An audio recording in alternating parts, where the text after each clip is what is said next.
Preface. On the phenomenon of bullshit jobs. In the spring of 2013, I unwittingly set off a very minor international sensation. It all began when I was asked to write an essay for a new radical magazine called Strike. The editor asked if I had anything provocative that no one else would be likely to publish. I usually have one or two essay ideas like that stewing around, so I drafted one up and presented him with a brief piece entitled On the Phenomenon of Bullshit Jobs. The essay was based on a hunch. Everyone is familiar with those sort of jobs that don't seem, to the outsider, to really do much of anything: HR consultants, communications coordinators, PR researchers, financial strategists, corporate lawyers, or the sort of people, very familiar in academic contexts, who spend their time staffing committees that discuss the problem of unnecessary committees. The list was seemingly endless.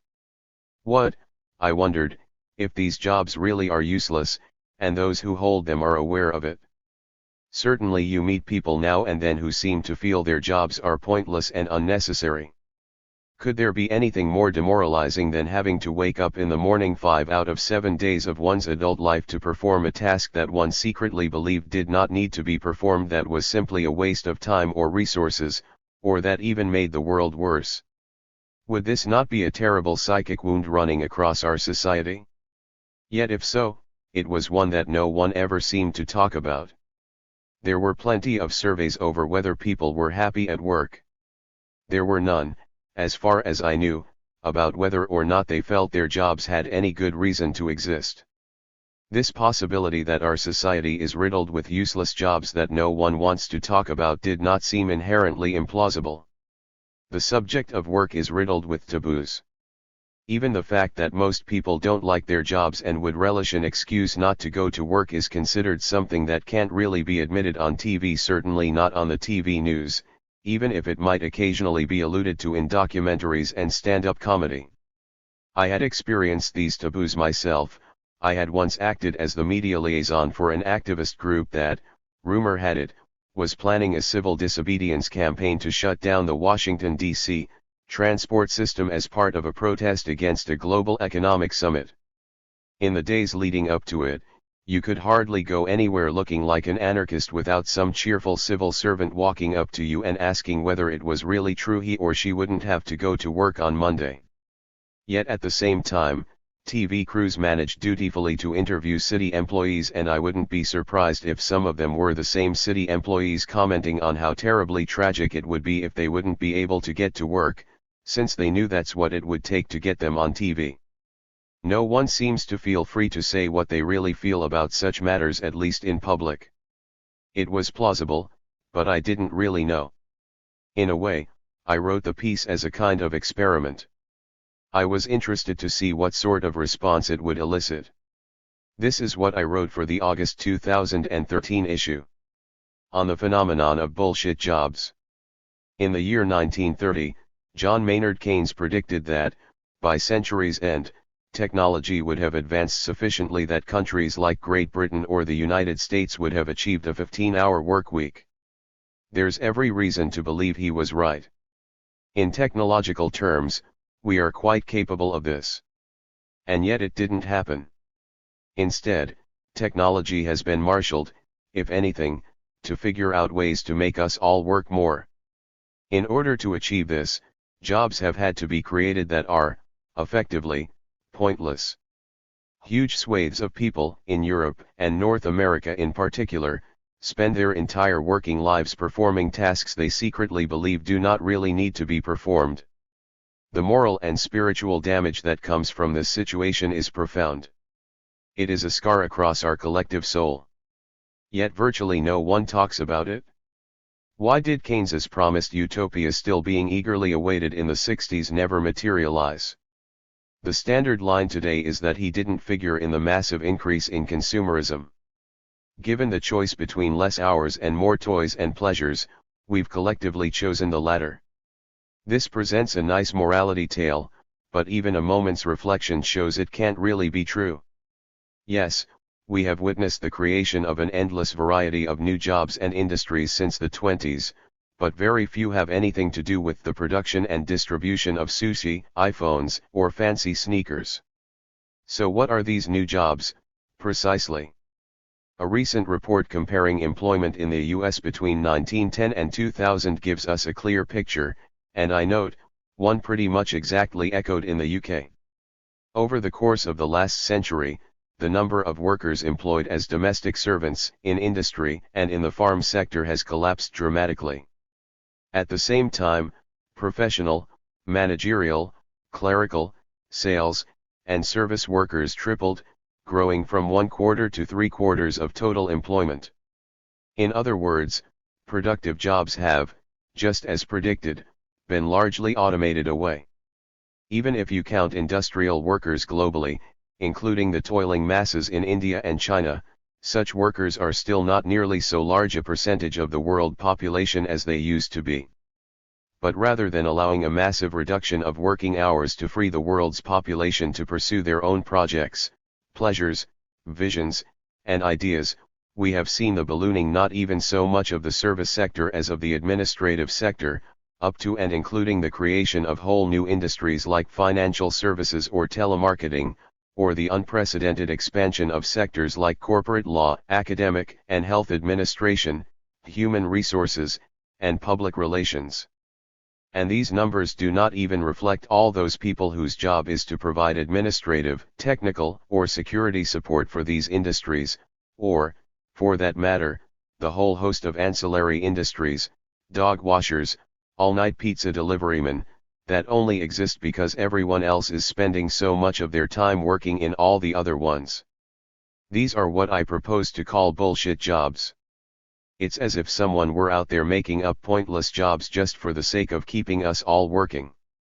And here, precisely, lies the mystery. In capitalism, this is precisely what is not supposed to happen. Sure, in the old inefficient socialist states like the Soviet Union, where employment was considered both a right and a sacred duty, the system made up as many jobs as it had to. This is why in Soviet department stores it took 3 clerks to sell a piece of meat. But, of course, this is the very sort of problem market competition is supposed to fix. According to economic theory, at least, the last thing a profit-seeking firm is going to do is shell out money to workers they don't really need to employ. Still, somehow, it happens. While corporations may engage in ruthless downsizing, the layoffs and speed ups invariably fall on that class of people who are actually making, moving, fixing, and maintaining things.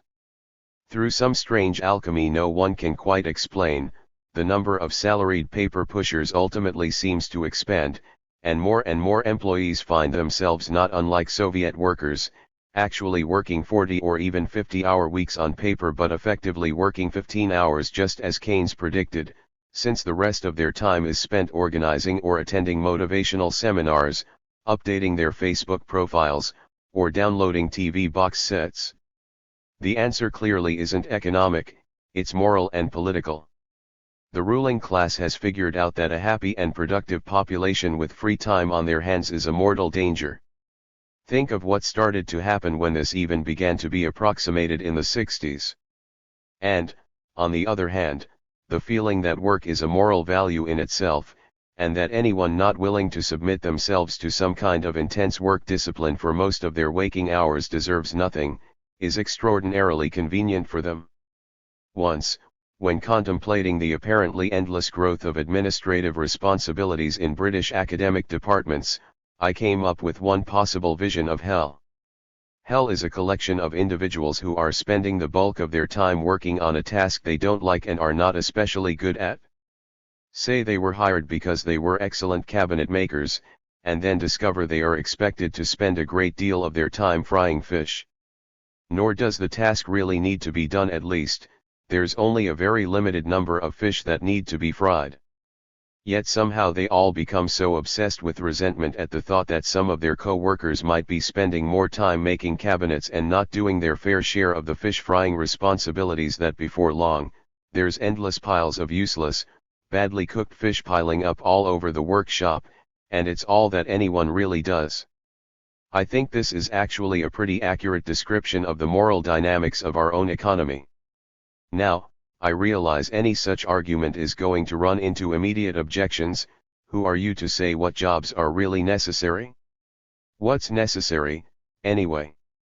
You're an anthropology professor, what's the need for that? And, indeed, a lot of tabloid readers would take the existence of my job as the very definition of wasteful social expenditure. And on one level, this is obviously true. There can be no objective measure of social value. I would not presume to tell someone who is convinced they are making a meaningful contribution to the world that, really, they are not. But what about those people who are themselves convinced their jobs are meaningless? Not long ago, I got back in touch with a school friend whom I hadn't seen since I was 15. I was amazed to discover that in the interim, he had become first a poet, then the front man in an indie rock band. I'd heard some of his songs on the radio, having no idea the singer was someone I actually knew. He was obviously brilliant, innovative, and his work had unquestionably brightened and improved the lives of people all over the world. Yet, after a couple of unsuccessful albums, he'd lost his contract, and, plagued with debts and a newborn daughter, ended up, as he put it, taking the default choice of so many directionless folk, law school. Now he's a corporate lawyer working in a prominent New York firm. He was the first to admit that his job was utterly meaningless, contributed nothing to the world, and, in his own estimation, should not really exist. There's a lot of questions one could ask here, starting with, what does it say about our society that it seems to generate an extremely limited demand for talented poet-musicians but an apparently infinite demand for specialists in corporate law? Answer: if 1% of the population controls most of the disposable wealth, what we call the market reflects what they think is useful or important, not anybody else. But even more, it shows that most people in pointless jobs are ultimately aware of it. In fact, I'm not sure I've ever met a corporate lawyer who didn't think their job was bullshit. The same goes for almost all the new industries outlined above. There is a whole class of salaried professionals that, should you meet them at parties and admit that you do something that might be considered interesting, an anthropologist, for example, will want to avoid even discussing their line of work entirely. Give them a few drinks, and they will launch into tirades about how pointless and stupid their job really is. This is a profound psychological violence here. How can one even begin to speak of dignity in labor when one secretly feels one's job should not exist?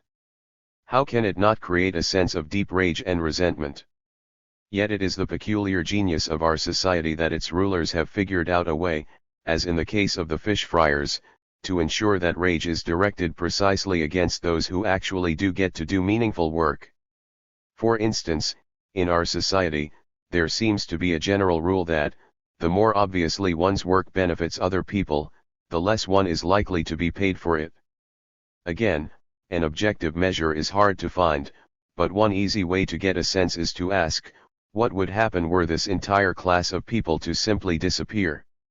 Say what you like about nurses, garbage collectors, or mechanics, it's obvious that were they to vanish in a puff of smoke, the results would be immediate and catastrophic. A world without teachers or dock workers would soon be in trouble, and even one without science fiction writers or ska musicians would clearly be a lesser place. It's not entirely clear how humanity would suffer were all private equity CEOs, lobbyists, PR researchers, actuaries, telemarketers, bailiffs, or legal consultants to similarly vanish. Many suspect it might improve markedly. Yet apart from a handful of well-touted exceptions, doctors, the rule holds surprisingly well. Even more perverse, there seems to be a broad sense that this is the way things should be. This is one of the secret strengths of right-wing populism. You can see it when tabloids whip up resentment against tube workers for paralyzing London during contract disputes. The very fact that tube workers can paralyze London shows that their work is actually necessary, but this seems to be precisely what annoys people. It's even clearer in the United States, where Republicans have had remarkable success mobilizing resentment against school teachers and auto workers, and not, significantly, against the school administrators or auto industry executives who actually cause the problems, for their supposedly bloated wages and benefits. It's as if they are being told, but you get to teach children. Or make cars. You get to have real jobs. And on top of that, you have the nerve to also expect middle-class pensions and health care. If someone had designed a work regime perfectly suited to maintaining the power of finance capital, it's hard to see how he or she could have done a better job. Real, productive workers are relentlessly squeezed and exploited. The remainder are divided between a terrorized stratum of the universally reviled unemployed and a larger stratum who are basically paid to do nothing, in positions designed to make them identify with the perspectives and sensibilities of the ruling class, managers, administrators, etc. And particularly its financial avatars, but, at the same time, foster a simmering resentment against anyone whose work has clear and undeniable social value. Clearly, the system was never consciously designed. It emerged from almost a century of trial and error. But it is the only explanation for why, despite our technological capacities, we are not all working 3 to 4 hour days. If ever an essay's hypothesis was confirmed by its reception, this was it. On the phenomenon of bullshit jobs produced an explosion. The irony was that the 2 weeks after the piece came out were the same 2 weeks that my partner and I had decided to spend with a basket of books, and each other, in a cabin in rural Quebec. We'd made a point of finding a location with no wireless. This left me in the awkward position of having to observe the results only on my mobile phone. The essay went viral almost immediately. Within weeks, it had been translated into at least a dozen languages, including German, Norwegian, Swedish, French, Czech, Romanian, Russian, Turkish, Latvian, Polish, Greek, Estonian, Catalan, and Korean, and was reprinted in newspapers from Switzerland to Australia.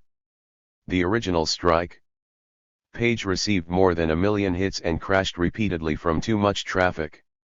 Blogs sprouted. Comments sections filled up with confessions from white-collar professionals. People wrote me asking for guidance or to tell me I had inspired them to quit their jobs to find something more meaningful. Here is one enthusiastic response: I've collected hundreds, from the comments section of Australia's Canberra Times. Wow!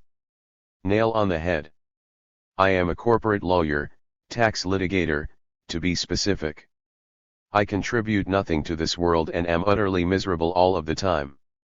I don't like it when people have the nerve to say why do it, then, because it is so clearly not that simple. It so happens to be the only way right now for me to contribute to the 1% in such a significant way so as to reward me with a house in Sydney to raise my future kids. Thanks to technology, we are probably as productive in 2 days as we previously were in 5. But thanks to greed and some busy bee syndrome of productivity, we are still asked to slave away for the profit of others ahead of our own non-remunerated ambitions. Whether you believe in intelligent design or evolution, humans were not made to work, so to me, this is all just greed propped up by inflated prices of necessities. At one point, I got a message from one anonymous fan who said that he was part of an impromptu group circulating the piece within the financial services community. He'd received 5 emails containing the essay just that day, certainly one sign that many in financial services don't have much to do. None of this answered the question of how many people really felt that way about their jobs, as opposed to, say, passing on the piece as a way to drop subtle hints to others. But before long, statistical evidence did indeed surface. On January 5, 2015, a little more than a year after the article came out, on the first Monday of the new year, that is, the day most Londoners were returning to work from their winter holidays, someone took several hundred ads in London Underground cars and replaced them with a series of guerrilla posters consisting of quotes from the original essay. These were the ones they chose. Huge swathes of people spend their days performing tasks they secretly believe do not really need to be performed. It's as if someone were out there making up pointless jobs for the sake of keeping us all working. The moral and spiritual damage that comes from this situation is profound. It is a scar across our collective soul. Yet virtually no one talks about it. How can one even begin to speak of dignity in labor when one secretly feels one's job should not exist? The response to the poster campaign was another spate of discussion in the media. I appeared briefly on Russia Today, as a result of which the polling agency YouGov took it upon itself to test the hypothesis and conducted a poll of Britons using language taken directly from the essay. For example, does your job make a meaningful contribution to the world? Astonishingly, more than a third, 37% said they believed that it did not, whereas 50% said it did, and 13% were uncertain. This was almost twice what I had anticipated. I'd imagined the percentage of bullshit jobs was probably around 20%. What's more, a later poll in Holland came up with almost exactly the same results, in fact, a little higher, as 40% of Dutch workers reported that their jobs had no good reason to exist. So not only has the hypothesis been confirmed by public reaction, it has now been overwhelmingly confirmed by statistical research. Clearly, then, we have an important social phenomenon that has received almost no systematic attention. Simply opening up a way to talk about it became, for many, cathartic. It was obvious that a larger exploration was in order. What I want to do here is a bit more systematic than the original essay. The 2013 piece was for a magazine about revolutionary politics, and it emphasized the political implications of the problem. In fact, the essay was just one of a series of arguments I was developing at the time that the neoliberal, free market, ideology that had dominated the world since the days of Thatcher and Reagan was really the opposite of what it claimed to be. It was really a political project dressed up as an economic one. I had come to this conclusion because it seemed to be the only way to explain how those in power actually behaved. While neoliberal rhetoric was always all about unleashing the magic of the marketplace and placing economic efficiency over all other values, the overall effect of free market policies has been that rates of economic growth have slowed pretty much everywhere except India and China, scientific and technological advance has stagnated, and in most wealthy countries, the younger generations can, for the first time in centuries, expect to lead less prosperous lives than their parents did. Yet on observing these effects, proponents of market ideology always reply with calls for even stronger doses of the same medicine, and politicians duly enact them. This struck me as odd. If a private company hired a consultant to come up with a business plan, and it resulted in a sharp decline in profits, that consultant would be fired. At the very least, he'd be asked to come up with a different plan. With free market reforms, this never seemed to happen. The more they failed, the more they were enacted. The only logical conclusion was that economic imperatives weren't really driving the project. What was? It seemed to me the answer had to lie in the mindset of the political class. Almost all of those making the key decisions had attended college in the 1960s, when campuses were at the very epicenter of political ferment, and they felt strongly that such things must never happen again. As a result, while they might have been concerned with declining economic indicators, they were also quite delighted to note that the combination of globalization, gutting the power of unions, and creating an insecure and overworked workforce along with aggressively paying lip service to 60s calls to hedonistic personal liberation, what came to be known as lifestyle liberalism, fiscal conservatism, had the effect of simultaneously shifting more and more wealth and power to the wealthy, and almost completely destroying the basis for organized challenges to their power. It might not have worked very well economically, but politically it worked like a dream. If nothing else, they had little incentive to abandon such policies. All I did in the essay was to pursue this insight. Whenever you find someone doing something in the name of economic efficiency that seems completely economically irrational, like, say, paying people good money to do nothing all day, one had best start by asking, as the ancient Romans did, qui bono? Who benefits? And how? This is less a conspiracy theory approach than it is an anti-conspiracy theory. I was asking why action wasn't taken. Economic trends happen for all sorts of reasons, but if they cause problems for the rich and powerful, those rich and powerful people will pressure institutions to step in and do something about the matter. This is why after the financial crisis of 2008-09, large investment banks were bailed out but ordinary mortgage holders weren't. The proliferation of bullshit jobs, as we'll see, happened for a variety of reasons. The real question I was asking is why no one intervened, conspired, if you like, to do something about the matter. In this book I want to do considerably more than that. I believe that the phenomenon of bullshit employment can provide us with a window on much deeper social problems.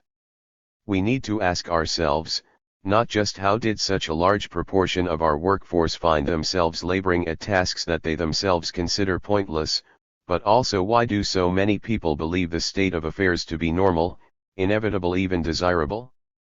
More oddly still, why, despite the fact that they hold these opinions in the abstract, and even believe that it is entirely appropriate that those who labor at pointless jobs should be paid more and receive more honor and recognition than those who do something they consider to be useful, do they nonetheless find themselves depressed and miserable if they themselves end up in positions where they are being paid to do nothing, or nothing that they feel benefits others in any way? There is clearly a jumble of contradictory ideas and impulses at play here. One thing I want to do in this book is begin to sort them out. This will mean asking practical questions such as, how do bullshit jobs actually happen? It will also mean asking deep historical questions, like, when and how did we come to believe that creativity was supposed to be painful, or, how did we ever come up with the notion that it would be possible to sell one's time? And finally, it will mean asking fundamental questions about human nature. Writing this book also serves a political purpose. I would like this book to be an arrow aimed at the heart of our civilization. There is something very wrong with what we have made ourselves. We have become a civilization based on work, not even productive work, but work as an end and meaning in itself. We have come to believe that men and women who do not work harder than they wish at jobs they do not particularly enjoy are bad people, unworthy of love, care, or assistance from their communities. It is as if we have collectively acquiesced to our own enslavement. The main political reaction to our awareness that half the time we are engaged in utterly meaningless or even counterproductive activities, usually under the orders of a person we dislike, is to rankle with resentment over the fact there might be others out there who are not in the same trap. As a result, hatred, resentment, and suspicion have become the glue that holds society together. This is a disastrous state of affairs. I wish it to end. If this book can in any way contribute to that end, it will have been worth writing. Chapter 1. What is a bullshit job? Let us begin with what might be considered a paradigmatic example of a bullshit job. Kurt works for a subcontractor for the German military. Or, actually, he is employed by a subcontractor of a subcontractor of a subcontractor for the German military. Here is how he describes his work. The German military has a subcontractor that does their IT work. The IT firm has a subcontractor that does their logistics. The logistics firm has a subcontractor that does their personnel management, and I work for that company. Let's say Soldier A moves to an office 2 rooms farther down the hall. Instead of just carrying his computer over there, he has to fill out a form. The IT subcontractor will get the form, people will read it and approve it, and forward it to the logistics firm. The logistics firm will then have to approve the moving down the hall and will request personnel from us. The office people in my company will then do whatever they do, and now I come in. I get an email, be at barracks B at time C.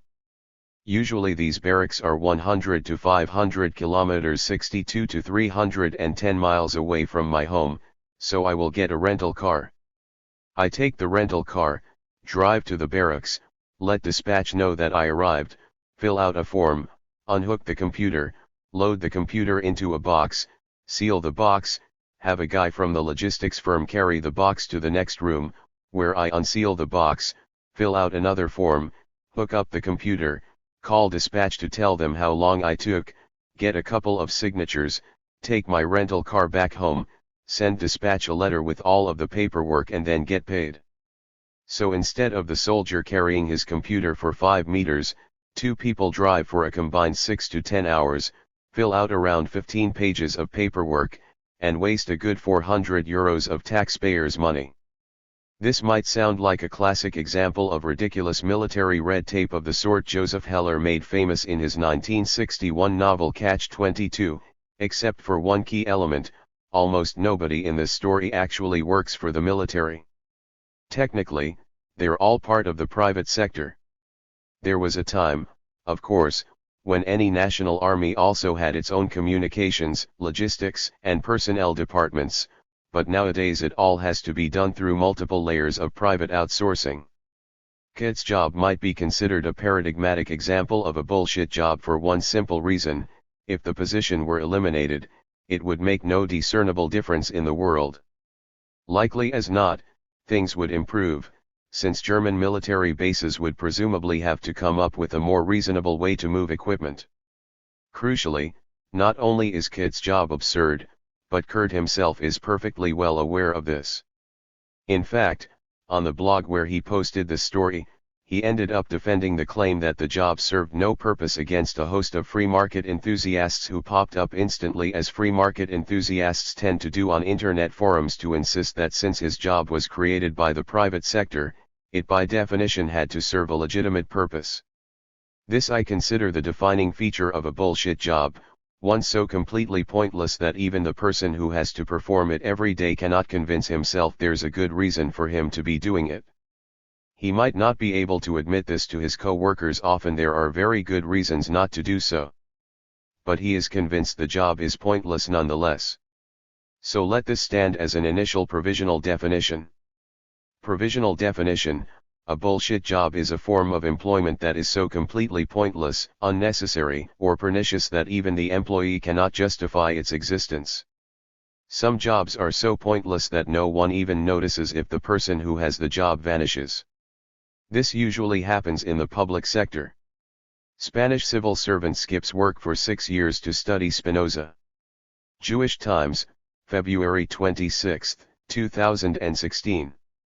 A Spanish civil servant who collected a salary for at least 6 years without working used the time to become an expert on the writings of Jewish philosopher Baruch Spinoza, Spanish media reported.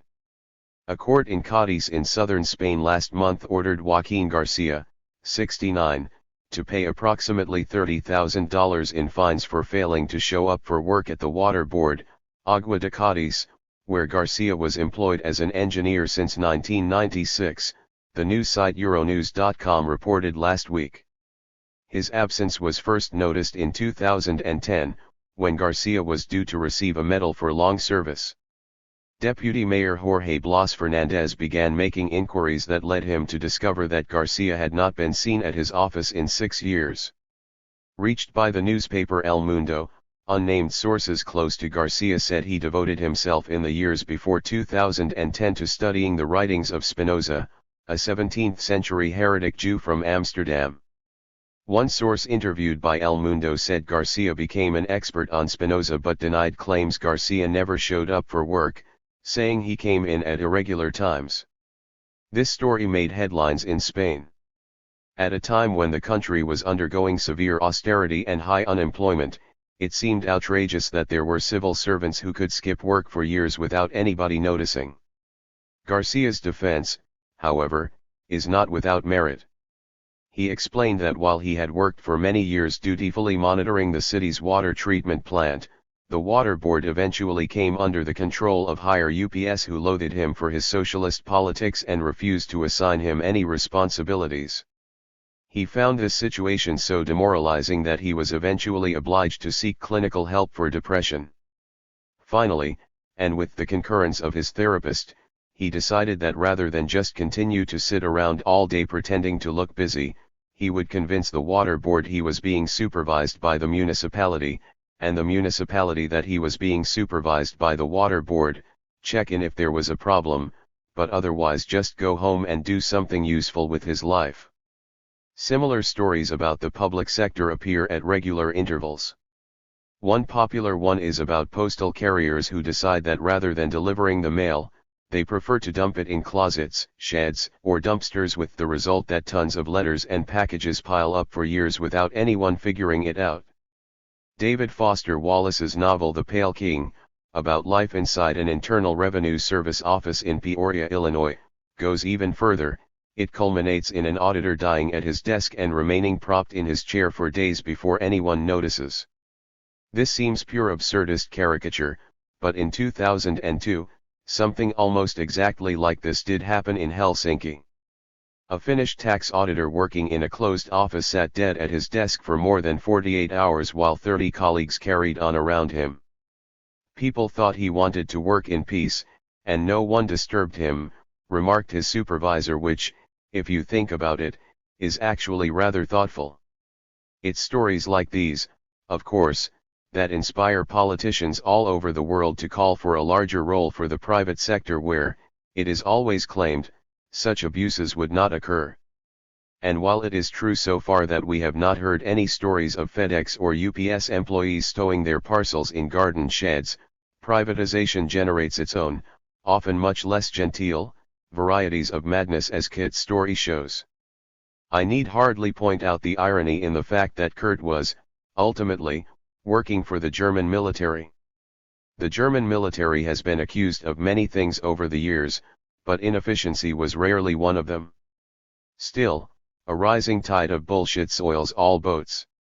In the 21st century, even panzer divisions have come to be surrounded by a vast penumbra of and subcontractors. Tank commanders are obliged to perform complex and exotic bureaucratic rituals in order to move equipment from one room to another, even as those providing the paperwork secretly post elaborate complaints to blogs about how idiotic the whole thing is. If these cases are anything to go by, the main difference between the public and private sectors is not that either is more, or less, likely to generate pointless work. It does not even necessarily lie in the kind of pointless work each tends to generate. The main difference is that pointless work in the private sector is likely to be far more closely supervised. This is not always the case. As we'll learn, the number of employees of banks, pharmaceutical companies, and engineering firms allowed to spend most of their time updating their Facebook profiles is surprisingly high. Still, in the private sector, there are limits. If Kurt were to simply walk off the job to take up the study of his favorite 17th-century Jewish philosopher, he would be swiftly relieved of his position. If the Cadiz Water Board had been privatized, Joaquin Garcia might well still have been deprived of responsibilities by managers who disliked him, but he would have been expected to sit at his desk and pretend to work every day anyway, or find alternate employment. I will leave readers to decide for themselves whether such a state of affairs should be considered an improvement. Why a mafia hitman is not a good example of a bullshit job. To recap, what I am calling bullshit jobs are jobs that are primarily or entirely made up of tasks that the person doing that job considers to be pointless, unnecessary, or even pernicious. Jobs that, were they to disappear, would make no difference whatsoever. Above all, these are jobs that the holders themselves feel should not exist. Contemporary capitalism seems riddled with such jobs. As I mentioned in the preface, a YouGov poll found that in the United Kingdom only 50% of those who had full-time jobs were entirely sure their job made any sort of meaningful contribution to the world, and 37% were quite sure it did not. A poll by the firm Schouten and Nielsen carried out in Holland put the latter number as high as 40%. If you think about it, these are staggering statistics. After all, a very large percentage of jobs involves doing things that no one could possibly see as pointless. One must assume that the percentage of nurses, bus drivers, dentists, street cleaners, farmers, music teachers, repairmen, gardeners, firefighters, set designers, plumbers, journalists, safety inspectors, musicians, tailors, and school crossing guards who checked no to the question, "Does your job make any meaningful difference in the world?" was approximately zero. My own research suggests that store clerks, restaurant workers, and other low-level service providers rarely see themselves as having bullshit jobs, either. Many service workers hate their jobs, but even those who do are aware that what they do does make some sort of meaningful difference in the world. So if 37% to 40% of a country's working population insist their work makes no difference whatsoever, and another substantial chunk suspects that it might not, one can only conclude that any office worker who one might suspect secretly believes themselves to have a bullshit job does, indeed, believe this. The main thing I would like to do in this first chapter is to define what I mean by bullshit jobs. In the next chapter I will lay out a typology of what I believe the main varieties of bullshit jobs to be. This will open the way, in later chapters, to considering how bullshit jobs come about, why they have come to be so prevalent, and to considering their psychological, social, and political effects. I am convinced these effects are deeply insidious. We have created societies where much of the population, trapped in useless employment, have come to resent and despise equally those who do the most useful work in society, and those who do no paid work at all. But before we can analyze this situation, it will be necessary to address some potential objections. The reader may have noticed a certain ambiguity in my initial definition. I describe bullshit jobs as involving tasks the holder considers to be pointless, unnecessary, or even pernicious. But, of course, jobs that have no significant effect on the world and jobs that have pernicious effects on the world are hardly the same thing.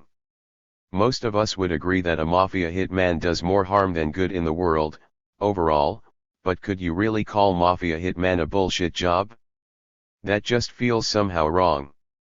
As Socrates teaches us, when this happens, when our own definitions produce results that seem intuitively wrong to us, it's because we're not aware of what we really think. Hence, he suggests that the true role of philosophers is to tell people what they already know but don't realize that they know. One could argue that anthropologists like myself do something similar. The phrase bullshit jobs clearly strikes a chord with many people. It makes sense to them in some way. This means they have, at least on some sort of tacit intuitive level, criteria in their minds that allow them to say that was such a bullshit job or that one was bad, but I wouldn't say it was exactly bullshit. Many people with pernicious jobs feel the phrase fits them, others clearly don't. The best way to tease out what those criteria are is to examine borderline cases. So, why does it feel wrong to say a hitman has a bullshit job? I suspect there are multiple reasons, but one is that the mafia hitman, unlike, say, a foreign currency speculator or a brand marketing researcher, is unlikely to make false claims. True, a mafioso will usually claim he is merely a businessman. But insofar as he is willing to own up to the nature of his actual occupation at all, he will tend to be pretty upfront about what he does. He is unlikely to pretend his work is in any way beneficial to society, even to the extent of insisting it contributes to the success of a team that's providing some useful product or service, drugs, prostitution, and so on, or if he does, the pretense is likely to be paper thin. This allows us to refine our definition. Bullshit jobs are not just jobs that are useless or pernicious. Typically, there has to be some degree of pretense and fraud involved as well. The job holder must feel obliged to pretend that there is, in fact, a good reason why her job exists, even if, privately, she finds such claims ridiculous. There has to be some kind of gap between pretense and reality. This makes sense etymologically. Bullshitting is, after all, a form of dishonesty. So we might make a second pass. Provisional definition 2. A bullshit job is a form of employment that is so completely pointless, unnecessary, or pernicious that even the employee cannot justify its existence, even though the employee feels obliged to pretend that this is not the case. Of course, there is another reason why hitman should not be considered a bullshit job. The hitman is not personally convinced his job should not exist. Most mafiosi believe they are part of an ancient and honorable tradition that is of value in its own right, whether or not it contributes to the larger social good. This is, incidentally, the reason why feudal overlord is not a bullshit job, either.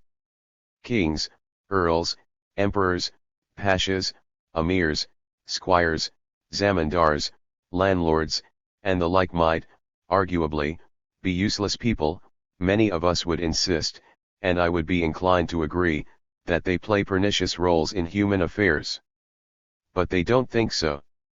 So unless the king is secretly a Marxist, or a Republican, one can say confidently that king is not a bullshit job.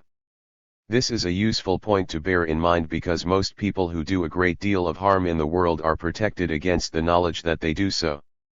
Or they allow themselves to believe the endless accretion of paid flunkies and yes men that inevitably assemble around them to come up with reasons why they are really doing good.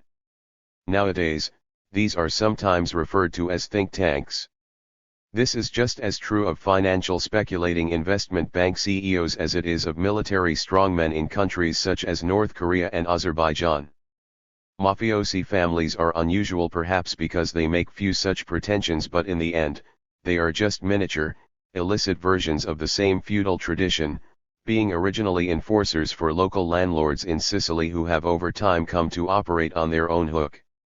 There is one final reason why hitman cannot be considered a bullshit job: it's not entirely clear that hitman is a job in the first place. True, the hitman might well be employed by the local crime boss in some capacity or other. Perhaps the crime boss makes up some dummy security job for him in his casino. In that case, we can definitely say that job is a bullshit job. But he is not receiving a paycheck in his capacity as a hitman.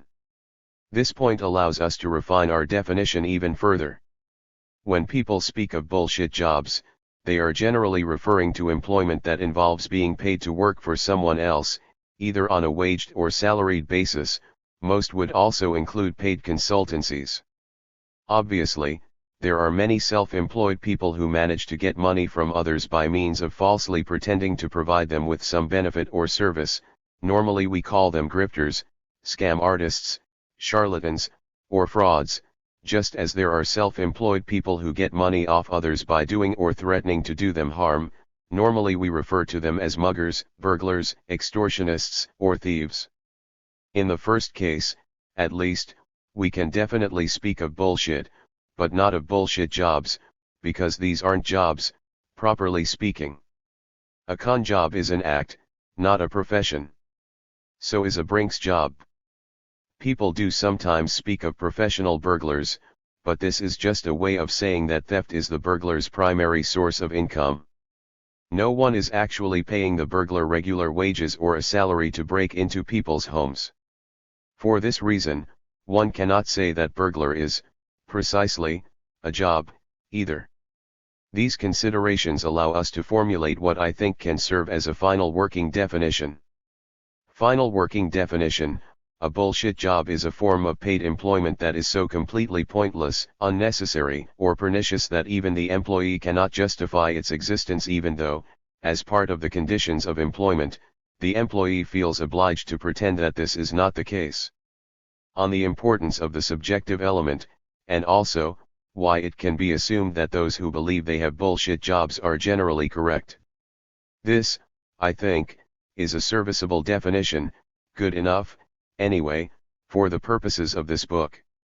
The attentive reader may have noticed one remaining ambiguity. The definition is mainly subjective. I define a bullshit job as one that the worker considers to be pointless, unnecessary, or pernicious, but I also suggest that the worker is correct. I'm assuming there is an underlying reality here. One really has to make this assumption because otherwise we'd be stuck with accepting that the exact same job could be bullshit one day and non-bullshit the next, depending on the vagaries of some fickle worker's mood. All I'm really saying here is that since there is such a thing as social value, as apart from mere market value, but since no one has ever figured out an adequate way to measure it, the worker's perspective is about as close as one is likely to get to an accurate assessment of the situation. Often it's pretty obvious why this should be the case. If an office worker is really spending 80% of her time designing cat memes, her co-workers in the next cubicle may or may not be aware of what's going on, but there's no way that she is going to be under any illusions about what she's doing. But even in more complicated cases, where it's a question of how much the worker really contributes to an organization, I think it's safe to assume the worker knows best. I'm aware this position will be taken as controversial in certain quarters. Executives and other bigwigs will often insist that most people who work for a large corporation don't fully understand their contributions, since the big picture can be seen only from the top. I am not saying this is entirely untrue. Frequently there are some parts of the larger context that lower-level workers cannot see or simply aren't told about. This is especially true if the company is up to anything illegal. But it's been my experience that any underling who works for the same outfit for any length of time, say, a year or two, will normally be taken aside and let in on the company secrets. True, there are exceptions. Sometimes managers intentionally break up tasks in such a way that the workers don't really understand how their efforts contribute to the overall enterprise. Banks will often do this. I've even heard examples of factories in America where many of the line workers were unaware of what the plant was actually making, though in such cases, it almost always turned out to be because the owners had intentionally hired people who didn't speak English. Still, in those cases, workers tend to assume that their jobs are useful, they just don't know how. Generally speaking, I think employees can be expected to know what's going on in an office or on a shop floor, and, certainly, to understand how their work does, or does not, contribute to the enterprise at least, better than anybody else. With the higher UPS, that's not always clear. One frequent theme I encountered in my research was of underlings wondering, in effect, does my supervisor actually know that I spend 80% of my time designing cat memes? Are they just pretending not to notice, or are they actually unaware? And since the higher up the chain of command you are, the more reason people have to hide things from you, the worse this situation tends to become. The real sticky problem comes in when it's a question of whether certain kinds of work, say, telemarketing, market research, consulting, are bullshit, that is, whether they can be said to produce any sort of positive social value. Here, all I'm saying is that it's best to defer to the judgment of those who do that kind of work. Social value, after all, is largely just what people think it is. In which case, who else is in a better position to judge? In this instance, I'd say, if the preponderance of those engaged in a certain occupation privately believe their work is of no social value, one should proceed along the assumption they are right. Sticklers will no doubt raise objections here too. They might ask, how can one actually know for sure what the majority of people working in an industry secretly think? And the answer is that obviously, you can't. Even if it were possible to conduct a poll of lobbyists or financial consultants, it's not clear how many would give honest answers. When I spoke in broad strokes about useless industries in the original essay, I did so on the assumption that lobbyists and financial consultants are, in fact, largely aware of their uselessness, indeed, that many if not most of them are haunted by the knowledge that nothing of value would be lost to the world were their jobs simply to disappear. I could be wrong. It is possible that corporate lobbyists or financial consultants genuinely subscribe to a theory of social value that holds their work to be essential to the health and prosperity of the nation. It is possible they therefore sleep securely in their beds, confident that their work is a blessing for everyone around them.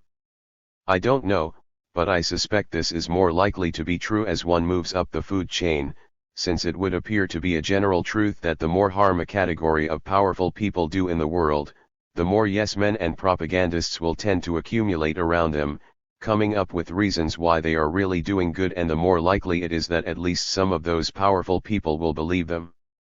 Corporate lobbyists and financial consultants certainly do seem responsible for a disproportionately large share of the harm done in the world, at least, harm carried out as part of one's professional duties. Perhaps they really do have to force themselves to believe in what they do. In that case, finance and lobbying wouldn't be bullshit jobs at all, they'd actually be more like hit men. At the very, very top of the food chain, this does appear to be the case.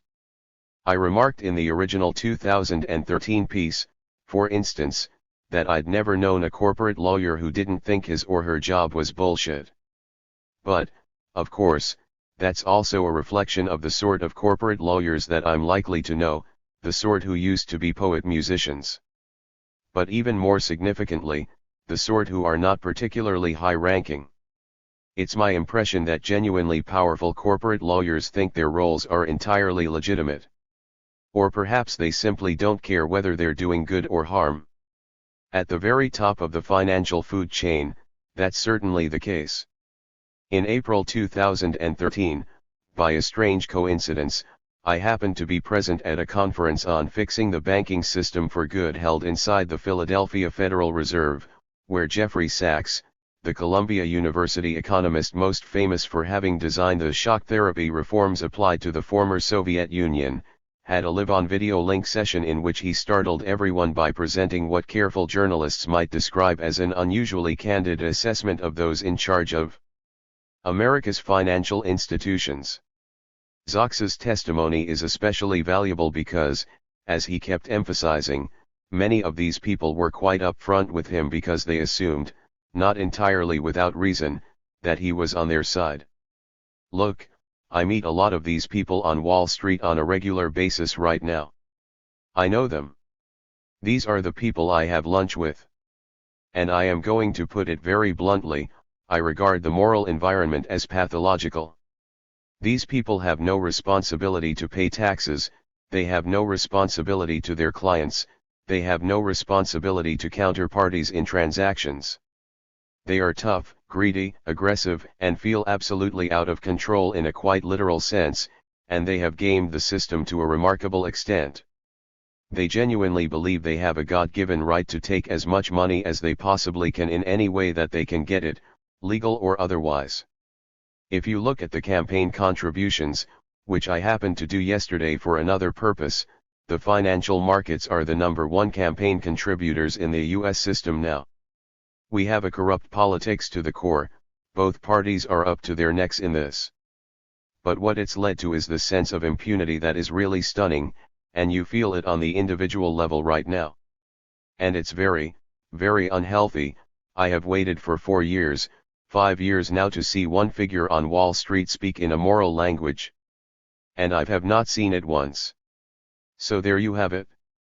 If Sachs was right, and honestly, who is in a better position to know, then at the commanding heights of the financial system, we're not actually talking about bullshit jobs. We're not even talking about people who have come to believe their own propagandists. Really, we're just talking about a bunch of crooks.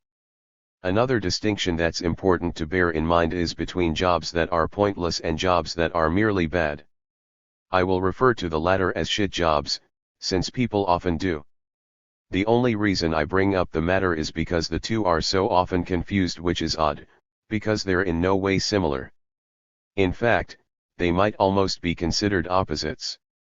Bullshit jobs often pay quite well and tend to offer excellent working conditions. They're just pointless. Shit jobs are usually not at all bullshit, they typically involve work that needs to be done and is clearly of benefit to society. It's just that the workers who do them are paid and treated badly. Some jobs, of course, are intrinsically unpleasant but fulfilling in other ways. There's an old joke about the man whose job it was to clean up elephant dung after the circus.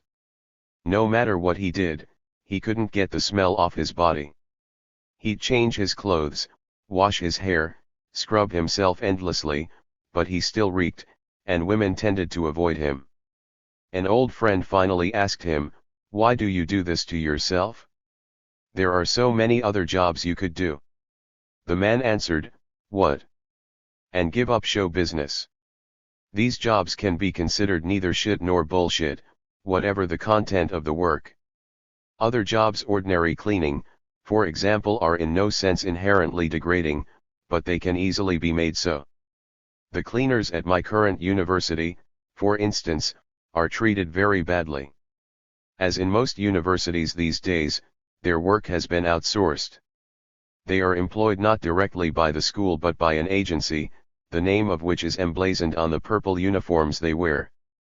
They are paid little, obliged to work with dangerous chemicals that often damage their hands or otherwise force them to have to take time off to recover, for which time they are not compensated, and generally treated with arbitrariness and disrespect. There is no particular reason that cleaners have to be treated in such an abusive fashion. but at the very least, they take some pride in knowing and, in fact, I can attest, for the most part do take pride in knowing that buildings do need to be cleaned, and, therefore, without them, the business of the university could not go on. Shit jobs tend to be blue-collar and pay by the hour, whereas bullshit jobs tend to be white-collar and salaried. Those who work shit jobs tend to be the object of indignities. They not only work hard but also are held in low esteem for that very reason. But at least they know they're doing something useful.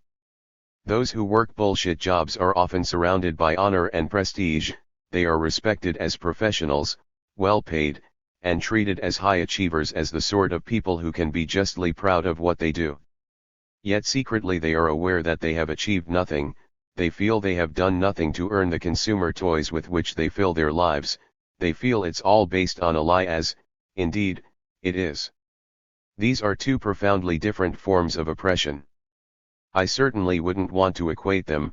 Few people I know would trade in a pointless middle management position for a job as a ditch digger, even if they knew that the ditches really did need to be dug. I do know people who quit such jobs to become cleaners, though, and are quite happy that they did. All I wish to emphasize here is that each is indeed oppressive in its own way. It is also theoretically possible to have a job that is both shit and bullshit. I think it's fair to say that if one is trying to imagine the worst type of job one could possibly have, it would have to be some kind of combination of the two.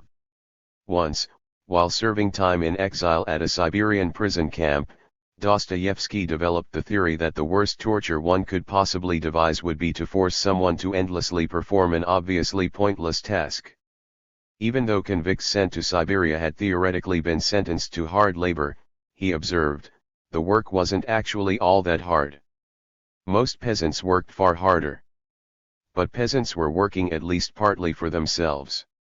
In prison camps, the hardness of the labor was the fact that the laborer got nothing out of it.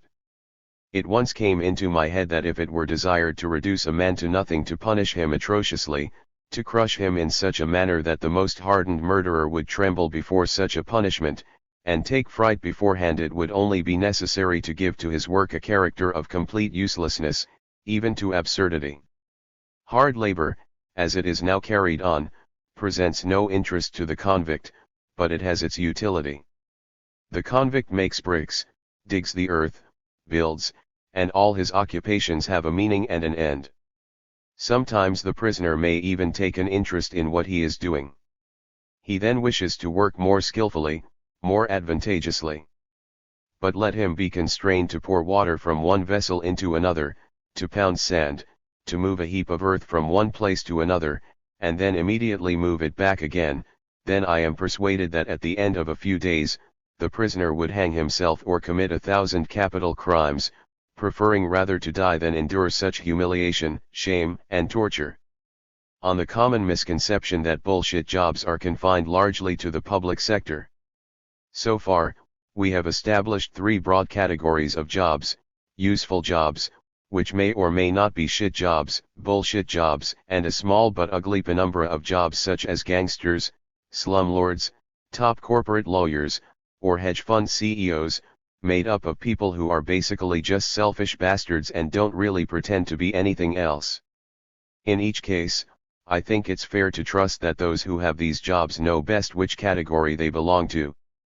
What I'd like to do next, before turning to the typology, is to clear up a few common misconceptions. If you toss out the notion of bullshit jobs to someone who hasn't heard the term before, that person may assume you're really talking about shit jobs. But if you clarify, he is likely to fall back on one of two common stereotypes. He may assume you're talking about government bureaucrats. Or, if he's a fan of Douglas Adams's The Hitchhiker's Guide to the Galaxy, he may assume you're talking about hairdressers. Let me deal with the bureaucrats first, since it's the easiest to address. I doubt anyone would deny that there are plenty of useless bureaucrats in the world. What's significant to me, though, is that nowadays, useless bureaucrats seem just as rife in the private sector as in the public sector. you are as likely to encounter an exasperating little man in a suit reading out incomprehensible rules and regulations in a bank or mobile phone outlet than in the passport office or zoning board. Even more, public and private bureaucracies have become so increasingly entangled that it's often very difficult to tell them apart. That's one reason I started this chapter the way I did, with the story of a man working for a private firm contracting with the German military. Not only did it highlight how wrong it is to assume that bullshit jobs exist largely in government bureaucracies, but also it illustrates how market reforms almost invariably create more bureaucracy, not less. As I pointed out in an earlier book, The Utopia of Rules, if you complain about getting some bureaucratic runaround from your bank, bank officials are likely to tell you it's all the fault of government regulations, but if you research where those regulations actually come from, you'll likely discover that most of them were written by the bank. Nonetheless, the assumption that government is necessarily top-heavy with featherbedding and unnecessary levels of administrative hierarchy, while the private sector is lean and mean, is by now so firmly lodged in people's heads that it seems no amount of evidence will dislodge it. No doubt some of this misconception is due to memories of countries such as the Soviet Union, which had a policy of full employment and was therefore obliged to make up jobs for everyone whether a need existed or not. This is how the USSR ended up with shops where customers had to go through 3 different clerks to buy a loaf of bread, or road crews where, at any given moment, 2/3 of the workers were drinking, playing cards, or dozing off. This is always represented as exactly what would never happen under capitalism. The last thing a private firm, competing with other private firms, would do is to hire people it doesn't actually need. If anything, the usual complaint about capitalism is that it's too efficient, with private workplaces endlessly hounding employees with constant speed UPS, quotas, and surveillance. Obviously, I'm not going to deny that the latter is often the case. In fact, the pressure on corporations to downsize and increase efficiency has redoubled since the mergers and acquisitions frenzy of the 1980s. But this pressure has been directed almost exclusively at the people at the bottom of the pyramid, the ones who are actually making, maintaining, fixing, or transporting things. Anyone forced to wear a uniform in the exercise of his daily labors, for instance, is likely to be hard-pressed. FedEx and UPS delivery workers have backbreaking schedules designed with scientific efficiency. In the upper echelons of those same companies, things are not the same. We can, if we like, trace this back to the key weakness in the managerial cult of efficiency, its Achilles heel, if you will. When managers began trying to come up with scientific studies of the most time and energy efficient ways to deploy human labor, they never applied those same techniques to themselves, or if they did, the effect appears to have been the opposite of what they intended. As a result, the same period that saw the most ruthless application of speed UPS and downsizing in the blue-collar sector also brought a rapid multiplication of meaningless managerial and administrative posts in almost all large firms. It's as if businesses were endlessly trimming the fat on the shop floor and using the resulting savings to acquire even more unnecessary workers in the offices upstairs. As we'll see, in some companies, this was literally the case. The end result was that, just as socialist regimes had created millions of dummy proletarian jobs, capitalist regimes somehow ended up presiding over the creation of millions of dummy white-collar jobs instead. We'll examine how this happened in detail later in the book. For now, let me just emphasize that almost all the dynamics we will be describing happen equally in the public and private sectors, and that this is hardly surprising, considering that today, the two sectors are almost impossible to tell apart. Why hairdressers are a poor example of a bullshit job. If one common reaction is to blame government, another is, oddly, to blame women. Once you put aside the notion that you're only talking about government bureaucrats, many will assume you must be talking above all about secretaries, receptionists, and various sorts of, typically female, administrative staff. Now, clearly, many such administrative jobs are indeed bullshit by the definition developed here, but the assumption that it's mainly women who end up in bullshit jobs is not only sexist but also represents, to my mind, a profound ignorance of how most offices actually work. It's far more likely that the female administrative assistant for a male vice dean or strategic network manager is the only person doing any real work in that office, and that it's her boss who might as well be lounging around in his office playing World of Warcraft, or very possibly, actually is. I will return to this dynamic in the next chapter when we examine the role of flunkies. Here I will just emphasize that we do have statistical evidence in this regard. While the YouGov survey didn't break down its results by occupation, which is a shame, it did break them down by gender.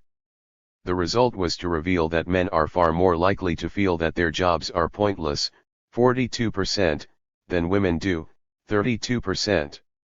Again, it seems reasonable to assume that they are right. Finally, the hairdressers. I'm afraid to say that Douglas Adams has a lot to answer for here. Sometimes it seemed to me that whenever I would propose the notion that a large percentage of the work being done in our society was unnecessary, some man, it was always a man, would pop up and say, "Oh, yes, you mean, like, hairdressers." Then he would usually make it clear that he was referring to Douglas Adams's sci-fi comedic novel The Restaurant at the End of the Universe, in which the leaders of a planet called Golgotha decide to rid themselves of their most useless inhabitants by claiming, falsely, that the planet is about to be destroyed. To deal with the crisis they create an ark fleet of 3 ships, A, B, and C, the first to contain the creative third of the population, the last to include blue-collar workers, and the middle one to contain the useless remainder.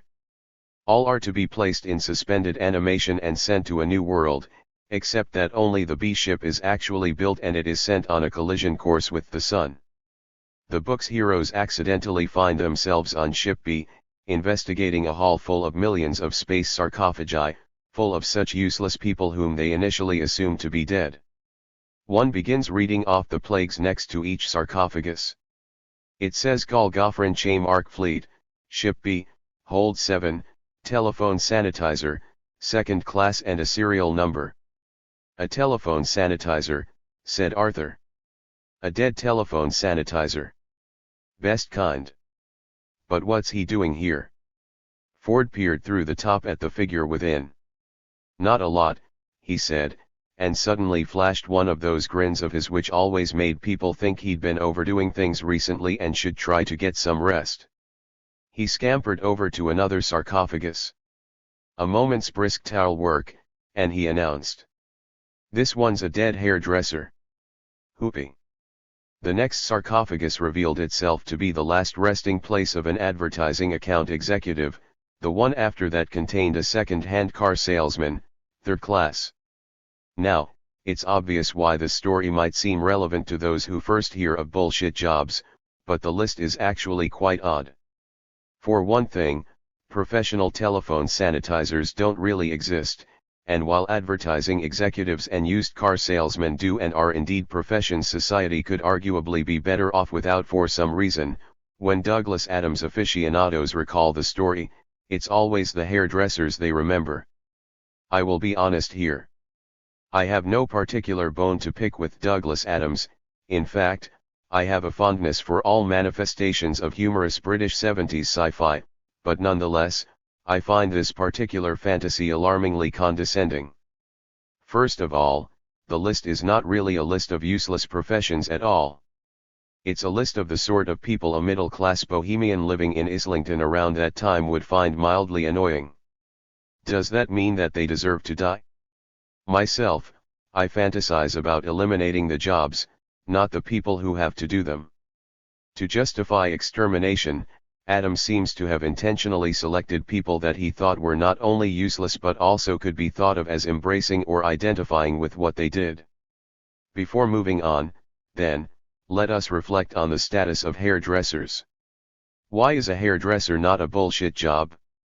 Well, the most obvious reason is precisely because most hairdressers do not believe it to be one. To cut and style hair makes a demonstrable difference in the world, and the notion that it is unnecessary vanity is purely subjective. Who is to say whose judgment of the intrinsic value of hairstyling is correct? Adams's first novel, The Hitchhiker's Guide to the Galaxy, which became something of a cultural phenomenon, was published in 1979. I well remember, as a teenager in New York in that year, observing how small crowds would often gather outside the barbershop on Astor Place to watch punk rockers get elaborate purple mohawks. Was Douglas Adams suggesting those giving them the mohawks also deserved to die, or just those hairdressers whose style sense he did not appreciate? In working-class communities, hair parlors often serve as gathering places. Women of a certain age and background are known to spend hours at the neighborhood hair parlor, which becomes a place to swap local news and gossip. It's hard to escape the impression, though, that in the minds of those who invoke hairdressers as a prime example of a useless job, this is precisely the problem. They seem to be imagining a gaggle of middle-aged women idly gossiping under their metallic helmets while others fuss about making some marginal attempts at beautification on a person who, it is suggested, being too fat, too old, and too working class, will never be attractive no matter what is done to her. It's basically just snobbery, with a dose of gratuitous sexism thrown in. Logically, objecting to hairdressers on this basis makes about as much sense as saying running a bowling alley or playing bagpipes is a bullshit job because you personally don't enjoy bowling or bagpipe music and don't much like the sort of people who do. Now, some might feel I am being unfair. How do you know, they might object, that Douglas Adams wasn't really thinking, not of those who hairdress for the poor, but of those who hairdress for the very rich? What about super posh hairdressers who charge insane amounts of money to make the daughters of financiers or movie executives look odd in some up-to-the-moment fashion? Might they not harbor a secret suspicion that their work is valueless, even pernicious? Would not that then qualify them as having a bullshit job? In theory, of course, we must allow this could be correct. But let us explore the possibility more deeply. Obviously, there is no objective measure of quality whereby one can say that haircut X is worth $15, haircut Y $150, and haircut Z $1,500. In the latter case, most of the time, what the customer is paying for anyway is mainly just the ability to say she paid $1,500 for a haircut, or perhaps that he got his hair done by the same stylist as Kim Kardashian or Tom Cruise. We are speaking of overt displays of wastefulness and extravagance. Now, one could certainly make the argument that there's a deep structural affinity between wasteful extravagance and bullshit, and theorists of economic psychology from Thorstein Veblen, to Sigmund Freud, to George Isbotali have pointed out that at the very pinnacle of the wealth pyramid, think here of Donald Trump's gilded elevators, there is a very thin line between extreme luxury and total crap. There's a reason why in dreams, gold is often symbolized by excrement, and vice versa. What's more, there is indeed a long literary tradition starting with the French writer Émile Zola's Au Bonheur des Dames, The Lady's Delight, in 1883, and running through innumerable British comedy routines celebrating the profound feelings of contempt and loathing that merchants and sales staff in retail outlets often feel for both their clients and the products they sell them. If the retail worker genuinely believes that he provides nothing of value to his customers, can we then say that retail worker does, indeed, have a bullshit job? I would say the technical answer, according to our working definition, would have to be yes, but at least according to my own research, the number of retail workers who feel this way is actually quite small. Purveyors of expensive perfumes might think their products are overpriced and their clients are mostly boorish idiots, but they rarely feel the perfume industry itself should be abolished. My own research indicated that within the service economy, there were only 3 significant exceptions to this rule: information technology, IT, providers, telemarketers, and sex workers. Many of the first category, and pretty much all of the second, were convinced they were basically engaged in scams. The final example is more complicated and probably moves us into territory that extends beyond the precise confines of bullshit job into something more pernicious, but I think it's worth taking note of nonetheless. While I was conducting research, a number of women wrote to me or told me about their time as pole dancers, Playboy Club bunnies, frequenters of sugar daddy websites and the like, and suggested that such occupations should be mentioned in my book. The most compelling argument to this effect was from a former exotic dancer, now professor, who made a case that most sex work should be considered a bullshit job because, while she acknowledged that sex work clearly did answer a genuine consumer demand, something was terribly wrong with any society that effectively tells the vast majority of its female population they are worth more dancing on boxes between the ages of 18 and 25 than they will be at any subsequent point in their lives, whatever their talents or accomplishments. If the same woman can make 5 times as much money stripping as she could teaching as a world-recognized scholar, could not the stripping job be considered bullshit simply on that basis? It's hard to deny the power of her argument. One might add that the mutual contempt between service provider and service user in the sex industry is often far greater than what one might expect to find in even the fanciest boutique. The only objection I could really raise here is that her argument might not go far enough. It's not so much that stripper is a bullshit job, perhaps, but that this situation shows us to be living in a bullshit society. On the difference between partly bullshit jobs, mostly bullshit jobs, and purely and entirely bullshit jobs. Finally, I must very briefly address the inevitable question, what about jobs that are just partly bullshit? This is a tough one because there are very few jobs that don't involve at least a few pointless or idiotic elements. To some degree, this is probably just the inevitable side effect of the workings of any complex organization. Still, it's clear there is a problem and the problem is getting worse. I don't think I know anyone who has had the same job for 30 years or more who doesn't feel that the bullshit quotient has increased over the time he or she has been doing it. I might add that this is certainly true of my own work as a professor. Teachers in higher education spend increasing amounts of time filling out administrative paperwork. This can actually be documented, since one of the pointless tasks we are asked to do, and never used to be asked to do, is to fill out quarterly time allocation surveys in which we record precisely how much time each week we spend on administrative paperwork. All indications suggest that this trend is gathering steam. As the French version of Slate magazine noted in 2013, La bullshitisation de l'économie NNS ses débuts. The bullshitization of the economy has only just begun. However inexorable, the process of bullshitization is highly inconsistent.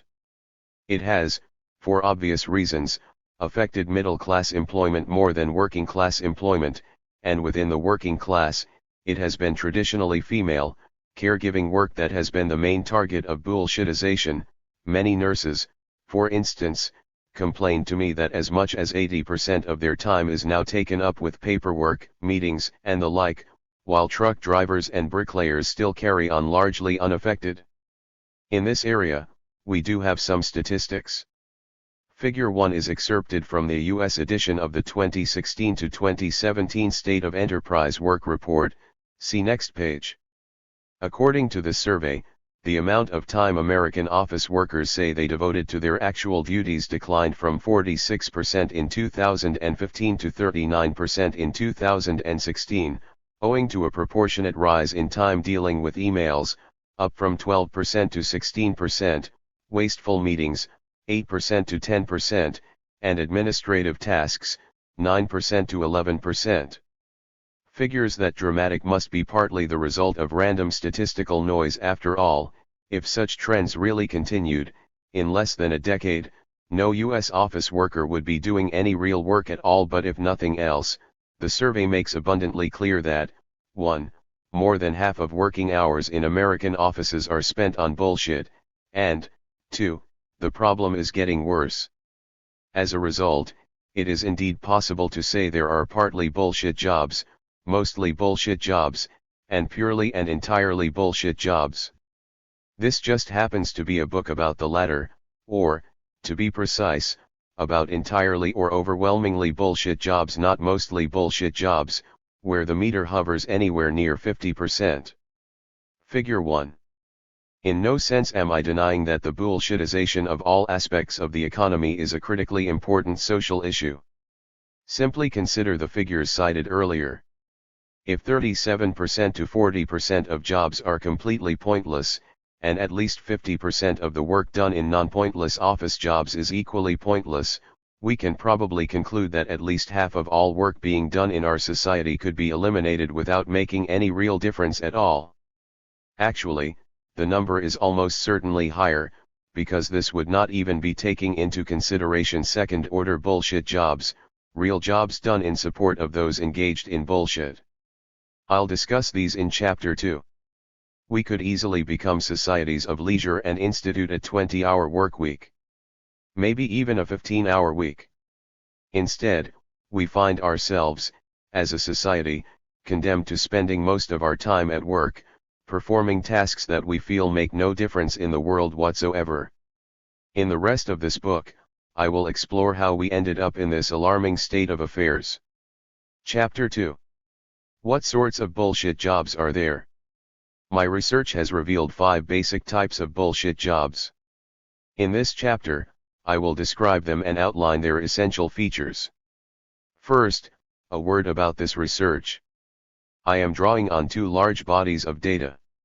In the wake of my original 2013 essay, on the phenomenon of bullshit jobs, a number of newspapers in different countries ran the essay as an opinion piece, and it was also reproduced on a number of blogs. As a result, there was a great deal of online discussion, over the course of which many participants made references to personal experiences of jobs they considered particularly absurd or pointless. I downloaded 124 of these and spent some time sorting through them. The second body of data was actively solicited. In the second half of 2016, I created an email account devoted solely to research and used my Twitter account to encourage people who felt they now or once had a bullshit job to send in first-hand testimonies. The response was impressive. I ended up assembling over 250 such testimonies, ranging from single paragraphs to 11-page essays detailing whole sequences of bullshit jobs, along with speculations about the organizational or social dynamics that produced them, and descriptions of their social and psychological effects. Most of these testimonies were from citizens of English-speaking countries, but I also received testimonies from all over continental Europe, as well as Mexico, Brazil, Egypt, India, South Africa, and Japan. Some of these were deeply moving, even painful to read. Many were hilarious. Needless to say, almost all respondents insisted their names not be used. After culling the responses and trimming them of extraneous material, I found myself with a database of more than 110,000 words, which I duly color-coded. The results might not be adequate for most forms of statistical analysis, but I have found them an extraordinarily rich source for qualitative analysis, especially since in many cases I've been able to ask follow-up questions and, in some, to engage in long conversations with informants. Some of the key concepts I'll be developing in the book were first suggested in or inspired by such conversations, so, in a way, the book can be seen as a collaborative project. This is particularly true of the following typology, which grew directly from these conversations and which I like to see less as my own creation and more as the product of an ongoing dialogue. The 5 major varieties of bullshit jobs. No typology is perfect, and I'm sure there are many ways one could draw the lines, each revealing in its own way, but over the course of my research, I have found it most useful to break down the types of bullshit job into 5 categories. I will call these, flunkies, goons, duct tapers, box tickers, and taskmasters. Let us consider each in turn. 1. What flunkies do. Flunky jobs are those that exist only or primarily to make someone else look or feel important. Another term for this category might be feudal retainers. Throughout recorded history, rich and powerful men and women have tended to surround themselves with servants, clients, sycophants, and minions of one sort or another. Not all of these are actually employed in the grandee's household, and many of those who are expected to do at least some actual work, but especially at the top of the pyramid, there is usually a certain portion whose job it is to basically just stand around and look impressive. You cannot be magnificent without an entourage. And for the truly magnificent, the very uselessness of the uniformed retainers hovering around you is the greatest testimony to your greatness. Well into the Victorian era, for instance, wealthy families in England still employed footmen, liveried servants whose entire purpose was to run alongside carriages checking for bumps in the road. Servants of this sort are normally given some minor task to justify their existence, but this is really just a pretext. In reality, the whole point is to employ handsome young men in flashy uniforms ready to stand by the door looking regal while you hold court, or to stride gravely in front of you when you enter the room. Often retainers are given military-style costumes and paraphernalia to create the impression that the rich person who employs them has something resembling a palace guard. Such roles tend to multiply in economies based on rent extraction and the subsequent redistribution of the loot. Just as a thought experiment, imagine you are a feudal class extracting 50% of every peasant household's product. If so, you are in possession of an awful lot of food. Enough, in fact, to support a population exactly as large as that of peasant food producers. You have to do something with it, and there are only so many people any given feudal lord can keep around as chefs, wine stewards, scullery maids, harem eunuchs, musicians, jewelers, and the like. Even after you've taken care to ensure you have enough men trained in the use of weapons to suppress any potential rebellion, there's likely to be a great deal left over. As a result, indigents, runaways, orphans, criminals, women in desperate situations, and other dislocated people will inevitably begin to accumulate around your mansion, because, after all, that's where all the food is. You can drive them away, but then they're likely to form a dangerous vagabond class that might become a political threat. The obvious thing to do is to slap a uniform on them and assign them some minor or unnecessary task. It makes you look good, and at least that way, you can keep an eye on them. Now, later I'm going to suggest that a dynamic not entirely different happens under the existing form of capitalism, but for the moment, all I really want to stress is that assigning people minor tasks as an excuse to have them hang around making you look impressive has a long and honorable history. So, what might the modern equivalent be? Some old-fashioned feudal-style retainer jobs still do exist. Doormen are the most obvious example. They perform the same function in the houses of the very rich that electronic intercoms have performed for everyone else since at least the 1950s. One former concierge complains. Bill, another bullshit job concierge in one of these buildings. Half my time was spent pressing a button to open the front door for residents and saying hello as they passed through the lobby. If I didn't get to that button in time and a resident had to open the door manually, I'd hear about it from my manager. In some countries, such as Brazil, such buildings still have uniformed elevator operators whose entire job is to push the button for you. There is a continuum from explicit feudal leftovers of this type to receptionists and front desk personnel at places that obviously don't need them. Gerd, in 2010 I worked as a receptionist at a Dutch publishing company. The phone rang maybe once a day, so I was given a couple of other tasks. Keep candy dish full of mints. Mints were supplied by someone else at the company. I just had to take a handful out of a drawer next to the candy dish and put them in the candy dish. Once a week, I would go to a conference room and wind a grandfather clock. I found this task stressful, actually, because they told me that if I forgot or waited too long, all of the weights would fall, and I would be left with the onerous task of grandfather clock repair. The task that took the most time was managing another receptionist's Avon sales.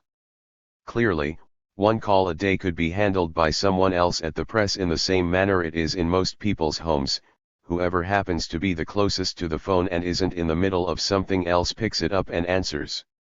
Why shell out a full-time salary and benefits package for a woman actually, it would seem, in this case, 2 women just to sit at the front desk all day doing nothing? The answer is, because not doing so would be shocking and bizarre. No one would take a company seriously if it had no one at all sitting at the front desk. Any publisher who defied convention that blatantly would cause potential authors or merchants or contractors to ask themselves, if they don't feel they have to have a receptionist, What other things that publishers are normally expected to do might they just decide doesn't apply to them? Pay me, for example. Receptionists are required as a badge of seriousness even if there's nothing else for them to do. Other flunkies are badges of importance. The following account is from Jack, who was hired as a cold caller in a low-level securities trading firm. Such firms, he explains, operate by stolen corporate directories, internal company phone books that some enterprising individual has stolen a physical copy of and then sold to various firms.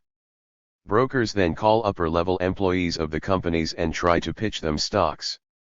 Jack, my job, as a cold caller, was to call these people. Not to try to sell them stocks, but rather, to offer free research material on a promising company that is about to go public, emphasizing that I was calling on behalf of a broker. That last point was especially stressed to me during my training. The reasoning behind this was that the brokers themselves would seem, to the potential client, to be more capable and professional if they were so damn busy making money that they needed an assistant to make this call for them. There was literally no other purpose to this job than to make my neighbor the broker appear to be more successful than he actually was. I was paid $200 per week, cash, literally from the broker's wallet, for making him look like a high roller. But this didn't just make for social capital for the broker with regards to his clients. In the office itself, being a broker with your own cold caller was a status symbol, and an important one in such a hyper-masculine, hyper-competitive office environment. I was some kind of totem figure for him. Owning me could mean the difference between his getting a meeting with a visiting regional head or not, but for the most part, it just put him on a slightly higher rung on the social ladder of the workplace. The ultimate goal of such brokers being to sufficiently impress their boss that they would be moved from the lowly trading pit to an office of their own upstairs. Jack's conclusion: my position at this company was wholly unnecessary and served no purpose whatsoever other than to make my immediate superior look and feel like a big shot. This is the very definition of a flunky job. The pettiness of the game here, even in the 1990s, $200 was not a lot of money, helps lay bare dynamics that might express themselves in more opaque ways in larger and more complex corporate environments. There we often find cases where no one is entirely sure how or why certain positions were invented and maintained. Here is Ophelia, who works for an organization that runs social marketing campaigns. Ophelia: my current job title is Portfolio Coordinator, and everyone always asks what that means, or what it is I actually do. I have no idea. I'm still trying to figure it out. My job description says all sorts of stuff about facilitating relationships between partners, etc., which as far as I'm concerned, just means answering occasional queries. It has occurred to me that my actual title refers to a bullshit job. However, the reality of my working life is functioning as a personal assistant to the director. And in that role, I do have actual work tasks that need doing, simply because the people I assist are either too busy or too important to do the stuff themselves. In fact, most of the time, I seem to be the only one at my workplace who has something to do.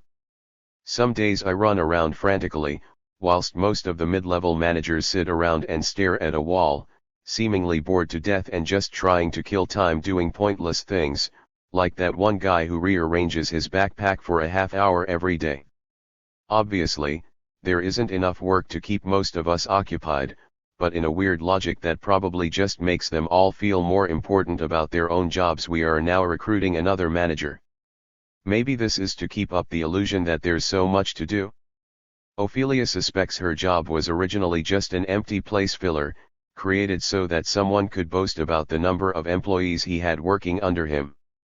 But once it was created, a perverse dynamic began to set in, whereby managers offloaded more and more of their responsibilities onto the lowest-ranking female subordinate, her, to give the impression that they were too busy to do such things themselves, leading, of course, to their having even less to do than previously, a spiral culminating in the apparently bizarre decision to hire another manager to stare at the wall or play Pokemon all day, just because hiring him would make it look like that was not what everyone else was doing. Ophelia ends up sometimes working frenetically, in part because the few necessary tasks, handed off to her, are augmented with completely made-up responsibilities designed to keep low-level staff bustling. Ophelia, we are divided between 2 organizations and 2 buildings. If my boss, the boss of the whole place, in fact, goes to the other building, I have to fill in a form to book a room for her. Every time. It is absolute insanity, but it certainly keeps the receptionist over there very busy and therefore, indispensable. It also makes her appear very organized, juggling and filing all this paperwork. It occurs to me that this is what they really mean in job ads when they say that they expect you to make office procedures more efficient, that you create more bureaucracy to fill the time. Ophelia's example highlights a common ambiguity, whose job is really bullshit, that of the flunky? Or the boss?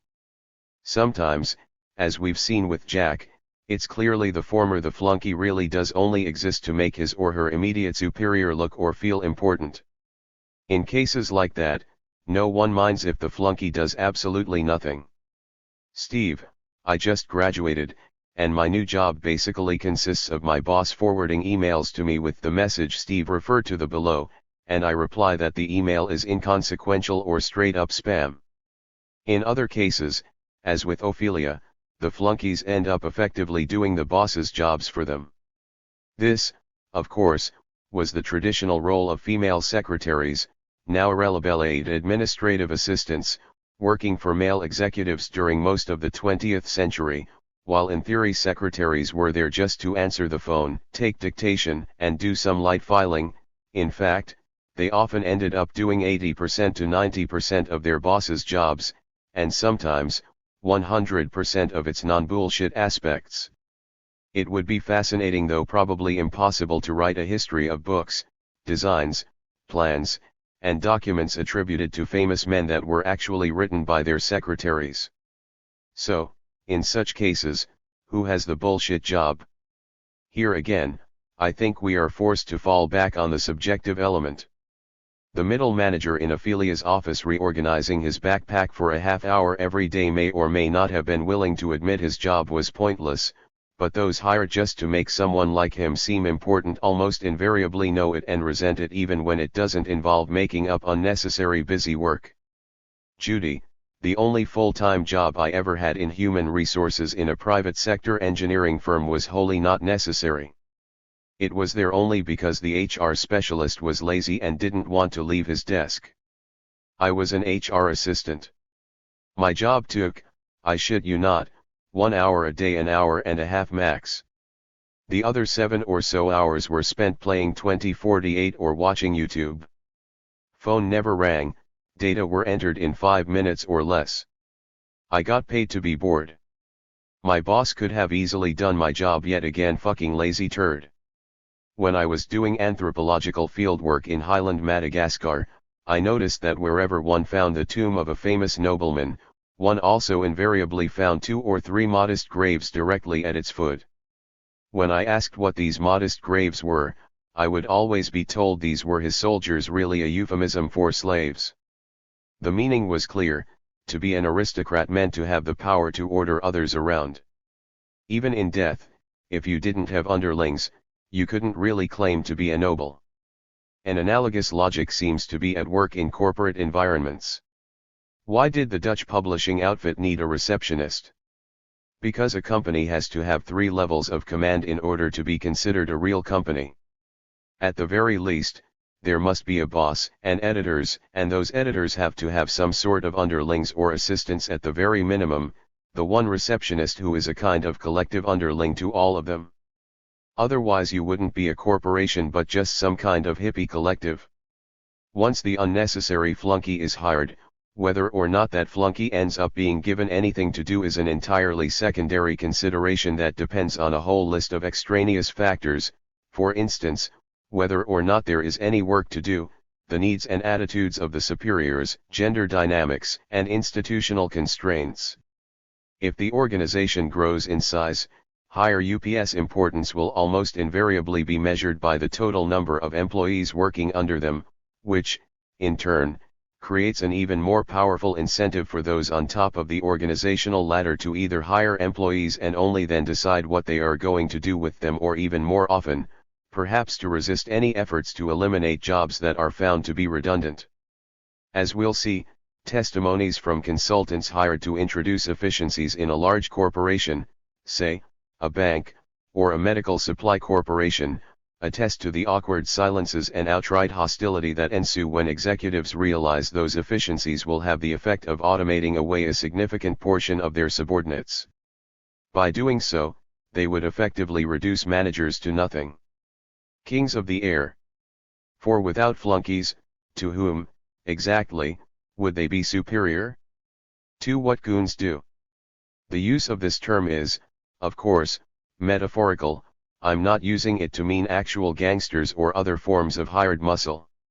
Rather, I'm referring to people whose jobs have an aggressive element, but, crucially, who exist only because other people employ them. The most obvious example of this are national armed forces. Countries need armies only because other countries have armies. If no one had an army, armies would not be needed. But the same can be said of most lobbyists, PR specialists, telemarketers, and corporate lawyers. Also, like literal goons, they have a largely negative impact on society. I think almost anyone would concur that, were all telemarketers to disappear, the world would be a better place. But I think most would also agree that if all corporate lawyers, bank lobbyists, or marketing gurus were to similarly vanish in a puff of smoke, the world would be at least a little bit more bearable. The obvious question is, are these really bullshit jobs at all? Would these not be more like the mafia hitmen of the last chapter? After all, in most cases, goons are clearly doing something to further the interests of those who employ them, even if the overall effect of their profession's existence might be considered detrimental to humanity as a whole. Here again we must appeal to the subjective element. Sometimes the ultimate pointlessness of a line of work is so obvious that few involved make much effort to deny it. Most universities in the United Kingdom now have public relations offices with staff several times larger than would be typical for, say, a bank or an auto manufacturer of roughly the same size. Does Oxford really need to employ a dozen-plus PR specialists to convince the public it's a top-notch university? I'd imagine it would take at least that many PR agents quite a number of years to convince the public Oxford was not a top-notch university, and even then, I suspect the task would prove impossible. Obviously, I am being slightly facetious here. This is not the only thing a PR department does.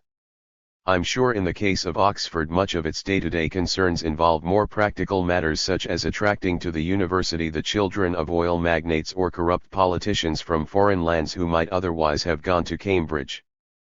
But still, those in charge of public relations, strategic communications, and the like at many elite universities in the UK have sent me testimonies making it clear that they do indeed feel their jobs are largely pointless.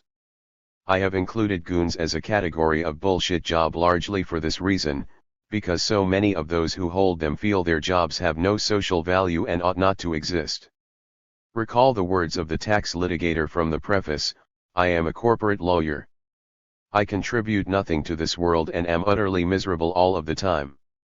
Unfortunately, it is almost impossible to ascertain how many corporate lawyers secretly share this feeling. The YouGov survey did not break down its results by profession, and while my own research confirms such feelings are by no means unique, none of those who reported such attitudes were particularly high level. The same is true of those who work in marketing or PR. The reason I thought the word goon appropriate is because in almost all cases, goons find their jobs objectionable not just because they feel they lack positive value but also because they see them as essentially manipulative and aggressive. Tom, I work for a very large American-owned post-production company based in London. There are parts of my job that have always been very enjoyable and fulfilling. I get to make cars fly, buildings explode, and dinosaurs attack alien spaceships for movie studios, providing entertainment for audiences worldwide. More recently, however, a growing percentage of our customers are advertising agencies. They bring us adverts for well-known branded products, shampoos, toothpastes, moisturizing creams, washing powders, etc., and we use visual effects trickery to make it seem like these products actually work. We also work on TV shows and music videos. We reduce bags under the eyes of women, make hair shinier, teeth whiter, make pop stars and film stars look thinner, etc. We airbrush skin to remove spots, isolate the teeth and color correct them to make them whiter, also done on the clothes in washing powder ads, paint out split ends and add shiny highlights to hair in shampoo commercials, and there are special deforming tools to make people thinner. These techniques are literally used in every commercial on TV, plus most TV drama shows, and lots of movies. Particularly on female actors but also on men. We essentially make viewers feel inadequate whilst they're watching the main programs and then exaggerate the effectiveness of the solutions provided in the commercial breaks. I get paid £100,000 a year to do this. When I asked why he considered his job to be bullshit, as opposed to merely, say, evil, Tom replied, "Tom, I consider a worthwhile job to be one that fulfills a pre-existing need, or creates a product or service that people hadn't thought of, that somehow enhances and improves their lives. I believe we passed the point where most jobs were these type of jobs a long time ago. Supply has far outpaced demand in most industries, so now it is demand that is manufactured. My job is a combination of manufacturing demand and then exaggerating the usefulness of the products sold to fix it. In fact, you could argue that that is the job of every single person that works in or for the entire advertising industry. If we're at the point where in order to sell products, you have to first of all trick people into thinking they need them, then I think you'd be hard-pressed to argue that these jobs aren't bullshit. In advertising, marketing, and publicity, discontent of this sort runs so high that there is even a magazine, Adbusters, produced entirely by workers in the industry who resent what they are made to do for a living and wish to use the powers they've acquired in advertising for good instead of evil. For instance, by designing flashy subvertising that attacks consumer culture as a whole. Tom, for his part, didn't consider his job bullshit because he objected to consumer culture in itself. He objected because he saw his beauty work, as he called it, as inherently coercive and manipulative. He was drawing a distinction between what might be called honest illusions and dishonest ones. When you make dinosaurs attack spaceships, no one actually thinks that's real. Much as with a stage magician, half the fun is that everyone knows a trick is being played, they just don't know exactly how it's done. When you subtly enhance the appearance of celebrities, in contrast, you are trying to change viewers' unconscious assumptions about what everyday reality, in this case, of men's and women's bodies ought to be like, so as to create an uncomfortable feeling that their lived reality is itself an inadequate substitute for the real thing. Where honest illusions add joy into the world, dishonest ones are intentionally aimed toward convincing people their worlds are a tawdry and miserable sort of place. Similarly, I received a very large number of testimonies from call center employees.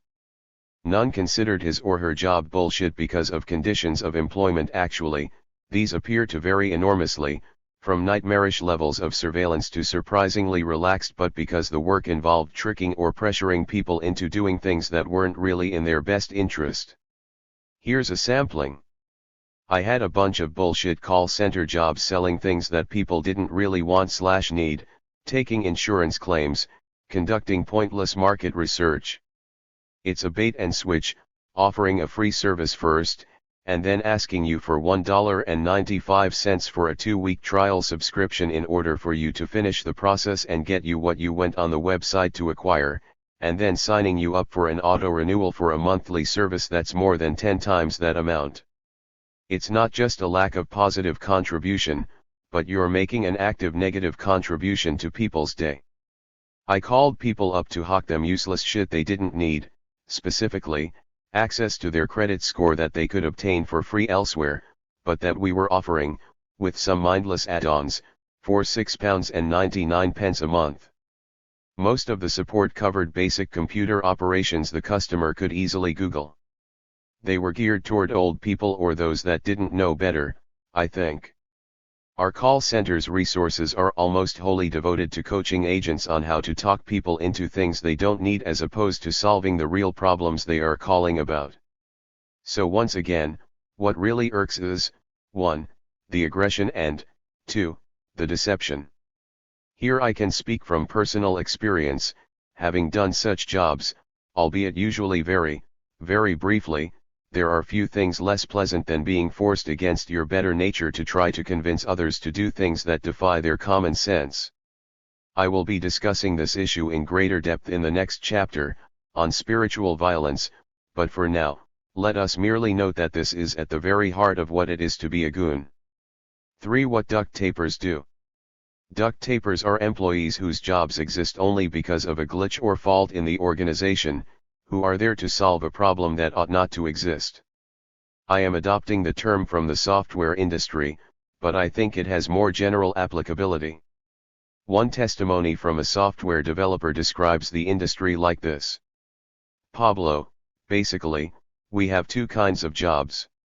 One kind involves working on core technologies, solving hard and challenging problems, etc.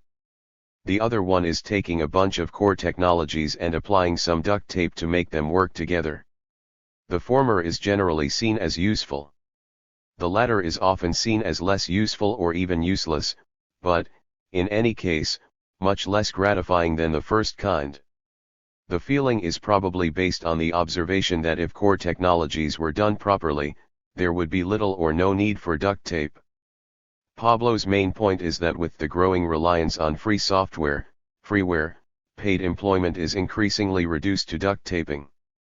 Coders are often happy to perform the interesting and rewarding work on core technologies for free at night, but, since that means they have less and less incentive to think about how such creations will ultimately be made compatible, that means the same coders are reduced during the day to the tedious, but paid, work of making them fit together. This is a very important insight, and I'll be discussing some of its implications at length later, but for now, let's just consider the notion of duct taping itself. Cleaning is a necessary function, things get dusty even if they just sit there, and the ordinary conduct of life tends to leave traces that need to be tidied up. But cleaning up after someone who makes a completely gratuitous and unnecessary mess is always irritating.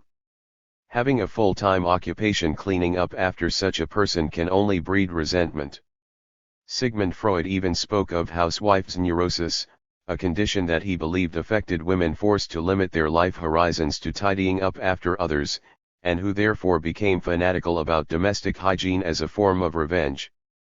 This is often the moral agony of the duct taper, to be forced to organize one's working life around caring about a certain value, say, cleanliness, precisely because more important people could not care less. The most obvious examples of duct tapers are underlings whose jobs are to undo the damage done by sloppy or incompetent superiors. Magda, I once worked for an SME, a small or medium-sized enterprise where I was the tester. I was required to proofread research reports written by their posh star researcher statistician. The man didn't know the first thing about statistics, and he struggled to produce grammatically correct sentences. He tended to avoid using verbs. He was so bad, I'd reward myself with a cake if I found a coherent paragraph. I lost 12 pounds working in that company. My job was to convince him to undertake a major reworking of every report he produced. Of course, he would never agree to correct anything, let alone undertake a rework, so I would then have to take the report to the company directors. They were statistically illiterate too, but being the directors, they could drag things out even more. There is, it seems, a whole genre of jobs that involve correcting the damage done by a superior who holds his position for reasons unrelated to ability to do the work.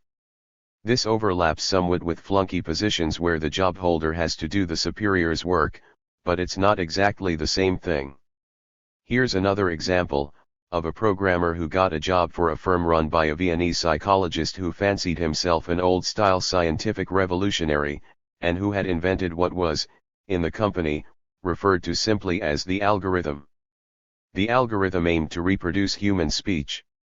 The company sold it to pharmacists to use on their websites. Except it didn't work. Nori, the company's founding genius, was this Viennese research psychologist, who claimed to have discovered the algorithm. For many months, I was never allowed to see it. I just wrote stuff that used it. The psychologist's code kept failing to give sensible results. Typical cycle. I demonstrate his code barfs on a ridiculously basic sentence. He'd wear confused frown, oh, how strange, like I just discovered the Death Star's one tiny weakness. He'd disappear into his cave for 2 hours. Triumphantly emerges with bug fix, now it's perfect. Go to step 1. In the end, the programmer was reduced to writing very primitive ELIZA scripts to mimic speech for the web pages just to cover up the fact that the algorithm was basically gibberish, and the company, it turned out, was a pure vanity project run by a rented CEO who used to manage a gym. Many duct taper jobs are the result of a glitch in the system that no one has bothered to correct, tasks that could easily be automated, for instance, but haven't been either because no one has gotten around to it, or because the manager wants to maintain as many subordinates as possible, or because of some structural confusion, or because of some combination of the three. I have any number of testimonies of this sort. Here's a sampling. I worked as a programmer for a travel company. Some poor person's job was to receive updated plane timetables via email several times a week and copy them by hand into Excel. My job was to transfer information about the state's oil wells into a different set of notebooks than they were currently in. My day consisted of photocopying veterans' health records for 7.5 hours a day.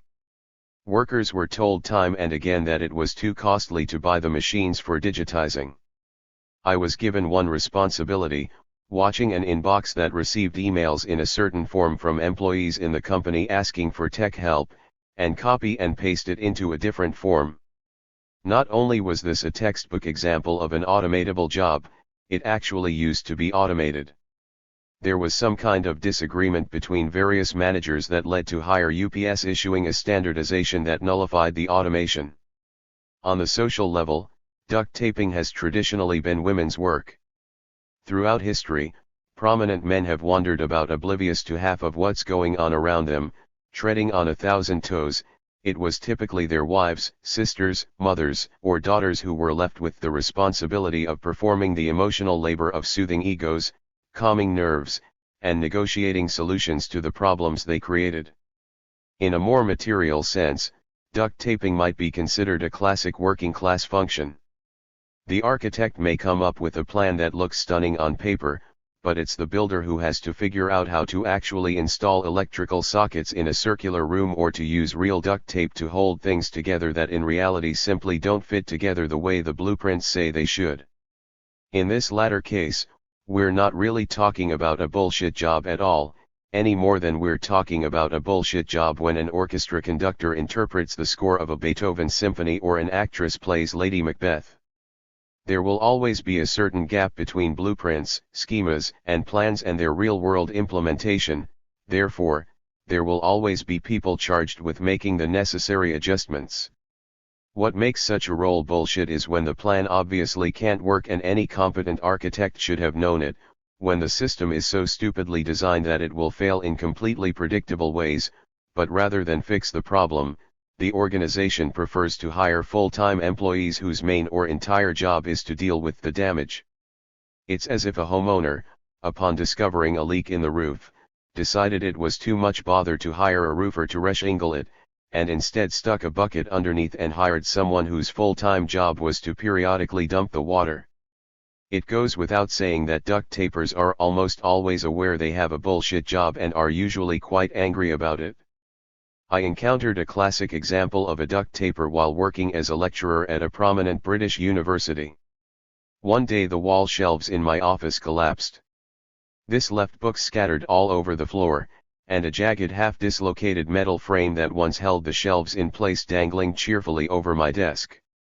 A carpenter appeared an hour later to inspect the damage but announced gravely that, since there were books all over the floor, safety rules prevented him from entering the room or taking further action.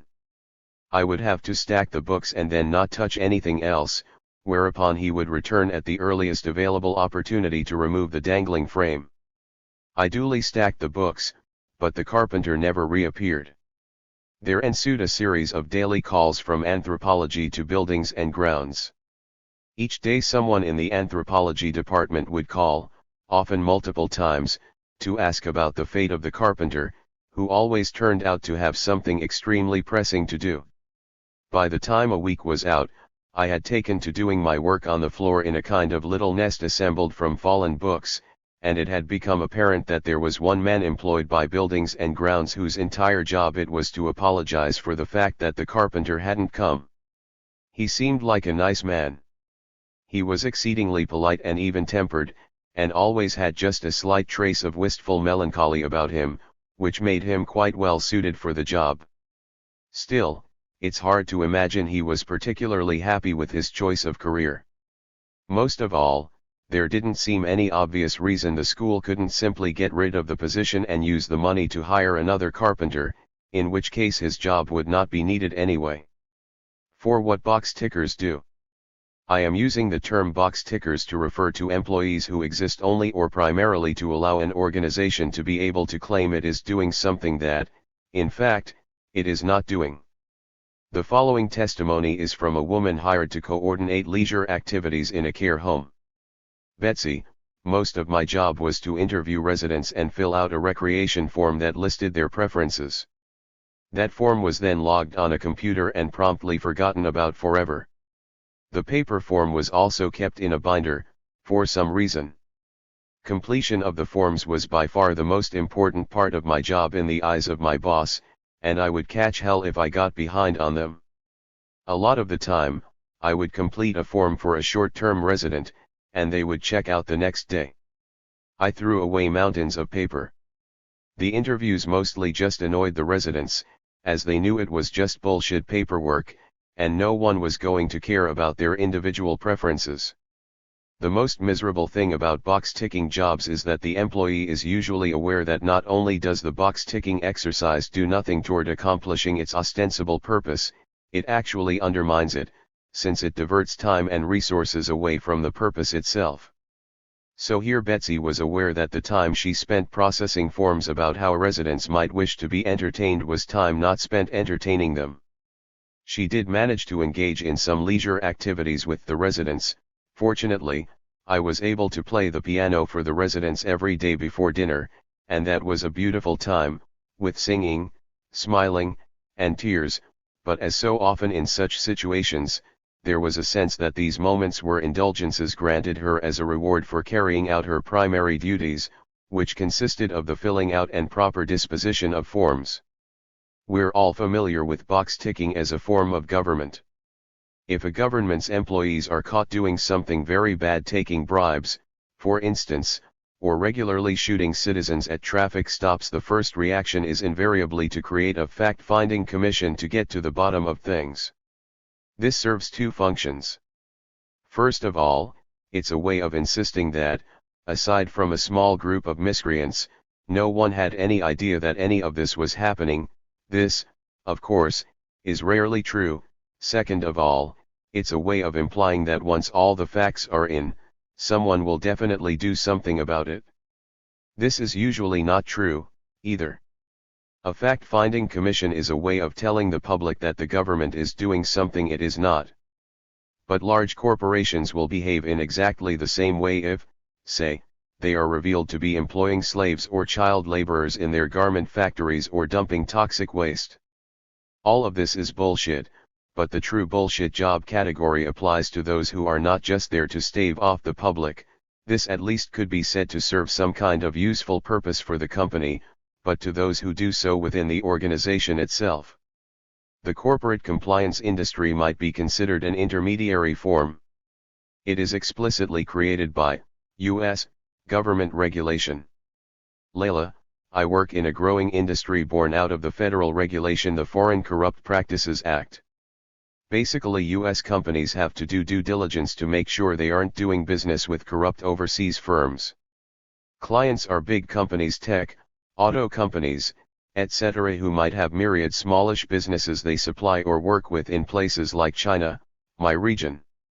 Our company creates due diligence reports for our clients, basically 1 to 2 hours of internet research that is then edited into a report. There is a lot of jargon and training that goes into making sure every report is consistent. Sometimes the internet reveals something that's an easy red flag, like a company's boss had a criminal case, but I would say the realness/bullshit factor is 20/80ths. Unless someone has been criminally charged, I have no way of knowing from my apartment in Brooklyn if they've been handed an envelope full of cash in Gwangju. Of course, on some level, all bureaucracies work on this principle. Once you introduce formal measures of success, reality for the organization becomes that which exists on paper, and the human reality that lies behind it is a secondary consideration at best. I vividly remember the endless discussions that ensued, when I was a junior professor at Yale University, about a first-year archaeology graduate student whose husband had died in a car crash on the first day of the term. For some reason, the shock caused her to develop a mental block on doing paperwork. She still attended lectures and was an avid participant in class discussions, and she turned in papers and got excellent grades. But eventually the professor would always discover she hadn't formally signed up for the class. As the eminence grise of the department would point out during faculty meetings, that was all that really mattered. As far as the guys in registration are concerned, if you don't get the forms in on time, you didn't take the course. So your performance is completely irrelevant. Other professors would mumble and fuss, and there would be occasional careful allusions to her personal tragedy, the exact nature of which was never specified. I had to learn about it from other students later on. But no one raised any fundamental objections to registration's attitude. That was just reality from an administrative point of view. Eventually, after last-minute attempts to have her fill out a sheaf of late application appeal documents also met with no response, and after numerous long soliloquies from the director of graduate studies about just how inconsiderate it was of her to make things so difficult for those who were only trying to help her, the student was expelled from the program on the grounds that anyone so incapable of handling paperwork was obviously not suited for an academic career. This mentality seems to increase, not decrease, when government functions are reorganized to be more like a business, and citizens, for example, are redefined as customers. Mark is Senior Quality and Performance Officer in a local council in the United Kingdom. Mark, most of what I do, especially since moving away from frontline customer-facing roles, involves ticking boxes, pretending things are great to senior managers, and generally feeding the beast with meaningless numbers that give the illusion of control. None of which helps the citizens of that council in the slightest. I've heard an apocryphal story about a chief executive who turned on the fire alarm, so all the staff gathered in the car park. He then told all the employees who were with the customer when the alarm went off to return to the building immediately. The other employees could return when one of the people dealing with the customer needed them for something, and so on and so forth. If this had happened when I was at that council, I would have been in the car park for a very long time. Mark goes on to describe local government as little more than an endless sequence of box-ticking rituals revolving around monthly target figures. These were put up on posters in the office and coded green for improving, amber for stable, and red for decline.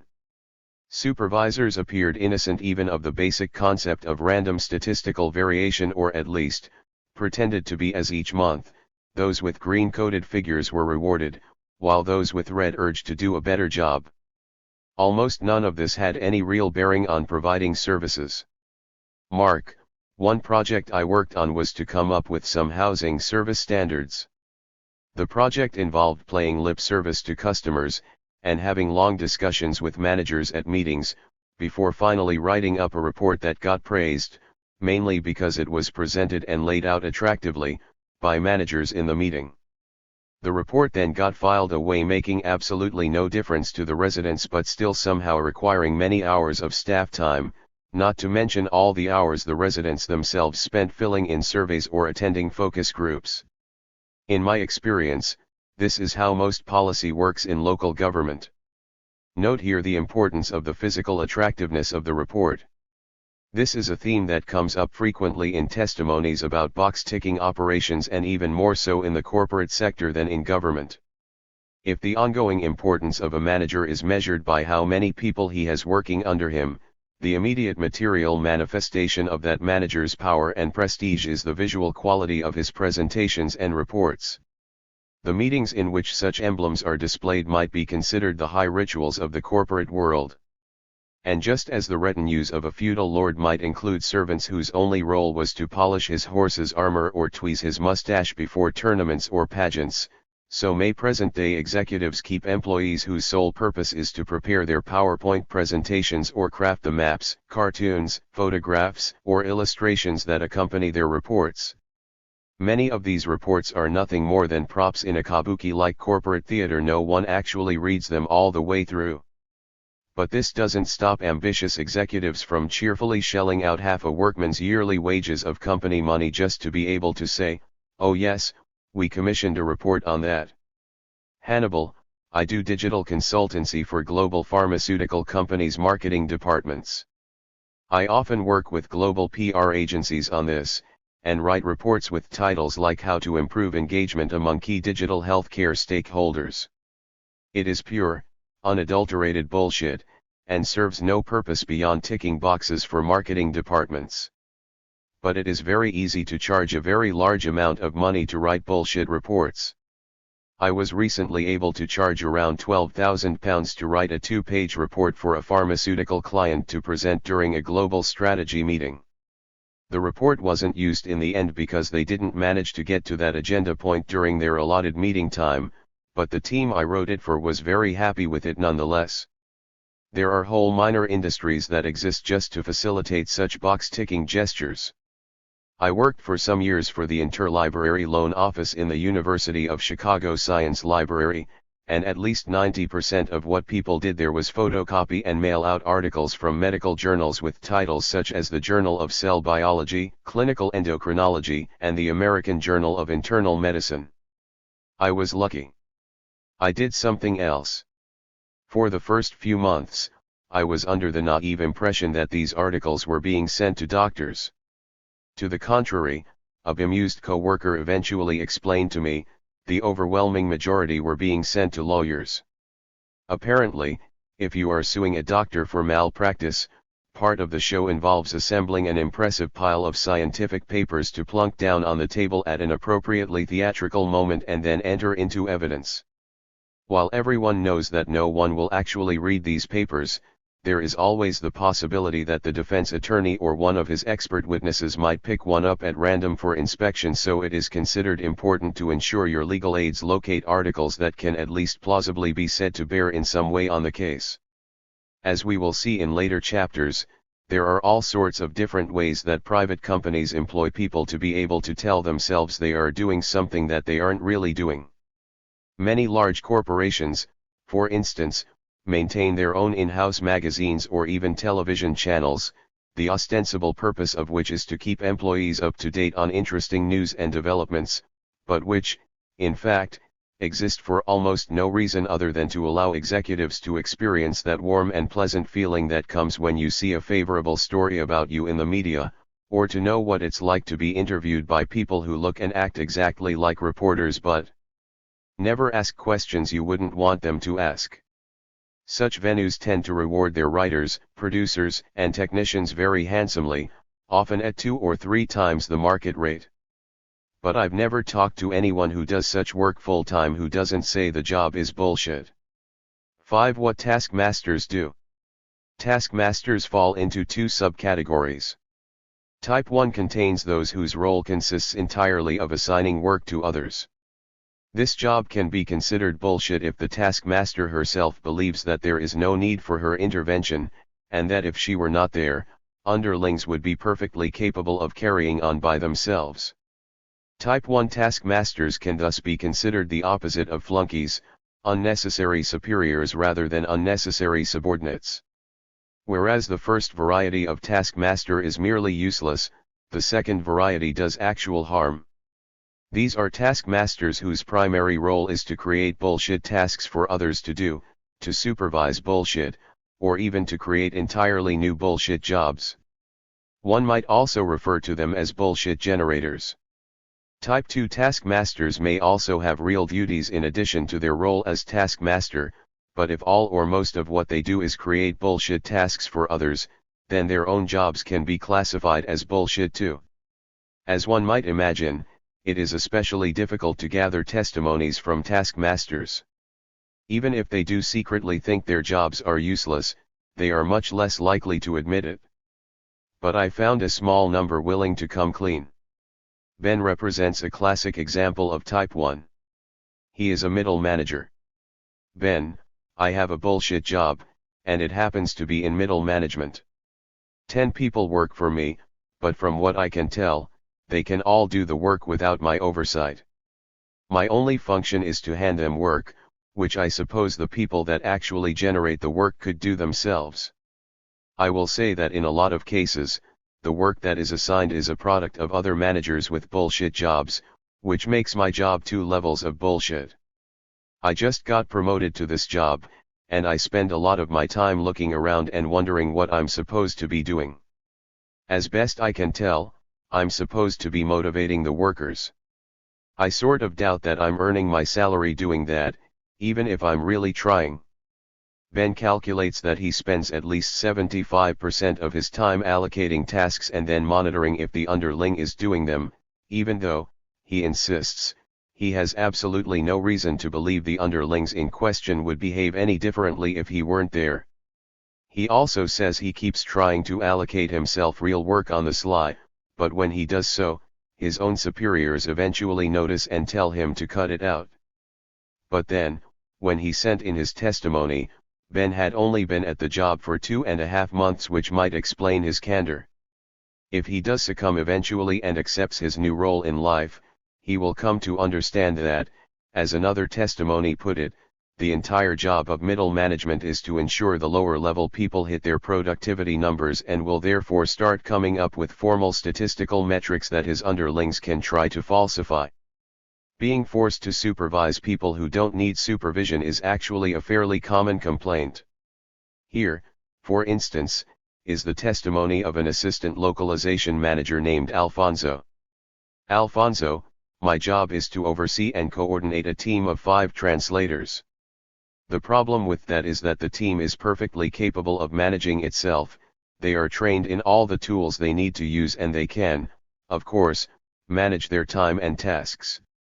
So I normally act as a task gatekeeper. Requests come to me through Jira, a bureaucratic online tool for managing tasks, and I pass them on to the relevant person or persons. Other than that, I'm in charge of sending periodic reports to my manager, who, in turn, will incorporate them into more important reports to be sent to the CEO. This kind of combination of task mastering and box ticking would appear to be the very essence of middle management. In Alfonso's case, he did actually serve one useful function, but only because his team of translators, based in Ireland, was assigned so little work by the central office in Japan that he had to constantly figure out ways to finagle the reports to make it look like they were very busy and no one needed to be laid off. Let us move on, then, to taskmasters of the second type, those who make up bullshit for others to do. We may begin with Chloe, who held the post of academic dean at a prominent British university, with a specific responsibility to provide strategic leadership to a troubled campus. Now, those of us toiling in the academic mills who still like to think of ourselves as teachers and scholars before all else have come to fear the word strategic.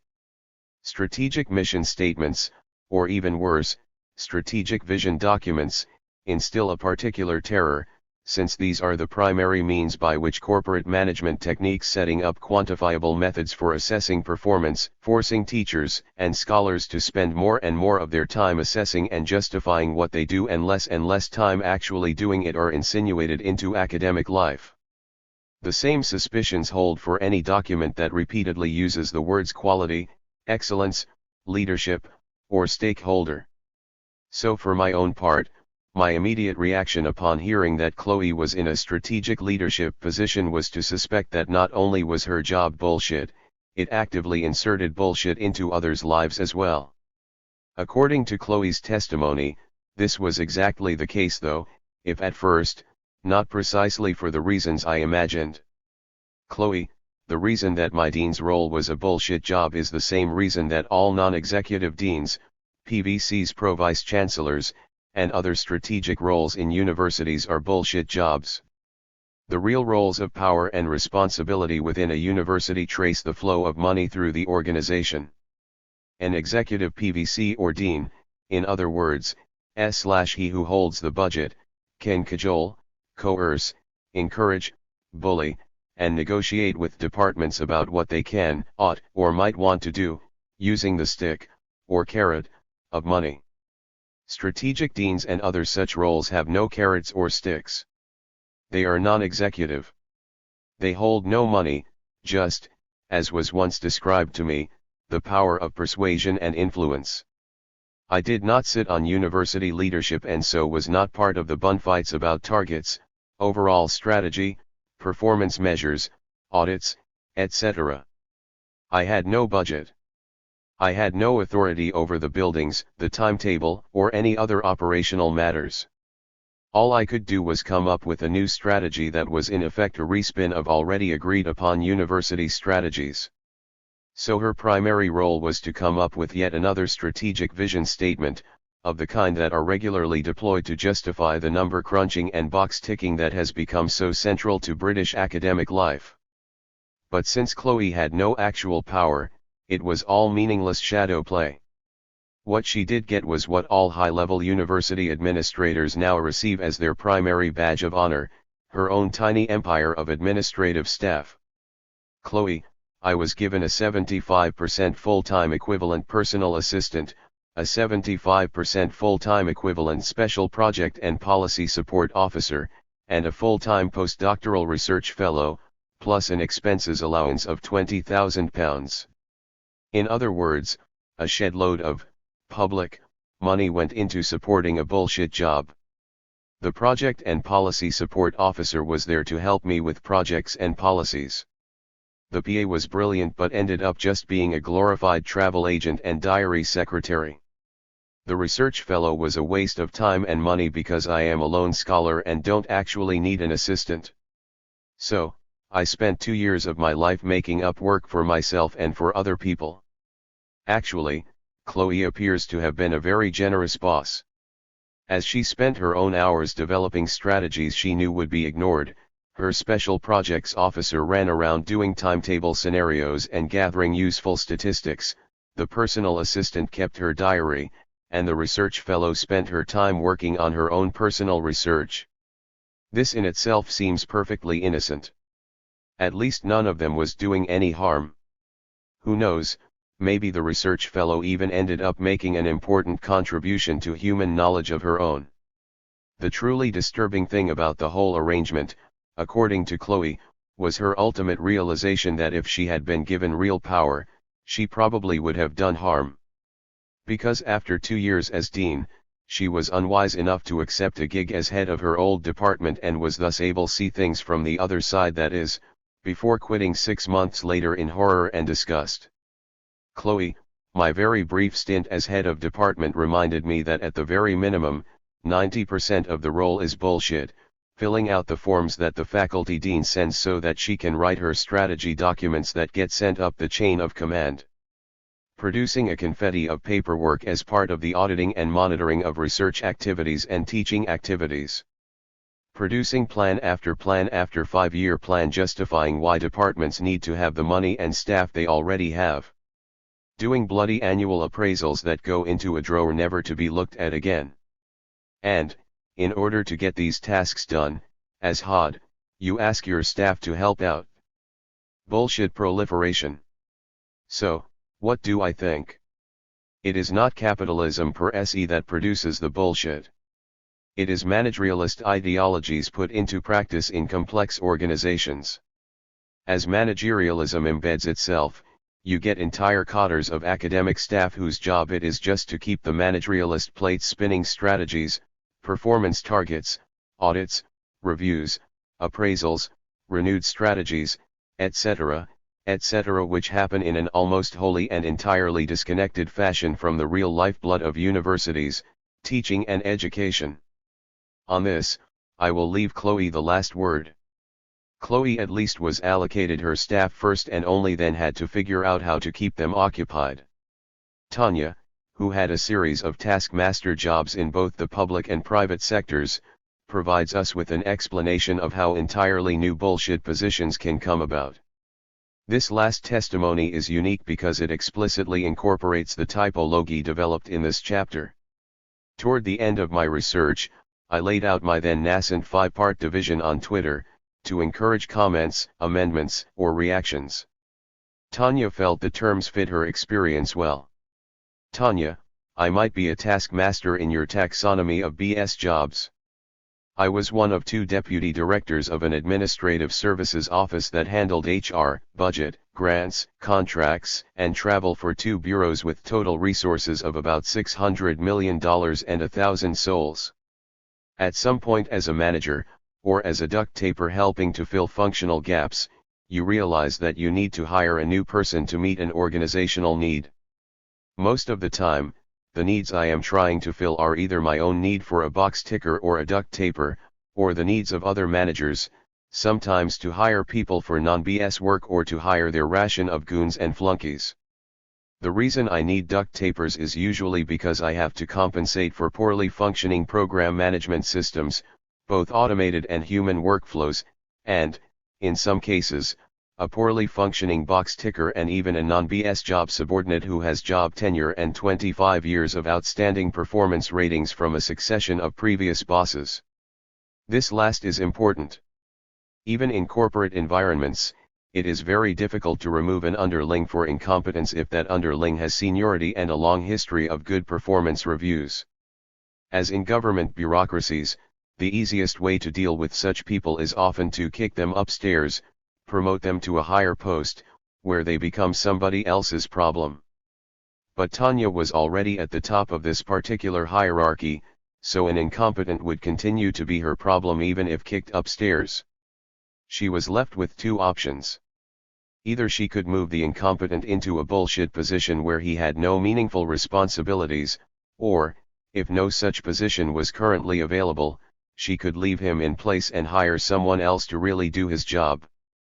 But if you take the latter course, another problem arises: you can't recruit someone for the incompetent's job, since the incompetent already has that job. Instead, you have to make up a new job with an elaborate job description that you know to be bullshit, because, really, you're hiring that person to do something else. Then you have to go through the motions of pretending the new person is ideally qualified to do the made-up job you don't really want him or her to do.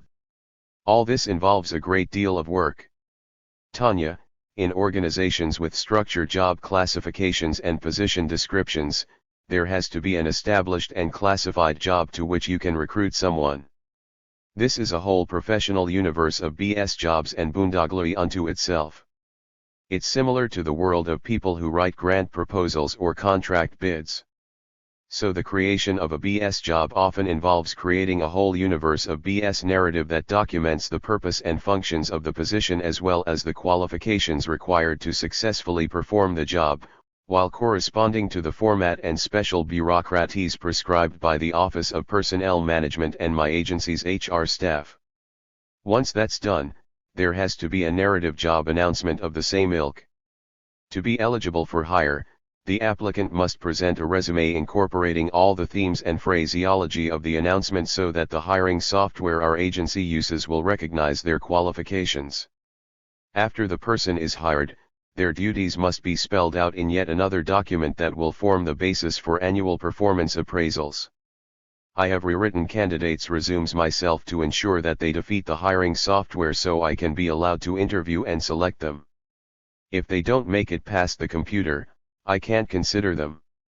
To present a parable version, imagine you are a feudal lord again.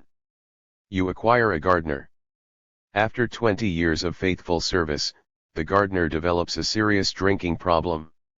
You keep finding him curled up in flower beads, while dandelions sprout everywhere and the sedge begins to die. But the gardener is well connected, and getting rid of him would offend people you don't feel it would be wise to offend. So you acquire a new servant, ostensibly to polish the doorknobs or perform some other meaningless task. In fact, you make sure the person you get as doorknob polisher is actually an experienced gardener. So far, so good.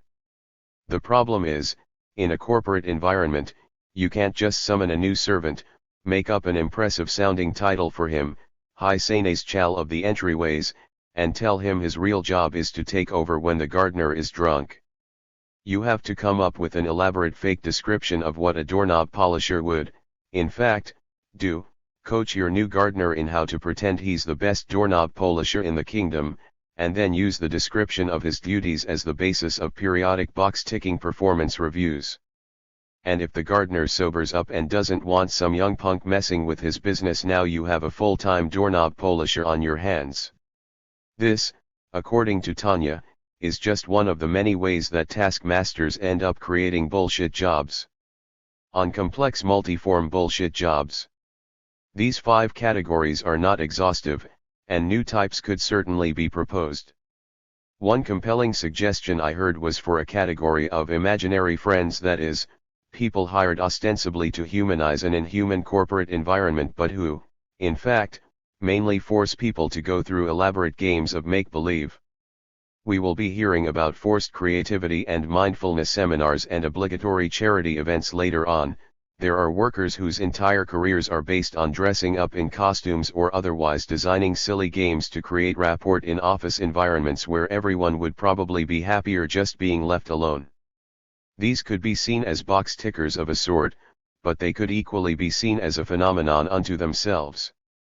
As the previous examples suggest, it can also sometimes be clear that a job is bullshit but still be difficult to determine precisely which of the 5 categories it belongs to. Often it may seem to contain elements of several. A box ticker might also be a flunky, or might end up becoming a mere flunky if the organization's internal rules change. A flunky might also be a part-time duct taper or become a full-time duct taper if a problem arises and, instead of fixing it, the boss decides it would be easier to just reassign one of his idle minions to deal with the effects. Consider Chloe, the non-executive dean. In a way, she, too, was a flunky, since her post was created by higher UPS for largely symbolic reasons. But she was also a taskmaster to her own subordinates. Since she and her subordinates didn't have much to do, she spent some of her time looking for problems they could duct tape until she finally came to the realization that even if she were given some kind of power, most of what she'd be doing would just be box-ticking exercises anyway. I received one testimony from a man who worked for a telemarketing company with a contract with a major IT firm. Let's say Apple. I don't know if it was Apple. He didn't tell me which one it was. His job was to call up corporations and try to convince them to book a meeting with an Apple sales representative. The problem was that all of the firms they would call already had an Apple sales rep permanently attached to them, often working out of the same office. What's more, they were perfectly aware of this. Jim, I often asked my managers how they would convince prospects of the value of taking a meeting with a sales rep from our technology giant customer when they already had a sales rep from that same technology giant on their premises. Some were as hapless as I was, but the more effective managers patiently explained to me that I was missing the point. An appointment setting call is a game of social niceties. Prospects don't take a meeting because they think it might help solve a business problem. They take it because they fear it would be impolite not to. This is as pointless can be, but how, exactly, would one classify it? Certainly Jim, being a telemarketer, would qualify as a goon. But he was a goon whose entire purpose was to maneuver people into box ticking. Another ambiguous multiform category are flack catchers, who might be considered a combination of flunky and duct taper but who have certain unique characteristics of their own. Flack catchers are subordinates hired to be at the receiving end of often legitimate complaints but who are given that role precisely because they have absolutely no authority to do anything about them. The flack catcher is, of course, a familiar role in any bureaucracy.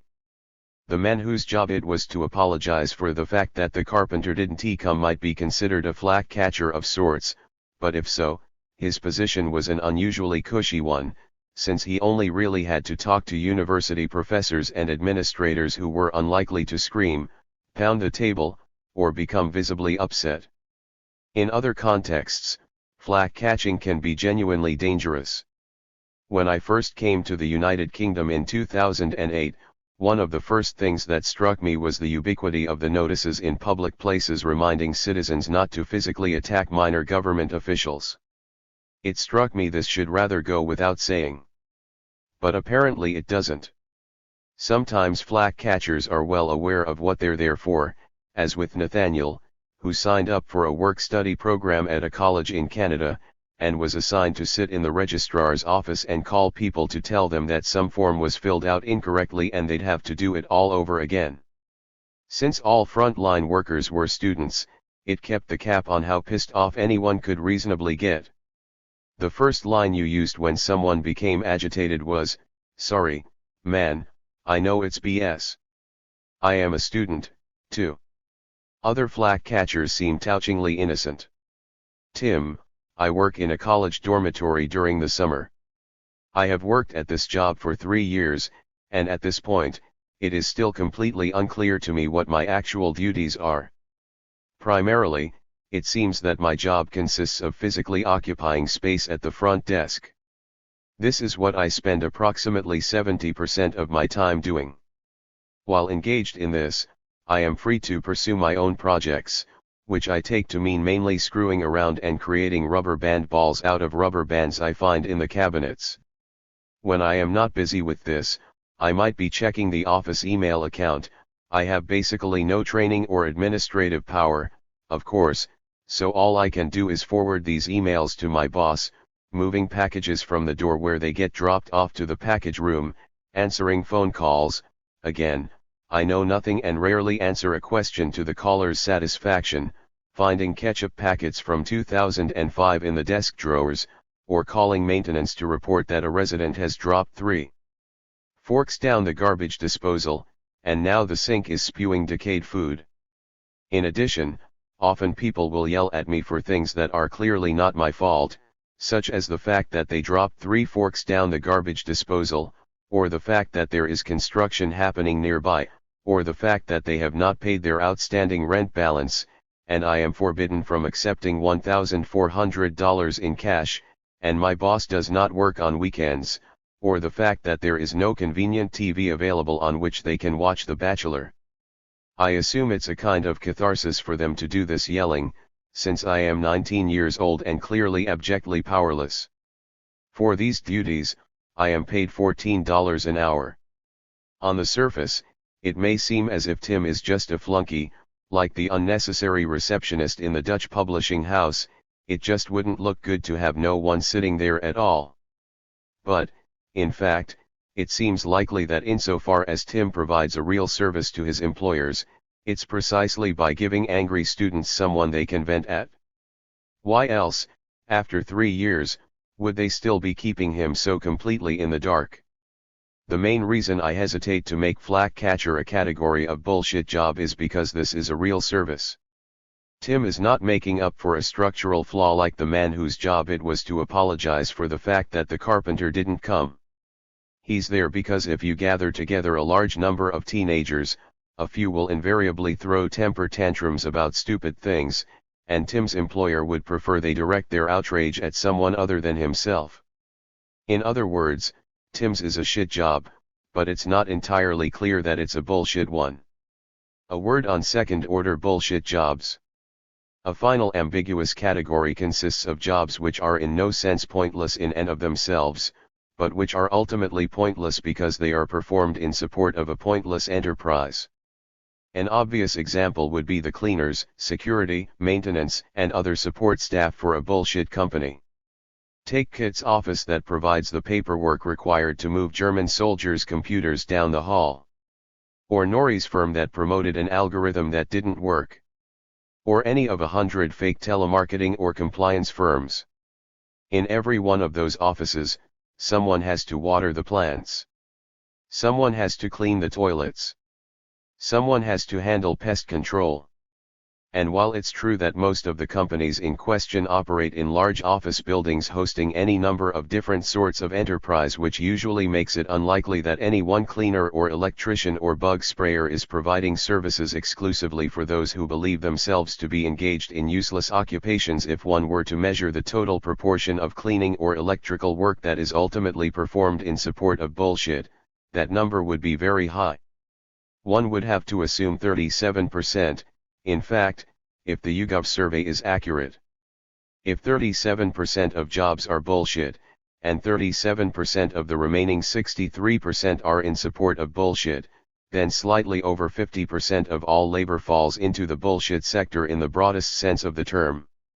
If you combine this with the bullshitization of useful occupations, at least 50% in office work, presumably less in other sorts, and the various professions that basically exist only because everyone is working too hard, dog washers, all-night pizza deliverymen, to name a few, we could probably get the real work week down to 15 hours or even 12 without anyone noticing much. A final note, with a brief return to the question, is it possible to have a bullshit job and not know it? The idea of second-order bullshit jobs once again raises the issue of the degree to which bullshit jobs are just a matter of subjective judgment and the degree to which they have objective reality. I believe bullshit jobs to be very real when I say we can only rely on the judgment of the worker. I'm simply talking about what we can, as observers, know about them. I would also remind the reader that while I believe it is right to defer to the particular worker about the factual question of whether their work actually does anything at all, when it comes to the rather more subtle issue of whether the work in question does anything of value, I will think it's the best thing to defer to the overall opinion of those who work in the industry. Otherwise we could end up in the rather silly position of saying that of 30 legal aides working in the same office and performing the same tasks, 29 have bullshit jobs because they think they do, but the one true believer who disagrees does not.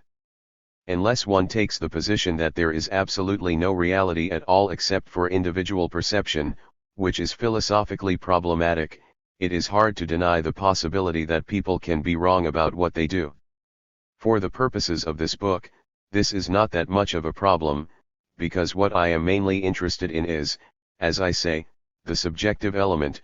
My primary aim is not so much to lay out a theory of social utility or social value as to understand the psychological, social, and political effects of the fact that so many of us labor under the secret belief that our jobs lack social utility or social value.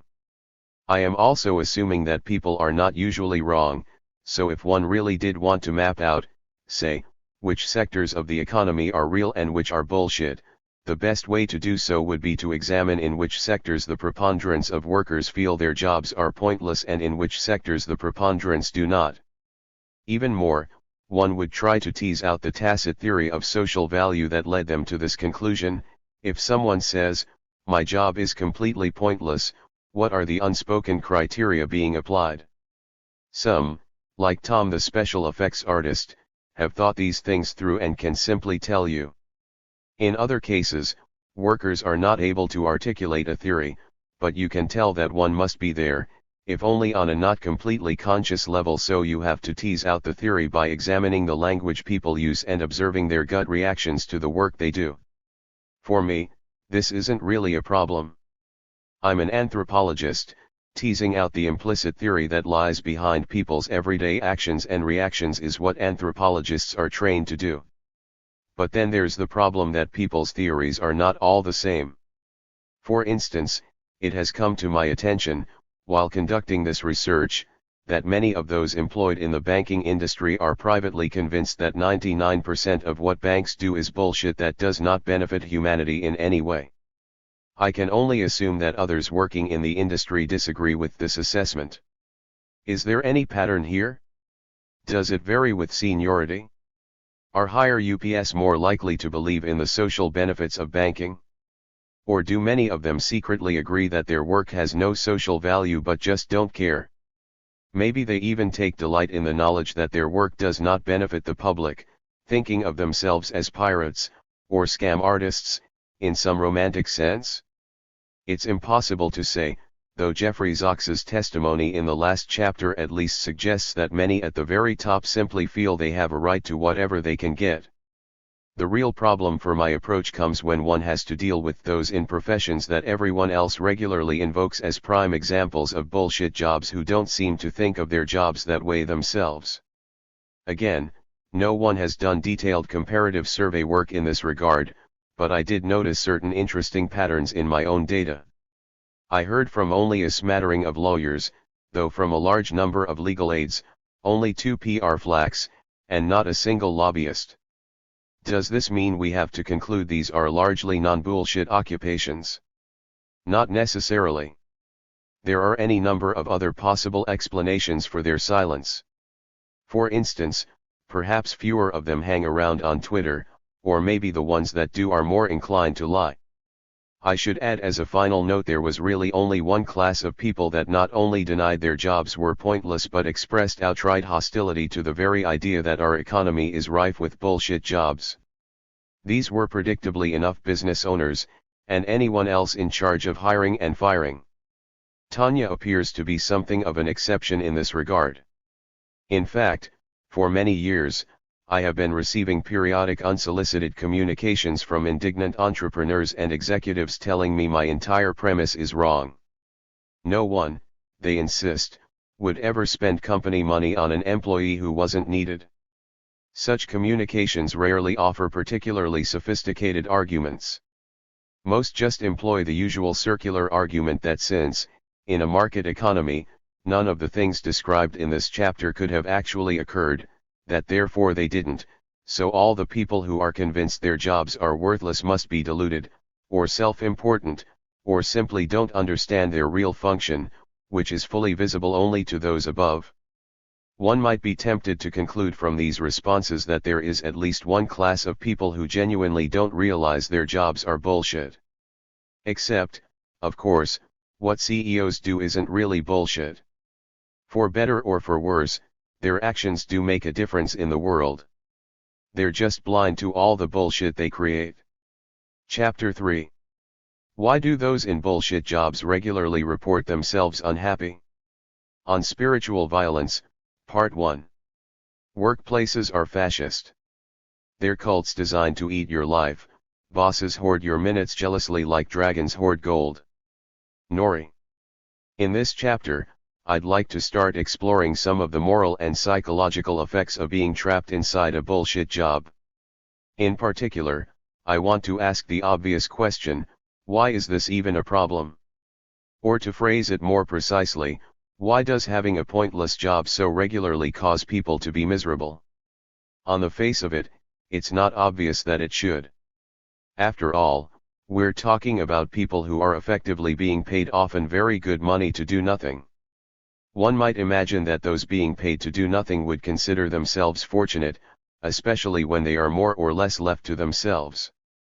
But while every now and then I did hear testimonies from those who said they couldn't believe their luck in landing such a position, the remarkable thing is how very few of them there were. Many, in fact, seemed perplexed by their own reaction, unable to understand why their situation left them feeling so worthless or depressed. Indeed, the fact that there was no clear explanation for their feelings, no story they could tell themselves about the nature of their situation and what was wrong about it often contributed to their misery. At least a galley slave knows that he's oppressed. An office worker forced to sit for 7.5 hours a day pretending to type into a screen for $18 an hour, or a junior member of a consultancy team forced to give the exact same seminar on innovation and creativity week in and week out for $50,000 a year, is just confused. In an earlier book about debt, I wrote about the phenomenon of moral confusion. I took as my example the fact that throughout human history, most people seem to have agreed both that paying back one's debts was the essence of morality and that money lenders were evil. While the rise of bullshit jobs is a comparatively recent phenomenon, I think it creates a similar moral embarrassment. On the one hand, everyone is encouraged to assume that human beings will always tend to seek their best advantage, that is, to find themselves a situation where they can get the most benefit for the least expenditure of time and effort, and for the most part, We do assume this especially if we are talking about such matters in the abstract. We can't just give poor people handouts. Then they won't have any incentive to look for work. On the other hand, our own experience, and those of the people we are closest to, tends to contradict these assumptions at many points. People almost never act and react to situations in quite the way our theories of human nature would predict. The only reasonable conclusion is that, at least in certain key essentials, these theories about human nature are wrong.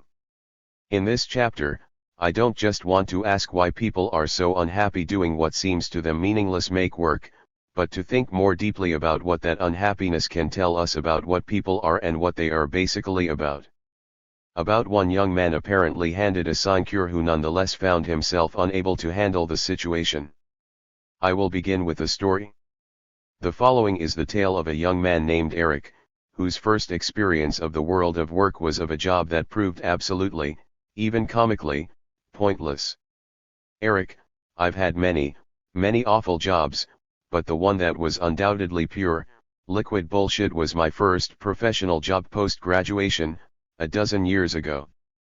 I was the first in my family to attend university, and due to a profound naivete about the purpose of higher education, I somehow expected that it would open up vistas of hitherto unforeseen opportunity. Instead, it offered graduate training schemes at PricewaterhouseCoopers, KPMG, etc. I preferred to sit on the dole for 6 months using my graduate library privileges to read French and Russian novels before the dole forced me to attend an interview which, sadly, led to a job. That job involved working for a large design firm as its interface administrator. The interface was a content management system and intranet with a graphical user interface, basically designed to enable this company's work to be shared across its 7 offices around the UK. Eric soon discovered that he was hired only because of a communication problem in the organization. In other words, he was a duct taper. The entire computer system was necessary only because the partners were unable to pick up the phone and coordinate with one another. Eric, the firm was a partnership, with each office managed by one partner. All of them seemed to have attended one of 3 private schools and the same design school, the Royal College of Art. Being unbelievably competitive 40-something public schoolboys, they often tried to outcompete one another to win bids, and on more than one occasion, 2 different offices had found themselves arriving at the same client's office to pitch work and having to hastily combine their bids in the parking lot of some dismal business park.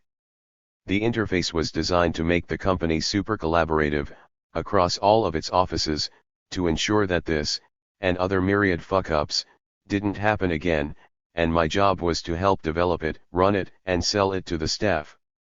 The problem was, it soon became apparent that Eric wasn't even really a duct taper. He was a box ticker. One partner had insisted on the project, and, rather than argue with him, the others pretended to agree. Then they did everything in their power to make sure it didn't work. Eric, I should have realized that this was one partner's idea that no one else actually wanted to implement. Why else would they be paying a 21-year-old history graduate with no IT experience to do this? They'd bought the cheapest software they could find, from a bunch of absolute crooks, so it was buggy, prone to crashing, and looked like a Windows 3.1 screensaver. The entire workforce was paranoid that it was designed to monitor their productivity, record their keystrokes, or flag that they were torrenting porn on the company internet, and so they wanted nothing to do with it. As I had absolutely no background in coding or software development, there was very little I could do to improve the thing, so I was basically tasked with selling and managing a badly functioning, unwanted turd. After a few months, I realized that there was very little for me to do at all most days, aside from answer a few queries from confused designers wanting to know how to upload a file, or search for someone's email on the address book. The utter pointlessness of his situation soon led to subtle and then, increasingly unsubtle acts of rebellion. Eric, I started arriving late and leaving early. I extended the company policy of a pint on Friday lunchtime into pints every lunchtime. I read novels at my desk. I went out for lunchtime walks that lasted 3 hours. I almost perfected my French reading ability, sitting with my shoes off with a copy of Le Monde and a Petit Robert. I tried to quit, and my boss offered me a £2,600 raise, which I reluctantly accepted. They needed me precisely because I didn't have the skills to implement something that they didn't want to implement, and they were willing to pay to keep me. Perhaps one could paraphrase Marx's economic and philosophical manuscripts of 1844 here: to forestall their fears of alienation from their own labor, they had to sacrifice me up to a greater alienation from potential human growth. As time went on, Eric became more and more flagrant in his defiance, hoping he could find something he could do that might actually cause him to be fired. He started showing up to work drunk and taking paid business trips for non-existent meetings. Eric, a colleague from the Edinburgh office, to whom I had poured out my woes when drunk at the annual general meeting, started to arrange phony meetings with me, once on a golf course near Gleneagles, me hacking at the turf in borrowed golf shoes 2 sizes too large. After getting away with that, I started arranging fictional meetings with people in the London office. The firm would put me up in a nicotine-coated room in the St. Athens in Bloomsbury, and I would meet old London friends for some good old-fashioned all-day drinking in Soho pubs, which often turned into all-night drinking in Shoreditch. More than once, I returned to my office the following Monday in last Wednesday's work shirt. I'd long since stopped shaving, and by this point, my hair looked like it was robbed from a Zeppelin roadie. I tried on 2 more occasions to quit, but both times my boss offered me more cash. By the end, I was being paid a stupid sum for a job that, at most, involved me answering the phone twice a day. I eventually broke down on the platform of Bristol Temple Meads train station one late summer's afternoon. I'd always fancied seeing Bristol, and so I decided to visit the Bristol office to look at user take-up. I actually spent 3 days taking MDMA at an anarcho-syndicalist house party in St. Paul's, and the dissociative come-down made me realize how profoundly upsetting it was to live in a state of utter purposelessness. After heroic efforts, Eric did finally manage to get himself replaced.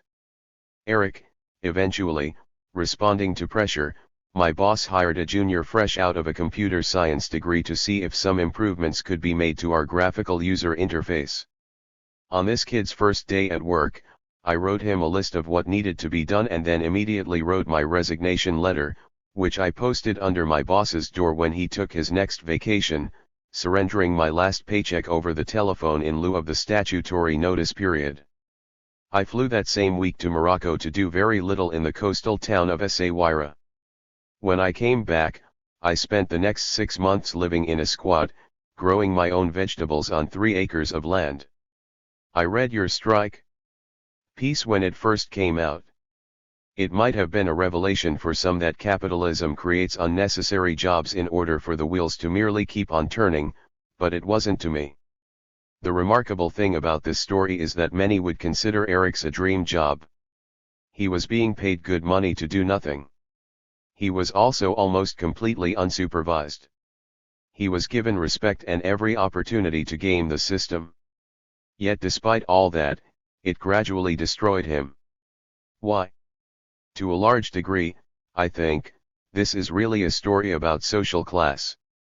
Eric was a young man from a working class background, a child of factory workers, no less fresh out of college and full of expectations, suddenly confronted with a jolting introduction to the real world. Reality, in this instance, consisted of the fact that, while middle-aged executives can be counted on to simply assume that any 20-something white male will be at least something of a computer whiz, even if, as in this case, he had no computer training of any kind, and, b, might even grant someone like Eric a cushy situation if it suited their momentary purposes, c, they basically saw him as something of a joke. Which his job almost literally was. His presence in the company was very close to a practical joke some designers were playing on one another. Even more, what drove Eric crazy was the fact there was simply no way he could construe his job as serving any sort of purpose. He couldn't even tell himself he was doing it to feed his family, he didn't have one yet. Coming from a background where most people took pride in making, maintaining, and fixing things, or anyway felt that was the sort of thing people should take pride in, he had assumed that going to university and moving into the professional world would mean doing the same sorts of thing on a grander, even more meaningful, scale. Instead, he ended up getting hired precisely for what he wasn't able to do. He tried to just resign. They kept offering him more money. He tried to get himself fired. They wouldn't fire him. He tried to rub their faces in it, to make himself a parody of what they seemed to think he was. It didn't make the slightest bit of difference. To get a sense of what was really happening here, let us imagine a second history major. We can refer to him as Antioch, a young man of a professional background but placed in exactly the same situation. How might Antioch have behaved differently? Well, likely as not, he would have played along with the charade. Instead of using phony business trips to practice forms of self-annihilation, Antioch would have used them to accumulate social capital, connections that would eventually allow him to move on to better things. He would have treated the job as a stepping stone, and this very project of professional advancement would have given him a sense of purpose. But such attitudes and dispositions don't come naturally. Children from professional backgrounds are taught to think like that from an early age. Eric, who had not been trained to act and think this way, couldn't bring himself to do it. As a result, he ended up, for a time, at least, in a squat growing tomatoes. Concerning the experience of falseness and purposelessness at the core of bullshit jobs, and the importance now felt of conveying the experience of falseness and purposelessness to youth. In a deeper way, Eric's story brings together almost everything that those with bullshit jobs say is distressing about their situation. It's not just the purposelessness though, certainly, it's that. It's also the falseness. I've already mentioned the indignation telemarketers feel when they are forced to try to trick or pressure people into doing something they think is against their best interests. This is a complicated feeling. We don't even really have a name for it. When we think of scams, after all, we think of grifters, confidence artists. They are easy to see as romantic figures, rebels living by their wits, as well as admirable because they have achieved a certain form of mastery. This is why they make acceptable heroes in Hollywood movies. A confidence artist could easily take delight in what she's doing. But being forced to scam someone is altogether different. In such circumstances, it's hard not to feel you're ultimately in the same situation as the person you're scamming. You're both being pressured and manipulated by your employer, only in your case, with the added indignity that you're also betraying the trust of someone whose side you should be on. One might imagine the feelings sparked by most bullshit jobs would be very different. After all, if the employee is scamming anyone, it's his employer, and he's doing it with his employer's full consent. But somehow, this is precisely what many report to be so disturbing about the situation. You don't even have the satisfaction of knowing you're putting something over on someone. You're not even living your own lie. Most of the time, you're not even quite living somebody else's lie, either. Your job is more like a boss's unzipper fly that everyone can see but also knows better than to mention. If anything, this appears to compound the sense of purposelessness. Perhaps Antioch would, indeed, have found a way to turn around that purposelessness and seen himself as in on the joke. Perhaps if he were a real go-getter, he'd have used his administrative skills to effectively take over the office, but even children of the rich and powerful often find this difficult to pull off.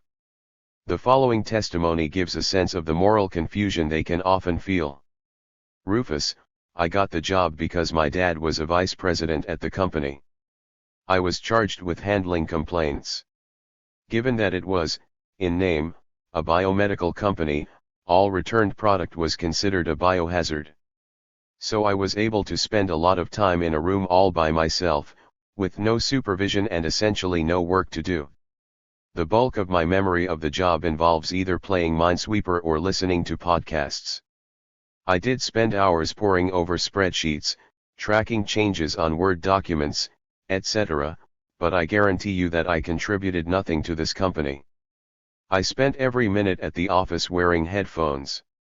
I paid only the smallest attention possible to the people around me and the work I was assigned. I hated every minute working there.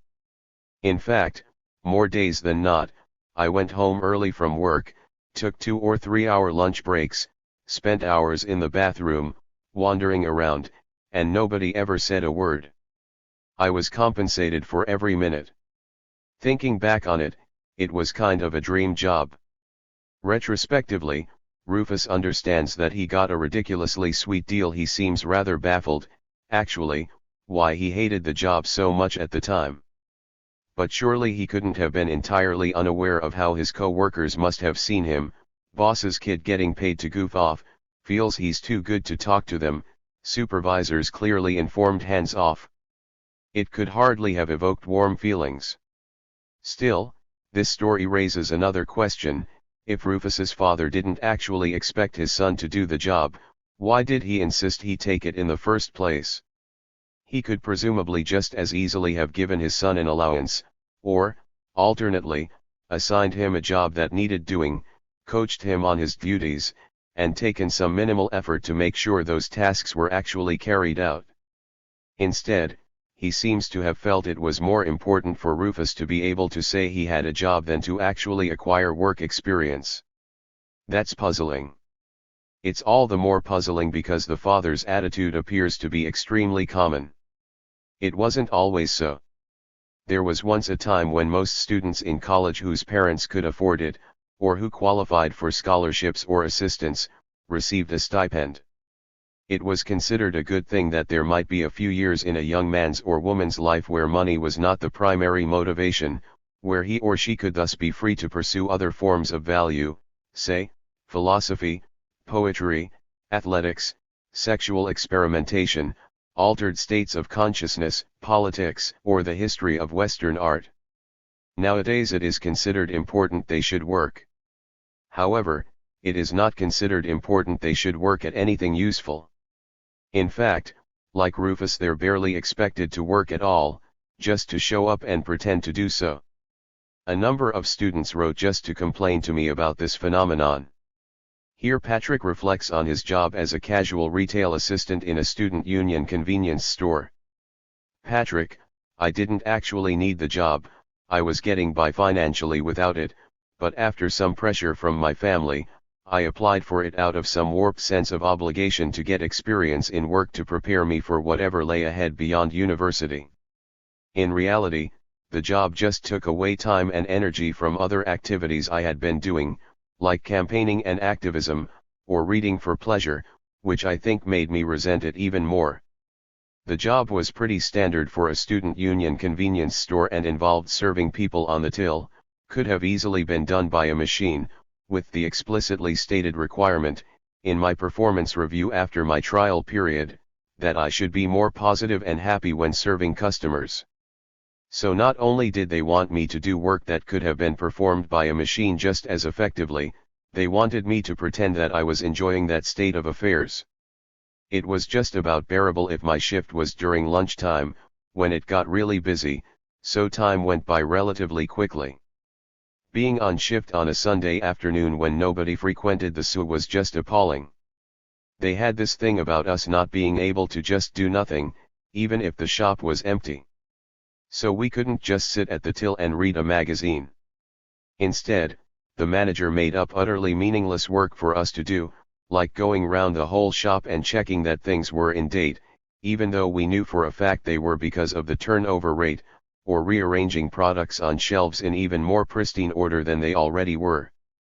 The very, very worst thing about the job was that it gave you so much time to think, because the work was so lacking in any intellectual demand. So I just thought so much about how bullshit my job was, how it could be done by a machine, how much I couldn't wait for full communism, and just endlessly theorized the alternatives to a system where millions of human beings have to do that kind of work for their whole lives in order to survive. I couldn't stop thinking about how miserable it made me. This is what happens, of course, When you first open the entire world of social and political possibility to a young mind by sending it to college and then tell it to stop thinking and tidy up already tidy shelves. Parents now feel it is important that young minds should have this experience. But what, precisely, was Patrick supposed to be learning through this exercise? Here's another example. Brendan, I'm at a small college in Massachusetts training to be a high school history teacher. Recently I started work at the dining commons. A co-worker told me on my first day, half of this job is making things look clean, and the other half is looking busy. For the first couple of months, they had me monitor the back room. I would clean the buffet slider, restock the desserts, and wipe down tables when people left.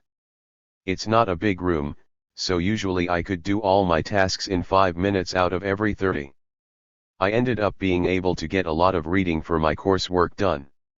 However, sometimes one of the less understanding supervisors would be working.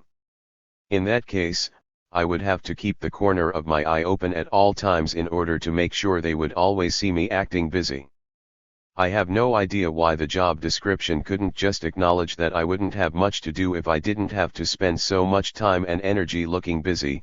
I could get my reading and the table cleaning done quicker and more efficiently. But of course, efficiency is not the point. In fact, if we are simply talking about teaching students about efficient work habits, the best thing would be to leave them to their studies. Schoolwork is, after all, real work in every sense except that you don't get paid for it, though if you're receiving a scholarship or an allowance, you actually are getting paid for it. In fact, like almost all the other activities Patrick or Brendan might have been engaged in had they not been obliged to take on real-world jobs, their classwork is actually more real than the largely make-work projects they ended up being forced to do. Schoolwork has real content. One must attend classes, do the readings, write exercises or papers, and be judged on the results.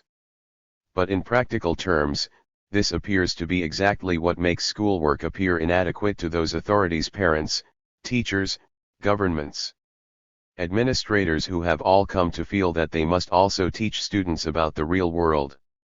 It's too results-oriented. You can study any way you want to so long as you pass the test. A successful student has to learn self-discipline, but this is not the same as learning how to operate under orders. Of course, the same is true of most of the other projects and activities students might otherwise be engaged in, whether rehearsing for plays, playing in a band, political activism, or baking cookies or growing pot to sell to fellow students. All of which might be appropriate training for a society of self-employed adults, or even one made up primarily of the largely autonomous professionals, doctors, lawyers, architects, and so forth, that universities were once designed to produce. It might even be appropriate to train young people for the democratically organized collectives that were the subject of Patrick's reveries about full communism. But as Brendan points out, it is very much not preparation for work in today's increasingly bullshitized workplace. Brendan, a lot of these student work jobs have us doing some sort of bullshit task like scanning IDs, or monitoring empty rooms, or cleaning already clean tables. Everyone is cool with it, because we get money while we study, but otherwise there's absolutely no reason not to just give students the money and automate or eliminate the work. I'm not altogether familiar with how the whole thing works, but a lot of this work is funded by the feds and tied to our student loans. It's part of a whole federal system designed to assign students a lot of debt, thereby promising to coerce them into labor in the future, as student debts are so hard to get rid of, accompanied by a bullshit education program designed to train and prepare us for our future bullshit jobs.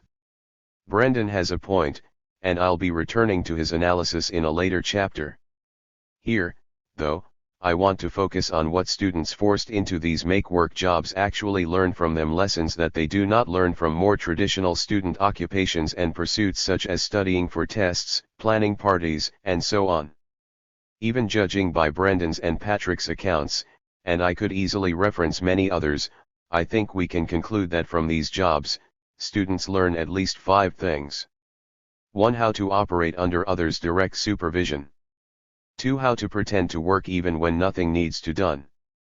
3. That one is not paid money to do things, however useful or important, that one actually enjoys.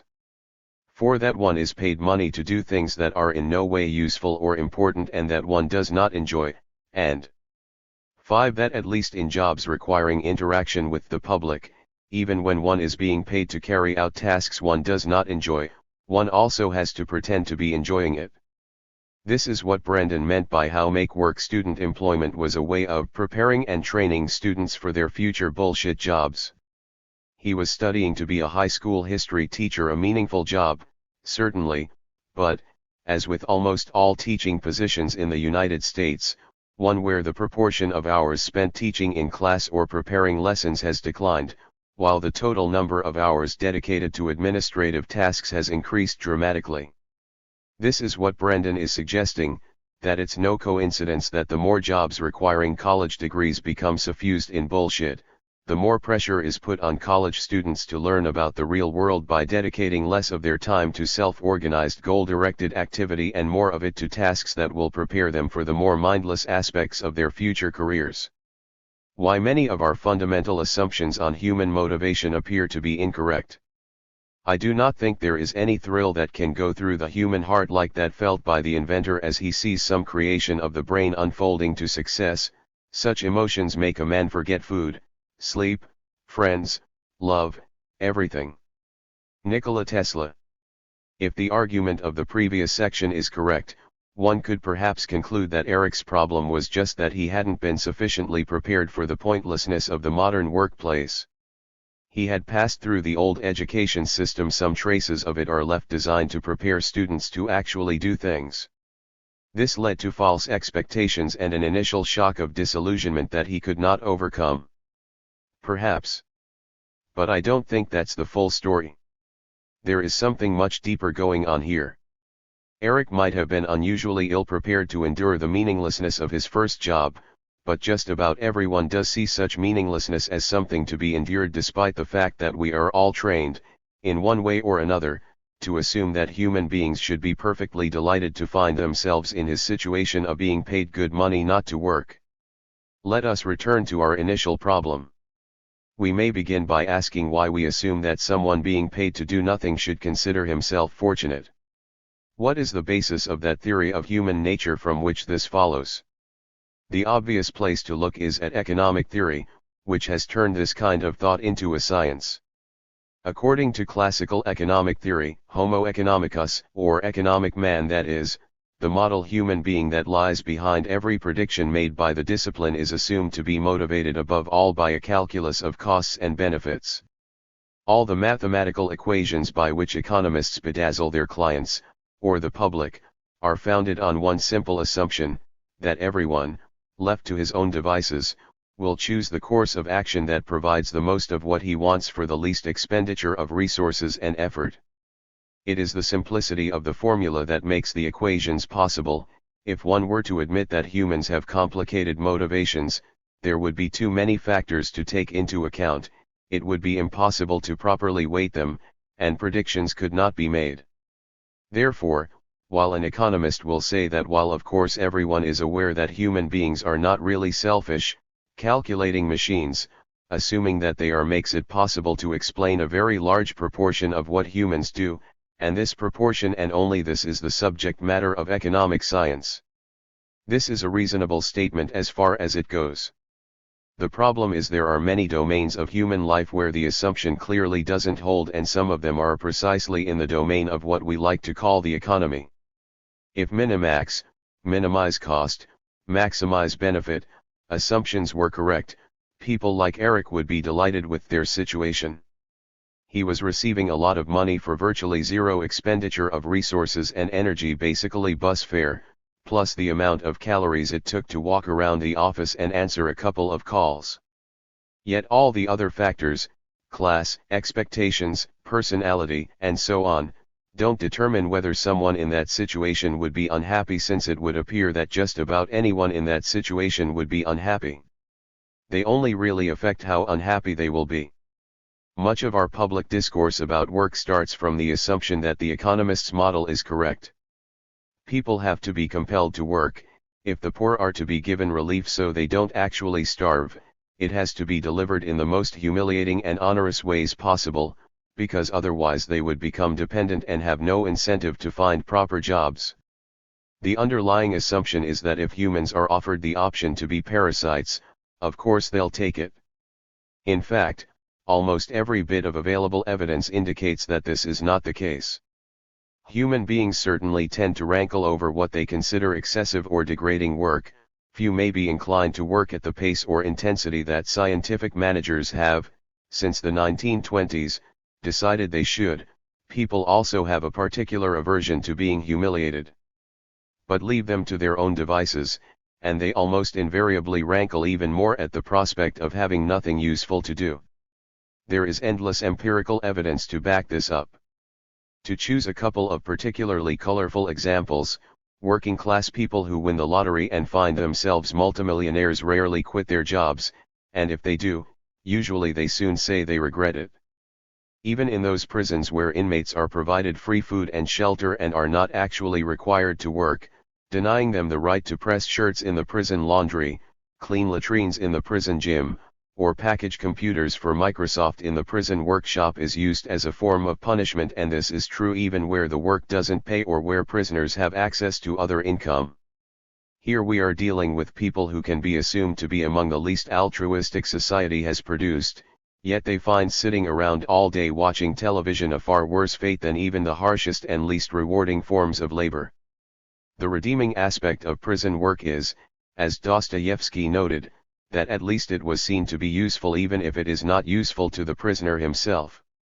Actually, one of the few positive side effects of a prison system is that, simply by providing us with information of what happens, and how humans behave under extreme situations of deprivation, we can learn basic truths about what it means to be human. To take another example, we now know that placing prisoners in solitary confinement for more than 6 months at a stretch inevitably results in physically observable forms of brain damage. Human beings are not just social animals, they are so intrinsically social that if they are cut off from relations with other humans, they begin to decay physically. I suspect the work experiment can be seen in similar terms. Humans may or may not be cut out for regular 9-to-5 labor discipline. It seems to me that there is considerable evidence that they aren't, but even hardened criminals generally find the prospect of just sitting around doing nothing even worse. Why should this be the case? And just how deeply rooted are such dispositions in human psychology? There is reason to believe the answer is very deep indeed. As early as 1901, the German psychologist Karl Greuze discovered that infants express extraordinary happiness when they first figure out they can cause predictable effects in the world, pretty much regardless of what that effect is or whether it could be construed as having any benefit to them. Let's say they discover that they can move a pencil by randomly moving their arms. Then they realize they can achieve the same effect by moving in the same pattern again. Expressions of utter joy ensue. Greuze coined the phrase "the pleasure at being the cause," suggesting that it is the basis for play, which he saw as the exercise of powers simply for the sake of exercising them. This discovery has powerful implications for understanding human motivation more generally. Before Greuze, most Western political philosophers and after them, economists and social scientists had been inclined either to assume that humans seek power simply because of an inherent desire for conquest and domination, or else for a purely practical desire to guarantee access to the sources of physical gratification, safety, or reproductive success. Greuze's findings, which have since been confirmed by a century of experimental evidence, suggested maybe there was something much simpler behind what Nietzsche called the will to power. Children come to understand that they exist, that they are discrete entities separate from the world around them, largely by coming to understand that they are the thing which just caused something to happen, the proof of which is the fact that they can make it happen again. Crucially, too, this realization is, from the very beginning, marked with a species of delight that remains the fundamental background of all subsequent human experience. It is hard perhaps to think of our sense of self as grounded in action, because when we are truly engrossed in doing something, especially something we know how to do very well, From running a race to solving a complicated logical problem, we tend to forget that we exist. But even as we dissolve into what we do, the foundational pleasure at being the cause remains, as it were, the unstated ground of our being. Greuze himself was primarily interested in asking why humans play games, and why they become so passionate and excited over the outcome even when they know it makes no difference who wins or loses outside the confines of the game itself. He saw the creation of imaginary worlds as simply an extension of his core principle. This might be so. But what we're concerned with here, unfortunately, is less with the implications for healthy development and more with what happens when something goes terribly wrong. In fact, experiments have also shown that if one first allows a child to discover and experience the delight in being able to cause a certain effect, and then suddenly denies it to them, the results are dramatic: first rage, refusal to engage, and then a kind of catatonic folding in on oneself and withdrawing from the world entirely. Psychiatrist and psychoanalyst Francis Brausick called this the trauma of failed influence and suspected that such traumatic experiences might lie behind many mental health issues later in life. If this is so, then it begins to give us a sense of why being trapped in a job where one is treated as if one were usefully employed, and has to play along with the pretense that one is usefully employed, but at the same time, is keenly aware one is not usefully employed, would have devastating effects. It's not just an assault on the person's sense of self-importance but also a direct attack on the very foundations of the sense that one even is a self. A human being unable to have a meaningful impact on the world ceases to exist. A brief excursus on the history of make work and particularly of the concept of buying other people's time. Boss, how come you're not working? Worker, there's nothing to do. Boss, well, you're supposed to pretend like you're working. Worker, hey, I got a better idea. Why don't you pretend like I'm working? You get paid more than me. Bill Hicks' comedy routine. Greuze's theory of the pleasure at being the cause led him to devise a theory of play as make-believe.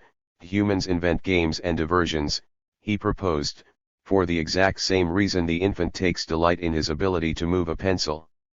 We wish to exercise our powers as an end in themselves. The fact that the situation is made up doesn't detract from this; in fact, it adds another level of contrivance. This, Greuze suggested, and here he was falling back on the ideas of romantic German philosopher Friedrich Schiller, is really all that freedom is. Schiller argued that the desire to create art is simply a manifestation of the urge to play as the exercise of freedom for its own sake as well. Freedom is our ability to make things up just for the sake of being able to do so. Yet at the same time, it is precisely the make-believe aspect of their work that student workers like Patrick and Brendan find the most infuriating. Indeed, that just about anyone who's ever had a wage labor job that was closely supervised invariably finds the most maddening aspect of her job. Working serves a purpose, or is meant to do so. Being forced to pretend to work just for the sake of working is an indignity, since the demand is perceived rightly as the pure exercise of power for its own sake. If make-believe play is the purest expression of human freedom, make-believe work imposed by others is the purest expression of lack of freedom. It's not entirely surprising, then, that the first historical evidence we have for the notion that certain categories of people really ought to be working at all times, even if there's nothing to do, and that work needs to be made up to fill their time, even if there's nothing that really needs doing, refers to people who are not free, prisoners and slaves, two categories that historically have largely overlapped. It would be fascinating, though probably impossible, to write a history of make work to explore when and in what circumstances idleness first came to be seen as a problem, or even a sin. I'm not aware that anyone has actually tried to do this. But all evidence we have indicates that the modern form of make work that Patrick and Brendan are complaining about is historically new.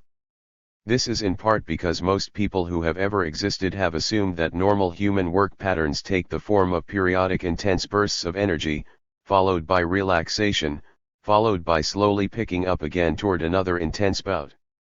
This is what farming is like, for instance, all hands on deck mobilization around planting and harvest, but otherwise, whole seasons taken up largely by minding and mending things, minor projects, and puttering around. But even daily tasks, or projects such as building a house or preparing for a feast, tend to take roughly this form. In other words, the traditional student's pattern of lackadaisical study leading up to intense cramming before exams and then slacking off again, I like to refer to it as punctuated hysteria, is typical of how human beings have always tended to go about necessary tasks if no one forces them to act otherwise. Some students may engage in cartoonishly exaggerated versions of this pattern. But good students figure out how to get the pace roughly right. Not only is it what humans will do if left to their own devices, but there is no reason to believe that forcing them to act otherwise is likely to cause greater efficiency or productivity. Often it will have precisely the opposite effect. Obviously, some tasks are more dramatic and therefore lend themselves better to alternating intense, frenetic bursts of activity and relative torpor. This has always been true. Hunting animals is more demanding than gathering vegetables, even if the latter is done in sporadic bursts. Building houses better lends itself to heroic efforts than cleaning them. As these examples imply, in most human societies, men tend to try, and usually succeed, to monopolize the most exciting, dramatic kinds of work. They'll set the fires that burn down the forest on which they plant their fields, for example, and, if they can, relegate to women the more monotonous and time-consuming tasks, such as weeding. One might say that men will always take for themselves the kind of jobs one can tell stories about afterward, and try to assign women the kind you tell stories during. The more patriarchal the society, the more power men have over women, the more this will tend to be the case. The same pattern tends to reproduce itself whenever one group clearly is in a position of power over another, with very few exceptions. Feudal lords, insofar as they worked at all, were fighters. Their lives tended to alternate between dramatic feats of arms and near total idleness and torpor.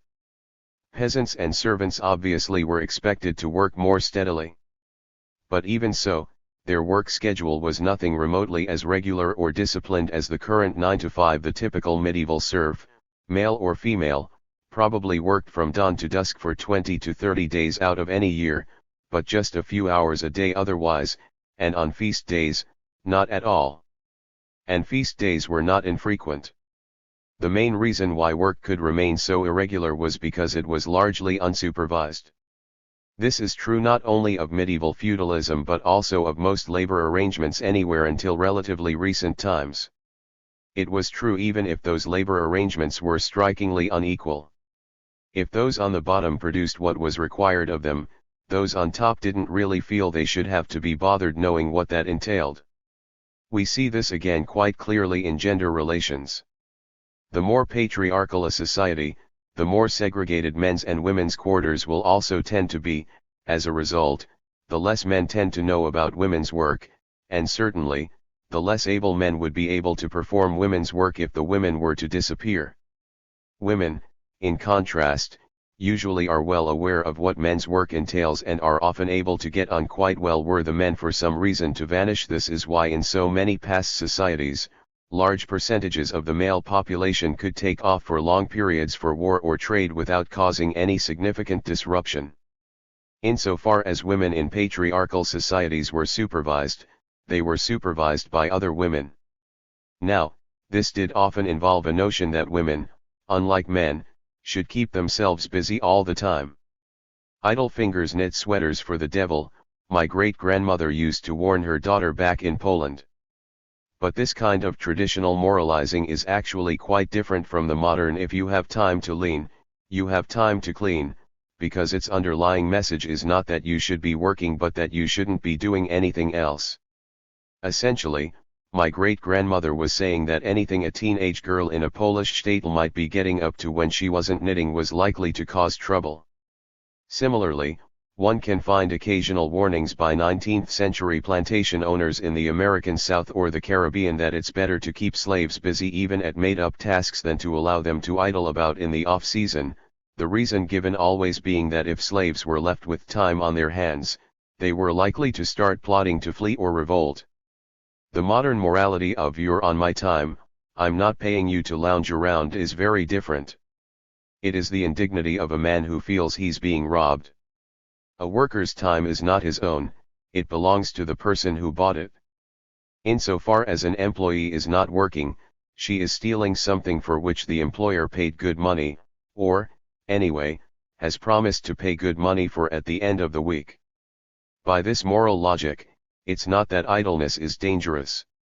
Idleness is theft. This is important to underline because the idea that one person's time can belong to someone else is actually quite peculiar. Most human societies that have ever existed would never have conceived of such a thing. As the great classicist Moses Finley pointed out, if an ancient Greek or Roman saw a potter, he could imagine buying his pots. He could also imagine buying the potter. Slavery was a familiar institution in the ancient world. But he would have simply been baffled by the notion that he might buy the potter's time. As Finley observes, any such notion would have to involve two conceptual leaps which even the most sophisticated Roman legal theorists found difficult: first, to think of the potter's capacity to work, his labor power, as a thing that was distinct from the potter himself, and second, to devise some way to pour that capacity out, as it were, into uniform temporal containers: hours, days, work shifts that could then be purchased, using cash. To the average Athenian or Roman, such ideas would have likely seemed weird, exotic, even mystical. How could you buy time? Time is an abstraction. The closest he would have likely been able to come would be the idea of renting the potter as a slave for a certain limited time period a day, for instance, during which time the potter would, like any slave, be obliged to do whatever his master ordered. But for this very reason, he would probably find it impossible to locate a potter willing to enter into such an arrangement. To be a slave, to be forced to surrender one's free will and become the mere instrument of another, even temporarily, was considered the most degrading thing that could possibly befall a human being. As a result, the overwhelming majority of examples of wage labor that we do encounter in the ancient world are of people who are already slaves. A slave potter might indeed arrange with his master to work in a ceramics factory, sending half the wages to his master and keeping the rest for himself. Slaves might occasionally do free contract work as well, say, working as porters at the docks. Free men and women would not. And this remained true until fairly recently. Wage labor, when it did occur in the Middle Ages, was typical of commercial port cities such as Venice, or Malacca, or Zanzibar, where it was carried out almost entirely by unfree labor. So how did we get to the situation we see today, where it's considered perfectly natural for free citizens of democratic countries to rent themselves out in this way, or for a boss to become indignant if employees are not working every moment of his time? First of all, it had to involve a change in the common conception of what time actually was. Human beings have long been acquainted with the notion of absolute, or sidereal, time by observing the heavens, where celestial events happen with exact and predictable regularity. But the skies are typically treated as the domain of perfection. Priests or monks might organize their lives around celestial time, but life on earth was typically assumed to be messy. Below the heavens, there is no absolute yardstick to apply. To give an obvious example, if there are 12 hours from dawn to dusk, there's little point saying a place is 3 hours walk away when you don't know the season when someone is traveling, since winter hours will be half the length of summer ones. When I lived in Madagascar, I found that rural people who had little use for clocks still often described distance the old-fashioned way and said that to walk to another village would take 2 cookings of a pot of rice. In medieval Europe, people spoke similarly of something as taking 3 paternosters, or 2 boilings of an egg. This sort of thing is extremely common. In places without clocks, time is measured by actions rather than action being measured by time. There is a classic statement on the subject by the anthropologist Edward Evan Evans Pritchard on the subject. He's speaking of the Nuer, a pastoral people of East Africa. Tihi Nuer have no expression equivalent to time in our language, and they cannot, therefore, as we can, speak of time as though it were something actual, which passes, can be wasted, can be saved, and so forth. I do not think that they ever experience the same feeling of fighting against time or having to coordinate activities with an abstract passage of time, because their points of reference are mainly the activities themselves, which are generally of a leisurely character. Events follow a logical order, but they are not controlled by an abstract system, there being no autonomous points of reference to which activities have to conform with precision. Newer are fortunate. Time is not a grid against which work can be measured, because the work is the measure itself. The English historian E. P. Thompson, who wrote a magnificent 1967 essay on the origins of the modern time sense called Time, Work Discipline, and Industrial Capitalism, pointed out that what happened were simultaneous moral and technological changes, each propelling the other. By the 14th century, most European towns had created clock towers usually funded and encouraged by the local merchant guild. It was these same merchants who developed the habit of placing human skulls on their desks as memento mori, to remind themselves that they should make good use of their time because each chime of the clock brought them 1 hour closer to death.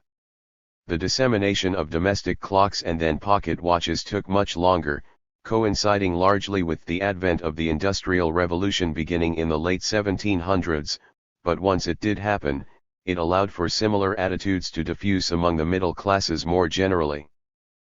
Real time, the absolute time of the heavens, had to come to earth and began to regulate even the most intimate daily affairs. But time was simultaneously a fixed grid, and a possession. Everyone was encouraged to see time, as did the medieval merchant, as a finite property to be carefully budgeted and disposed of, much like money. What's more, the new technologies also allowed any person's fixed time on Earth to be chopped up into uniform units that could be bought and sold for money. Once time was money, it became possible to speak of spending time, rather than just passing it, also of wasting time, killing time, saving time, losing time, racing against time, and so forth. Puritan, Methodist, and evangelical preachers soon began instructing their flocks about the husbandry of time, proposing that the careful budgeting of time was the essence of morality. Factories began employing time clocks, workers came to be expected to punch the clock upon entering and leaving, charity schools designed to teach the poor discipline and punctuality gave way to public school systems where students of all social classes were made to get up and march from room to room each hour at the sound of a bell, an arrangement self-consciously designed to train children for future lives of paid factory labor. Modern work discipline and capitalist techniques of supervision have their own peculiar histories, too, as forms of total control first developed on merchant ships and slave plantations in the colonies were imposed on the working poor back home. But the new conception of time was what made it possible. What I want to underline here is that this was both a technological and a moral change. It is usually laid at the feet of Puritanism, and Puritanism certainly had something to do with it, but one could argue equally compellingly that the more dramatic forms of Calvinist asceticism were just overblown versions of a new time sense that was, in one way or another, reshaping the sensibilities of the middle classes across the Christian world. As a result, over the course of the 18th and 19th centuries, starting in England, the old episodic style of working came increasingly to be viewed as a social problem. The middle classes came to see the poor as poor largely because they lacked time discipline, they spent their time recklessly, just as they gambled away their money. Meanwhile, workers rebelling against oppressive conditions began adopting the same language. Many early factories didn't allow workers to bring their own timepieces, since the owner regularly played fast and loose with the factory clock. Before long, however, workers were arguing with employers about hourly rates, demanding fixed-hour contracts, overtime, time and a half, the 12-hour day, and then the 8-hour day. But the very act of demanding free time, however understandable under the circumstances, had the effect of subtly reinforcing the idea that when a worker was on the clock, his time truly did belong to the person who had bought it, a concept that would have seemed perverse and outrageous to their great-grandparents, as, indeed, to most people who have ever lived. Concerning the clash between the morality of time and natural work rhythms, and the resentment it creates. It's impossible to understand the spiritual violence of modern work without understanding this history, which leads regularly to a direct clash between the morality of the employer and the common sense of the employee. No matter how much workers may have been conditioned in time discipline by primary schooling, they will see the demand to work continually at a steady pace for 8 hours a day regardless of what there is to do as defying all common sense, and the pretend make work they are instructed to perform as absolutely infuriating.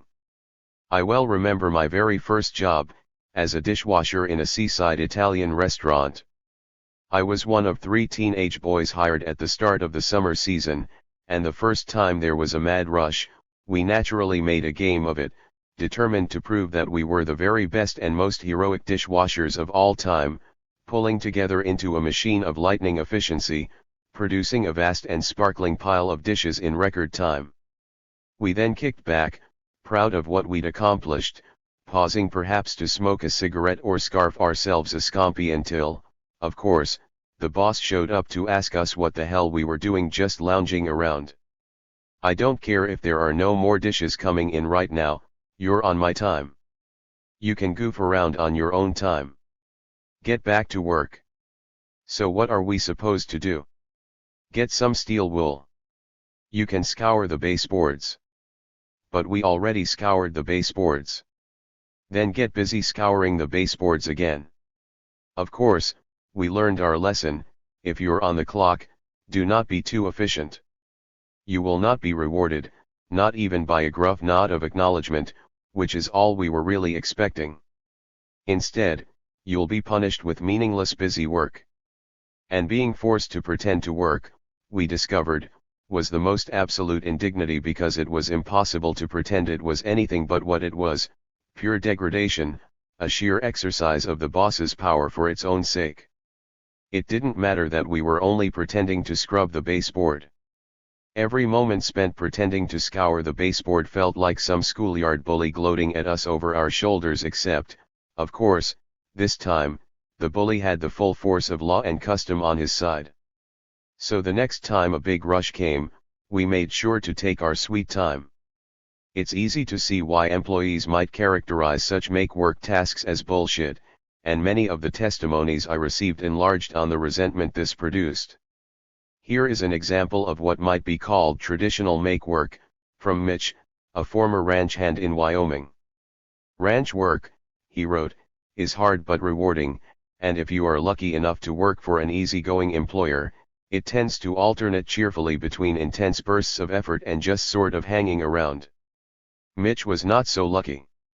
His boss, a very old and well-respected member of the community, of some regional standing in the Mormon Church, insisted as a matter of principle that whenever there was nothing to do, free hands had to spend their time picking rocks.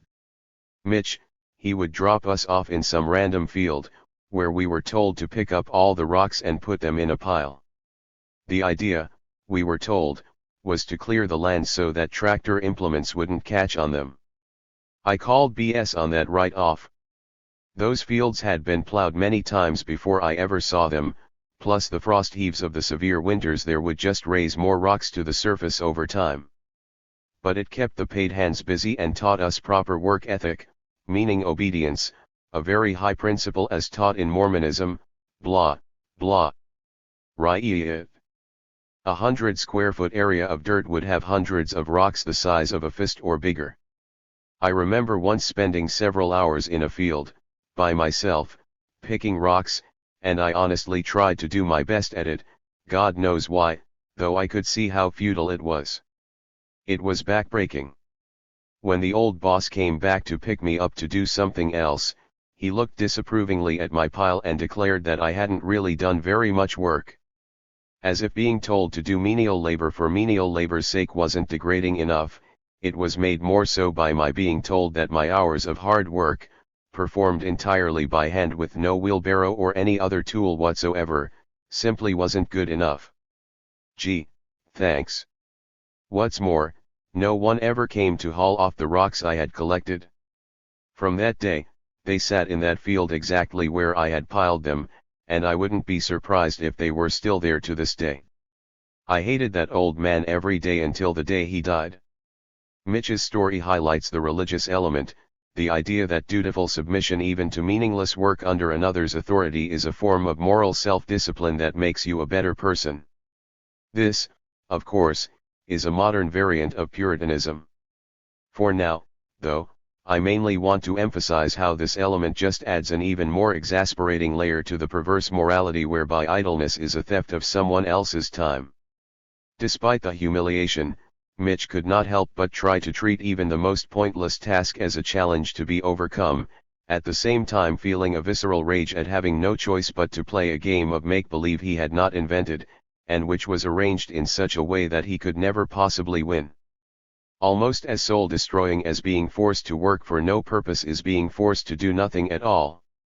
In a way it's even worse, for the same reason that any prison inmate would prefer spending a year working on a chain gang breaking rocks to a year staring at the wall in solitary. Occasionally the very rich hire their fellow human beings to pose as statues on their lawns during parties. Some real jobs seem very close to this, although one does not need to stand quite as still, one must also do it for much longer periods of time. Clarence, I worked as a museum guard for a major global security company in a museum where one exhibition room was left unused more or less permanently. My job was to guard that empty room, ensuring no museum guests touched the, well, nothing in the room, and ensure nobody set any fires. To keep my mind sharp and attention undivided, I was forbidden any form of mental stimulation, like books, phones, etc. Since nobody was ever there, in practice I sat still and twiddled my thumbs for 7.5 hours, waiting for the fire alarm to sound. If it did, I was to calmly stand up and walk out. That was it. In a situation like that I can attest to this because I have been in roughly analogous situations. It's very hard not to stand there calculating just how much longer would it likely take me to notice a fire if I were sitting here reading a novel or playing solitaire.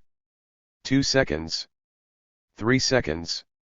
That is assuming I wouldn't actually notice it quicker because my mind would not, as it is now, be so pulped and liquefied by boredom that it had effectively ceased to operate. But even assuming that it was 3 seconds, just how many seconds of my life have been effectively taken from me to eliminate that hypothetical 3-second gap? Let's work it out. I have a lot of time on my hands anyway. 27,000 seconds a work shift, 135,000 seconds a week, 3,375,000 seconds a month. Hardly surprising that those assigned such utterly empty labor rarely last a year unless someone upstairs takes pity and gives them something else to do. Clarence lasted 6 months, roughly 20 million seconds, and then took a job at half the pay that afforded at least a modicum of mental stimulation. These are obviously extreme examples. But the morality of "you're on my time" has become so naturalized that most of us have learned to see the world from the point of view of the restaurant owner, to the extent that even members of the public are encouraged to see themselves as bosses and to feel indignant if public servants, say, transit workers, seem to be working in a casual or dilatory fashion, let alone just lounging around. Wendy, who sent me a long history of her most pointless jobs, reflected that many of them seem to come about because employers can't accept the idea that they're really paying someone to be on call in case they're needed. Wendy, example 1, as a receptionist for a small trade magazine, I was often given tasks to perform while I was waiting for the phone to ring. Fair enough, but the tasks were almost uniformly BS. One I will remember for the rest of my life. One of the ad sales people came to my desk and dumped thousands of paper clips on my desk and asked me to sort them by color. I thought she was joking, but she wasn't. I did it, only to observe that she then used them interchangeably without the slightest attention to the color of the clip. Example 2, my grandmother, who lived independently in an apartment in New York City into her early 90s. She did need help, though, so we hired a very nice woman to live with her and keep an eye out. Basically, she was there in case my grandmother fell or needed help, and to help her do shopping and laundry, but if all went well, there was basically nothing for her to do. This drove my grandmother crazy. "She's just sitting there," she would complain. We would explain that was the point. To help my grandmother save face, We asked the woman if she would mind straightening out cabinets when she wasn't otherwise occupied. She said no problem.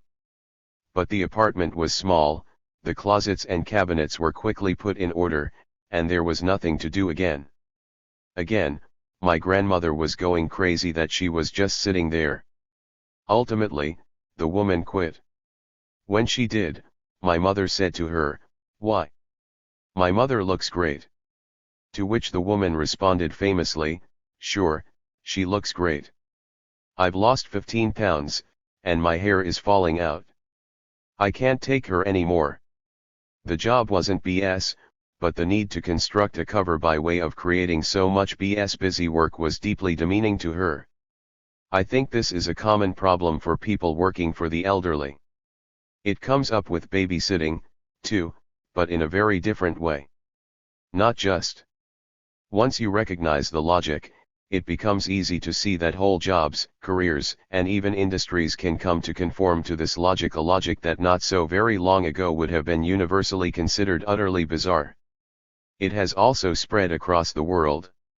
Ramadan al-Sokari, for example, is a young Egyptian engineer working for a public enterprise in Cairo.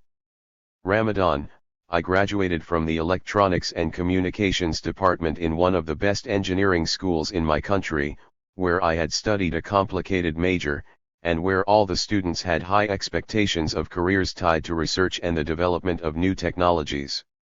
Well, at least that's what our studies made us think. But it wasn't the case. After graduation, the only job I could find was as a control and HVAC heating, ventilating, and air conditioning engineer in a corporatized government company, only to discover immediately that I hadn't been hired as an engineer at all but really as some kind of a technical bureaucrat. All we do here is paperwork, filling out checklists and forms, and no one actually cares about anything but whether the paperwork is filed properly. The position is described officially as follows: heading a team of engineers and technicians to carry out all the preventive maintenance, emergency maintenance operations, and building new systems of control engineering to achieve maximum efficiency. In reality, it means I make a brief daily check on system efficiency, then file the daily paperwork and maintenance reports. To state the matter bluntly, the company really just needed to have a team of engineers to come in every morning to check if the air conditioners were working and then hang around in case something broke. Of course, management couldn't admit that. Ramadan and the other members of his team could have just as easily been sitting around playing cards all day, or who knows, even working on some of those inventions they'd been dreaming about in college, so long as they were ready to leap into action if a convector malfunctioned. Instead, the firm invented an endless array of forms, drills, and box-ticking rituals calculated to keep them busy 8 hours a day. Fortunately, the company didn't have anyone on staff who cared enough to check if they were actually complying. Ramadan gradually figured out which of the exercises did need to be carried out, and which ones nobody would notice if he ignored, and used the time to indulge a growing interest in film and literature. Still, the process left him feeling hollow. Ramadan, in my experience, this was psychologically exhausting and it left me depressed, having to go every workday to a job that I considered pointless. Gradually I started losing interest in my work, and started watching films and reading novels to fill the empty shifts. I now even leave my workplace for hours almost each shift without anyone noticing. Once again, the end result, however exasperating, doesn't seem all that impossibly bad. Especially once Ramadan had figured out how to game the system. Why couldn't he see it, then, as stealing back time that he'd sold to the corporation? Why did the pretense and lack of purpose grind him down? It would seem we are back at the same question with which we started. But at this point, we are much better equipped to find the answer. If the most hateful aspect of any closely supervised wage labor job is having to pretend to work to appease a jealous boss, jobs such as Ramadan's, and Eric's, are essentially organized based on the same principle.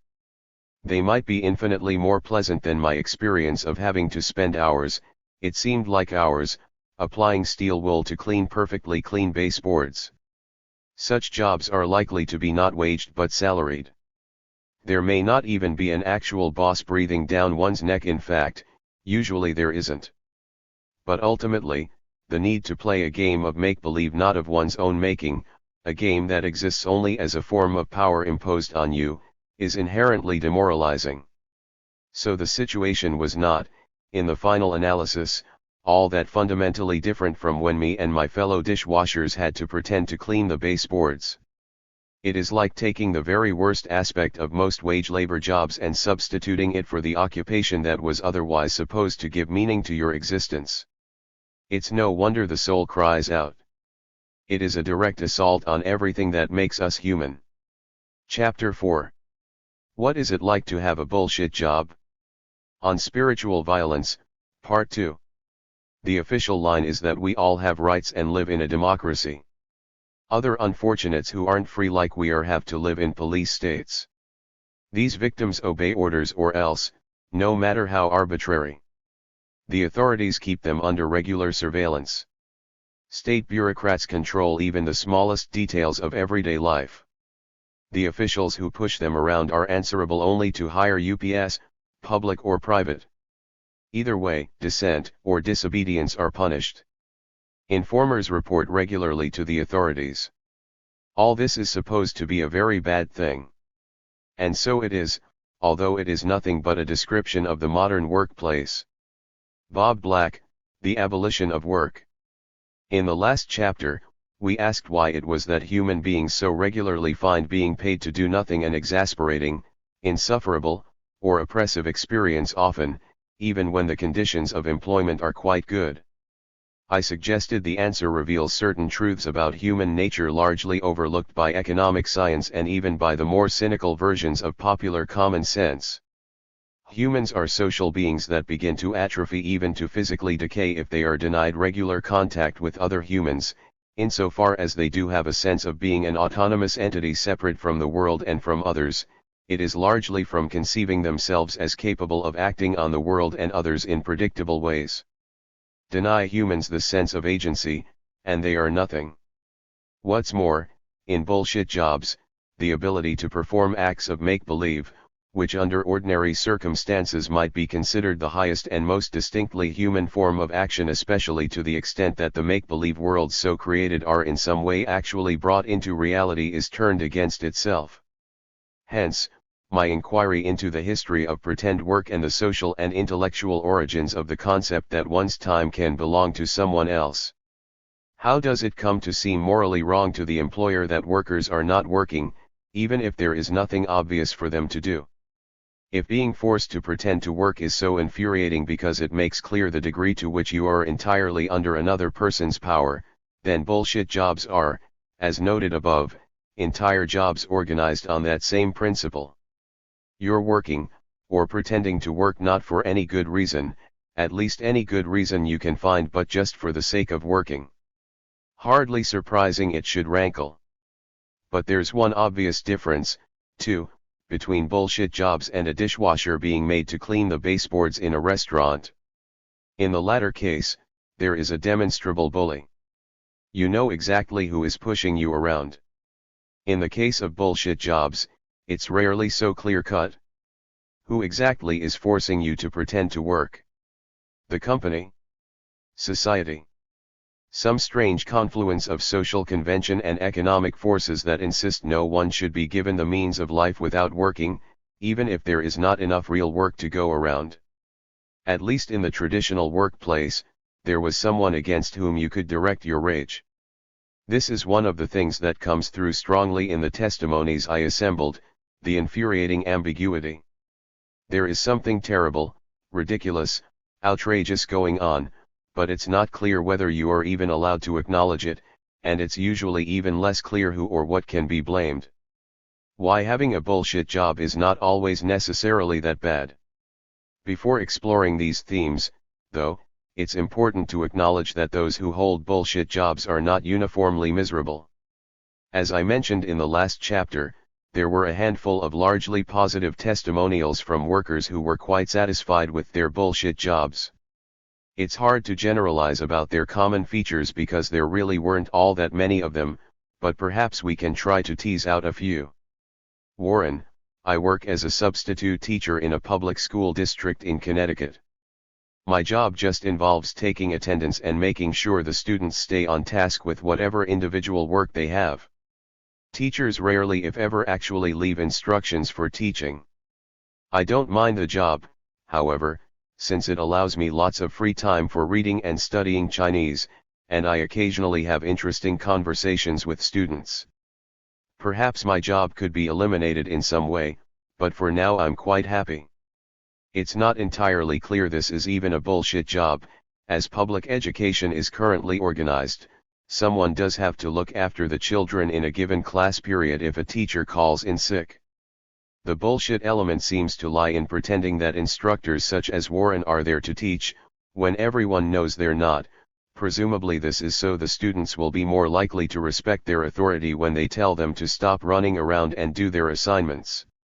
The fact that the role isn't entirely useless must help somewhat. Crucially, too, it is unsupervised, non-monotonous, involves social interaction, and allows Warren to spend a lot of time doing whatever he likes. Finally, it's clearly not something he envisions doing for the rest of his life.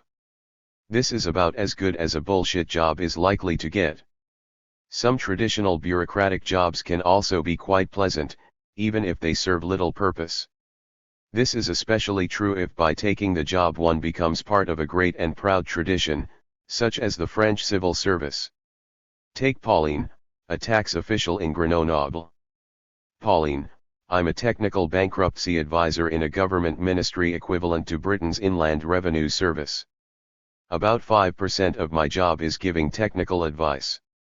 The rest of the day, I explain incomprehensible procedures to my colleagues, help them locate directives that serve no purpose, cheer up the troops, and reassign files that the system has misdirected. Oddly enough, I enjoy going to work. It's as if I were being paid $60,000 a year to do the equivalent of Sudoku or crossword puzzles. This sort of carefree, happy-go-lucky government office environment is not as common as it used to be. It appears to have been extremely common in the mid-20th century, before internal market reforms, reinventing government, as the Clinton administration put it, massively increased the degree of box-ticking pressure on public officials, but it still exists in certain quarters. What makes Pauline's job so pleasant, it seems, is that she clearly gets along with her co-workers and is running her own show. Combine that with the respect and security of government employment, and then the fact that she's aware it's ultimately a rather silly show becomes not nearly so much of a problem. Both of these examples share another factor in common: everyone knows that jobs like substitute teacher, in America, or tax official, in France, are mostly bullshit, so there's little room for disillusionment or confusion. Those who apply for such jobs are well aware of what they're getting into, and there are already clear cultural models in their heads for how a substitute teacher or tax official is supposed to behave. There does seem to be a happy minority, then, who enjoy their bullshit jobs. It is difficult to estimate their total numbers. The YouGov poll found that while 37% of all British workers felt their work served no purpose, only 33% of workers found it unfulfilling. Logically, then, at least 4% of the working population feel their jobs are pointless but enjoy them anyway. Probably the real number is somewhat higher. The Dutch poll reported roughly 6%, that is, 18% of the 40% of workers who considered their jobs pointless also said they were at least somewhat happy doing them. No doubt there are many reasons why this might be true in any individual case. Some people hate their families or find domestic life so stressful they treasure any excuse to get away from it. Others simply like their co-workers and enjoy the gossip and camaraderie. A common problem in large cities, especially in the North Atlantic world, is that most middle-class people now spend so much time at work that they have few social ties outside it. As a result, much of the day-to-day drama of gossip and personal intrigue that makes life entertaining for inhabitants of a village or small town or close-knit urban neighborhood, insofar as it exists at all, comes to be confined largely to offices or experienced vicariously through social media, which many mostly Access in the office while pretending to work. But if that's true, and people's social life really is often rooted in the office, then it's all the more striking that the overwhelming majority of those in bullshit occupations claim to be so miserable. On the misery of ambiguity and forced pretense. Let us return to the subject of make-believe. Obviously, a lot of jobs require make-believe. Almost all service jobs do to a certain extent. In a classic study of Delta Airlines flight attendants, the managed heart, commercialization of human feeling. Sociologist Arlie Russell Hochschild introduced the notion of emotional labor. Hochschild found air hostesses typically had to spend so much effort creating and maintaining a perky, empathetic, good-natured persona as part of their conditions of employment that they often became haunted by feelings of emptiness, depression, or confusion, unsure of who or what they really were.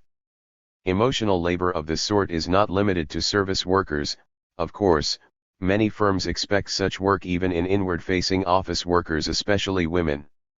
In the last chapter, we observed Patrick's indignation at first encountering the demand to pretend to enjoy being a cashier. Now, flight attendant is not a bullshit job, as I've observed. Few service workers feel that the services they provide are entirely pointless. The kind of emotional labor required by those in most bullshit jobs, however, is usually rather different. Bullshit jobs, too, require maintaining a false front and playing a game of make-believe, but in their case, the game has to be played in a context where one is rarely quite sure what the rules are, why it is being played, who's on your team, and who isn't. At least flight attendants know exactly what's expected of them. What is expected of bullshit job holders is usually far less onerous, but it is complicated by the fact that they are never sure exactly what it is. One question I asked regularly was, does your supervisor know that you're not doing anything? The overwhelming majority said they didn't know. Most added that they found it hard to imagine their supervisors could be totally oblivious, but they couldn't be sure because discussing such matters too openly appeared to be taboo. But tellingly, they weren't even entirely sure about exactly how far that taboo extended. To every rule there must be exceptions. Some did report supervisors who were relatively open about the fact that there was nothing to do and who would tell their underlings that it was acceptable to pursue their own projects. But even then, such tolerance was only within reasonable parameters, and what sort of parameters were considered reasonable was rarely self-evident. Such matters had to be worked out by trial and error. I never heard a single case of a supervisor just sitting down with an employee and spelling out the rules, simply and honestly, regarding when she had to work, when she didn't, and how she could and could not behave when she wasn't working. Some managers communicate indirectly, by their own behavior. In the local British government office in which Beatrice worked, for example, supervisors indicated the appropriate level of pretense, just a little, during the week by live streaming important sports events and similar acts of self-indulgence. On weekend shifts, in contrast, no pretense was required. Beatrice, on other occasions, my role models known as senior management would stream World Cup football matches live into the office onto their desktops. I understood this gesture to be a form of multitasking, so I started to research my own projects whenever I had nothing to do at work. On the other hand, my weekend role was a breeze. It was quite a sought-after position in the authority because of the high rate of overtime pay. In that office, we did nothing. We made Sunday dinners, and I even heard stories of someone bringing a sunbed recliner into work so they could relax on it whilst we put the TV on. We surfed the internet, watched DVDs, but more often, we just went to sleep, as there was nothing to do. We would get some rest in before Monday morning started. In other cases, the rules are set out explicitly, but in such a way that they are clearly made to be broken. Robin, hired as a temp in North Carolina but not assigned any duties, managed to turn technical competence into a way to mitigate the experience to a degree. Robin, I was told that it was very important that I stay busy, but I wasn't to play games or surf the web. My primary function seemed to be occupying a chair and contributing to the decorum of the office. At first, This seemed pretty easy, but I quickly discovered that looking busy when you aren't is one of the least pleasant office activities imaginable. In fact, after 2 days, it was clear that this was going to be the worst job I had ever had. I installed Lynx, a text-only web browser that basically looks like a DOS disk operating system window. No images, no Flash, no JavaScript, just mono-spaced text on an endless black background. My absent-minded browsing of the internet now appeared to be the work of a skilled technician, the web browser a terminal into which diligently typed commands signaled my endless productivity. This allowed Robin to spend most of his time editing Wikipedia pages. As far as temporary jobs are concerned, the worker is often effectively being tested for his or her ability to just sit there and pretend to work. In most cases, one is not, like Robin, told explicitly whether they are allowed to play computer games, but if there are a lot of temporary hires, it's usually possible to make discreet inquiries of one's fellows and get some sense of what the ground rules are and just how flagrantly one has to violate them to actually get fired. Sometimes in longer-term positions, there is enough camaraderie among employees that they can discuss the situation openly and find common strategies to use against supervisors. Solidarity in such circumstances can bring a sense of common purpose. Robert speaks of the legal aids at a crooked law firm. Robert, the weirdest thing about this job is how, in a twisted way, it was kind of enjoyable. The legal assistants were all smart and interesting people, and working a job that was so clearly meaningless led to a great deal of bonding and gallows humor among the team. I managed to maneuver my way into a desk with its back to the wall, so I could spend as much time as possible surfing the internet or teaching myself computer programming. Much of what we did was obviously inefficient, like manually relabeling thousands of files, so I'd automate it and then use the time it would have taken me to complete it manually to do whatever I wanted. I also always made sure to have at least 2 projects run by different bosses, so that I could tell both of them that I was spending a lot of time on the other project. At the very least, there can be a conspiracy of silence on such shirking strategies, sometimes, active cooperation. In other cases, one can be lucky enough to find a supervisor who is both willing to be fairly honest and agreeable enough to set almost explicit parameters for loafing. The emphasis here is on almost. One can never simply ask. Here's someone who has an on-call job at a travel insurance company. He's basically a duct taper, there to straighten out things once every month or two when something goes predictably awry in their relation to their partner company. Otherwise, Calvin. Any given week, there will be a few situations where our partner company is supposed to reach out to my team for advisory. So for up to 20 minutes a week, we have actual work to do. Ordinarily, though, I send 5 or 8 15-word emails a day, and every few days, there's a 10-minute team meeting. The rest of the work week is functionally mine, though not in any way I can flaunt. So I flit through social media, RSS aggregation, and coursework in a wide but short browser window I keep discreetly on the second of my 2 monitors. And every few hours, I'll remember I'm at a workplace and respond to my one waiting email with something like, "We agree with the thing you said. Please proceed with the thing." Then I only have to pretend to be visibly overworked for 7 more hours each day. David. So if you didn't look busy, who would notice? Does that person know there's nothing really to do and just wants you to look busy, do you think, or do they actually believe it's a real full-time job? Calvin. Our team manager seems to know what's up, but she's never let on to having problems with it. Occasionally, I will have days with 0 work at all, so I'll let her know that and volunteer to help out another department if they're bogged down in some way.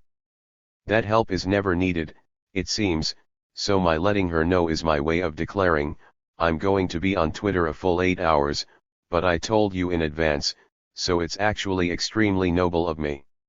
She schedules hour-long weekly meetings that haven't once had 10 minutes of content. We spend the rest of them chatting casually.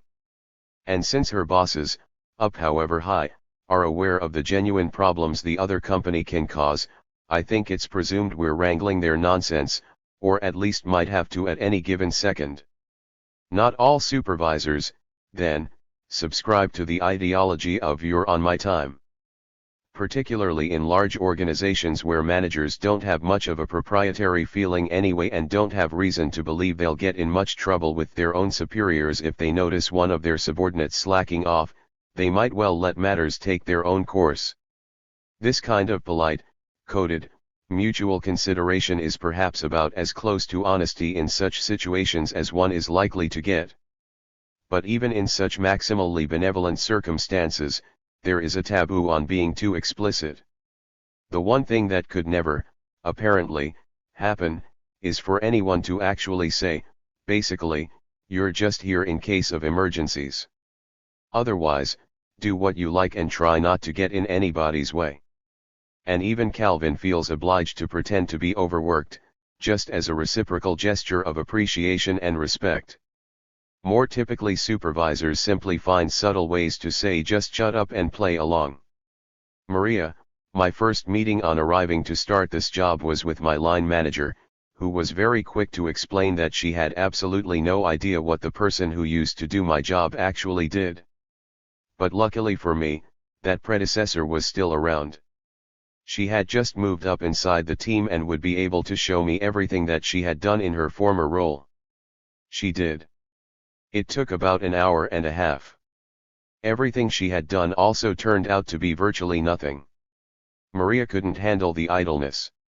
She begged her co-workers to let her do a share of their work, something to make herself feel she had some reason to be around. Driven to distraction, she finally made the mistake of openly complaining to her manager. "Maria, I spoke to my manager, who very clearly told me not to advertise the fact that I wasn't mega busy. I asked her to at least send any unclaimed work my way, and she told me she would show me a few of the things she does, but never did. This is as close to being told directly to pretend to work as one is likely to get." Even more dramatic, but in no way unusual, is the experience of Lillian, hired as digital product project manager in the IT department of a major publishing house. Despite the somewhat pretentious-sounding title, Lillian insists that such positions are not necessarily bullshit. She'd had a similar gig before, and while it was relatively undemanding, she did get to work with a small, friendly team solving genuine problems. This new place, however, as best she could reconstruct what happened, much of it had occurred just before she arrived. Her immediate supervisor, an arrogant blowhard obsessed with the latest business fads and buzzwords, had sent out a series of bizarre and contradictory directives that had the unintended consequence of leaving Lillian with no responsibilities at all. When she gently pointed out there was a problem, her concerns were brushed aside with eye rolls and similar gestures of impatient dismissal. Lillian, one would think that, as a project manager, I would somehow be running the process. Except there is no room in the process for that to happen. No one is running this process. Everyone is confused. Other people expect me to help them and organize things and give them the confidence that people usually look to a project manager for because I've been given that title. But I have no authority and no control over anything. So I read a lot. I watch TV. I have no idea what my boss thinks I do all day. As a result of her situation, Lillian has to come up with two quite difficult false fronts, one for her superior and another for her underlings. In the first case, because she can only speculate what, if anything, her supervisor actually wants her to do. In the second, in the fact that about the only positive contribution she is allowed to make is to adopt an air of cheerful confidence that might inspire her subordinates to do a better job. Cheer up the troops, as Pauline might put it. Or at least not infect them with her own desperation and confusion. Underneath, Lillian was riddled with anxiety. It's worth quoting her comments at length because they give a sense of the spiritual toll such a situation can take. Lillian, what's it like to have a job like this? Demoralizing. Depressing.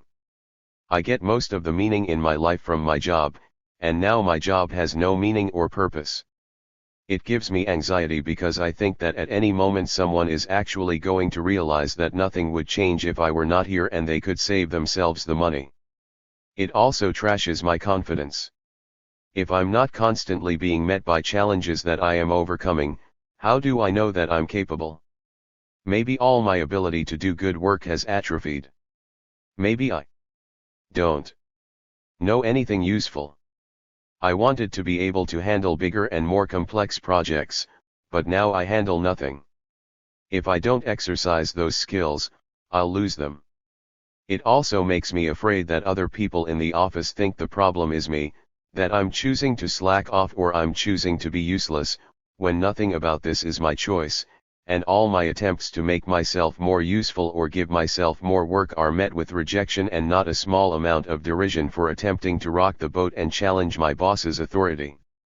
I have never been paid so much to do so little, and I know I'm not earning it.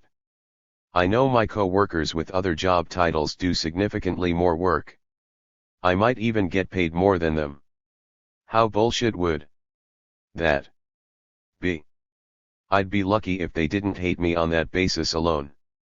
Lillian testifies eloquently to the misery that can ensue when the only challenge you can overcome in your own work is the challenge of coming to terms with the fact that you are not, in fact, presented with any challenges, when the only way you can exercise your powers is in coming up with creative ways to cover up the fact that you cannot exercise your powers, of managing the fact that you have, completely against your choosing, been turned into a parasite and fraud. An employee would have to be confident indeed not to begin to doubt herself in such a situation. And such confidence can be pernicious in itself. It was her boss's idiotic cocksureness, after all, that created the situation to begin with. Psychologists sometimes refer to the kind of dilemmas described in this section as scriptlessness. Psychological studies, for instance, find that men or women who had experienced unrequited love during adolescence were in most cases eventually able to come to terms with the experience and showed few permanent emotional scars. But for those who had been the objects of unrequited love, it was quite another matter. Many still struggled with guilt and confusion. One major reason, researchers concluded, was precisely the lack of cultural models. Anyone who falls in love with someone who does not return their affections has thousands of years' worth of romantic literature to tell them exactly how they are supposed to feel. However, while this literature provides detailed insight on the experience of being Cyrano, it generally tells you very little about how you are supposed to feel, let alone what you're supposed to do if you're Roxana. Many, probably most, bullshit jobs involve a similar agonizing scriptlessness. Not only are the codes of behavior ambiguous, no one is even sure what they are supposed to say or how they are supposed to feel about their situation. On the misery of not being a cause. Whatever the ambiguities, almost all sources concur that the worst thing about a bullshit job is simply the knowledge that it's bullshit. As noted in Chapter 3, much of our sense of being a self, a being discrete from its surrounding environment, comes from the joyful realization that we can have predictable effects on that environment. This is true for infants and remains true throughout life. To take away that joy entirely is to squash a human like a bug.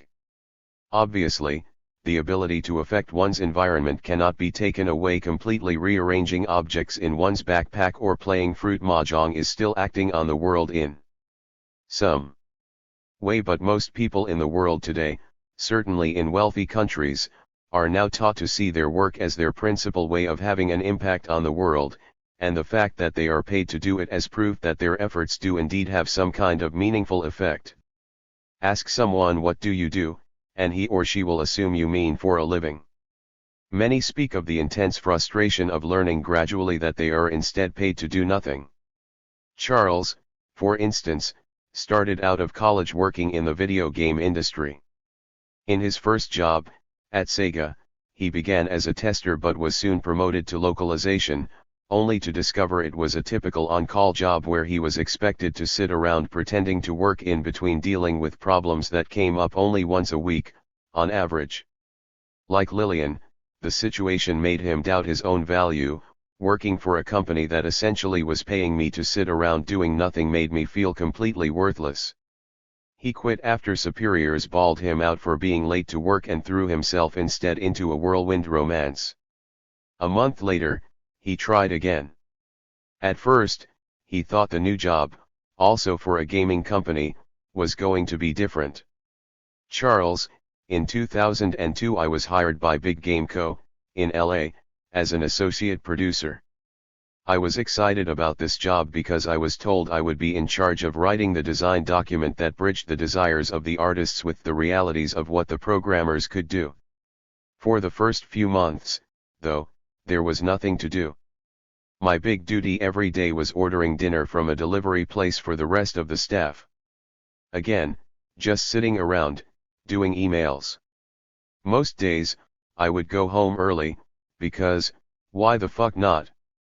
With so much time on my hands, I started dreaming of having my own business and began using all the free time to start making the website for it. Eventually the producer above me threatened to report me to the owner for doing this though. So I had to stop. Finally, I was allowed to start work on the sound design document. I threw myself into this work. I was so happy to be doing it.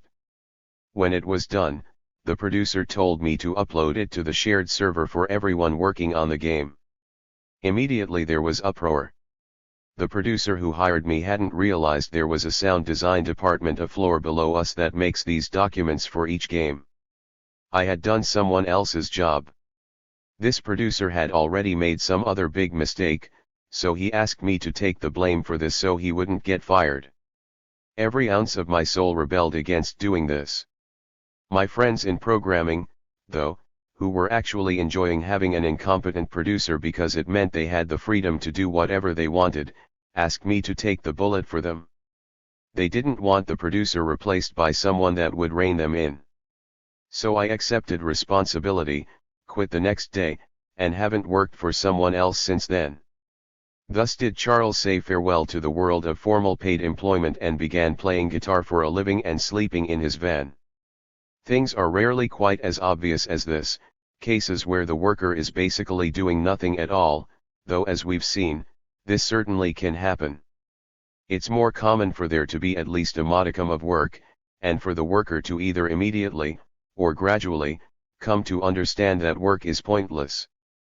Most employees do think about the social value of what they do, and whatever tacit yardstick they apply, once they judge their work to be pointless, this judgment cannot fail but affect the experience of doing that work whatever the nature of the work or conditions of employment.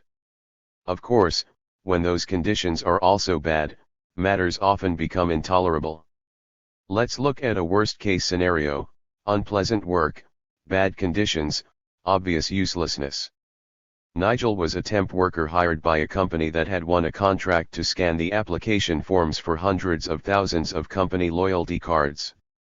Since the scanning equipment the company used was imperfect, and since its contract stated that each form would be checked for errors no fewer than 3 times before being approved, the company was obliged to bus in a small army of temps every day to act as data perfecters. This is how he describes his work. Nigel, it is hard to explain what this level of entranced boredom was like. I found myself conversing with God, pleading for the next record to contain an error, or the next one, or the next. But the time seemed to pass quickly, like some kind of near-death experience.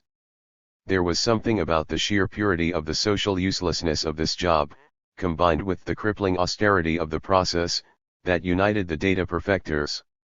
We all knew that this was bullshit. I really think that if we had been processing applications for something that had a more obvious social value, organ transplant registration, say, or tickets to the Glastonbury Rock Festival, then it would have felt different.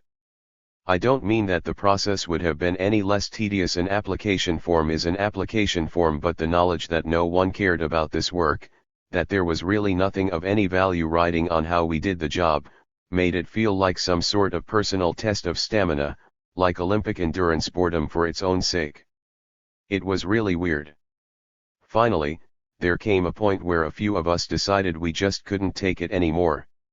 We complained one day about one of the supervisors being rude, and the very next morning, we got a call from the agency saying we were no longer needed. Fortunately for Nigel, his fellow workers were all temps with no loyalty to the organization and no reason to keep quiet about what was going on, at least with one another. Often in more long-term assignments, it's hard to know exactly who one can and can't confide in. Where for some, pointlessness exacerbates boredom, for others it exacerbates anxiety.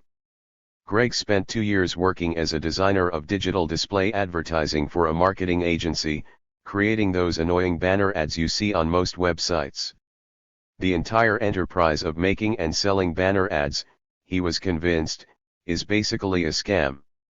The agencies that sell the ads are in possession of studies that made clear that web surfers largely didn't even notice and almost never clicked on them. This didn't stop them, however, from basically cooking the books and holding junkets with their clients where they presented them with elaborate proof of the ads' effectiveness. Since the ads didn't really work, client satisfaction was everything. Designers were told to indulge their clients' every whim, no matter how technically difficult, self-indulgent, or absurd. Greg, high-paying clients generally want to reproduce their TV commercials within the banner ads and demand complex storyboards with multiple scenes and mandatory elements. Automotive clients would come in and demand that we use Photoshop to switch the steering wheel position or fuel tank cap on an image the size of a thumbnail. Such exacting demands were made, and had to be accommodated, as designers stewed in the knowledge that no web surfer would possibly be able to make out such tiny details in a rapidly moving image from the corner of her eye. All this was barely tolerable, but once Greg actually saw the above-mentioned studies, which also revealed that even if the surfer did see them, she wouldn't click on the banner anyway, he began to experience symptoms of clinical anxiety. Greg, that job taught me that pointlessness compounds stress. When I started working on those banners, I had patience for the process. Once I realized that the task was more or less meaningless, all that patience evaporated. It takes effort to overcome cognitive dissonance to actually care about the process while pretending to care about the result. Eventually the stress became too much for him, and he quit to take another job. Stress was another theme that popped up regularly.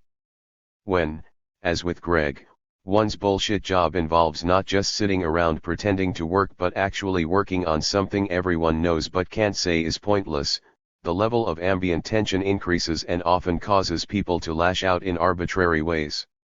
We've already met Hannibal, who makes extraordinary amounts of money writing reports designed to be waved around in pharmaceutical marketing meetings and later thrown away.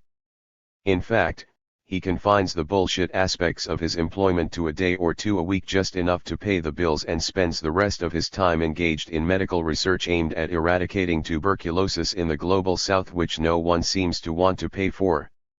This gives him the opportunity to compare behavior in both his workplaces.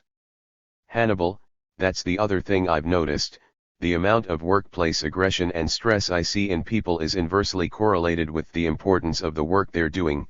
The clients going fucking apeshit because they're under pressure from their boss to get this presentation ready for the Q3 planning meeting on Monday. They're threatening to cancel the entire fucking contract unless we get it delivered by tomorrow morning. We're all going to need to stay late to finish it.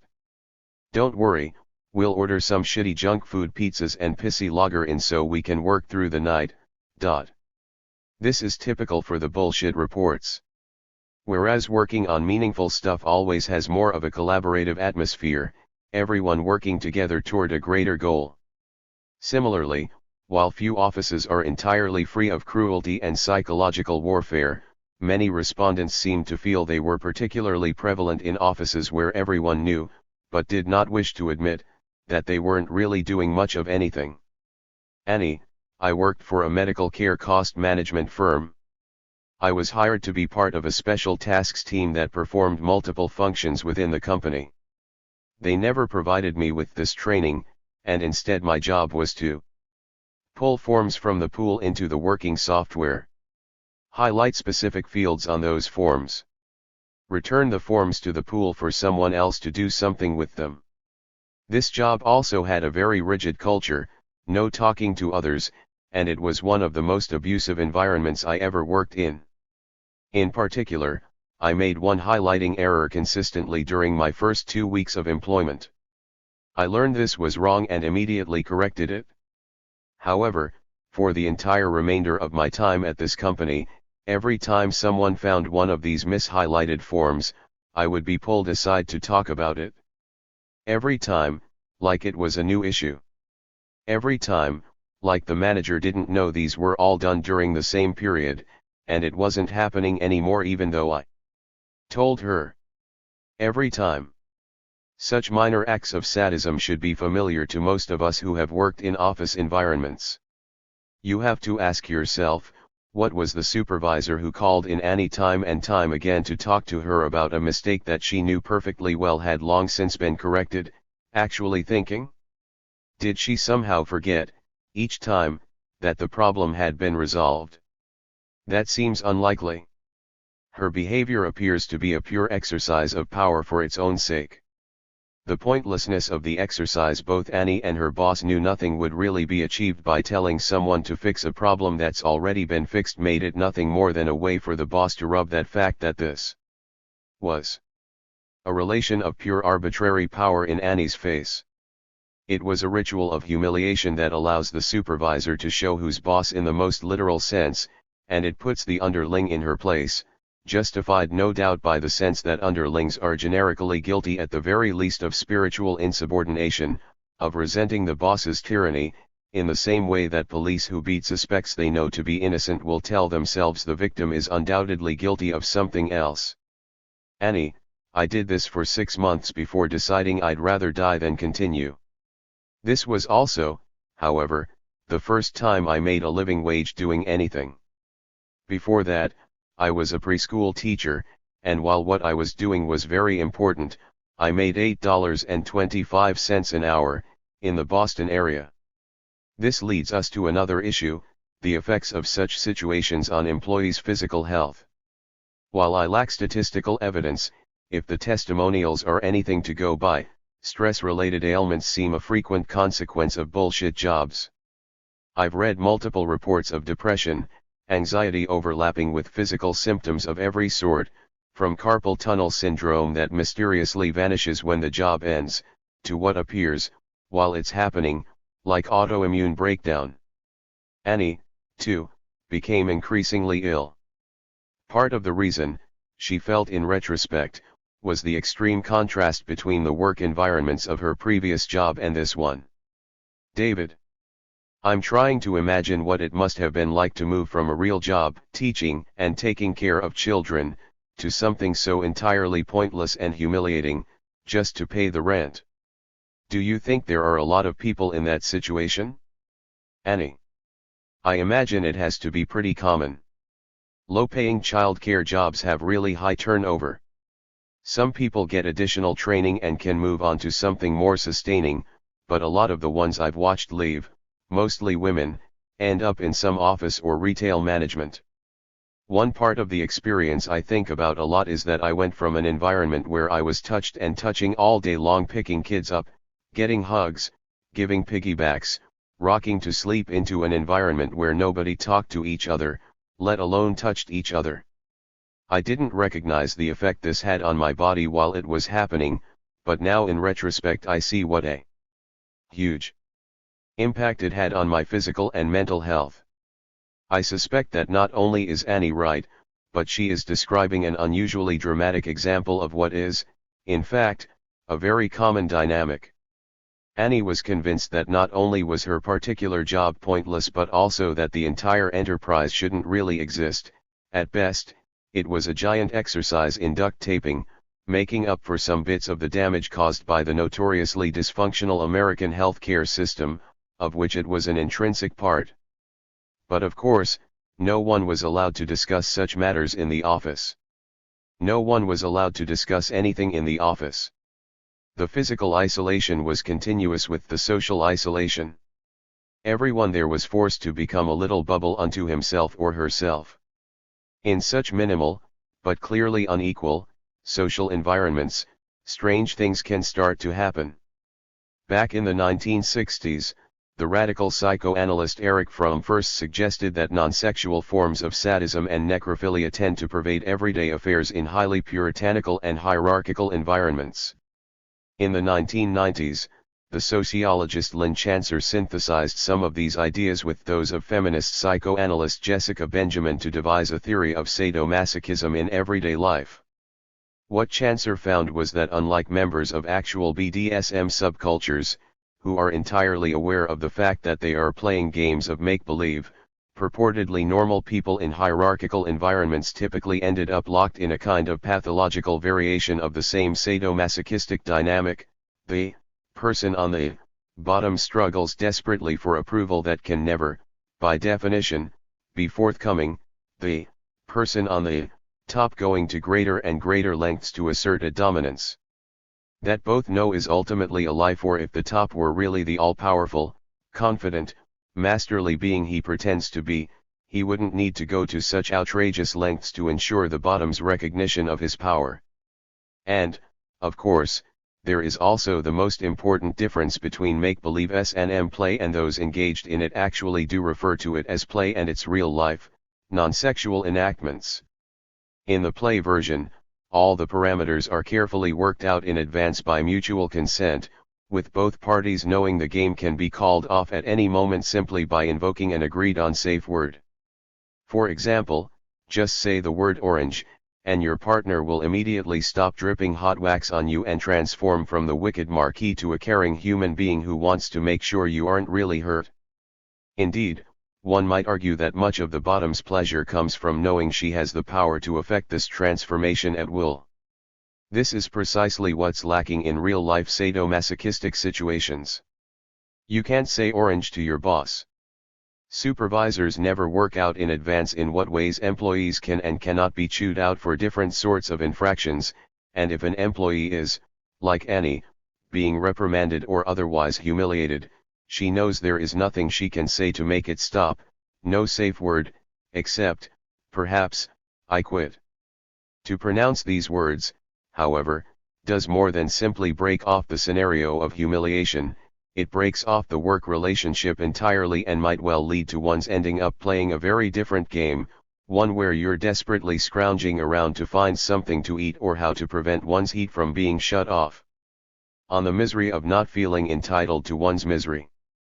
I am suggesting, then, that the very meaninglessness of bullshit employment tends to exacerbate the sadomasochistic dynamic already potentially present in any top-down hierarchical relationship. It's not inevitable, some supervisors are generous and kind. But the lack of any feeling of common purpose, any reason to believe one's collective actions in any way make life better for those outside the office or really have any significant effect on anyone outside the office, will tend to magnify all the minor indignities, distempers, resentments, and cruelties of office life, since, ultimately, office politics is all that's really going on. Many, like Annie, were terrified by the health effects. Just as a prisoner in solitary confinement inevitably begins to experience brain damage, the worker deprived of any sense of purpose often experiences mental and physical atrophy. Nori, whom we met in Chapter 2, Repairing Code for an Incompetent Viennese Psychologist, kept something of a diary of each of his successive bullshit jobs and their effects upon his mind and body. Nori. Job 1. Programmer, pointless, startup. Effect on me. I first learned self-loathing. Got a cold every month. Imposter syndrome killed my immune system. Job 2.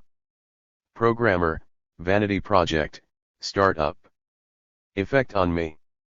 I pushed myself so hard that I damaged my eye, forcing me to relax. Job 3. Software developer, scam, small business. Effect on me. Usual depression, unable to find energy. Job 4.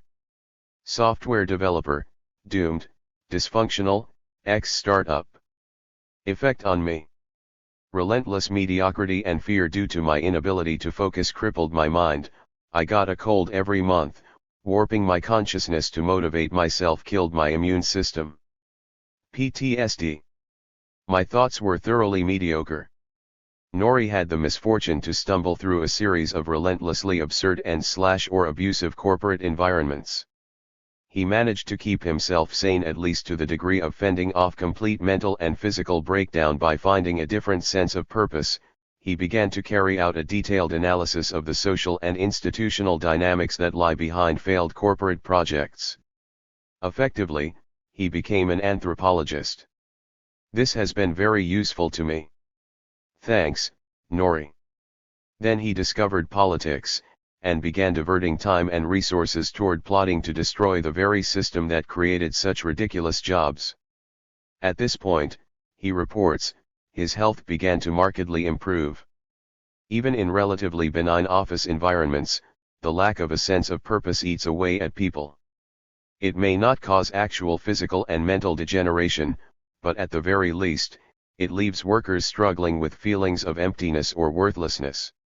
These feelings are typically in no sense mitigated, but actually compounded by the prestige, respect, and generous compensation that such positions often confer. Like Lillian, bullshit job holders can be secretly tortured by the suspicion that they are being paid more than their actually productive underlings. How bullshit would that be, or that others have legitimate reason to hate them? This left many genuinely confused about how they should feel. No moral compass was available. One might consider this a kind of moral scriptlessness. Here is a relatively mild case. Finn works for a company that licenses software on a subscription basis. Finn, from the moment I first read the Bullshit Jobs essay a couple of years back, it resonated with me. I continue to pull it out occasionally to read and refer friends to. I'm a manager of technical support for a software-as-a-service company. My job seems to mostly consist of sitting in meetings, emailing, communicating coming changes to my team, serving as an escalation point for client issues, and doing performance reviews. Performance reviews, Finn admits, are bullshit, explaining, everyone already knows who the slackers are. Actually, he acknowledges readily that most of his responsibilities are bullshit. The useful work he performs consists mainly of duct taping, solving problems caused by various unnecessarily convoluted bureaucratic processes within the company. Plus, the company itself is fairly pointless. Finn, still, sitting down to write this, there's part of my brain that wants to defend my bullshit job. Mostly because the job provides for me and my family. I think that's where the cognitive dissonance comes in. From an emotional standpoint, it's not like I'm invested in my job or the company in any way. If I showed up on Monday and the building had disappeared, not only would society not care, I wouldn't, either. If there's any satisfaction that comes from my job, it's being an expert in navigating the waters of our disorganized organization and being able to get things done. But being an expert in something that is unnecessary is, as you can imagine, not all that fulfilling. My preference would be to write novels and opinion essays, which I do in my spare time, but I fear the leap from my bullshit job will mean being incapable of making ends meet. This is, of course, a commonplace dilemma. The job itself may be unnecessary, but it's hard to see it as a bad thing if it allows you to feed your children. You might ask what kind of economic system creates a world where the only way to feed one's children is to spend most of one's waking hours engaged in useless box-ticking exercises or solving problems that shouldn't exist. But, then, you can equally well turn this question on its head and ask whether all this can really be as useless as it seems if the economic system that created these jobs also enables you to feed your children. Do we really want to second-guess capitalism? Perhaps every aspect of the system, no matter how apparently pointless, is just the way it has to be. Yet at the same time, one cannot also dismiss one's own experience that something is terribly amiss. Many others spoke, like Lillian, of the agonizing disparity between the outward respect they received from society and the knowledge of what they actually did. Dan, an administrative contractor for a British corporation's offices in Toronto, was convinced he did only about an hour or two of real work a week, work he could have easily done from home. The rest was entirely pointless. Putting on the suit and coming to the office was, he felt, just an elaborate sacrificial ritual, a series of meaningless gestures he had to perform in order to prove himself worthy of a respect he did not deserve. At work, he wondered constantly if his co-workers felt the same way. Dan, it felt like some Kafkaesque dream sequence that only I had the misfortune of realizing how stupid so much of what we were doing was, but deep down inside, I felt as if this experience had to be a silently shared one. We must have all known. We were an office of 6 people, and we were all managers. There were easily more managers in the building than actual employees. The situation was completely absurd. In Dan's case, everyone played along with the charade. The environment was in no way abusive. The 6 managers and their supervising managers of managers were polite, friendly, mutually supportive.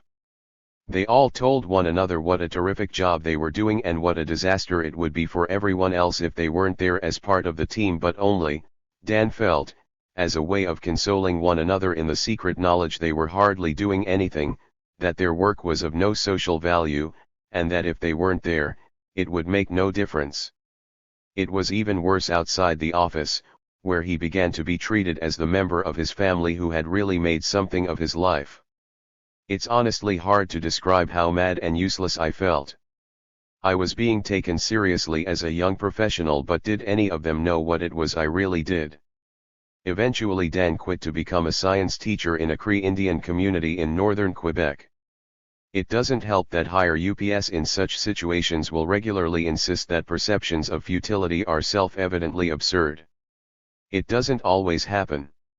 Some managers, as we've seen, will basically wink and smile, a precious few might honestly discuss at least part of what's going on. But since middle managers generally see their role as one of maintaining morale and work discipline, they will often feel they have little choice but to rationalize the situation. In effect, doing so is the only part of their jobs that isn't bullshit. Plus, the higher you climb in the hierarchy, the more oblivious the managers are likely to be, but at the same time, the more formal authority they tend to have. Vasily works as a research analyst for a European Foreign Affairs office. His office, he reports, has just as many supervisors as researchers, and every sentence of any document produced by a researcher invariably ends up being passed up 2 levels of hierarchy to be read, edited, and passed down again, repeatedly, until it makes no sense. Granted, this would be more of a problem if there were a chance that anyone outside the office would ever read them, or, for that matter, be aware they existed. Vasily does occasionally try to point all this out to his superiors. Vasily, if I question the utility or sense of our work, my bosses look at me as if I'm from another planet. Of course they do. For them, it is crucial that the work we're doing is not seen as total nonsense. If that would be the case, the positions would be cancelled, and the result would be having no job. In this case, it's not the capitalist economic system but the modern international state system that, between the various consular services, United Nations, and Bretton Woods institutions, creates untold thousands of, usually high-paid, respectable, comfortable, jobs across the planet. One can argue, as in all things, about which of these positions are truly useful and for what. Presumably some do important work preventing wars, for instance. Others arrange and rearrange furniture. What's more, there are pockets inside the apparatus that appear, to their low-ranking denizens, at least, as entirely superfluous. This perception, says Vasily, creates feelings of guilt and shame.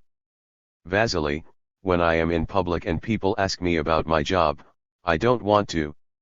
There is nothing to say, nothing to be proud of.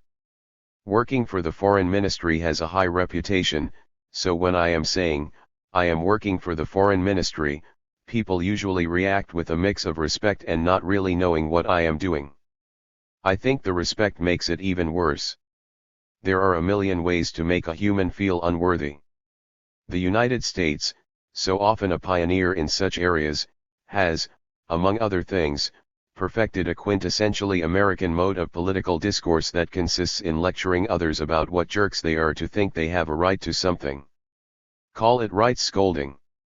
Right scolding has many forms and manifestations. There is a right-wing version, which centers on excoriating others for thinking the world owes them a living, or owes them medical treatment when they are gravely ill, or maternity leave, or workplace safety, or equal protection under the law. But there is also a left-wing version, which consists of telling people to check their privilege when they feel they are entitled to pretty much anything that some poorer or more oppressed person does not have. According to these standards, even if one is beaten over the head by a truncheon and dragged off to jail for no reason, one can only complain about the injustice if one first specifies all the categories of people to which this is more likely to occur. Right scolding may have seen its most baroque development in North America, but it has spread all over the world with the rise of neoliberal market ideologies. Under such conditions, it's understandable that demanding an entirely new, unfamiliar, right such as the right to meaningful employment might seem a hopeless project.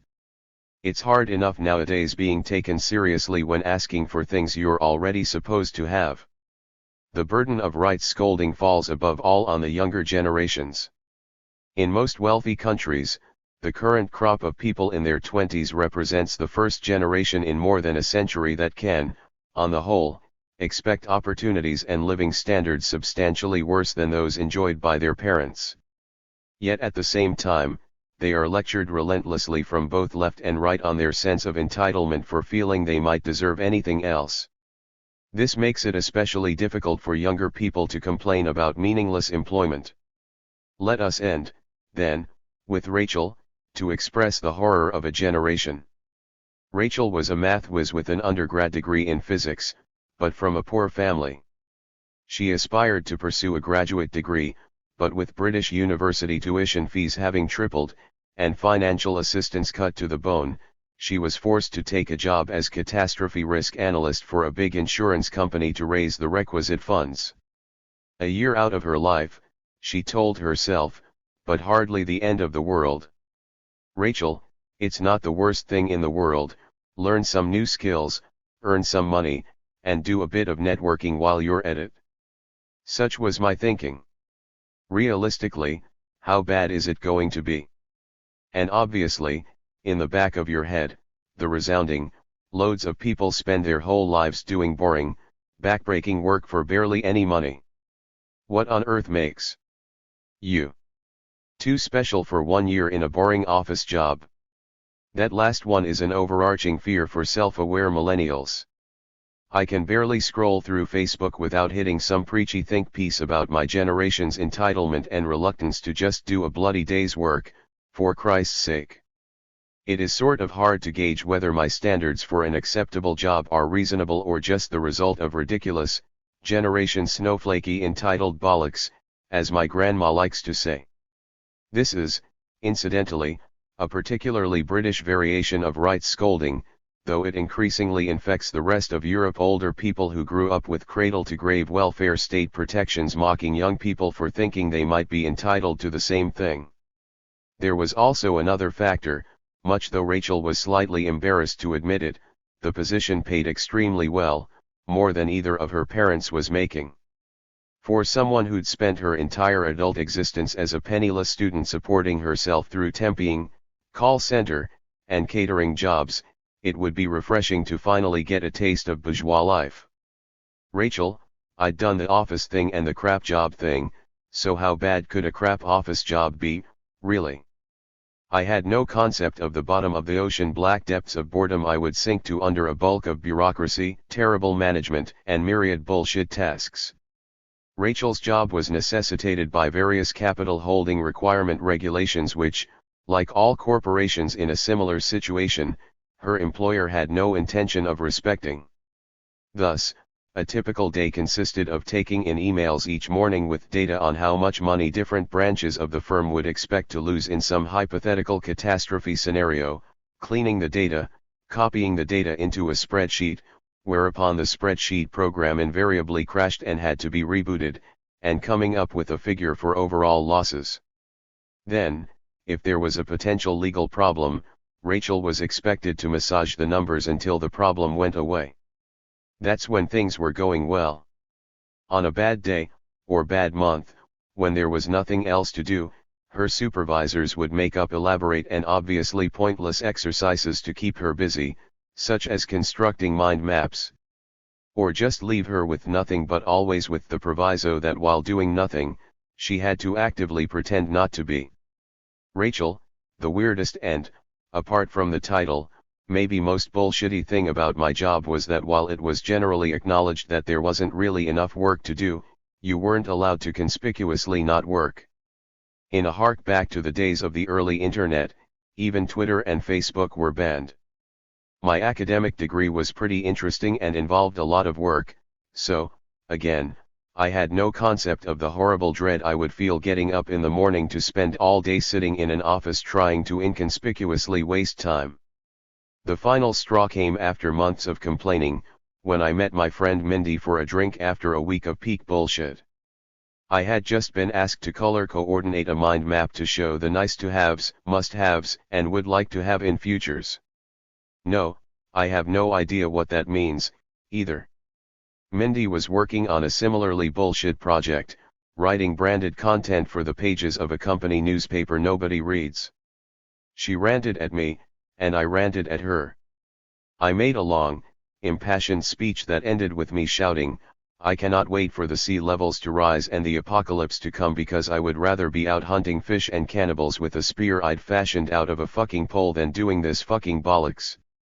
We both laughed for a long time, and then I started crying. I quit the next day.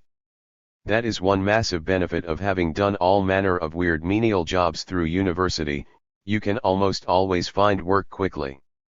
So, yes, I am the Queen Crystal of Generation Snowflake, melting in the heat of a pleasantly air-conditioned office, but, good lord, the working world is crap. From thinking a crap office job was hardly the end of the world, Rachel was finally forced to the conclusion that the end of the world would, in fact, be preferable.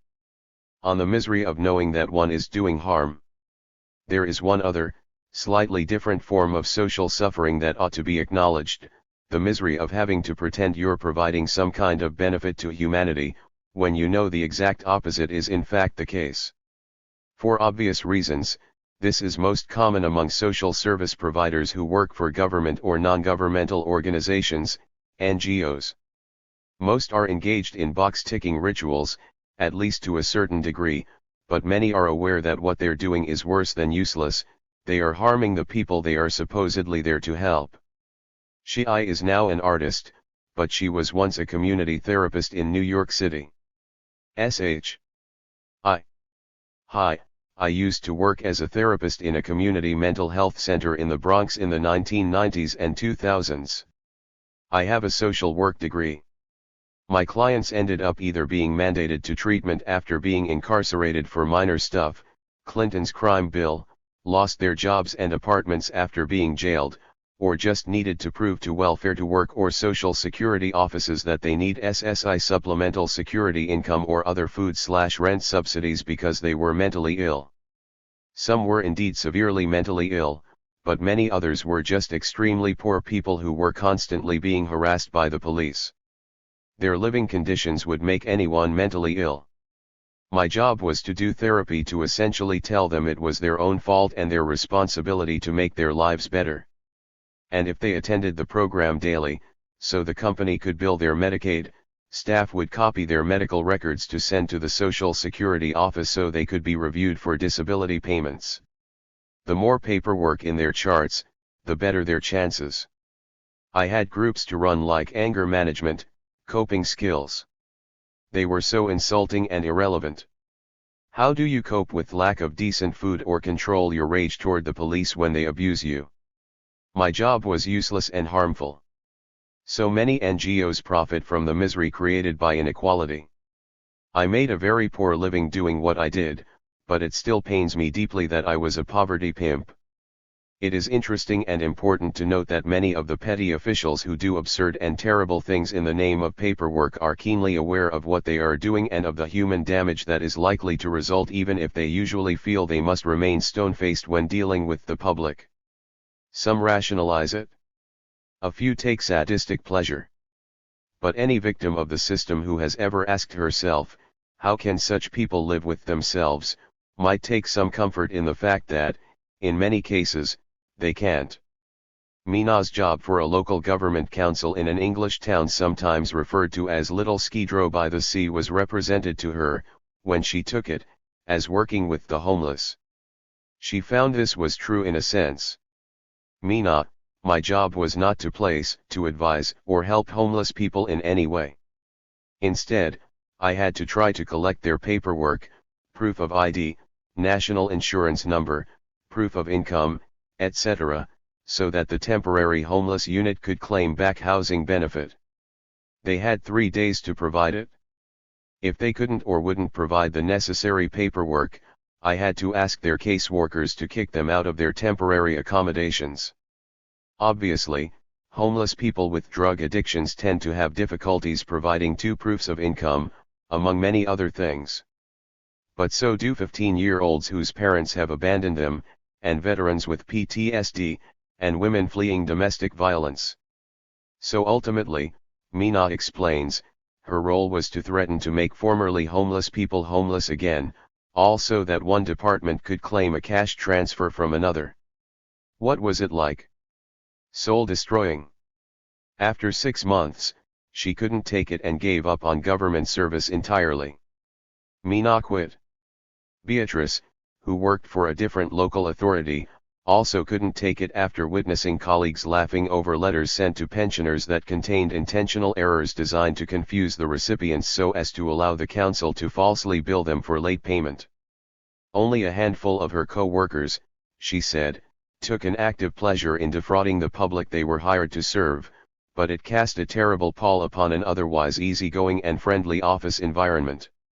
She tried to complain to higher UPS, surely this isn't right, but they looked at her as if she were crazy.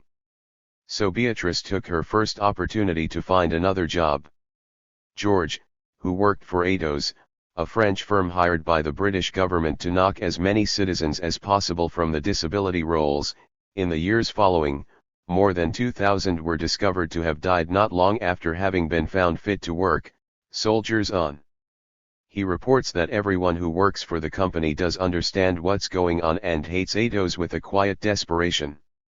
In other cases, government workers are convinced that they are the only ones in their office who've figured out how useless or destructive the work they're doing is, though when asked if they have ever presented their views to colleagues directly, most invariably say they haven't, leaving open the possibility that their co-workers are equally convinced they are the only ones who know what's really going on.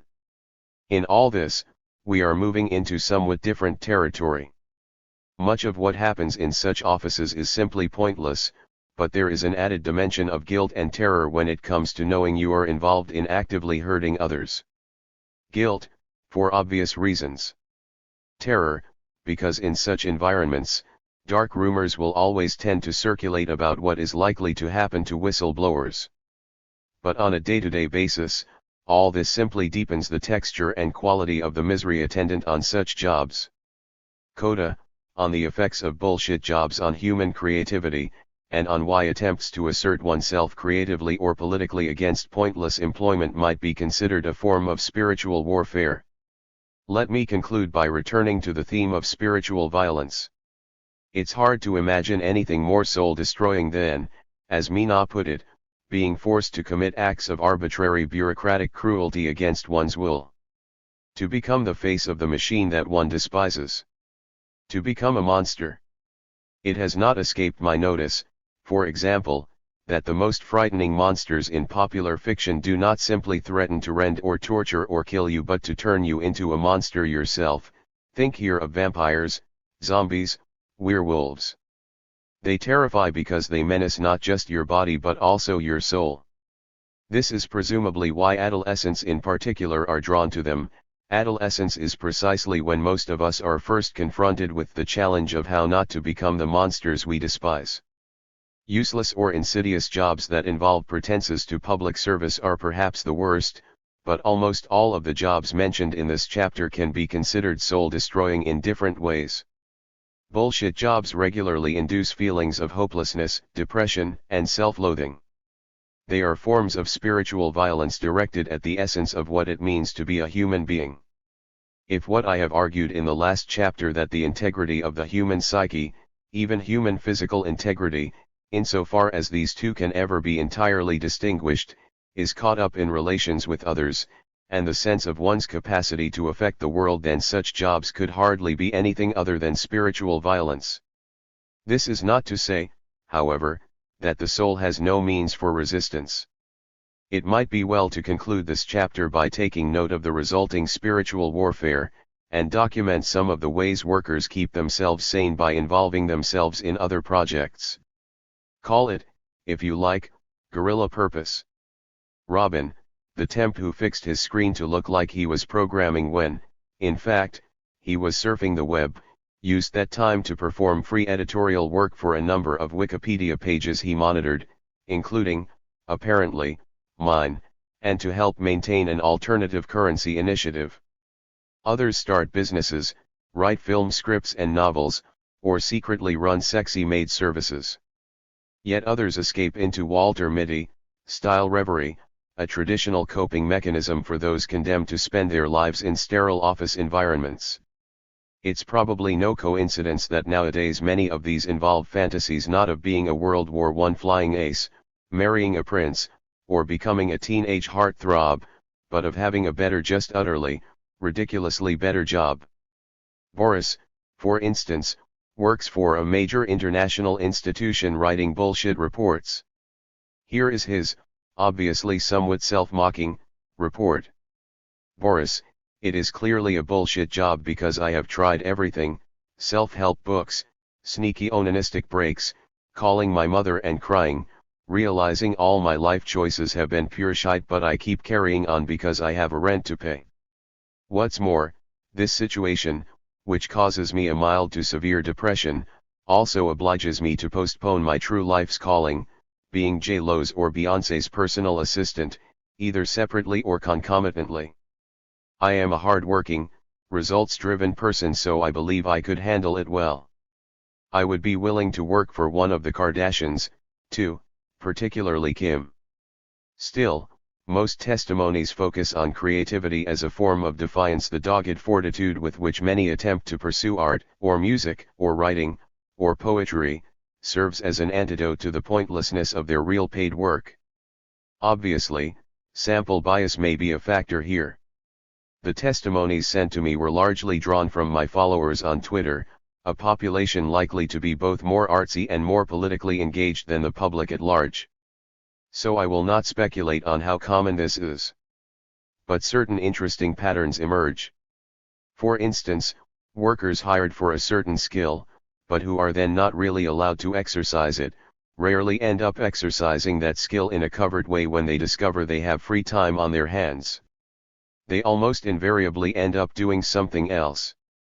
We've already observed in Chapter 3 how Ramadan, the engineer who dreamed of working at the cutting edge of science and technology, simply gave up when he discovered he was really expected to sit around doing paperwork all day.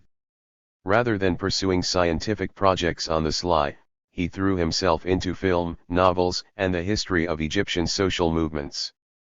This is typical. Faye, who has been contemplating writing a pamphlet on how to keep your soul intact in corporate environments, falls back on music. Faye, the frustrated musician in me, has come up with ways of silently learning music while stuck at my corporate desk. I studied Indian classical music for a while and have internalized two of their rhythmic systems. Indian approaches are abstract, numerical, and non-written, and so open up ways for me to silently and invisibly practice in my head. This means I can improvise music while stuck in the office, and even incorporate inputs from the world around me. You can groove off the ticking clock as dull meetings drag on, or turn a phone number into a rhythmic poem. You can translate the syllables of corporate jargon into quasi-hip-hop, or interpret the proportions of the filing cabinet as a polyrhythm. Doing this has been a shield to more aggregate boredom in the workplace than I can possibly explain. I even gave a talk to friends a few months ago about using rhythm games to alleviate workplace boredom, demonstrating how you can turn aspects of a dull meeting into a funk composition.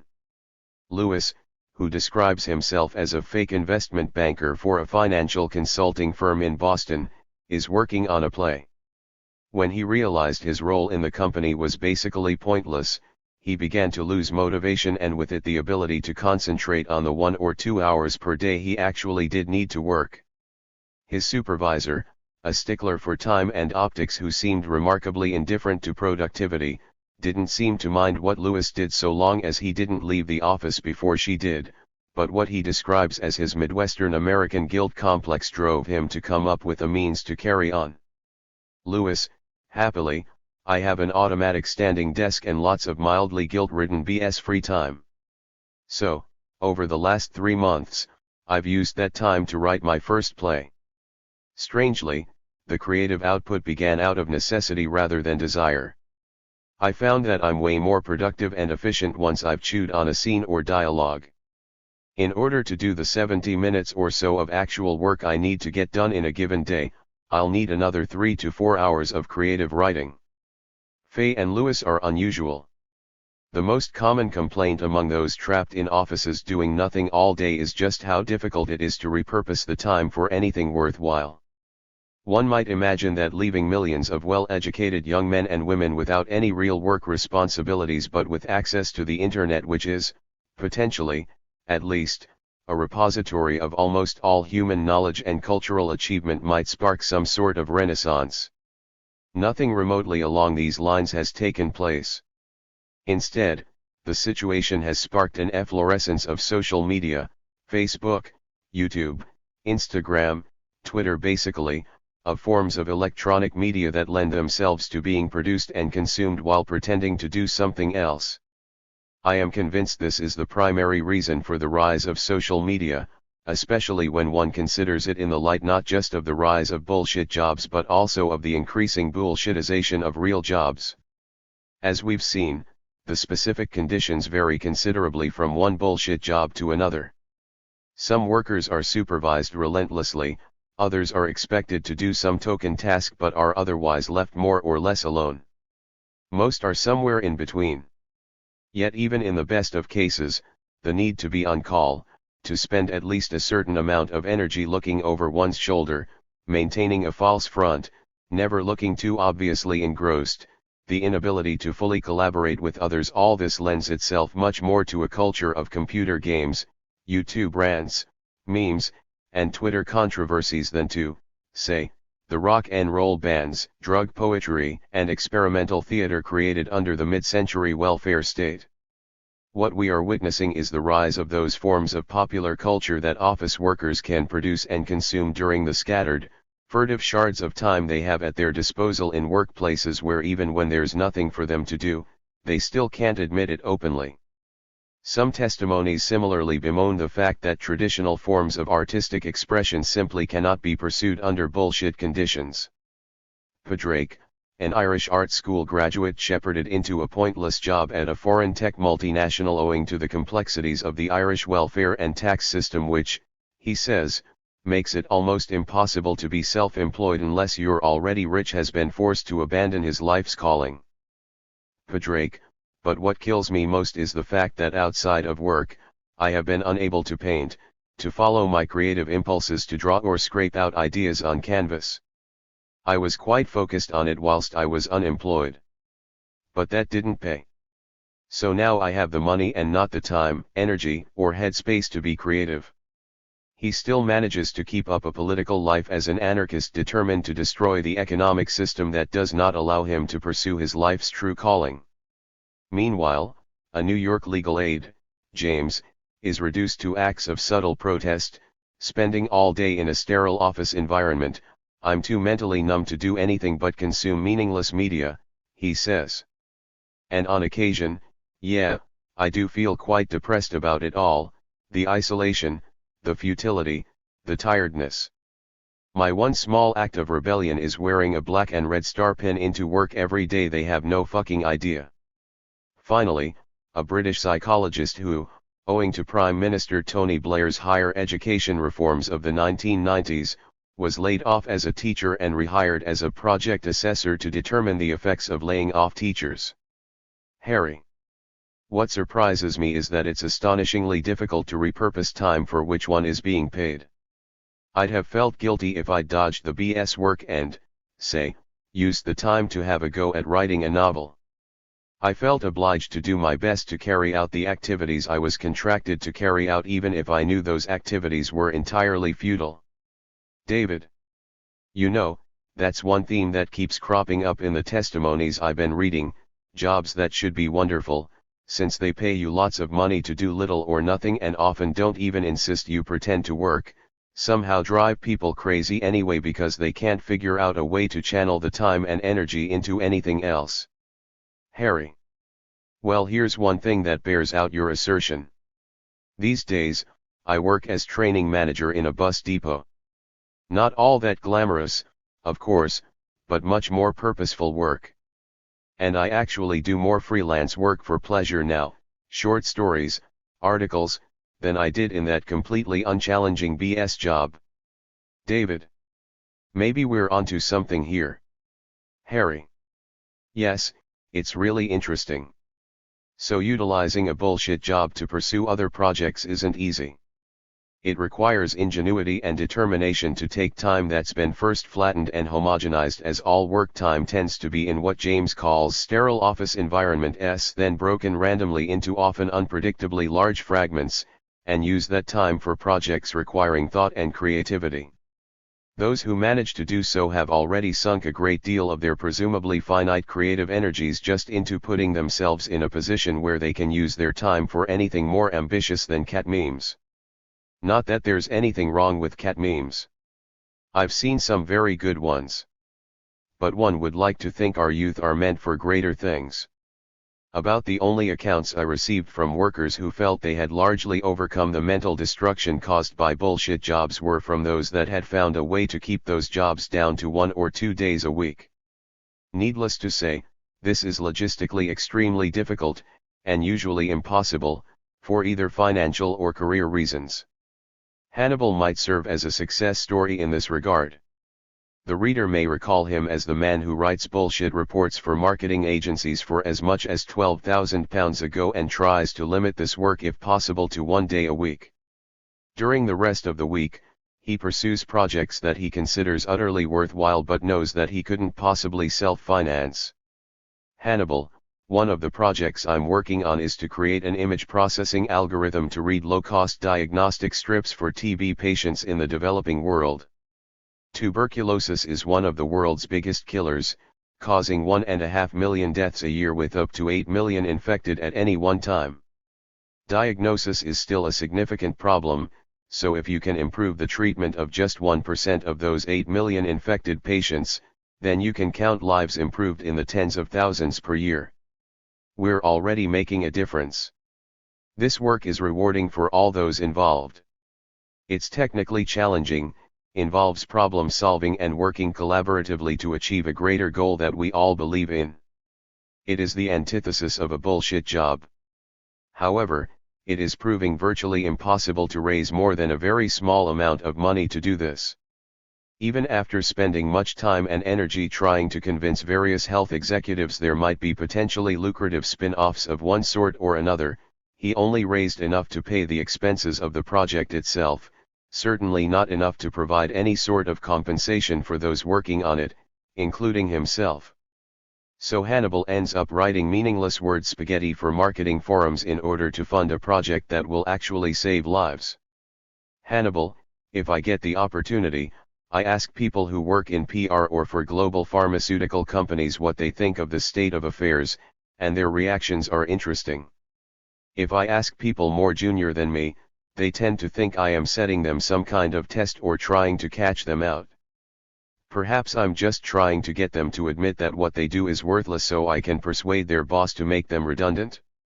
If I ask people more senior than me what they think about this, they will usually start by saying something along the lines of "Welcome to the real world," like I'm some teenage dropout yet to get it, and accept that I can't stay at home playing video games and smoking weed all day. I must admit that I spent quite a lot of time doing that as a teenager, but I'm no longer a teenager. In fact, I'm usually charging them a huge amount of money to write bullshit reports, so I often then detect that there's a moment of reflection as they internally question who it is that really doesn't get it. Hannibal is at the top of his game, an accomplished researcher who can walk with confidence in the corridors of corporate power. He's aware, too, that in the professional world, playing the part is everything, form is always valued over content, and from all indications, he can perform the role with consummate skill. Thus, he can see his bullshit activities as basically a kind of scam, something he's putting over on the corporate world. He can even see himself as a kind of modern-day Robin Hood in a world where, as he put it, merely doing something worthwhile is subversive. Hannibal's is a best-case scenario. Others turn to political activism. This can be extremely beneficial to a worker's emotional and physical health, and is usually easier to integrate with the fragmented nature of office time. This is true of digital activism, at least than more conventional creative pursuits. Still, the psychological and emotional labor required to balance meaningful interests and bullshit work is often daunting.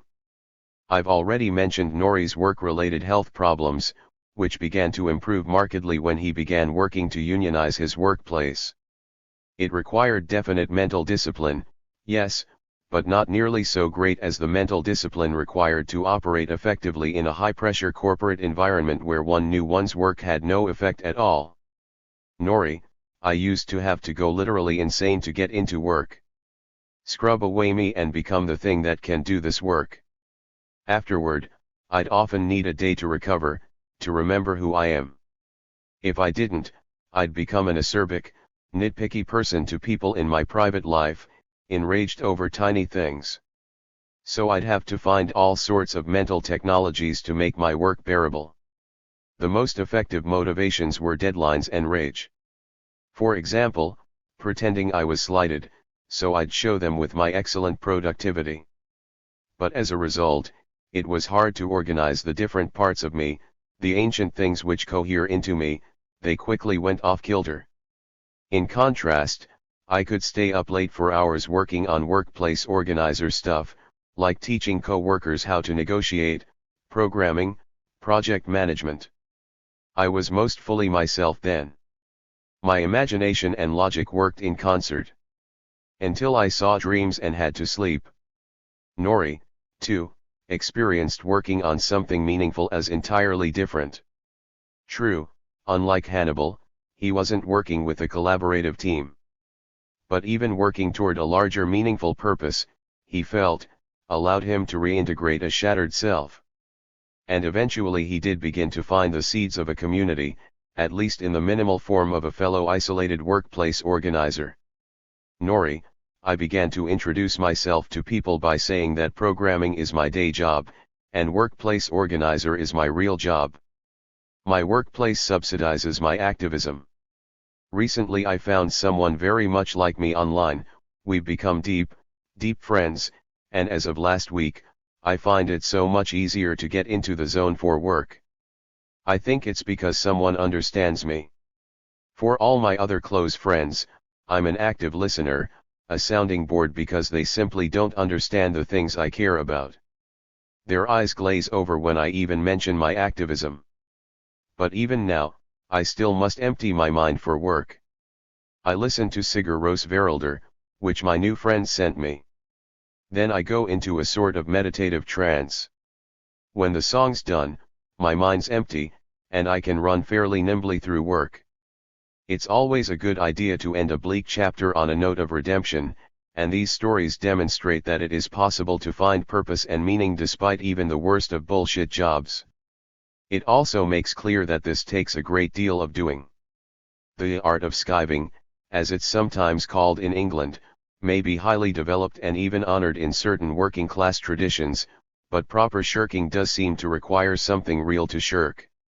In a truly bullshit job, it's often entirely unclear what one is really supposed to be doing, what one can say about what one is and isn't doing, who one can ask and what one can ask them, how much and within what parameters one is expected to pretend to be working, and what sorts of things it is or is not permissible to do instead.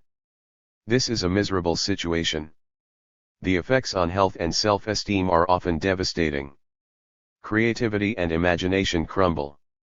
Sadomasochistic power dynamics frequently emerge. In fact, I would argue they will almost invariably emerge within top-down situations devoid of purpose unless explicit efforts are made to ensure that they do not, and sometimes even despite such efforts. It is not for nothing that I've referred to the results as spiritual violence. This violence has affected our culture, our sensibilities. Above all, it has affected our youth. Young people in Europe and North America in particular, but increasingly throughout the world, are being psychologically prepared for useless jobs, trained in how to pretend to work, and then by various means shepherded into jobs that almost nobody really believes serve any meaningful purpose. How this has come to happen, and how the current situation has become normalized or even encouraged, is a topic we will explore in Chapter 5. It needs to be addressed, because this is a genuine scar across our collective soul. Chapter 5.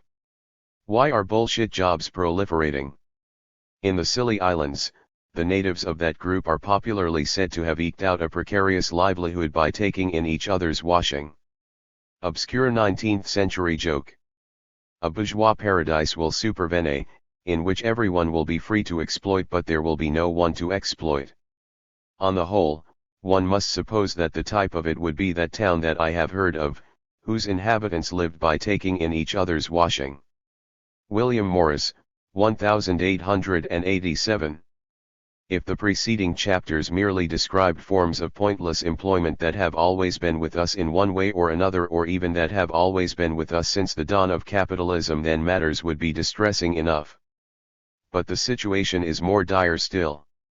There is every reason to believe that the overall number of bullshit jobs, and, even more, the overall percentage of jobs considered bullshit by those who hold them, has been increasing rapidly in recent years alongside the ever-increasing bullshitization of useful forms of employment. In other words, this is not just a book about a hitherto neglected aspect of the world of work. It's a book about a real social problem.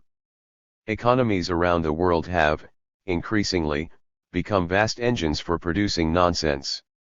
Figure 2: Distribution of the labor force by sector, 1840 to 2010. How did this happen? And why has it received so little public attention? One reason it has been so little acknowledged, I think, is that under our current economic system, this is precisely what is not supposed to happen, in the same way as the fact that so many people feel so unhappy being paid to do nothing defies our common assumptions about human nature.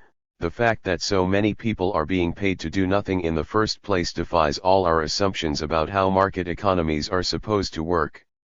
For much of the 20th century, state socialist regimes dedicated to full employment created bogus jobs as a matter of public policy, and their social democratic rivals in Europe and elsewhere at least colluded in featherbedding and overstaffing in the public sector or with government contractors, when they weren't establishing self-conscious make-work programs like the Works Progress Administration, WPA, as the United States did at the height of the Great Depression. All of this was supposed to have ended with the collapse of the Soviet bloc and worldwide market reforms in the 90s. If the joke under the Soviet Union was we pretend to work, they pretend to pay us, the new neoliberal age was supposed to be all about efficiency. But if patterns of employment are anything to go by, this seems to be exactly the opposite of what actually happened after the Berlin Wall came down in 1989. So part of the reason no one has noticed is that people simply refuse to believe that capitalism could produce such results, even if that meant writing off their own experiences or those of their friends and family as somehow anomalous. Another reason the phenomenon has been able to sail past people's heads is that we have developed a way of talking about changes in the nature of employment that seems to explain a lot of what we see and hear happening around us in this regard, but is, in fact, profoundly deceptive. I'm referring to the rise of what's called the service economy.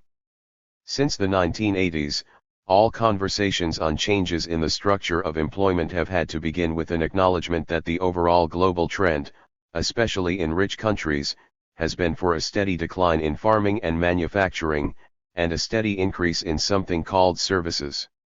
Here, for instance, is a typical long-term analysis of the U.S. labor force by sector, see Figure 2. Often it's assumed that the decline of manufacturing, which, incidentally, hasn't declined that much in terms of employment in the United States, by 2010 only returning to about what it was at the outbreak of the Civil War, simply meant that factories were relocated to poorer countries. This is obviously true to an extent, but it's interesting to observe that the same overall trends in the composition of employment can be observed even in the countries to which the factory jobs were exported. Here, for instance, is India, see Figure 3, below. Figure 3 Sector Contribution to GDP, %, India. The number of industrial jobs has remained constant or increased slightly, but otherwise the picture is not so very different. The real problem here is with the concept of a service economy itself. There is a reason I just put the term in quotation marks. Describing a country's economy as dominated by the service sector leaves one with the impression that people in that country are supporting themselves principally by serving each other iced lattes or pressing one another's shorts. Obviously, this isn't really true. So what else might they be doing?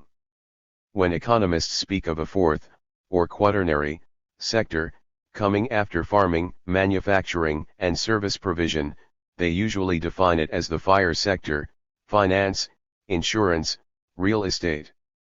But back in 1992, Robert Taylor, a library scientist, suggested it would be more useful to define it as information work. The results were telling, see Figure 4. Figure 4 Information as a component of the economy. As we can see, even in 1990, the proportion of the workforce made up of actual waiters, barbers, sales clerks, and the like was really quite small. It also remained remarkably steady over time, holding for more than a century at roughly 20%. The vast majority of those others included in the service sector were really administrators, consultants, clerical and accounting staff, IT professionals, and the like. This was also the part of the service sector that was actually increasing and increasing quite dramatically from the 1950s onward. And while no one, to my knowledge, has pursued this particular breakdown through to the present, the percentage of information jobs was already rapidly on the increase even in the latter half of the 20th century. It seems reasonable to conclude this trend continued, and that the bulk of the new service jobs added to the economy were really of this same sort. This, of course, is precisely the zone where bullshit jobs proliferate.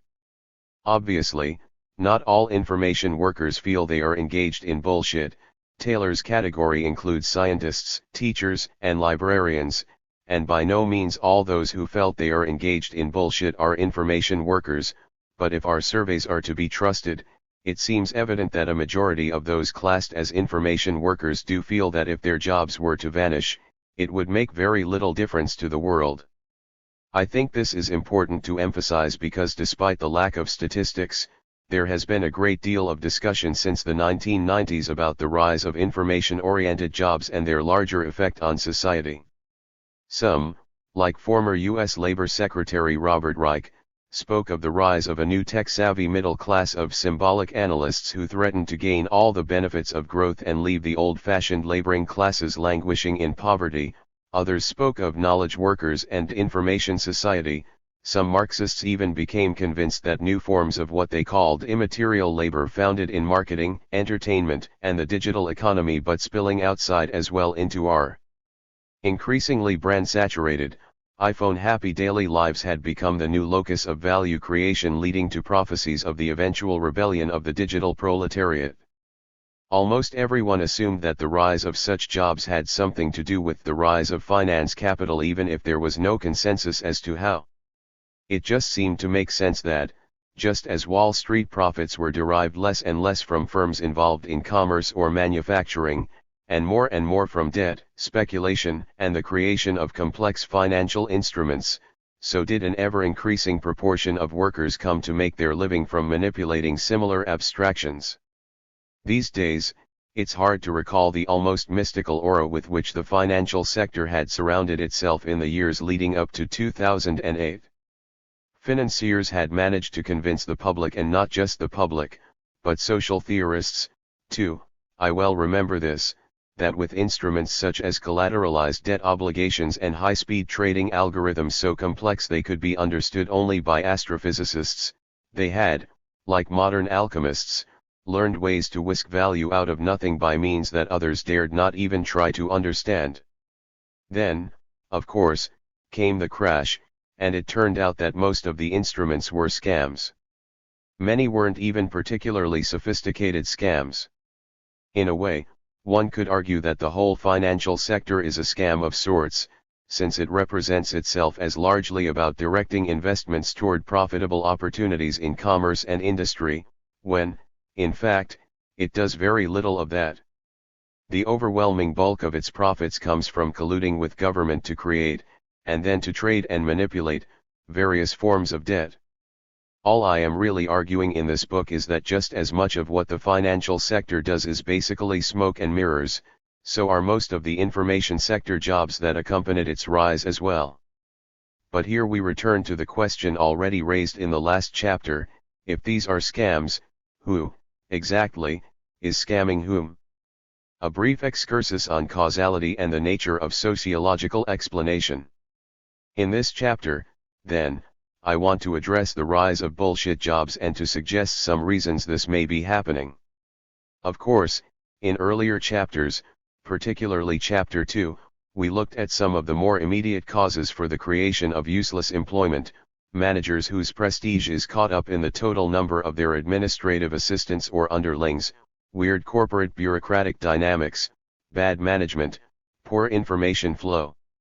These are important in understanding the overall phenomenon, but they don't really explain it. We still have to ask, why were such bad organizational dynamics more likely to occur in 2015 than they were in, say, 1915, or 1955? Has there been a change in organization culture, or is it something deeper, a change, perhaps, in our very conceptions of work? We are faced here with a classic problem in social theory, the problem of levels of causality. In the case of any given real-world event, there are any number of different reasons why one can say it happened. These, in turn, can be sorted into different kinds of reason. If I fall into an open manhole, one might attribute this to absent-mindedness. But if we discover there has been a sudden statistical increase in the number of people falling into manholes in a given city, one must seek a different sort of explanation. Either one must understand why overall rates of absent-mindedness are going up there, or, more likely, why more manholes are being left open. This is an intentionally whimsical example. Let's consider a more serious one. At the end of the last chapter, Mina noted that while many people who end up homeless have a history of addiction to alcohol or other drugs, or other personal foibles, many others are teenagers abandoned by their parents, veterans with PTSD, and women fleeing domestic violence. No doubt if you were to pick a random person sleeping on the streets or in a shelter and examine his or her life history, you would find a confluence of several such factors, usually combined with a great deal of just plain bad luck. No one individual, then, could be said to be sleeping on the streets simply because he or she was morally reprobate, but even if everyone sleeping on the streets really was morally reprobate in some way, it would be unlikely to do much to explain the rise and fall of levels of homelessness in different decades, or why rates of homelessness vary from country to country at any given time. This is a crucial point. After all, consider the matter in reverse. There have been moralists throughout the ages who have argued that the poor are poor because of their moral turpitude. After all, we are often reminded, it's easy to find examples of people born poor who became wealthy owing to sheer grit, determination, and entrepreneurial spirit. Clearly, then, the poor remain poor because they didn't make an effort they could have made. This sounds convincing if you look just at individuals. It becomes much less so when one examines comparative statistics and realizes that rates of upward class mobility fluctuate dramatically over time. Did poor Americans just have less get up and go during the 1930s than during previous decades? Or might it have had something to do with the Great Depression? It becomes harder still to hold to a purely moral approach when one also considers the fact that rates of mobility also vary sharply from country to country. A child born to parents of modest means in Sweden is much more likely to become wealthy than a similar child is in the United States. Must one conclude that Swedes overall have more grit and entrepreneurial spirit than Americans? I doubt most contemporary conservative moralists would wish to argue this. One must, then, seek a different sort of explanation: access to education, for example, or the fact that the poorest Swedish children aren't nearly as poor as the poorest American ones. This doesn't mean that personal qualities do not help explain why some poor Swedish children succeed and others do not. But these are different kinds of questions and different levels of analysis. The question of why one player won a game rather than another is different from the question of how hard the game is to play, or why people are playing the game to begin with. That's a third question. Similarly, in cases like these, where one is looking at a broad pattern of social change, such as the rise of bullshit jobs, I would propose we really need to look not at two but at three different levels of explanation. 1. The particular reasons any given individual ends up homeless. 2. The larger social and economic forces that lead to increased levels of homelessness, say, a rise in rents, or changes in the family structure. And, finally, 3. The reasons why no one intervened. We might refer to this last as the political and cultural level. It's also the easiest to overlook, since it often deals specifically with things people are not doing. I well remember the first time I discussed the phenomenon of homelessness in America with friends in Madagascar. They were flabbergasted to discover that in the wealthiest and most powerful country in the world, there were people sleeping on the streets. But aren't Americans ashamed? One friend asked me. They're so rich. Doesn't it bother them to know everyone else in the world will see it as a national embarrassment? I had to concede it was a good question. Why didn't Americans see people sleeping on the streets as a national embarrassment? In certain periods of U.S. history, they certainly would have.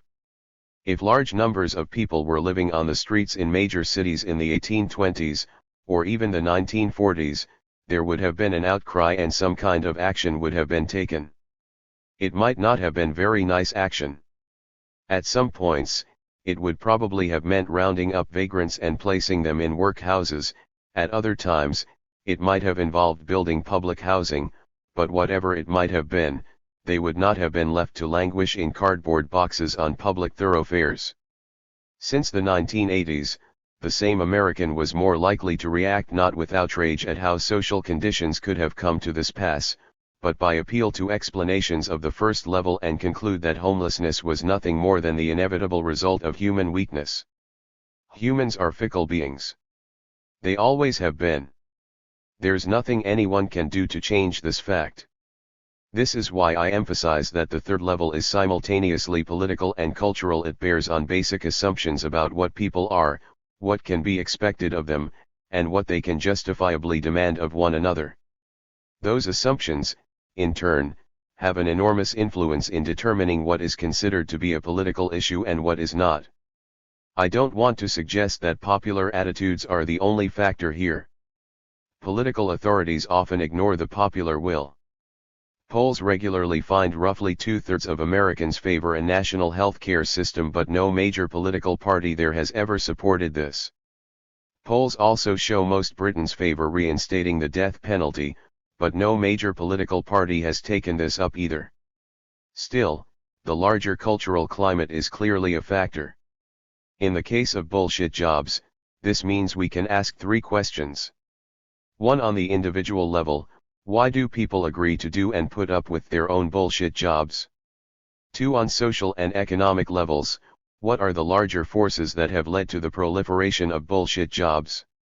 3. On the cultural and political levels, why is the bullshitization of the economy not seen as a social problem, and why has no one done anything about it? Much of the confusion that surrounds debate about social issues in general can be traced back to the fact that people will regularly take these different explanations as alternatives rather than seeing them as factors that all operate at the same time. For example, people sometimes tell me that any attempt to explain bullshit jobs in political terms is wrong-headed. Such jobs, they insist, exist because people need the money, as if this consideration had somehow never occurred to me before. Looking at the subjective motives of those who take such jobs is then treated as an alternative to asking why so many people find themselves in a position where the only way they can get money is by taking such jobs to begin with. It's even worse on the cultural political level. There has come to be a tacit understanding in polite circles that you can ascribe motives to people only when speaking about the individual level. Therefore, any suggestion that powerful people ever do anything they don't say they're doing, or even do what they can be publicly observed to be doing for reasons other than what they say, is immediately denounced as a paranoid conspiracy theory to be rejected instantly.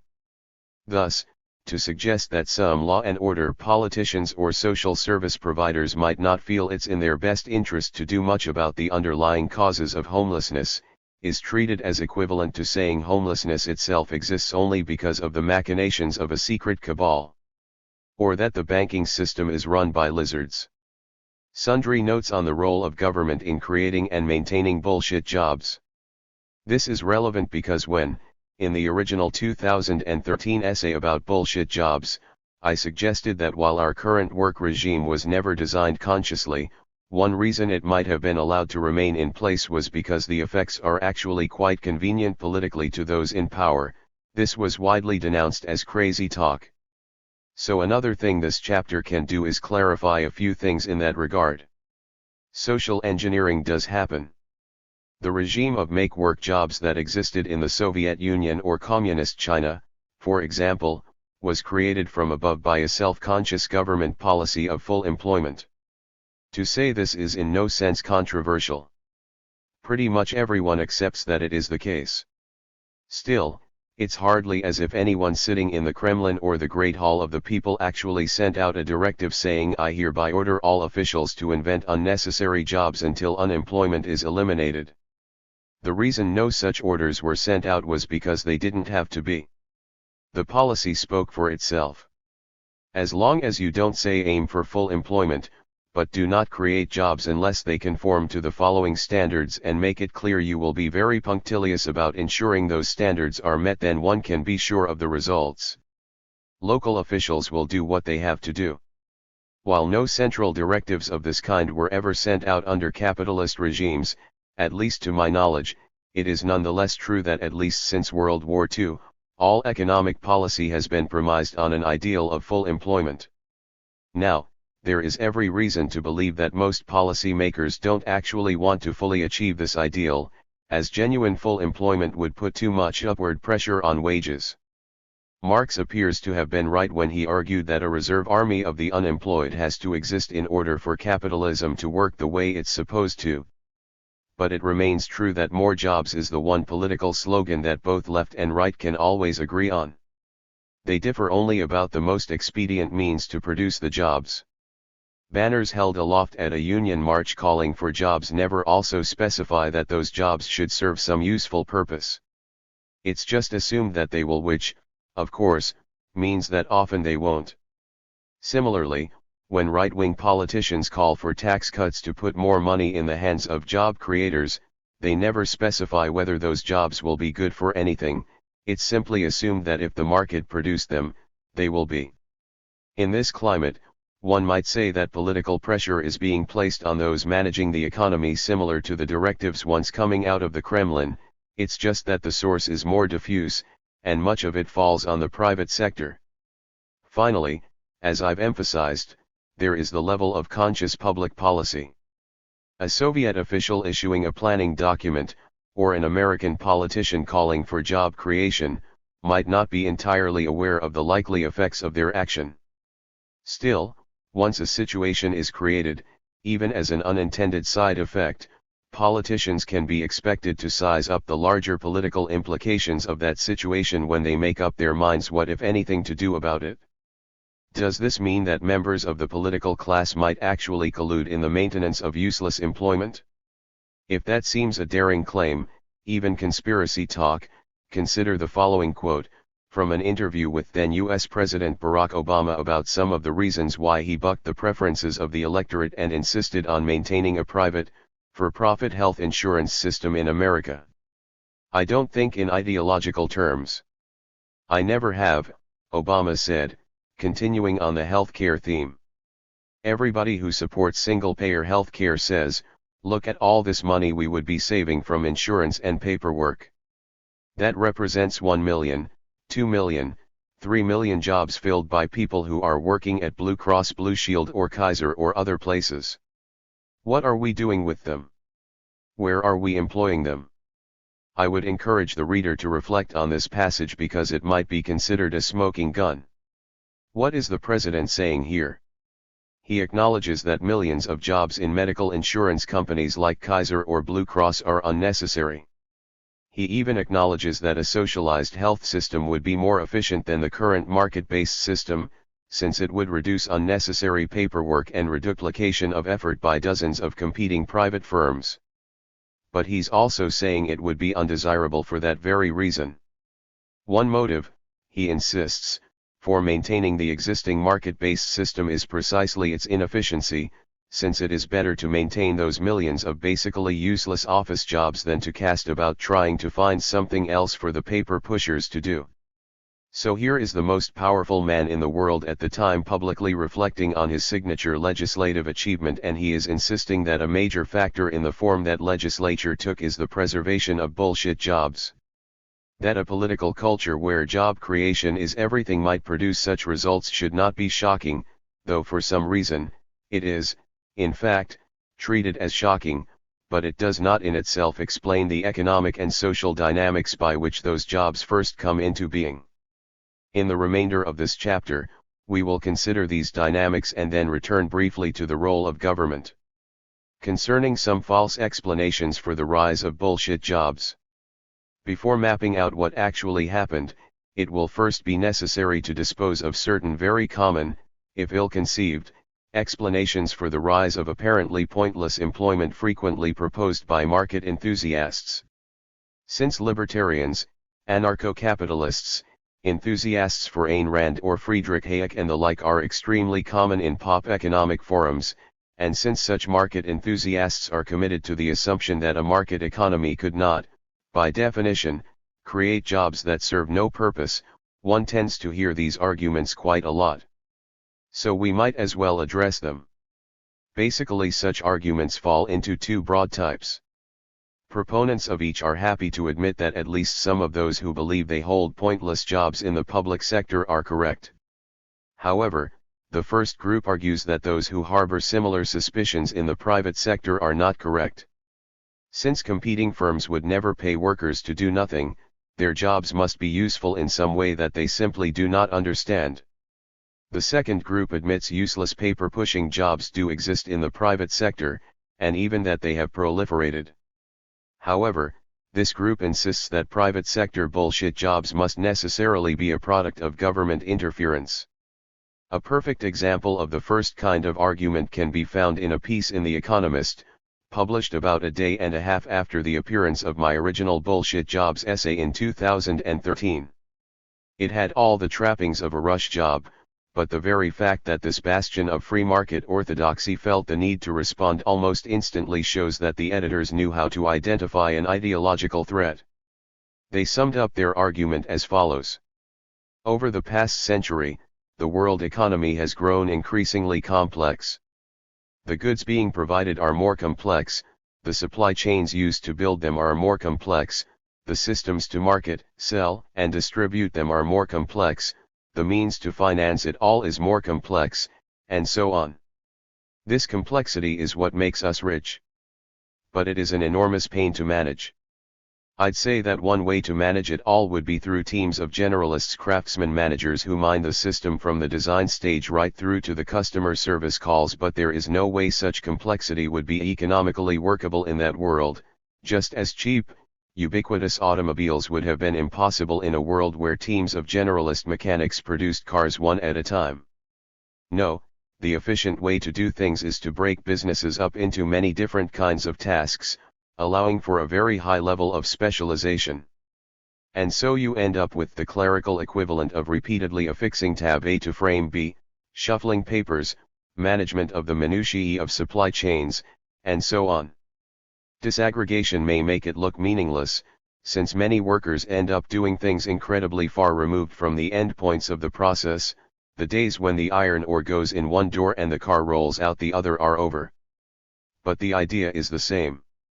In other words, the author claims that when we speak of bullshit jobs, we're really just talking about the post-industrial equivalent of factory line workers, those with the unenviable fate of having to carry out the repetitive, mind-numbingly boring but still very necessary tasks required to manage increasingly complicated processes of production. As robots replace the factory workers, these are increasingly the only jobs left. This position is sometimes combined with a rather condescending argument about self-importance. If so many people feel their jobs are useless, it's really because today's educated workforce is full of philosophy or Renaissance literature majors who believe they are cut out for better things. They consider being a mere cog in administrative machinery beneath their dignity.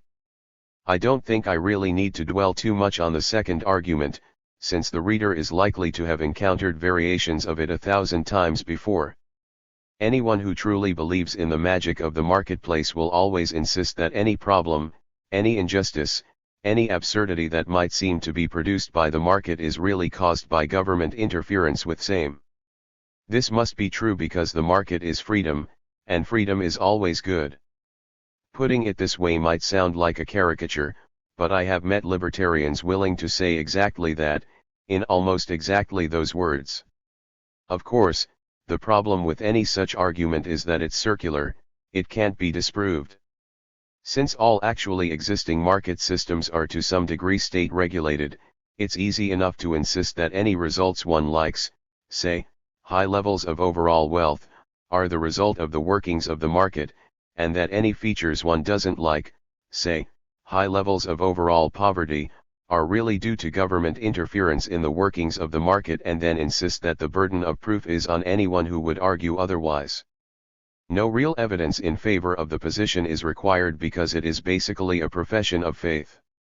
Now, this being said, I should hasten to point out I am not saying government regulation plays no role in the creation of bullshit jobs, particularly of the box ticker variety. Clearly, it does. As we've already seen, whole industries, such as corporate compliance, would not exist at all were it not for government regulations. But the argument here is not that such regulations are one reason for the rise of bullshit jobs, it's that they are the primary or, even, the only reason. To sum up, then, we have two arguments. First, that globalization has rendered the process of production so complicated that we need ever more office workers to administer it, so these are not bullshit jobs. Second, that while many of them are indeed bullshit jobs, they only exist because increases in government regulation have not only created an ever-burgeoning number of useless bureaucrats but also forced corporations to employ armies of box tickers to keep them at bay.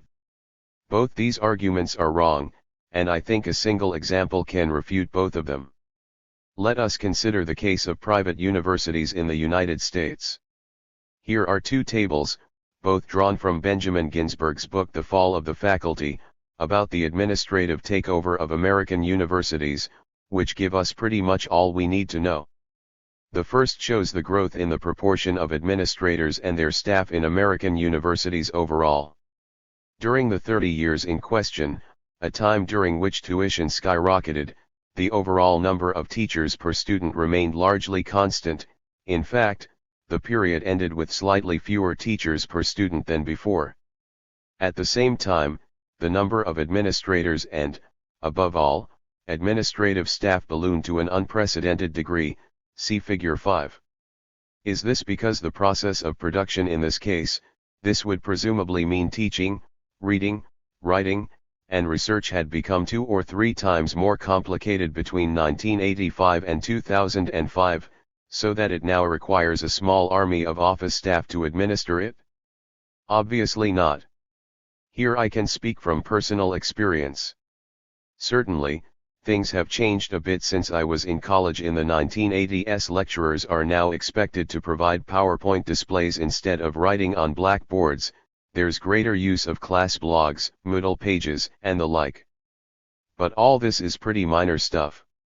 It's nothing even remotely comparable to, say, the containerization of shipping, Japanese-style just-in-time production regimes, or the globalization of supply chains. For the most part, teachers continue to do what they have always done: give lectures, lead seminars, meet students during office hours, and grade papers and exams. What about the heavy hand of government, then? Ginsburg provides us with a refutation to that claim, too, again in one easy table, see Figure 6. In reality, the number of administrators and managers at private institutions increased at more than twice the rate as it did at public ones. It seems extremely unlikely that government regulation caused private sector administrative jobs to be created at twice the rate as it did within the government bureaucracy itself. In fact, the only reasonable interpretation of these numbers is precisely the opposite: public universities are ultimately answerable to the public, and hence, under constant political pressure to cut costs and not engage in wasteful expenditures. This may lead to some peculiar priorities. In most U.S. states, the highest paid public servant is a football or basketball coach at a state university, but it does tend to limit the degree to which a newly appointed dean can simply decide that, since he is obviously a very important person, it is only natural that he should have 5 or 6 additional administrative staff working under him, and only then begin trying to figure out what said staff are actually going to do. Administrators at private universities are answerable only to their board of trustees. Trustees are usually extremely rich.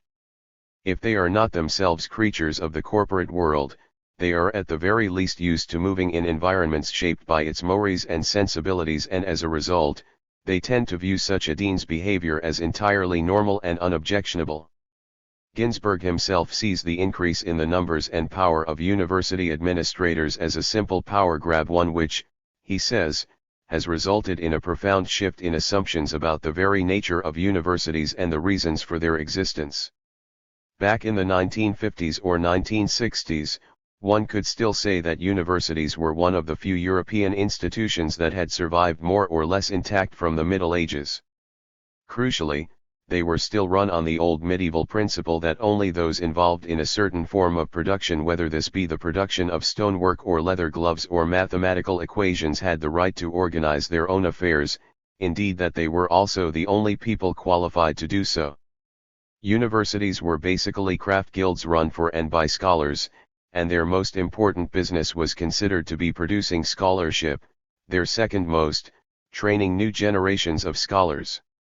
True, since the 19th century, universities had maintained a kind of gentleman's pact with government, that they would also train civil servants, and later, corporate bureaucrats, in exchange for otherwise being largely left alone. But since the 80s, Ginsburg argues, university administrators have effectively staged a coup. They wrested control of the university from the faculty and oriented the institution itself toward entirely different purposes. It is now commonplace for major universities to put out strategic vision documents that barely mention scholarship or teaching but go on at length about the student experience, research excellence, getting grants, collaboration with business or government, and so forth. All this rings very true for anyone familiar with the university scene, but the question remains, if this was a coup, how did the administrators manage to get away with it? One has to assume that even in the 1880s, there were university administrators who would have been delighted to seize power in this way and each hire themselves a retinue of minions. What happened in the intervening century that put them in a position to actually do so? And whatever it was, how is it connected to the rise of the total proportion of managers, administrators, and meaningless paper pushers outside the academy that occurred during the same period of time? Since this is the period that also saw the rise of finance capitalism, it might be best to return to the FIRE sector: finance, insurance, real estate, to seek insight into what overall dynamic in the economy sparks such changes. If those whom the economist believes to be administering complex global supply chains are not, in fact, administering complex global supply chains, then what exactly are they doing? And does what is happening in those offices provide any sort of window on what is happening elsewhere? Why the financial industry might be considered a paradigm for bullshit job creation. Expedited frictionless convergence. Coordinated interactive market institutions. Contracted virtual clearing houses. Directed margin adjustments.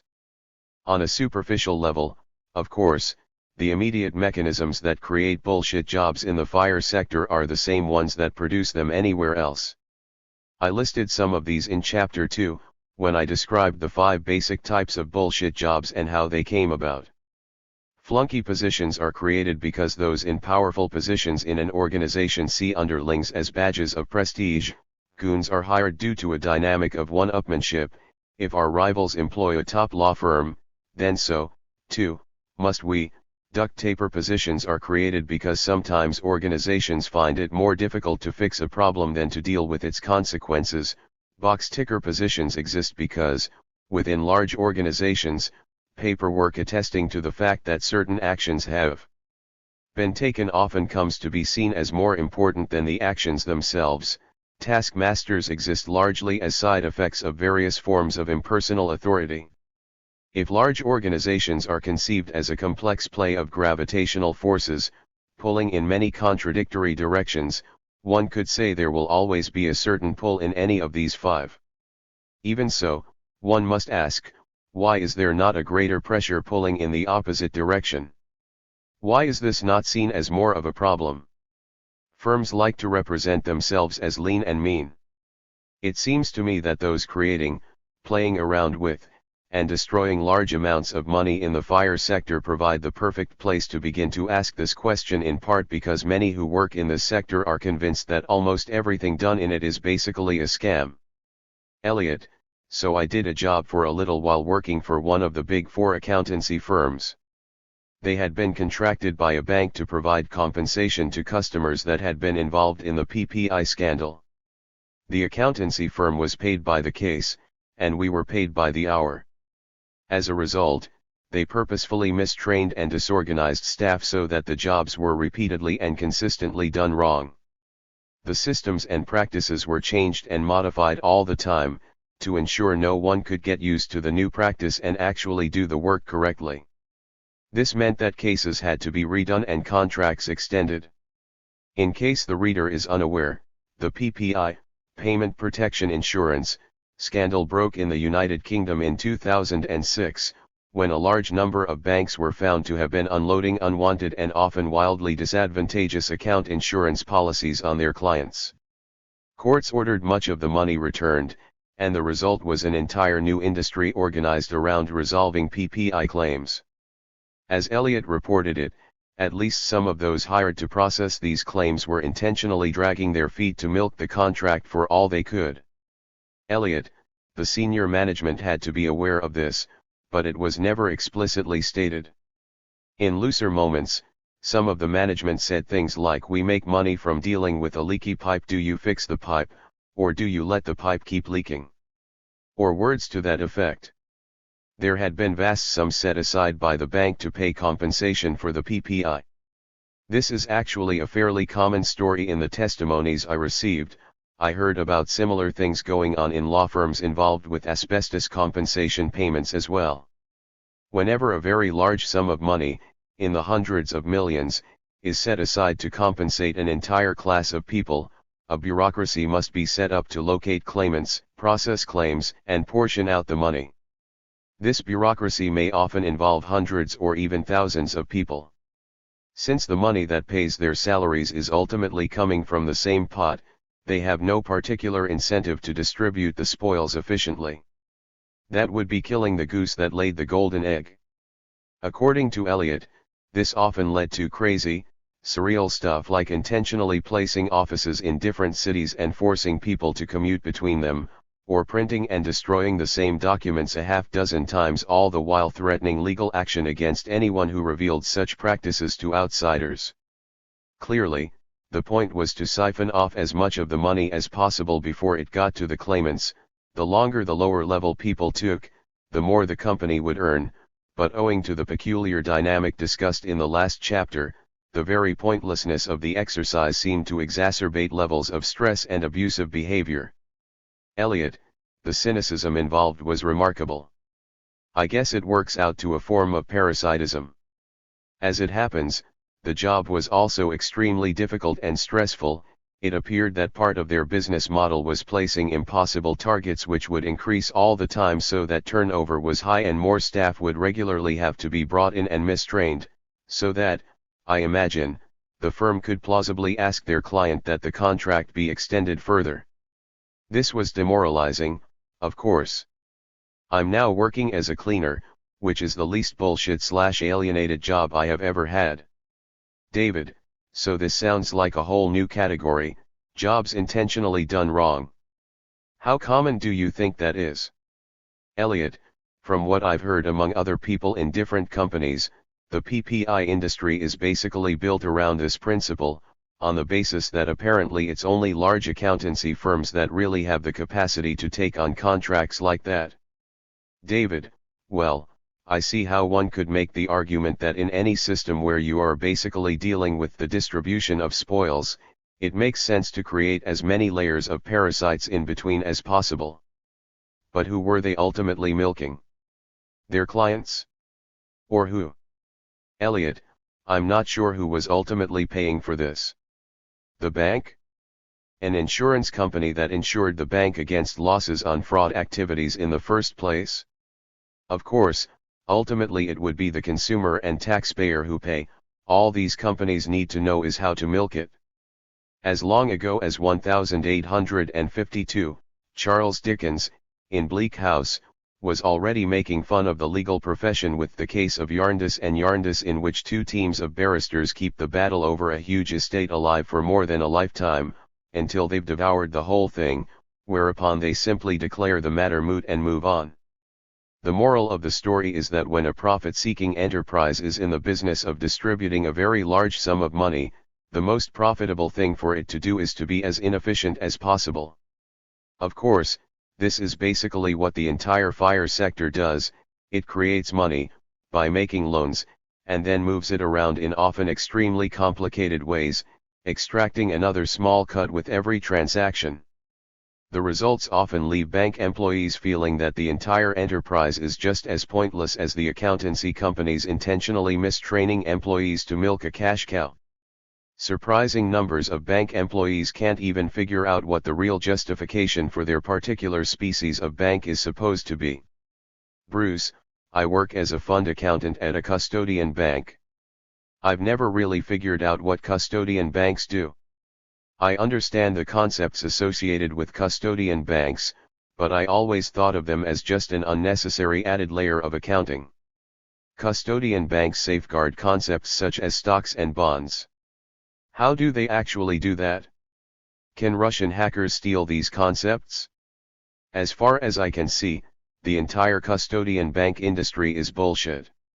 One reason for the confusion, perhaps, is that the level of general fear, stress, and paranoia appears to be much greater in banks than in most of the other enterprises we've been considering so far. Employees are under enormous pressure not to ask too many questions.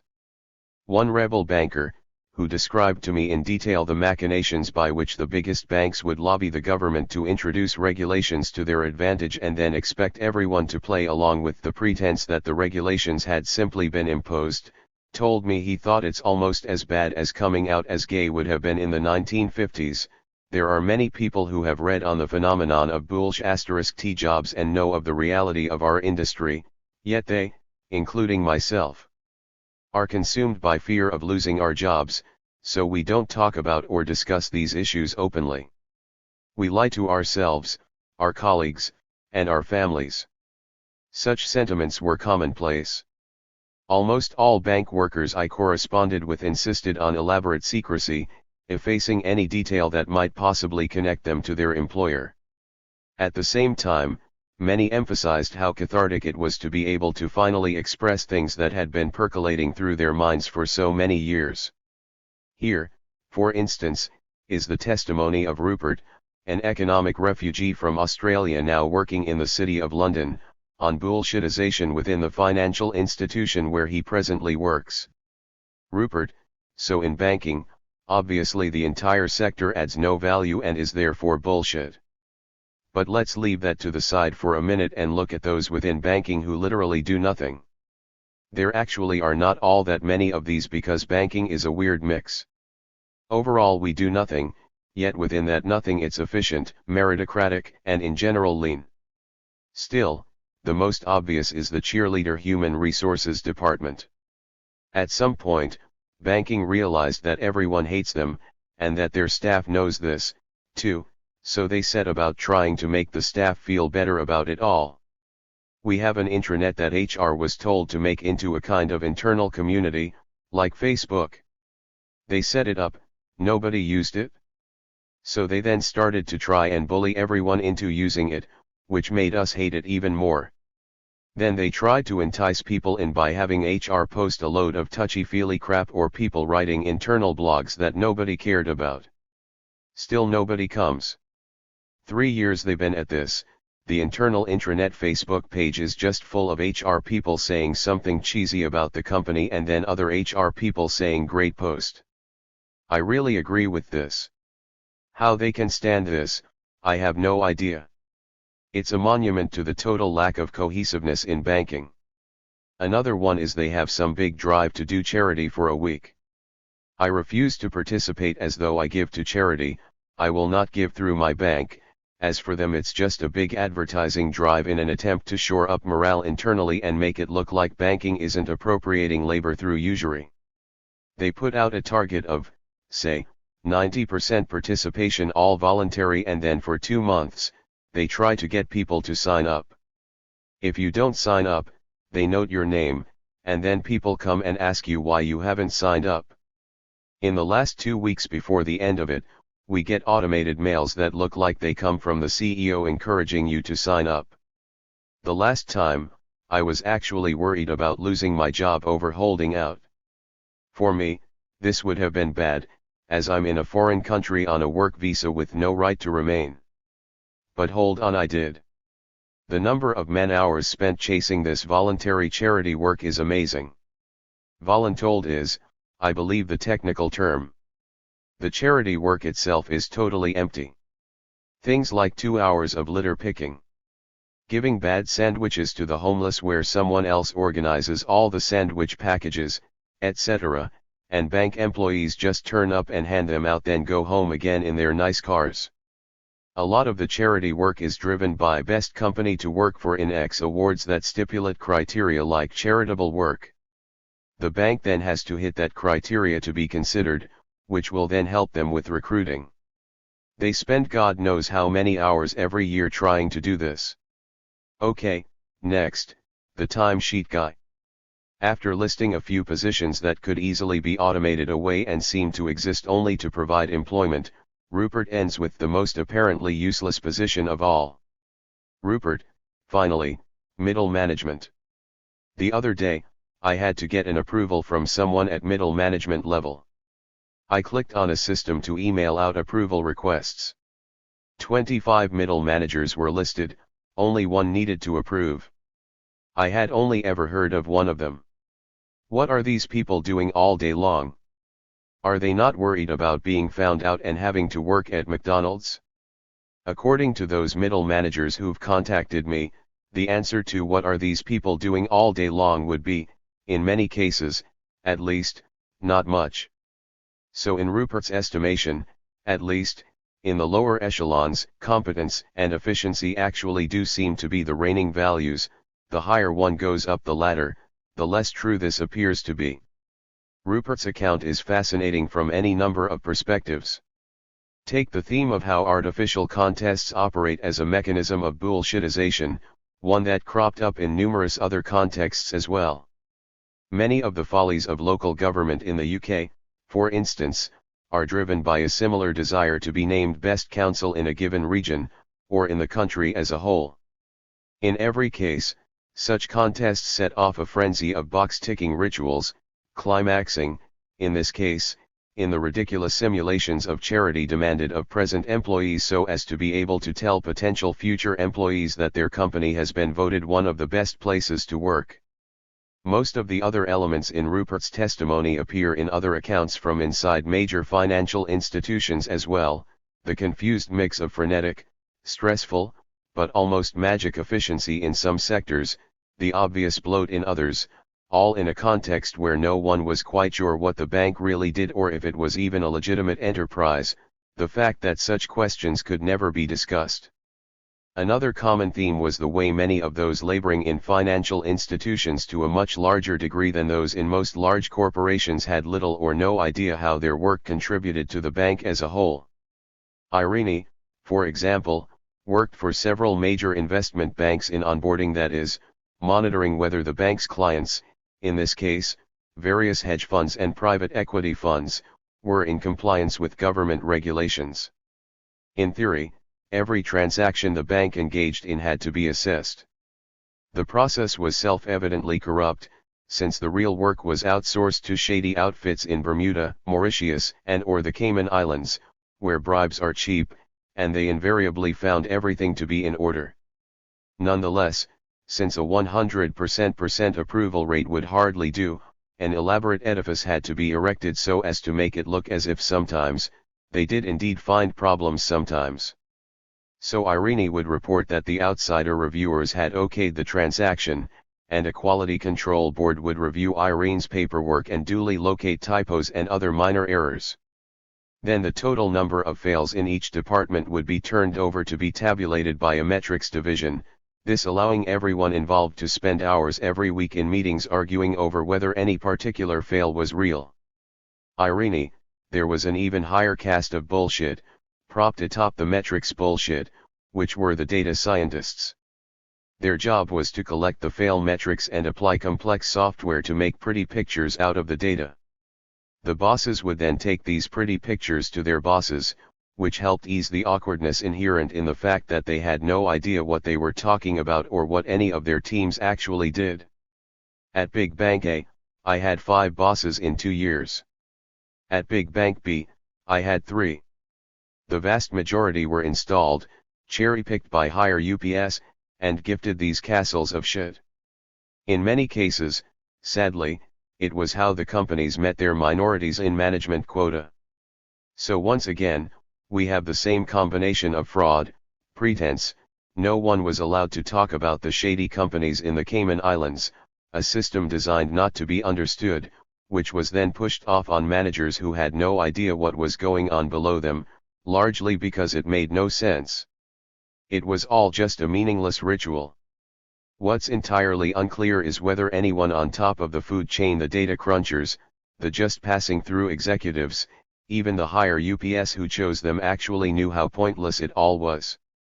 Finally, on top of the usual artificially induced stress and tension and barking about deadlines, the usual sadomasochistic interpersonal relations, and the usual fearful silences, that is, all the things that typically happen when pointless projects are organized on top-down lines, there was the intense pressure on employees to take part in a different set of rituals designed to prove the institution really cared. In Irene's case, these were not staged charity events, but New Agey seminars that often drove her to the point of tears. Irene, on top of the metrics, there were the cruel, patronizing flexibility and mindfulness seminars. No, you can't work fewer hours. No, you can't get paid more. No, you can't choose which bullshit projects to decline. But you can sit through the seminar, where the bank tells you how much it values flexibility. The mindfulness seminars were even worse. They attempted to reduce the unfathomable beauty and stupefying sadness of the human experience into the raw physicality of breathing, eating, and shitting. Breathe mindfully. Eat mindfully. Shit mindfully, and you can be successful in business. All of this, presumably, to remind the employee that if one reduced life to pure physicality, the fact that some abstractions were more real than others, and that some office tasks seemed to serve a legal and moral or even economic purpose and others did not, was not really all that important. It's as if they first forbid you to acknowledge you are engaging in empty ritual, then force you to attend seminars where hired gurus tell you, in the final analysis, isn't everything we do just empty ritual? What we've seen so far from Elliot, Rupert, and Irene are all partial, situated perspectives on very large and complicated organizations. None of them has an overall, panoptic view. But it's not entirely clear if anyone else does, either. One has to assume the higher UPS in Irene's story, who intentionally assign executives from minority backgrounds to the onboarding sector, are aware that most of what goes on in that part of the company is bullshit. Even they might not know precisely how and why. Nor would it be possible to create some kind of secret survey to determine what percentage of bank workers secretly believe their jobs to be bullshit and the divisions in which they tend to be concentrated. The closest I was able to find to general insight came from a certain Simon, who had been employed by a series of large international banks in risk management, which basically, he says, means to analyze and find problems in their internal processes. Simon, I spent 2 years analyzing the critical payment and operations processes at one bank, with the sole aim to work out how a staff member might use the computer systems to commit fraud and theft, and thereby recommend solutions to prevent this. What I discovered by chance was that most people at the bank didn't know why they were doing what they were doing. They would say that they are only supposed to log into this one system and select one menu option and type certain things in. They didn't know why. So Simon's job was basically to be the all-seeing eye that determined how different parts of a bank's many moving parts fit together and iron out any incoherences, vulnerabilities, or redundancies he might find. In other words, he's about as qualified to answer the question as anyone could be. His conclusions. Simon, in my conservative estimation, 80% of the bank's 60,000 staff were not needed. Their jobs could either completely be performed by a program or were not needed at all because the programs were designed to enable or replicate some bullshit process to begin with. In other words, 48,000 of the bank's 60,000 employees did nothing useful or nothing that couldn't easily be done by a machine. These were, Simon believed, de facto bullshit jobs, even if the bank workers themselves were deprived of the means to assess or collectively analyze the situation, and expected to keep any suspicions to themselves. But why didn't the bank's higher UPS figure this out and do something about it? Well, the easiest way to answer that question is to observe what happened when Simon did suggest reforms. Simon, in one instance, I created a program that solved a critical security problem. I went to present it to an executive, who included all his consultants in the meeting. There were 25 of them in the boardroom. The hostility I faced during and after the meeting was severe, as I slowly realized that my program automated everything they were currently being paid to do by hand. It's not as if they enjoyed it, it was tedious work, monotonous and boring. The cost of my program was 5% of what they were paying those 25 people. But they were adamant.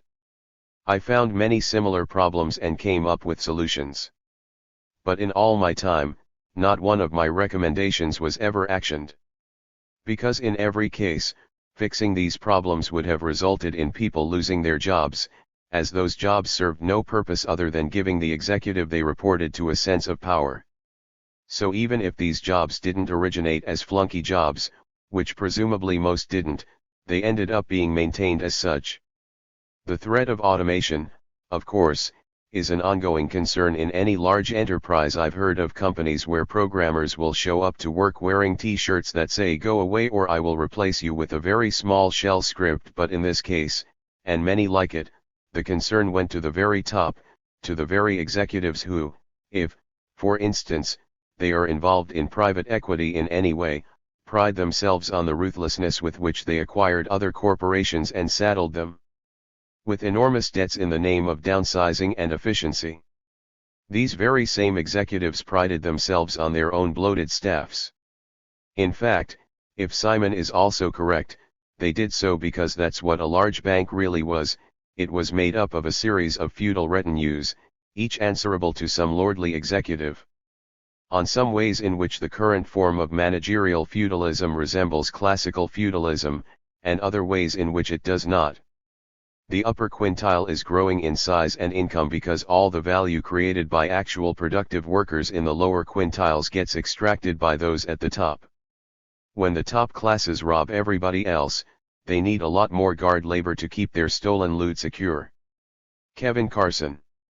If we return to the example of the feudal overlord in Chapter 2, this actually makes perfect sense.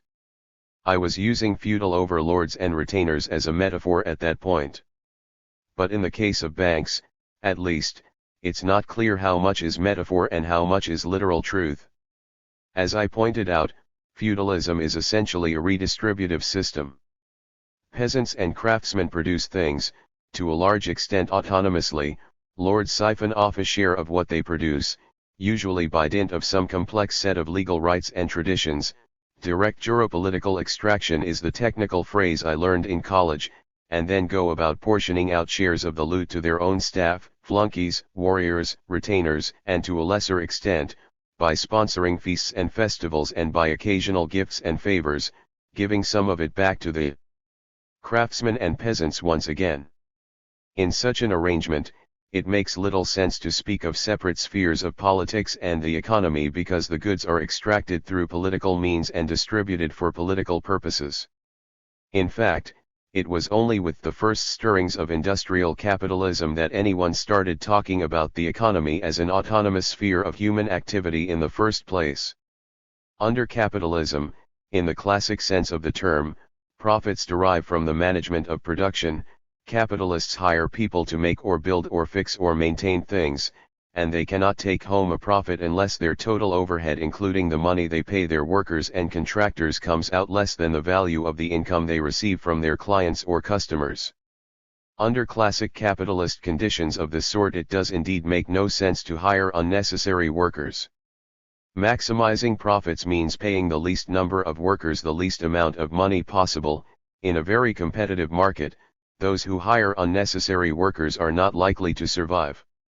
Of course, this is why doctrinaire libertarians, or, for that matter, orthodox Marxists, will always insist that our economy can't really be riddled with bullshit jobs, that all this must be some sort of illusion. But by a feudal logic, where economic and political considerations overlap, the same behavior makes perfect sense. As with the PPI distributors, the whole point is to grab a pot of loot, either by stealing it from one's enemies or extracting it from commoners by means of fees, tolls, rents, and levies, and then redistributing it. In the process, one creates an entourage of followers that is both the visible measure of one's pomp and magnificence, and at the same time, a means of distributing political favor, for instance, by buying off potential malcontents, rewarding faithful allies, goons, or creating an elaborate hierarchy of honors and titles for lower-ranking nobles to squabble over. If all of this very much resembles the inner workings of a large corporation, I would suggest that this is no coincidence. Such corporations are less and less about making, building, fixing, or maintaining things and more about political processes of appropriating, distributing, and allocating money and resources. This means that, once again, it's increasingly difficult to distinguish politics and economics, as we have seen with the advent of too-big-to-fail banks, whose lobbyists typically write the very laws by which government supposedly regulates them, but even more, by the fact that financial profits themselves are gathered largely through direct juropolitical means. J.P. Morgan Chase & Co., for example, the largest bank in America, reported in 2006 that roughly two-thirds of its profits were derived from fees and penalties, and finance in general really refers to trading in other people's debts which, of course, are enforceable in courts of law. It's almost impossible to get accurate figures about exactly what proportion of a typical family's income in, say, America, or Denmark, or Japan, is extracted each month by the FIRE sector, but there is every reason to believe it is not only a very substantial chunk but also is now a distinctly greater chunk of total profits than those the corporate sector derives directly from making or selling goods and services in those same countries. Even those firms we see as the very heart of the old industrial order, General Motors and General Electric in America, for example, now derive all, or almost all, of their profits from their own financial divisions.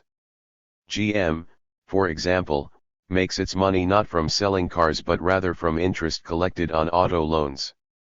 Still, there is one crucial difference between medieval feudalism and the current, financialized version. We've already mentioned it earlier in the chapter. Medieval feudalism was based on a principle of self-governance in the domain of production. Anyone whose work was based on some kind of specialized knowledge, whether lace makers, wheelwrights, merchants, legal scholars, was expected to collectively regulate their own affairs, or including who would be allowed to enter the profession and how they would be trained, with minimal supervision from anybody else. Guilds and similar organizations typically had elaborate hierarchies within, though not always so much as they do today. In many medieval universities, for instance, students elected their professors, but at the very least, a medieval swordsmith or soap maker could go about his work in the confidence that he would never have anyone who was not himself a swordsmith or a soap maker telling him he was not going about it correctly.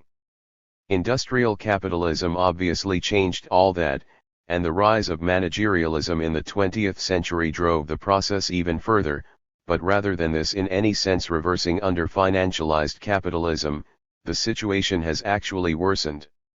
Efficiency has come to mean vesting more and more power to managers, supervisors, and other presumed efficiency experts, so that actual producers have almost zero autonomy. At the same time, the ranks and orders of managers seem to reproduce themselves endlessly. If one wants a parable for what seems to have happened to capitalism over the last 40-odd years, perhaps the best example I know is the elephant tea factory outside Marseille, France, currently occupied by its employees. I visited the plant a few years ago, and one of the occupiers who took me and some friends on a tour of the grounds told us the story of what happened. Originally, it was a local enterprise, but during the age of mergers and acquisitions, the company was bought up by Unilever, owner of Lipton, the world's largest tea producer. At first, the company left the organization of the plant more or less alone. The workers, however, were in the habit of tinkering with the machinery, and by the 90s, they had introduced a series of improvements that sped up production by more than 50%, thus markedly increasing profits. Now, in the 50s, 60s, and 70s, there was a tacit understanding in much of the industrialized world that if productivity in a certain enterprise improved, a certain share of the increased profits would be redistributed to the workers in the form of improved wages and benefits. Since the 80s, this is no longer the case. So here. Did they give any of that money to us? Our guide asked. No. Did they use it to hire more workers, or new machinery, to expand operations? No. They didn't do that, either. So what did they do? They started hiring more and more white-collar workers. Originally, when I started working here, there were just two of them, the boss and the HR guy. It had been like that for years. Now suddenly there were 3, 4, 5, 7 guys in suits wandering around. The company made up different fancy titles for them, but basically all of them spent their time trying to think of something to do. They'd be walking up and down the catwalks every day, staring at us, scribbling notes while we worked. Then they'd have meetings and discuss it and write reports. But they still couldn't figure out any real excuse for their existence. Then finally, one of them hit on a solution: why don't we just shut down the whole plant, fire the workers, and move operations to Poland? Generally speaking, extra managers are hired with the ostensible purpose of improving efficiency. But in this case, there was little to be improved. The workers themselves had boosted efficiency about as much as it was possible to do. But the managers were hired anyway. What this suggests is that what we are really dealing with here has nothing to do with efficiency but everything to do with changing understandings of the moral responsibilities of corporations. From roughly 1945 to 1975, there was what is sometimes referred to as a Keynesian bargain between workers, employers, and government, and part of the tacit understanding was that increases in worker productivity would indeed be matched by increases in worker compensation. A glance at the diagram on the next page confirms that this was exactly what happened. In the 1970s, the two began to part ways, with compensation remaining largely flat, and productivity taking off like a rocket, see Figure 7. These figures are for the United States, but similar trends can be observed in virtually all industrialized countries. Where did the profits from this increased productivity go? Well, much of it, as we are often reminded, ended up swelling the fortunes of the wealthiest 1%, investors, executives, and the upper echelons of the professional managerial classes. But if we take the elephant tea factory as a microcosm for the corporate world as a whole, it becomes obvious that wasn't all that happened. Another considerable chunk of the benefits of increased productivity went to creating entirely new and basically pointless professional managerial positions, usually, as we've seen in the case of universities, accompanied by small armies of equally pointless administrative staff. As we have seen so often, first the staff is allocated and then someone has to figure out what, if anything, they will actually do. Figure 7. In other words, the feudal analogy is not even really an analogy.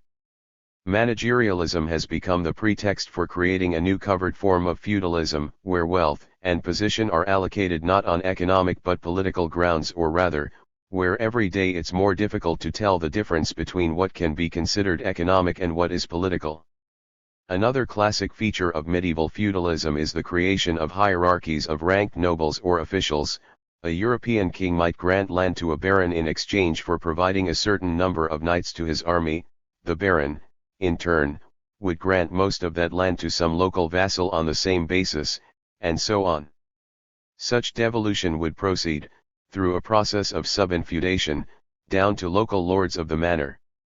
This was the process by which the elaborate ranks of dukes, earls, viscounts, and so forth that still exist in places like England originally came into being. In India and China, matters were typically more indirect. The usual practice was to simply allocate the income from a certain territory or province to officials who were likely to actually live in the nearest city, but for our purposes here, the result is not so very different. As a general principle, I would propose the following: in any political economic system based on appropriation and distribution of goods, rather than on actually making, moving, or maintaining them, and therefore, where a substantial portion of the population is engaged in funneling resources up and down the system, that portion of the population will tend to organize itself into an elaborately ranked hierarchy of multiple tiers, at least 3, and sometimes 10, 12, or even more. As a corollary, I would add that within those hierarchies, the line between retainers and subordinates will often become blurred, since obeisance to superiors is often a key part of the job description. Most of the important players are lords and vassals at the same time. How managerial feudalism manifests itself in the creative industries through an endless multiplication of intermediary executive ranks. Every dean needs his vice-dean and sub-dean, and each of them needs a management team, secretaries, admin staff, all of them only there to make it harder for us to teach, to research, to carry out the most basic functions of our jobs. Anonymous British academic. The rise of managerial feudalism has produced a similar infatuation with hierarchy for its own sake. We have already seen the phenomenon of managers whose job it is to manage other managers, or the elaborate mechanisms Irene described whereby banks set up a hierarchy of offices to endlessly rarefy what's ultimately an arbitrary and meaningless set of data. Often, this kind of managerial subinfeudation is a direct result of the unleashing of market forces. Recall here Kurd, with whom we began Chapter 1, who was working for a subcontractor to a subcontractor to a subcontractor to the German military. His position was the direct outcome of market reforms supposedly designed to make government more efficient. The same phenomenon can be observed in a dozen different fields. For instance, the multiplication of levels of managers whose basic job is to sell things to one another has come to dominate almost all creative industries, from books, where editors at academic presses in many cases don't even read half the books they are supposed to have edited, because they are expected to spend most of their time marketing things to other editors, to the visual arts, where recent decades have seen the rise of a whole new stratum of managerial intermediaries called curators, whose work assembling the work of artists is now often considered of equal value and importance to the art itself, to even journalism, where the relationship between editors and reporters has been complicated by an additional level of producers. Film and television have fared particularly badly. At least, so it seems from testimonials within the industry. Where once the Hollywood studio system relied on a relatively simple relation between producers, directors, and writers, recent decades have witnessed an apparently endless process of managerial sub-infeudation, resulting in a daunting array of producers, sub-producers, executive producers, consultants, and the like, all in constant search for something, anything, to actually do. I received several testimonies from workers in TV development, that is, small companies in the business of coming up with programming ideas to pitch to larger ones. Here's an example that illustrates just how much the introduction of market elements within the process has changed things. Owen, I work in development. This part of the television industry has expanded exponentially in the last 20 years. TV used to be commissioned by one channel controller who would ask producers he liked to make whatever shows they wanted. There was no development. There was just making the show. Now every company in TV, and film, too, has its own development team, staffed by 3 to 10 people, and there are more and more commissioners whose job it is to listen to their pitches. None of these people make TV shows. I have not gotten a show sold for 4 years. Not because we are particularly bad, but because of nepotism and politics. That's 4 years that have amounted to precisely nothing. I could have sat with my thumb up my arse for 4 years, and nothing would be any different. Or I could have been making films. I would say the average development team gets one show commissioned every 3 to 4 months. It's bullshit through and through. Such complaints are similar to what one regularly hears in academia. It's not just the senselessness of the process that rankles, but as with all box-ticking rituals, the fact that one ends up spending so much more time pitching, assessing, monitoring, and arguing about what one does than one spends actually doing it. In film, television, and even radio, the situation becomes even more distressing, because owing to internal marketization of the industry, a substantial chunk of those who work in it spend their time working on shows that do not and will never exist. Apollonia, for instance, did a stint for a development team pitching ideas for reality TV shows with titles such as Snipped, where men voted too promiscuous by the audience underwent a vasectomy live on the air, Transsexual Housewives, and This Was a Real Title, Too Fat to Fuck. All were cast and promoted, even though not one was ever produced. Apollonia, what would happen is we would come up with ideas together and then sell them to networks.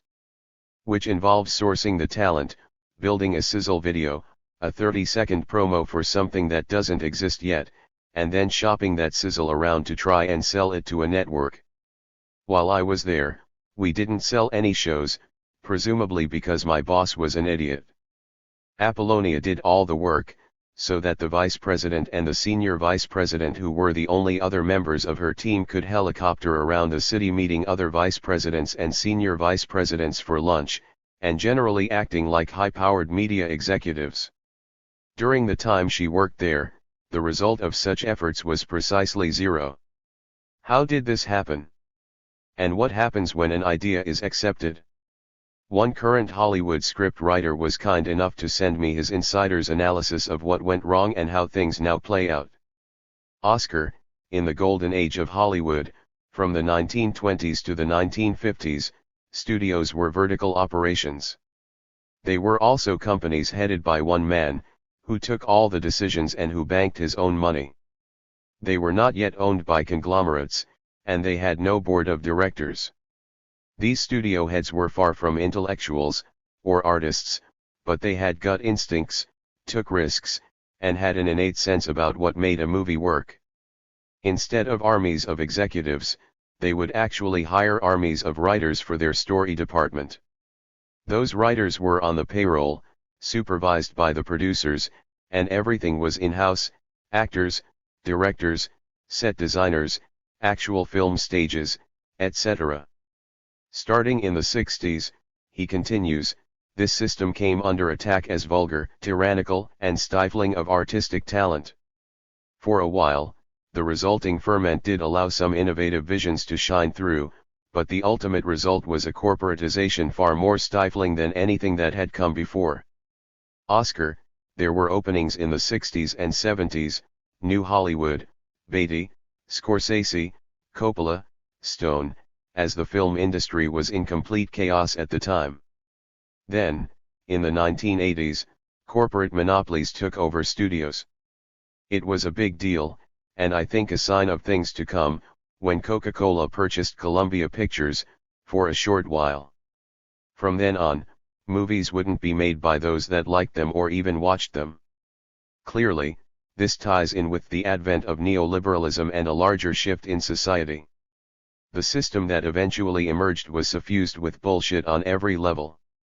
The process of development hell, as writers prefer to call it, now ensures that each script has to pass through not just one but usually a half-dozen clone-like executives with titles such as, Oscar lists some, Managing Director of International Content and Talent, Executive Managing Director, Executive Vice President for Development, and, my favorite, Executive Creative Vice President for Television. Most are armed with MBAs in marketing and finance but know almost nothing about the history or technicalities of film or TV. Their professional lives, like that of Apollonia's boss, seem to consist almost entirely of writing emails and having ostensibly high-powered lunches with other executives bearing equally elaborate titles. As a result, what was once the fairly straightforward business of pitching and selling a script idea descends into a labyrinthine game of self-marketing that can go on for years before a project is finally approved. It's important to emphasize that this happens not just when an independent writer tries to sell a script idea to a studio on spec, but even in-house, for writers already inside a studio or production company. Oscar is obliged to work with an incubator, who plays a role roughly equivalent to that of a literary agent, helping him prepare script proposals that the incubator will then pass to his own network of top executives, either within or outside the company.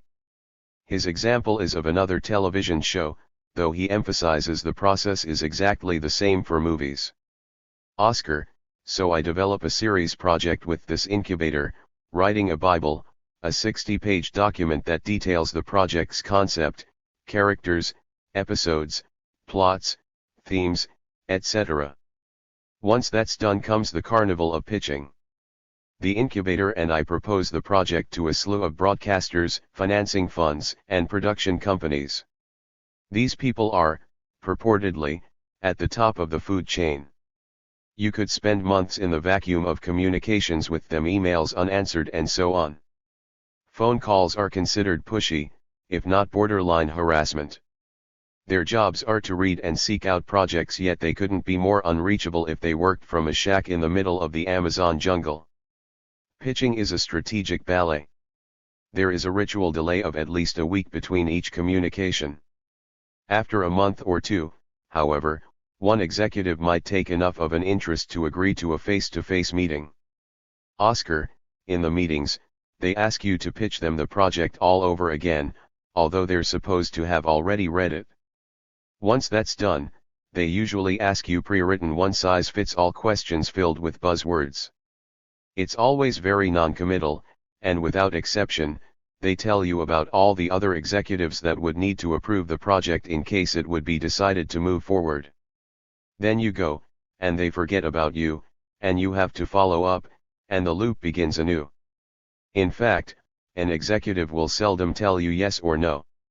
If he says yes, and then the project goes nowhere or else gets made and bombs, it's his responsibility.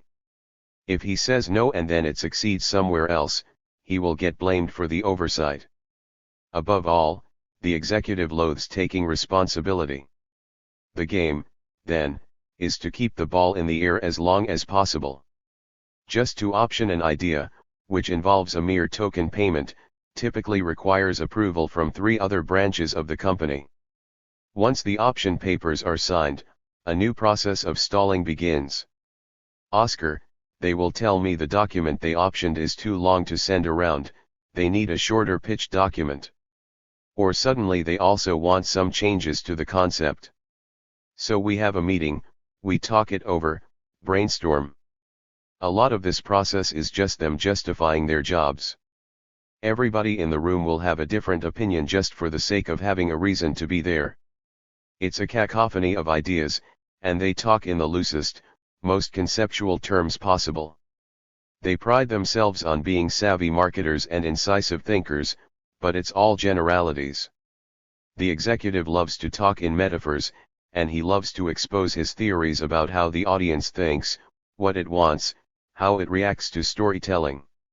Most fancy themselves corporatized Joseph Campbells with no doubt, here again, an influence from the corporate philosophies of Google, Facebook, and other such behemoths. Or they'll say, I'm not saying you should do X, but maybe you should do X, both tell you to do something and not to do it at the same time. The more you press for details, the blurrier it gets. I try to decipher their gibberish and tell them what I think they mean.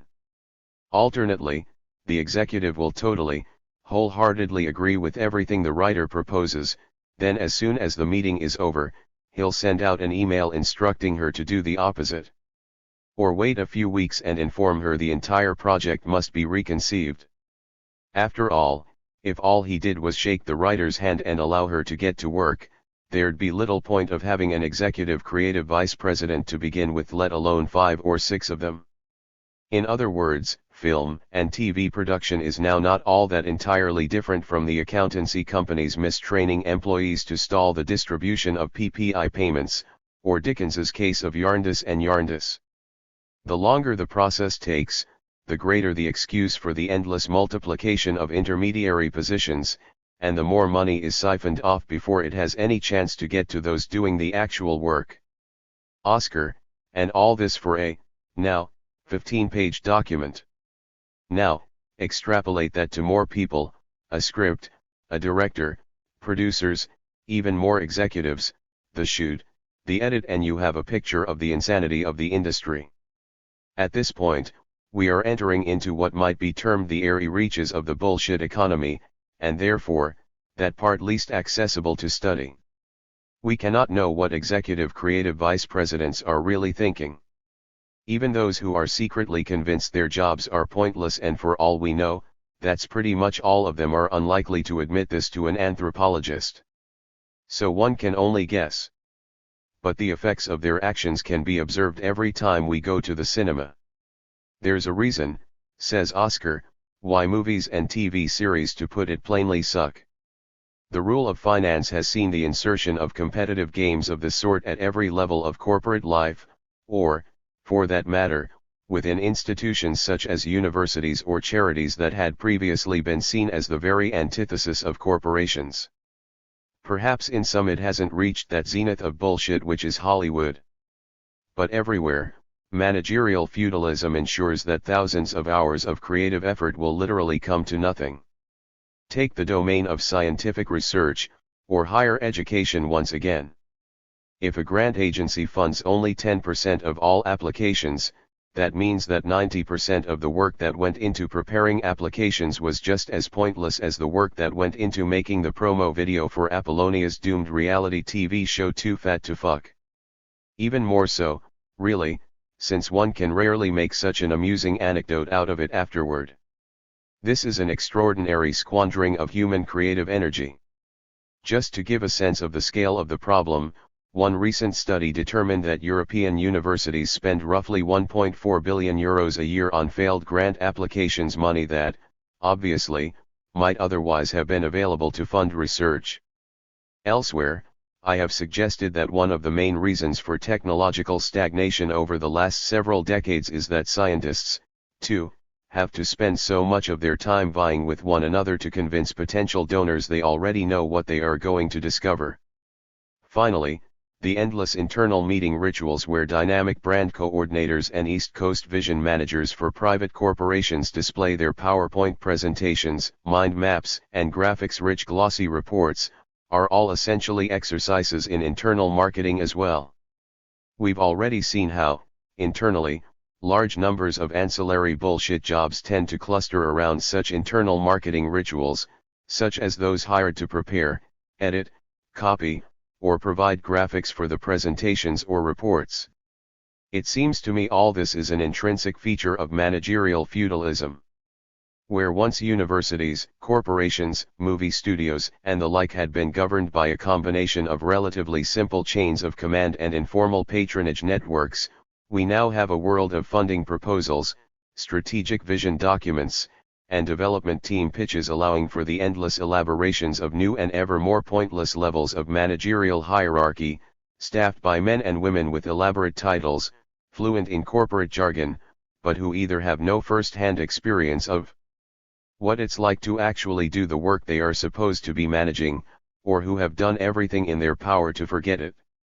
Conclusion, with a brief return to the question of 3 levels of causation. At this point, we can return to President Obama's remarks about healthcare reform and allow the pieces to fall together. The 1 million, 2 million, 3 million jobs that Obama was so concerned to preserve were created, specifically, by the very sorts of processes we have just been describing, the seemingly endless accrual of layer upon layer of unnecessary administrative and managerial positions resulting from the aggressive application of market principles, in this case, to the healthcare industry. It's a slightly different situation than most of those we've been looking at, since the U.S. healthcare system, almost uniquely among those of wealthy countries, was always mainly private.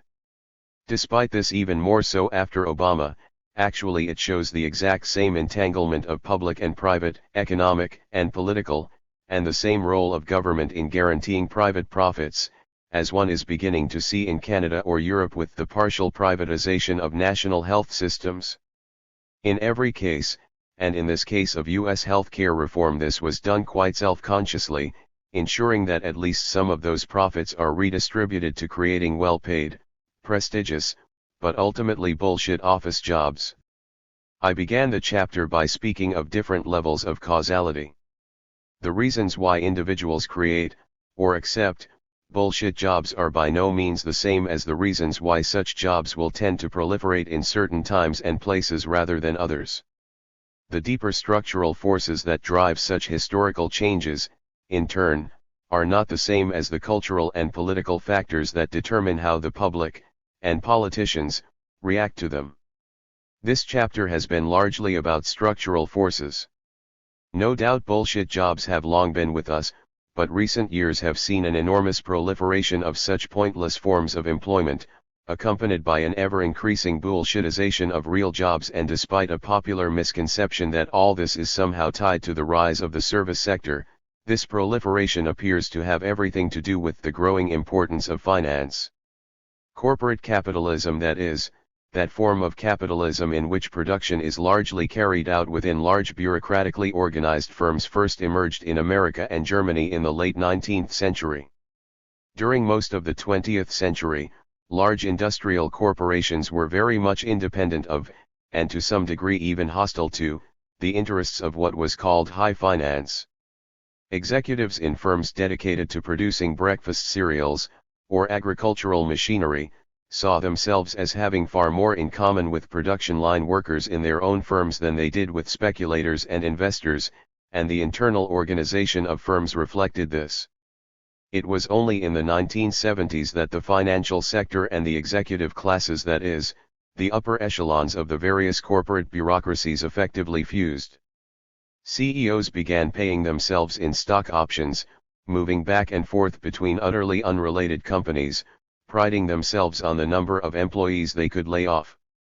This set off a vicious cycle whereby workers, who no longer felt any loyalty to corporations that felt none toward them, had to be increasingly monitored, managed, and surveilled. On a deeper level, This realignment set off a whole series of trends that had enormous implications on virtually everything that was to follow, from changes in political sensibilities to changes in directions of technological research. To take just one particularly revealing example, back in the 1970s, banks were still the only companies that were enthusiastic about the use of computers. There seems to be an intrinsic connection between the financialization of the economy, the blossoming of information industries, and the proliferation of bullshit jobs. The results were not just some sort of recalibration or readjustment of existing forms of capitalism. In many ways, it marked a profound break with what had come before. If the existence of bullshit jobs seems to defy the logic of capitalism, one possible reason for their proliferation might be that the existing system isn't capitalism, or at least, isn't any sort of capitalism that would be recognizable from the works of Adam Smith, Karl Marx, or, for that matter, Ludwig von Mises or Milton Friedman. It is increasingly a system of rent extraction where the internal logic, the system's laws of motion, as the Marxists like to say, are profoundly different from capitalism, since economic and political imperatives have come to largely merge. In many ways, it resembles classic medieval feudalism, displaying the same tendency to create endless hierarchies of lords, vassals, and retainers. In other ways, notably in its managerialist ethos, it is profoundly different. And the whole apparatus, rather than replacing old-fashioned industrial capitalism, is instead superimposed on top of it, blending together in 1,000 points in 1,000 different ways. Hardly surprising, then, that the situation seems so confusing that even those directly in the middle don't really know quite what to make of it. This was the structural level. In the next 2 chapters, I will turn to the cultural and political level. Here, of course, it is impossible to be neutral. Even to ask why it is that the existence of forms of pointless employment is not seen as a great social problem is to at least suggest that it really ought to be. Clearly, the original essay acted as a kind of catalyst in this regard. It seized on a broadly existing feeling that had not really found any other voice outside the corridors, a sense that something was very wrong with the organization of society, and it provided a series of frameworks for how one might begin to think about those issues in political terms. In what follows, I will expand on those suggestions, and think a little more systematically about what the larger political implications of the current division of labor actually are, and what might be done about the situation. Chapter 6. Why do we as a society not object to the growth of pointless employment? How vain the opinion is of some certain people of the East Indies, who think that apes and baboons, which are with them in great numbers, are imbued with understanding, and that they can speak but will not, for fear they should be employed and set to work. Antoine Legrand, c. 1675.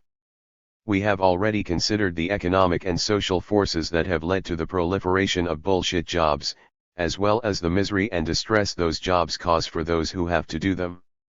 Yet despite this evident and widespread distress, the fact that millions of people show up to work every day convinced they are doing absolutely nothing has not, until now, been considered a social problem.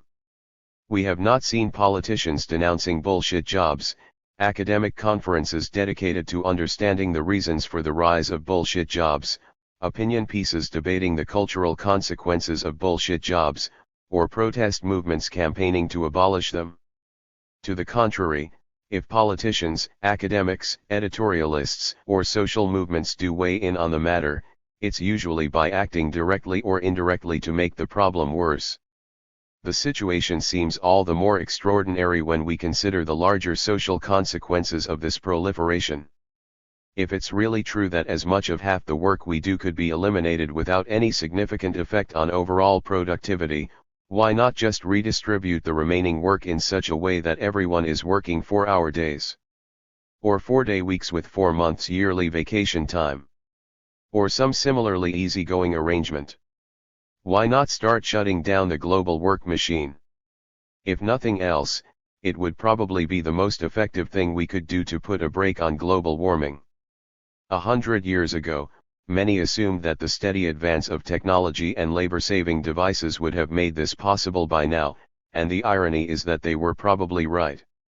We could easily all be putting in a 20 or even 15-hour work week.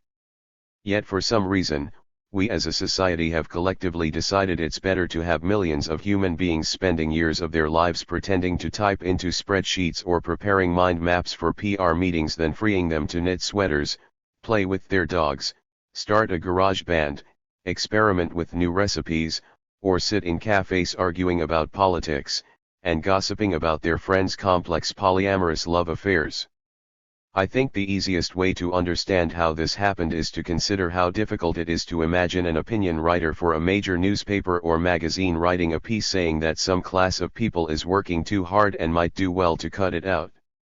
It's easy enough to find pieces complaining that certain classes of people, young people, poor people, recipients of various forms of public assistance, those of certain national or ethnic groups, are work-shy, entitled, lacking in drive or motivation, or unwilling to earn a living. The internet is littered with them. As Rachel put it in Chapter 4, I can barely scroll through Facebook without hitting some preachy think piece about my generation's entitlement and reluctance to just do a bloody day's work. Whenever there's a crisis, even an ecological crisis, there are calls for collective sacrifice. These calls always seem to involve everyone working more despite the fact that, as noted, in ecological terms, a mass reduction of working hours is probably the quickest and easiest thing that could be done to save the planet. Opinion writers are the moralists of our day. They are the secular equivalent of preachers, and when they write about work, their arguments reflect a very long theological tradition of valorizing work as a sacred duty, at once curse and blessing, and seeing humans as inherently sinful, lazy beings who can be expected to shirk that duty if they can. The discipline of economics itself emerged out of moral philosophy. Adam Smith was a professor of moral philosophy, and moral philosophy, in turn, was originally a branch of theology. Many economic concepts trace back directly to religious ideas. As a result, arguments about value always have something of a theological tinge. Some originally theological notions about work are so universally accepted that they simply can't be questioned. One cannot assert that hard-working people are not, generally speaking, admirable, regardless of what they might be working hard at, or that those who avoid work are not in any way contemptible, and expect to be taken seriously in public debate. If someone says a policy creates jobs, it is not considered acceptable to reply that some jobs aren't worth having. I know this because I have occasionally done so to policy wonks, partly just to observe the shocked confusion that ensues. Say any of these things, and anything else you might say will be written off as well as the effusions of a provocateur, a comedian, a lunatic anyway, someone whose further arguments can now be automatically dismissed. Still, while the voice of the moralists may be sufficient to convince us not to make a scandal of the proliferation of bullshit jobs, since in public debate, all work must be treated as sacred duty, and therefore any work is always preferable to none at all, when it comes to our own jobs, we tend to apply very different criteria. We expect a job to serve some purpose or have some meaning and are deeply demoralized if we find it does not. But this leads to another question: if work is not simply a value in itself, in what way is it a value to others? After all, when people say their jobs are worthless or no good to anyone, they are making arguments about value. Of what sort? The field of value is always contested territory. It seems that whenever there's a word for something everyone agrees to be desirable: truth, beauty, love, democracy, then there will be no consensus as to what it really means. Oddly enough, this is even true of money. Economists are divided over what it is. But in our own society, arguments about the value of work are particularly important to consider because they have led to what any outside observer would have to describe as weird, topsy-turvy effects. As we'll see, people do have a notion of the social value of their work, but our society has reached the point where not only is the social value of work usually in inverse proportion to its economic value, the more one's work benefits others, the less one is likely to be paid for it, but many people have come to accept this situation is morally right. They genuinely believe this is how things ought to be. that we should reward useless or even destructive behavior, and, effectively, punish those whose daily labors make the world a better place. This is genuinely perverse. To understand how it happened, though, will require a bit of work on our own part. On the impossibility of developing an absolute measure of value. When someone describes his job as pointless or worthless, he is necessarily operating within some sort of tacit theory of value, an idea of what would be a worthwhile occupation, and therefore what is not. It is notoriously difficult, however, to tease out exactly what that theory is in any given instance, let alone to come up with any reliable system of measurement that would make it possible to say that job X is more valuable or useful to society than job Y. Economists measure value in terms of what they call utility, the degree to which a good or service is useful in satisfying a want or need, and many apply something like this to their own jobs. Do I provide something useful to the public? Sometimes the answer to the question is self-evident. If one is building a bridge, one considers it a worthwhile task if one anticipates that other people who wish to get across the river will find it useful. If workers are building a bridge no one is ever likely to use, such as the famous bridges to nowhere that local politicians in the United States will occasionally sponsor to direct federal money to their districts, they are likely to conclude they are engaged in a bullshit job. Still, there's an obvious problem with the concept of utility. Saying that something is useful is just saying it's effective as a way of getting something else. If you buy a dress, the utility of that dress is partly that it protects you from the elements or ensures you don't violate laws against walking down the street naked, but it's largely the degree to which it makes you look or feel nice. So why would one dress achieve that and not another? Economists will usually say this is a matter of taste and therefore not their department. But any utility ultimately ends up in this kind of subjective problem if you push it back far enough, even something so relatively uncomplicated as a bridge. Yes, it can make it easier for people to get to the other side of a river, but why do they want to do that? To visit an aging relative? To go bowling? Even if it's just to shop for groceries. One does not buy groceries simply to maintain one's physical health. One also expresses one's personal taste, maintains an ethnic or family tradition, acquires the means to throw drinking parties with one's friends or to celebrate religious holidays. We can't really discuss any of these things in terms of a language of needs. For much of human history, and this is still true in much of the world today, when poor people end up in crippling debt to local money lenders, it's because they felt they had to borrow money to throw proper funerals for their parents or weddings for their children. Did they need to do this? Clearly, they felt strongly that they did.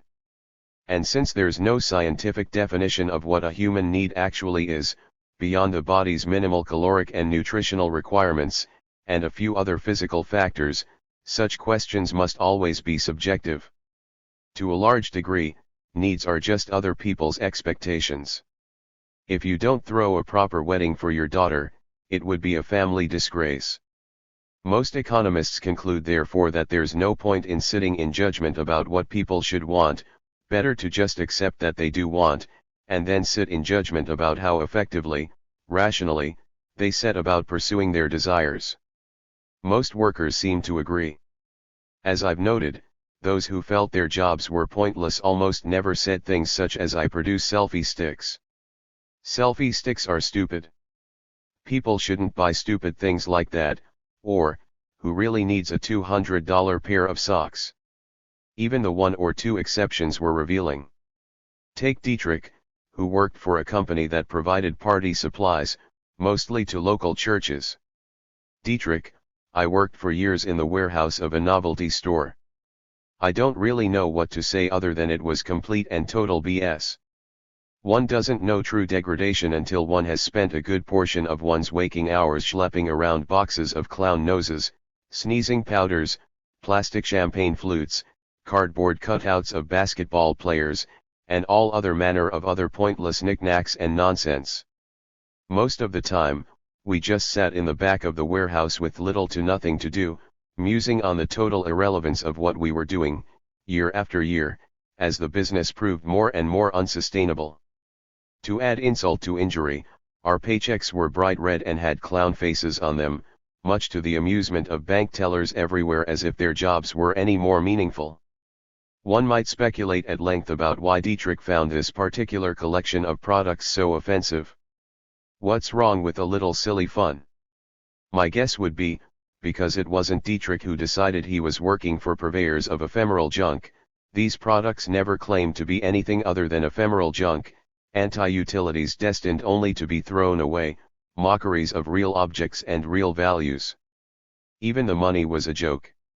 Even more, novelty items do not reject real values in the name of anything in particular, they provide no actual challenge to what they claim to be making fun of.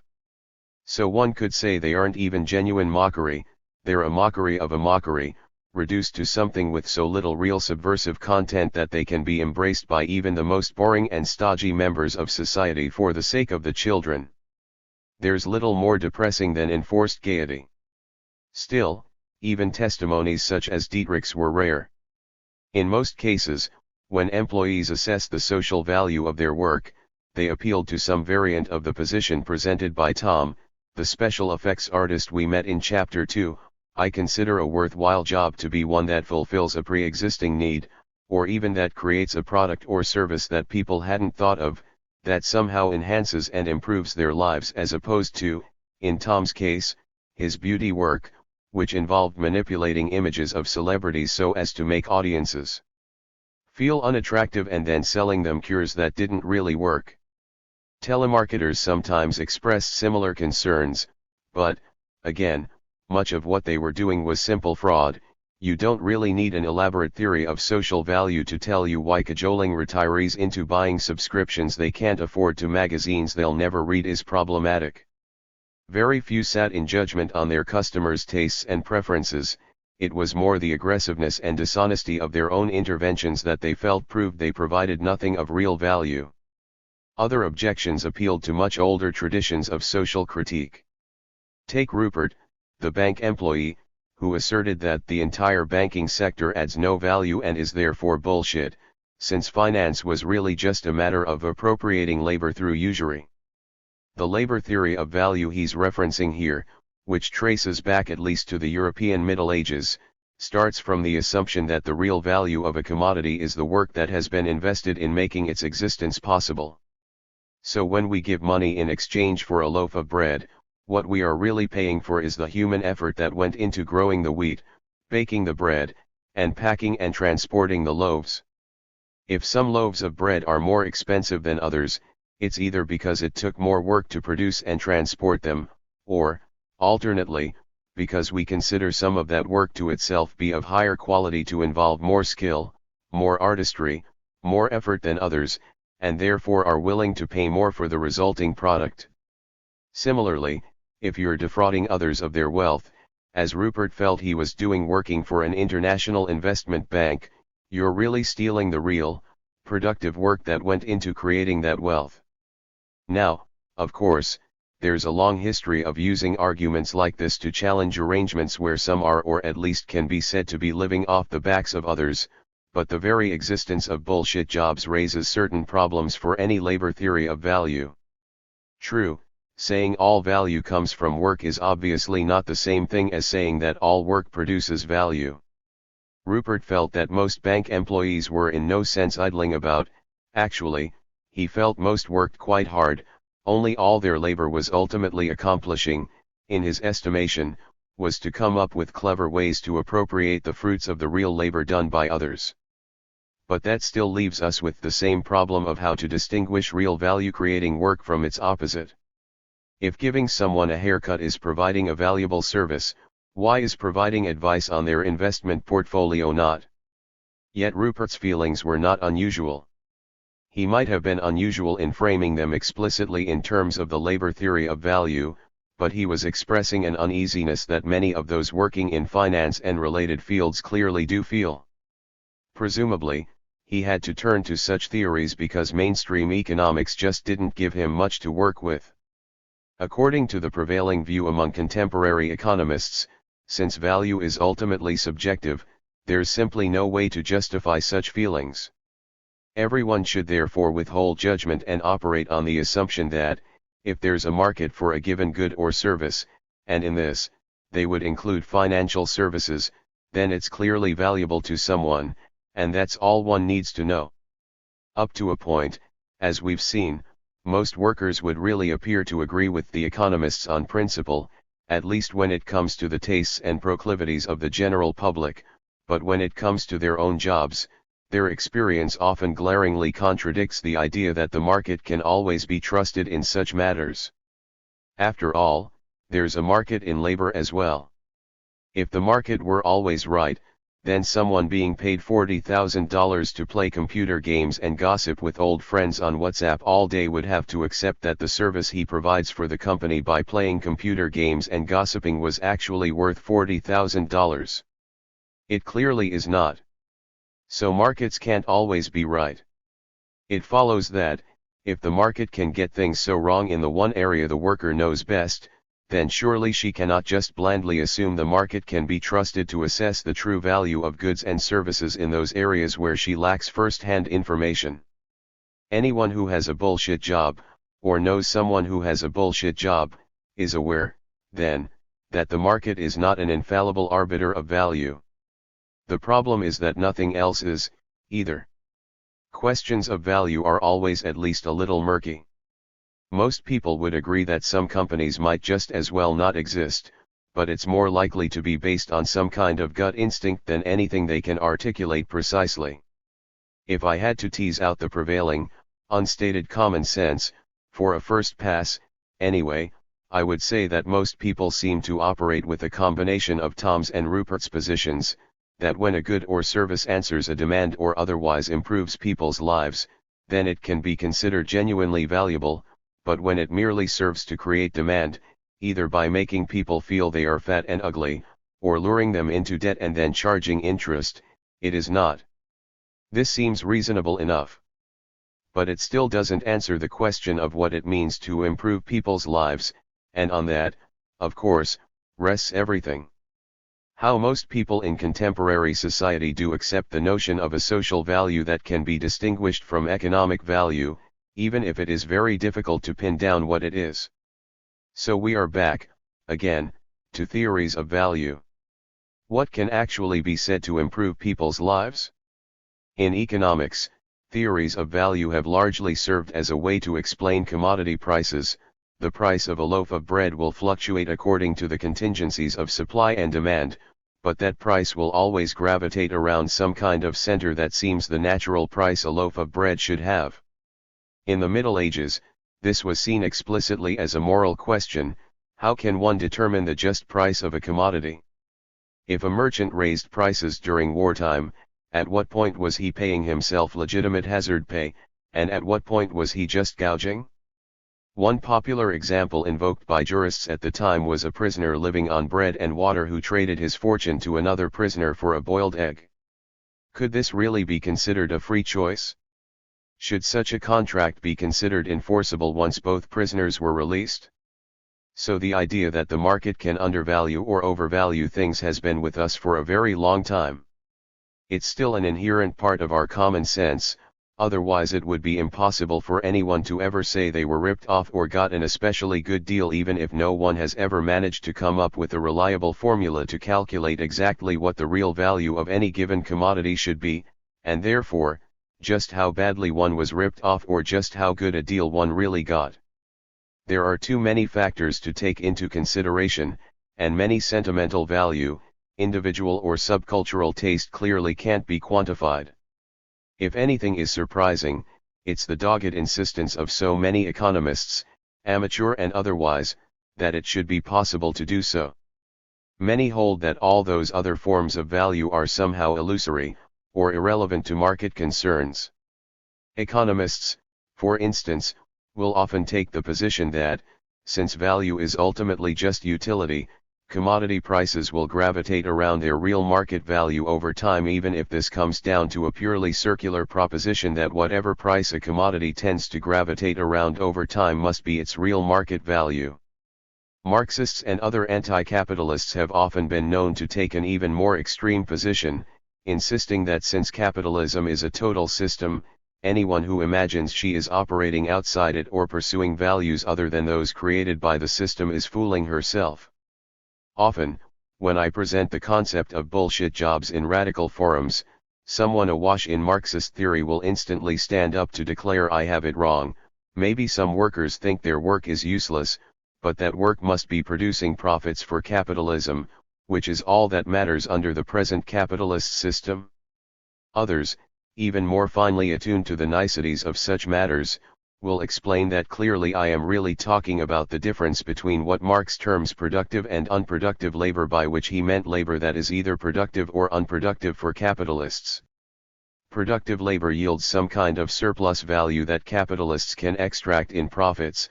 Other labor is at best reproductive, that is, like housework or education. These are always put forward as the primary examples. Such tasks perform the necessary second-order work of keeping workers alive and raising new generations of workers so that in the future they can, in turn, do the real work of being exploited. It is certainly true that capitalists themselves will often see things in this way. Business lobbies, for instance, are notorious for urging governments to treat schools primarily as places for training future employees. It might seem a little strange seeing the same logic coming from anti-capitalists, but, in a way, it makes sense. It's a means of saying that half measures will never work.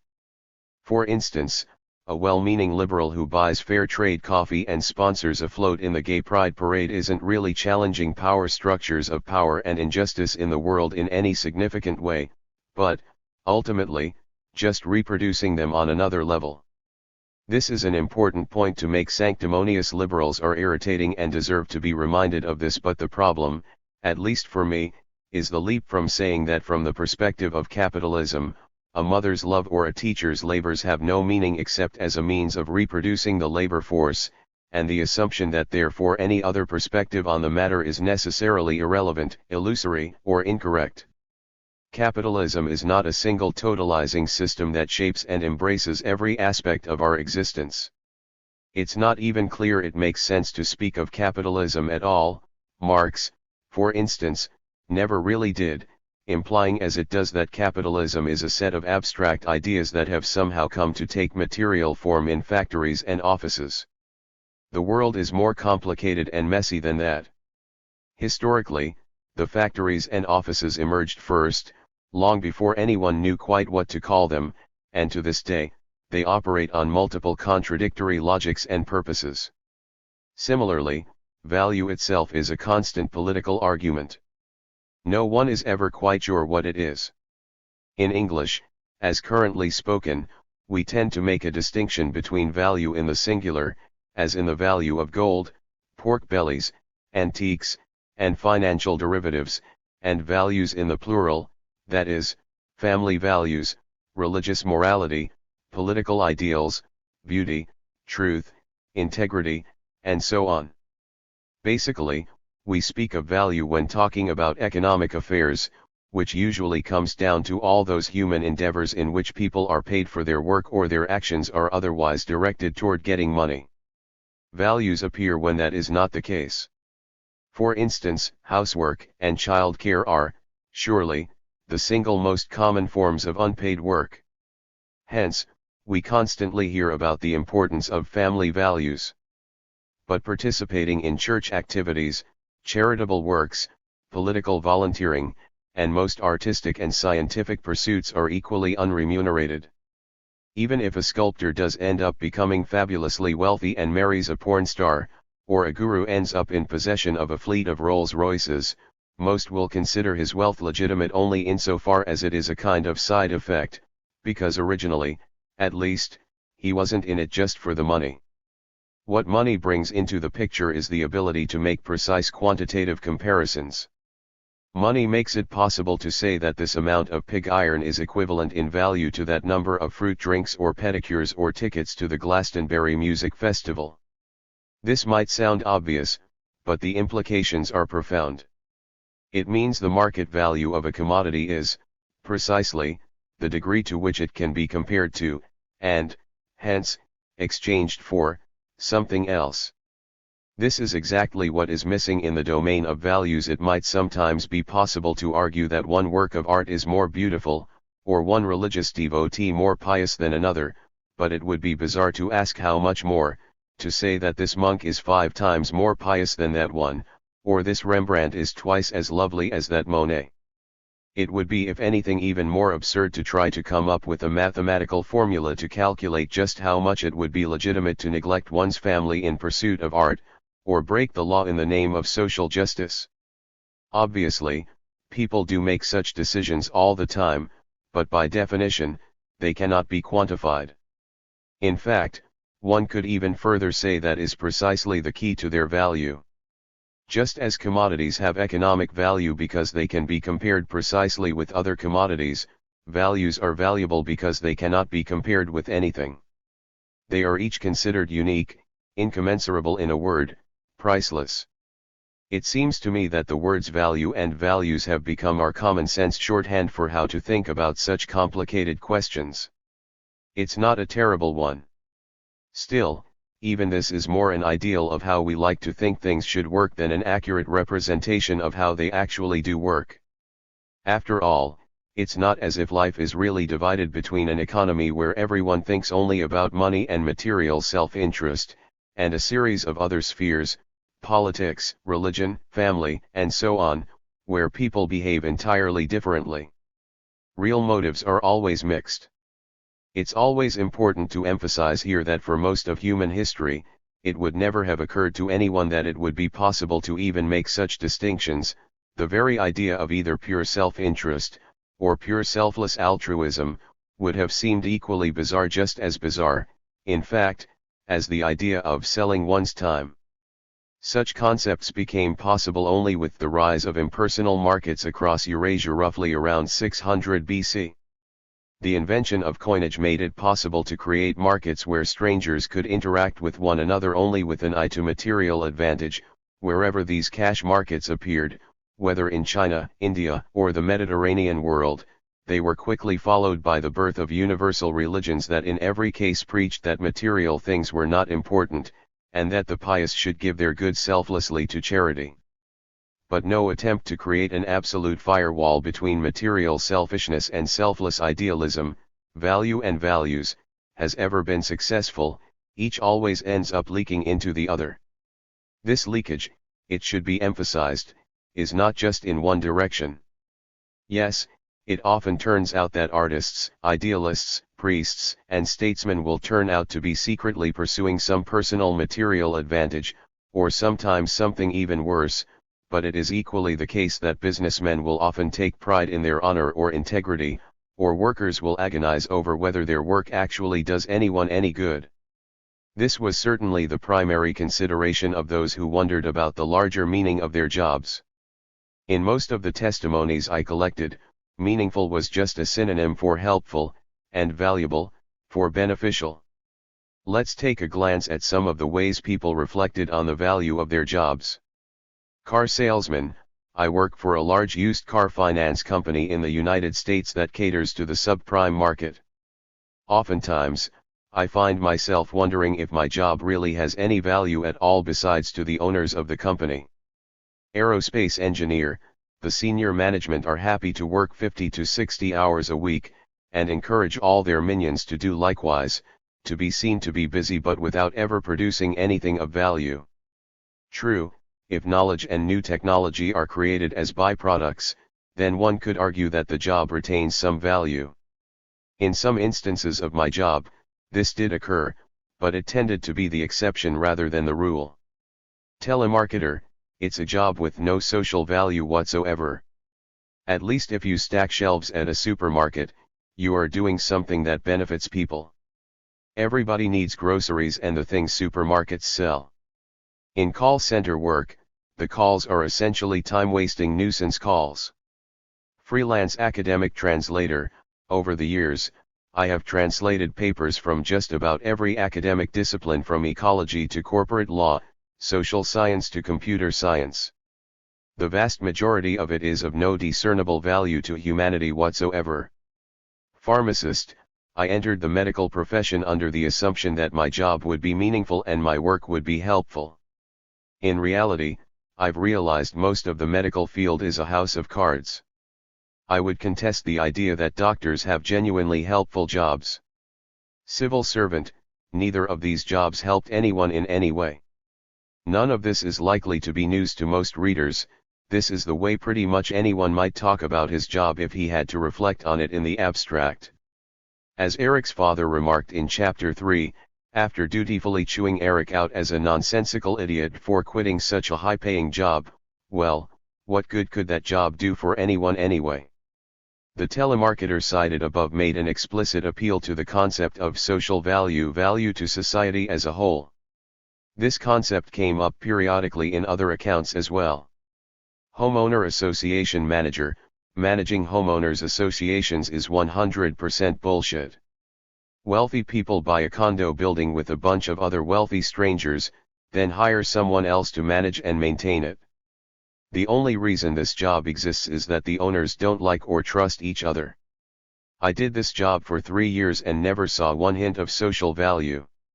Or recall Nigel the data perfecter, already quoted in Chapter 4, who spent hundreds of hours staring at company loyalty card information looking for non-existent mistakes.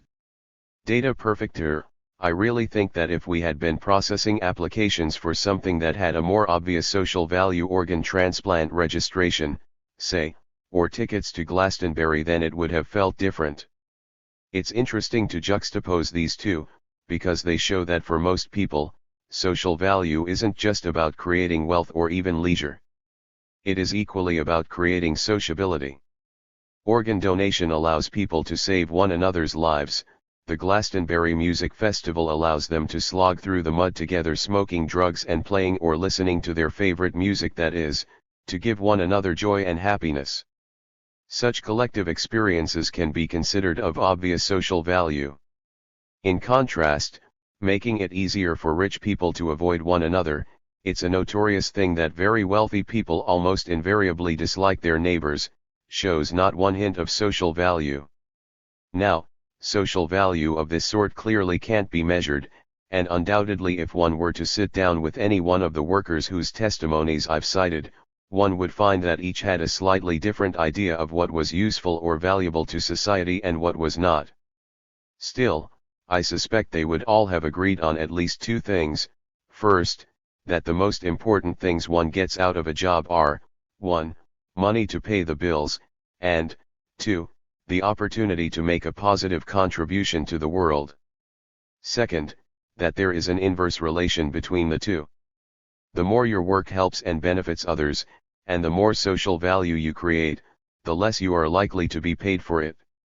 Concerning the inverse relationship between the social value of work and the amount of money one is likely to be paid for it. Virtutum omnium pretium in ipsis est. Epictetus. I made this point in the original Bullshit Jobs article in 2013 because it had struck me during my experience with Occupy Wall Street 2 years earlier. One of the most frequently heard complaints from supporters of the movement, particularly the ones working too much to spend much time in the camps, but who could only show up for marches or to express support on the web, ran along the lines of, I wanted to do something useful with my life, work that had a positive effect on other people or, at the very least, wasn't hurting anyone. But the way this economy works, if you spend your working life caring for others, you'll end up so underpaid and so deeply in debt you won't be able to care for your own family. There was a deep and abiding sense of rage at the injustice of such arrangements. I began to refer to it, mostly to myself, as the revolt of the caring classes. At the same time, occupiers in Manhattan's Zuccotti Park regularly reported conversations with young Wall Street traders who'd drop by and say things to the effect of, "Look, I know you guys are right, I'm not contributing anything positive to the world, the system is corrupt, and I'm probably part of the problem. I'd quit tomorrow if you could show me how to live in New York on a less than six-figure salary." Some of the testimonies we've already read echoed similar dilemmas. Think here of Annie, who noted how many women taking care of preschoolers were ultimately forced to quit and find office jobs to pay the rent, or Hannibal, the medical researcher, who summed up his experience in the medical field with the formula: the amount of money I can charge for doing the work I do is almost perfectly inversely correlated with how useful it is. That there's a real problem here can be demonstrated by a simple thought experiment proposed in the original 2013 piece. Imagine if a certain class of people were to simply vanish. Let me expand on this for a moment. If we all woke up one morning and discovered that not only nurses, garbage collectors, and mechanics, but for that matter, bus drivers, grocery store workers, firefighters, or short order chefs had been whisked away into another dimension, the results would be equally catastrophic. If elementary school teachers were to vanish, most school children would likely celebrate for a day or two, but the long-term effects would be, if anything, even more devastating. And while we can no doubt argue about the relative merits of death metal versus klezmer music, or romance novels versus science fiction, there's no doubt that even if the sudden disappearance of certain categories of authors, artists, or musicians left certain sectors of the population indifferent or even happy, for others the world would become a far more dismal and depressing place. The same cannot be said of hedge fund managers, political consultants, marketing gurus, lobbyists, corporate lawyers, or people whose job it is to apologize for the fact that the carpenter didn't come. As Finn said of his software licensing firm in Chapter 4, if I showed up on Monday and the building had disappeared, not only would society not care, I wouldn't, either. And there are certainly office buildings in the world, I'm sure anyone reading this book can think, just off the top of her head, of several that, were they to simply vanish, would leave the world much better off. Yet in many of these are precisely the people who get paid the very highest salaries. In fact, it often happens that, at the very top of organizations, apparently crucial positions can go unfilled for long periods of time without there being any noticeable effect even, on the organization itself. In recent years, Belgium has gone through a series of constitutional crises that have left it temporarily without a sitting government, no prime minister and no one in charge of health, transportation, or education. These crises have been known to continue for considerable periods of time. The record so far is 541 days without there being any observable negative impact on health, transportation, or education. One has to imagine that if the situation were to endure for decades, it would make some sort of difference, but it's not clear how much of one or whether the positive effects would outweigh the negative ones. Similarly, at time of writing, the Uber Corporation, considered one of the world's most dynamic, has seen the resignation not only of its founder, Travis Kalanick, but a host of other top executives, with the result that it is currently operating without a CEO, Chief Operating Officer, Chief Financial Officer, or Chief Marketing Officer, all without any apparent effect on day-to-day operations. Similarly, there's a reason why those who work in the financial sector, and who have extremely well-paid occupations more generally, almost never go on strike. As Rutger Bregman likes to point out, in 1970 there was a 6-month bank strike in Ireland. Rather than the economy grinding to a halt as the organizers had anticipated, most people simply continued to write checks, which began to circulate as a form of currency, but otherwise carried on much as they had before. 2 years before, when garbage collectors had gone on strike for a mere 10 days in New York, the city caved into their demands because it had become uninhabitable. Very few economists have actually attempted to measure the overall social value of different professions. Most would probably take the very idea as something of a fool's errand, but those who have tried tend to confirm that there is indeed an inverse relation between usefulness and pay. In a 2017 paper, U.S. economists Benjamin B. Lockwood, Charles G. Nathanson, and E. Glenn Whale combed through the existing literature on the externalities, social costs, and spillover effects, social benefits, associated with a variety of highly paid professions, to see if it were possible to calculate how much each adds to or subtracts from the economy overall. They concluded that while in some cases, notably anything associated with creative industries, the values involved were just too subjective to measure, in other cases, a rough approximation was possible. Their conclusion: the most socially valuable workers whose contributions could be calculated are medical researchers, who add $9 of overall value to society for every $1 they are paid. The least valuable were those who worked in the financial sector, who, on average, subtract a net $1.80 in value from society for every $1 of compensation. And, of course, workers in the financial sector are often compensated extremely well. Here was their overall breakdown. Researchers +9. School teachers +1. Engineers +0.2. Consultants and IT professionals 0. Lawyers 0.2. Advertisers and marketing professionals 0.3. Managers 0.8. Financial sector 1.5. This would certainly seem to confirm a lot of people's gut suspicions about the overall value of such professions, so it's nice to see it spelled out, but the author's focus on the most highly paid professionals makes it of limited use for present purposes. School teachers are probably the lowest paid workers on the list, at least on average, and many researchers get by on very little, so the results certainly don't contradict a negative relation between pay and usefulness, but to get a real sense of the full gamut of employment, one needs a broader sample.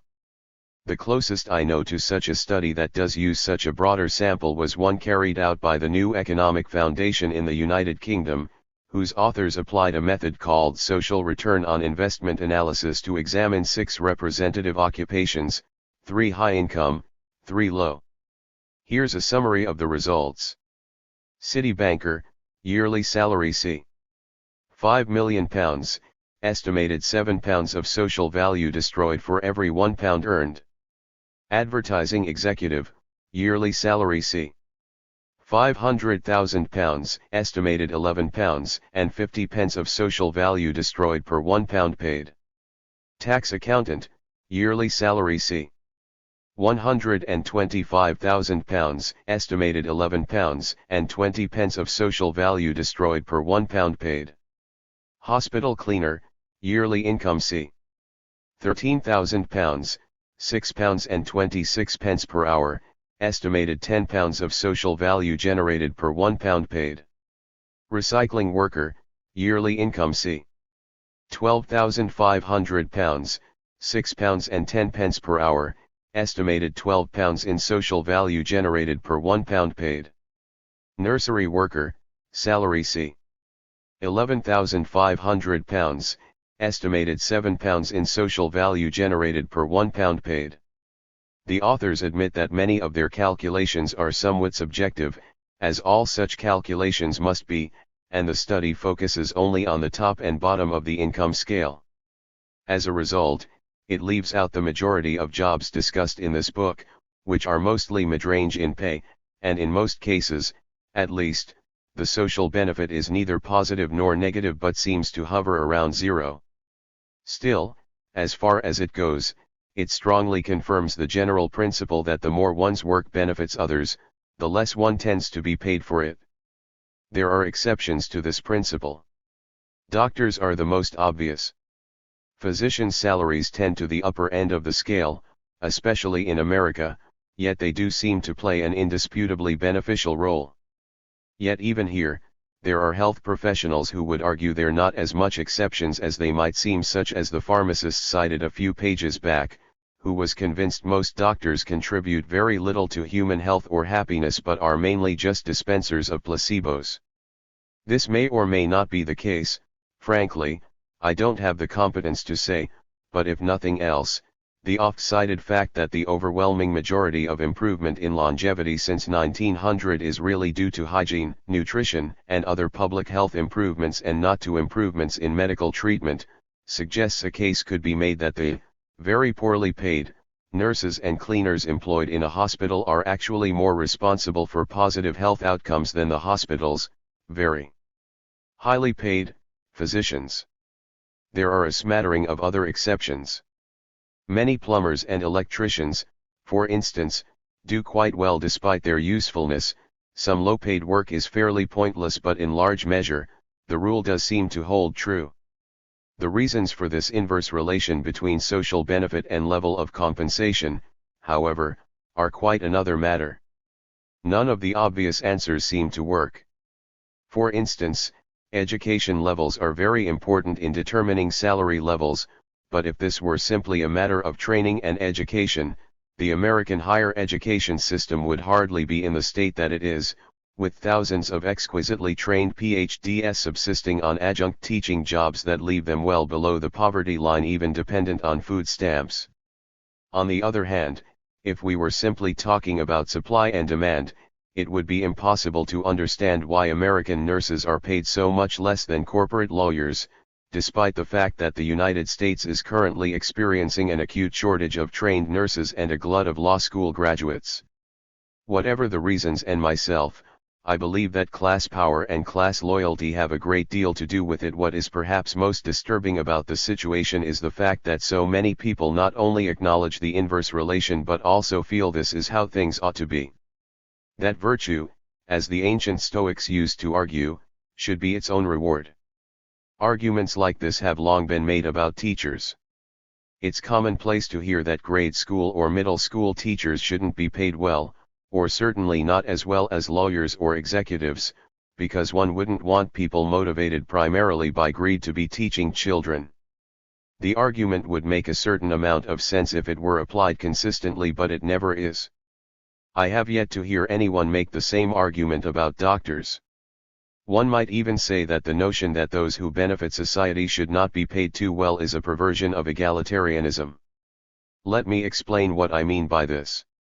The moral philosopher G. A. Cohen argued that a case could be made for equality of income for all members of society, based on the following logic, or, at least, this is my own bastardized summary. Why, he begins, might one pay certain people more than others?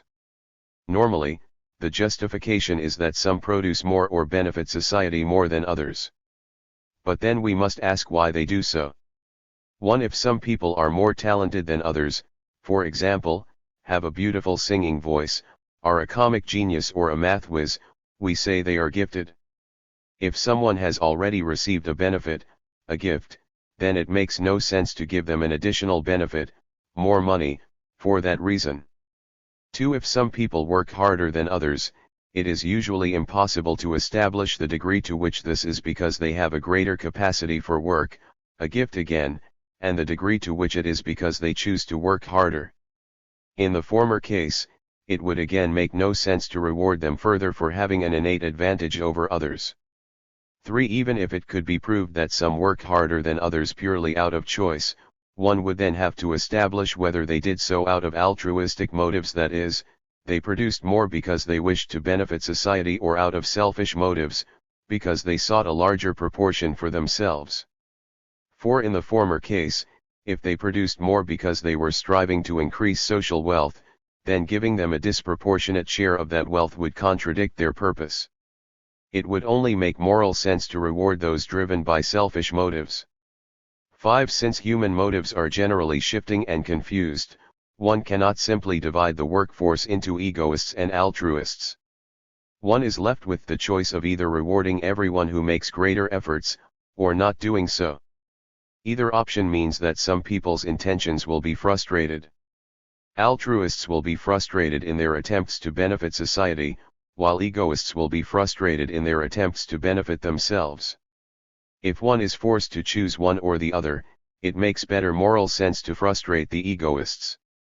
6. Therefore, people should not be paid more or otherwise rewarded for greater effort or productivity at work. The logic is impeccable. Many of the underlying assumptions could no doubt be challenged on a variety of grounds, but in this chapter, I'm not so much interested in whether there is, in fact, a moral case for equal distribution of income, as much as observing that in many ways, our society seems to have embraced in points 3 and 4 just without 1, 2, 5, or 6. Critically, it rejects the premise that it is impossible to sort workers by motives. One need only look at what sorts of careers a worker has chosen. Is there any reason a person might be doing this job other than the money? If so, then that person should be treated as if point 4 applies. As a result, there is a sense that those who choose to benefit society, and especially those who have the gratification of knowing they benefit society, really have no business also expecting middle-class salaries, paid vacations, and generous retirement packages. By the same token, there is also a feeling that those who have to suffer from the knowledge they are doing pointless or even harmful work just for the sake of the money ought to be rewarded with more money for exactly that reason. One sees this on the political level all the time.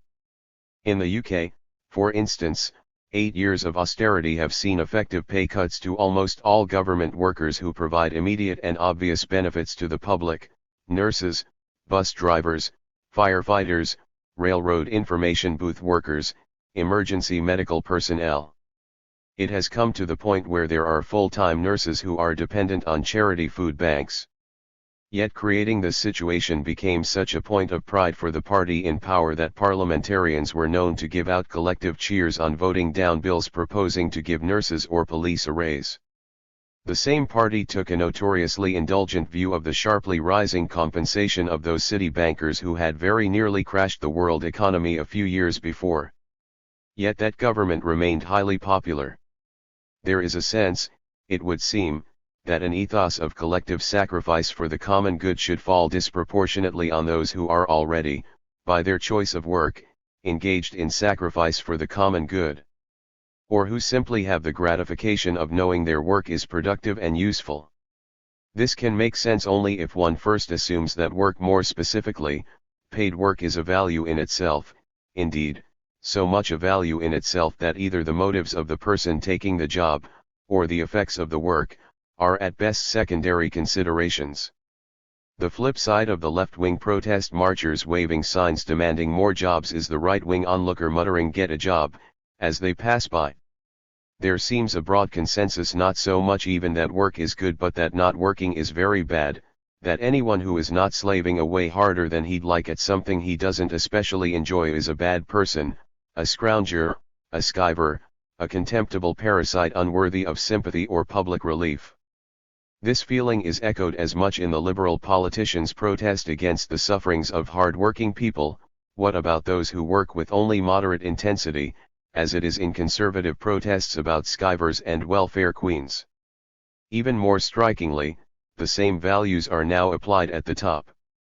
No longer do we hear much about the idle rich. This is not because they don't exist, but because their idleness is no longer celebrated.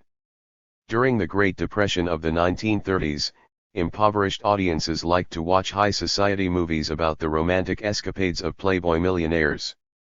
Nowadays they are more likely to be regaled with stories of heroic CEOs and their dawn-to-midnight workaholic schedules. In England, newspapers and magazines even write similar things about the royal family, who, we now learn, spend so many hours a week preparing for and executing their ritual functions that they barely have time to have a private life at all. Many testimonies remarked on this work as an end in itself morality.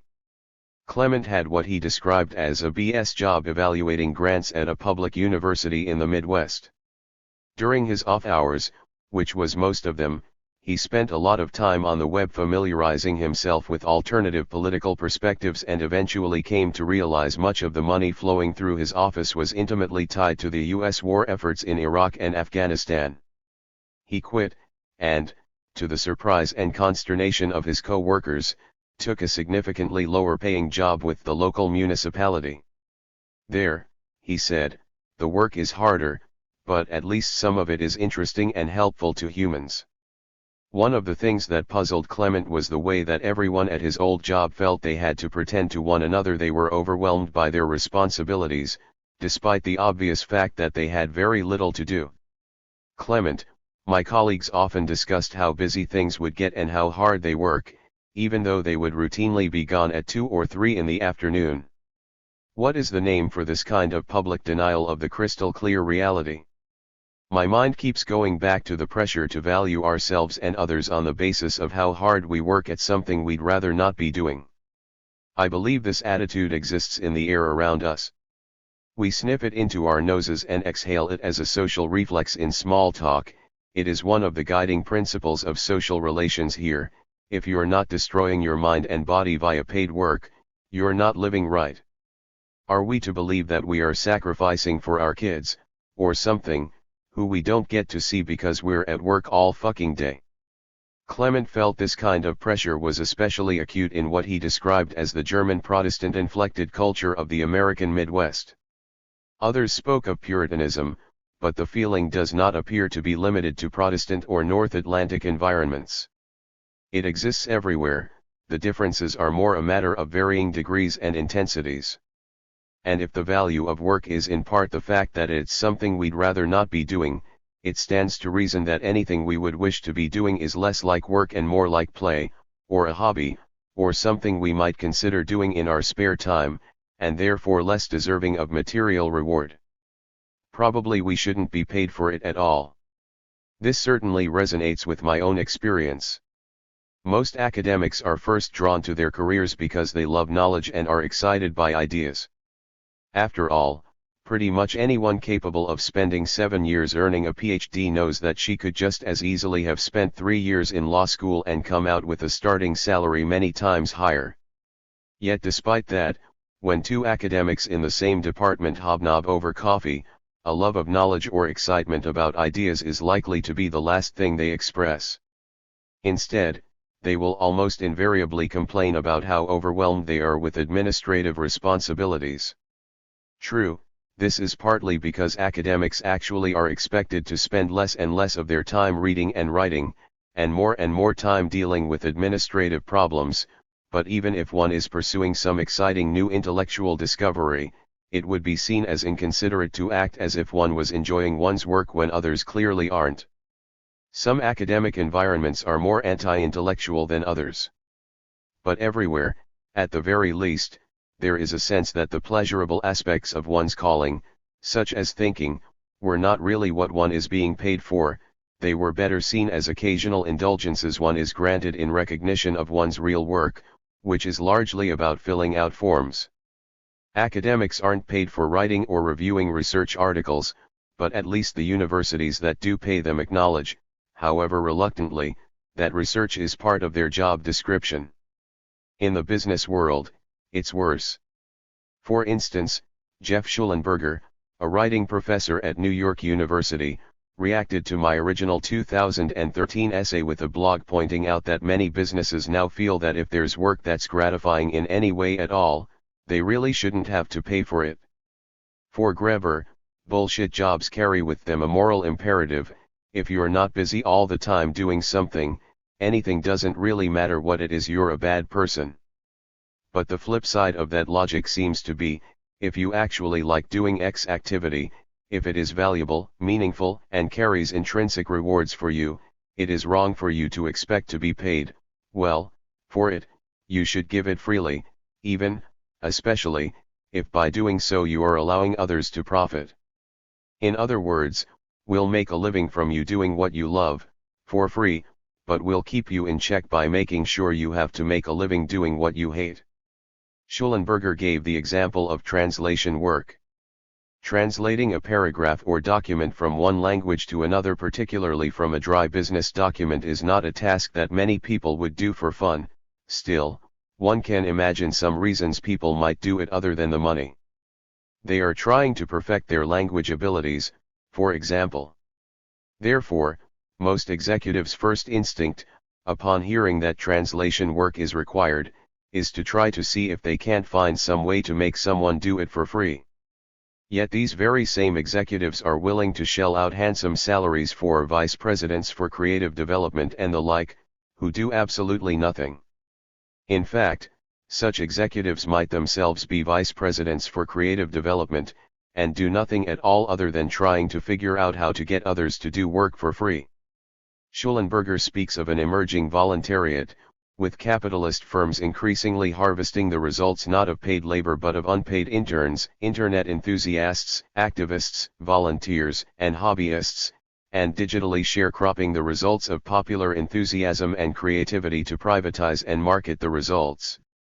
The free software industry, perversely enough, has become a paradigm in this respect. The reader may recall Pablo, who introduced the notion of duct taping in Chapter 2. Software engineering work was divided between the interesting and challenging work of developing core technologies, and the tedious labor of applying duct tape to allow different core technologies to work together, because the designers had never bothered to think about their compatibility. His main point, though, was that, increasingly, open source means that all the really engaging tasks are done for free. Pablo, where 2 decades ago, companies dismissed open source software and developed core technologies in-house, nowadays companies rely heavily on open source and employ software developers almost entirely to apply duct tape on core technologies they get for free. In the end, you can see people doing the non-gratifying duct taping work during office hours and then doing gratifying work on core technologies during the night. This leads to an interesting vicious circle. Given that people choose to work on core technologies for free, no company is investing in those technologies. The underinvestment means that the core technologies are often unfinished, lacking quality, have a lot of rough edges, bugs, etc. That, in turn, creates need for duct tape and thus proliferation of duct taping jobs. Paradoxically, the more that software engineers collaborate online to do free creative labor simply for the love of doing it, as a gift to humanity, the less incentive they have to make them compatible with other such software, and the more those same engineers will have to be employed in their day jobs fixing the damage, doing the sort of maintenance work that no one would be willing to do for free. He concludes. Pablo, my guess is that we are going to see the same dynamics in other industries as well. E.g., if people are willing to write news articles for free, nobody would pay professional journalists. Instead, the money will be redirected to the PR and advertisement industries. Eventually the quality of news will decrease because of lack of funding. One could argue that this has already begun to happen, as fewer and fewer newspapers and news services employ actual reporters. My purpose here, though, is not to unravel the complex and often arcane labor arrangements that grow out of this ethos, but simply to document the existence of the ethos itself. Attitudes toward labor have changed. Why? How have so many humans reached the point where they accept that even miserable, unnecessary work is actually morally superior to no work at all? Here we must consider the history of changing ideas about work itself. On the theological roots of our attitudes toward labor. Man is made to be in the visible universe an image and likeness of God Himself, and he is placed in it in order to subdue the earth. Only man is capable of work, and only man works, at the same time by work occupying his existence on earth. Pope John Paul II, Laborum Exercens, on Human Labor, 1981. We may define labor as any exertion of mind or body undergone partly or wholly with a view to some good other than the pleasure derived from the work. Alfred Marshall, Principles of Economics, 1890. What is work? Normally we see it as the opposite of play. Play, in turn, is defined most often as action that one does for its own sake, for pleasure, or just for the sake of doing it. Work, therefore, is activity typically, onerous and repetitive that one does not carry out for its own sake, and that one probably would never carry out for its own sake, or if one did certainly not for very long, but engages in only to accomplish something else, to obtain food, for example, or build a mausoleum.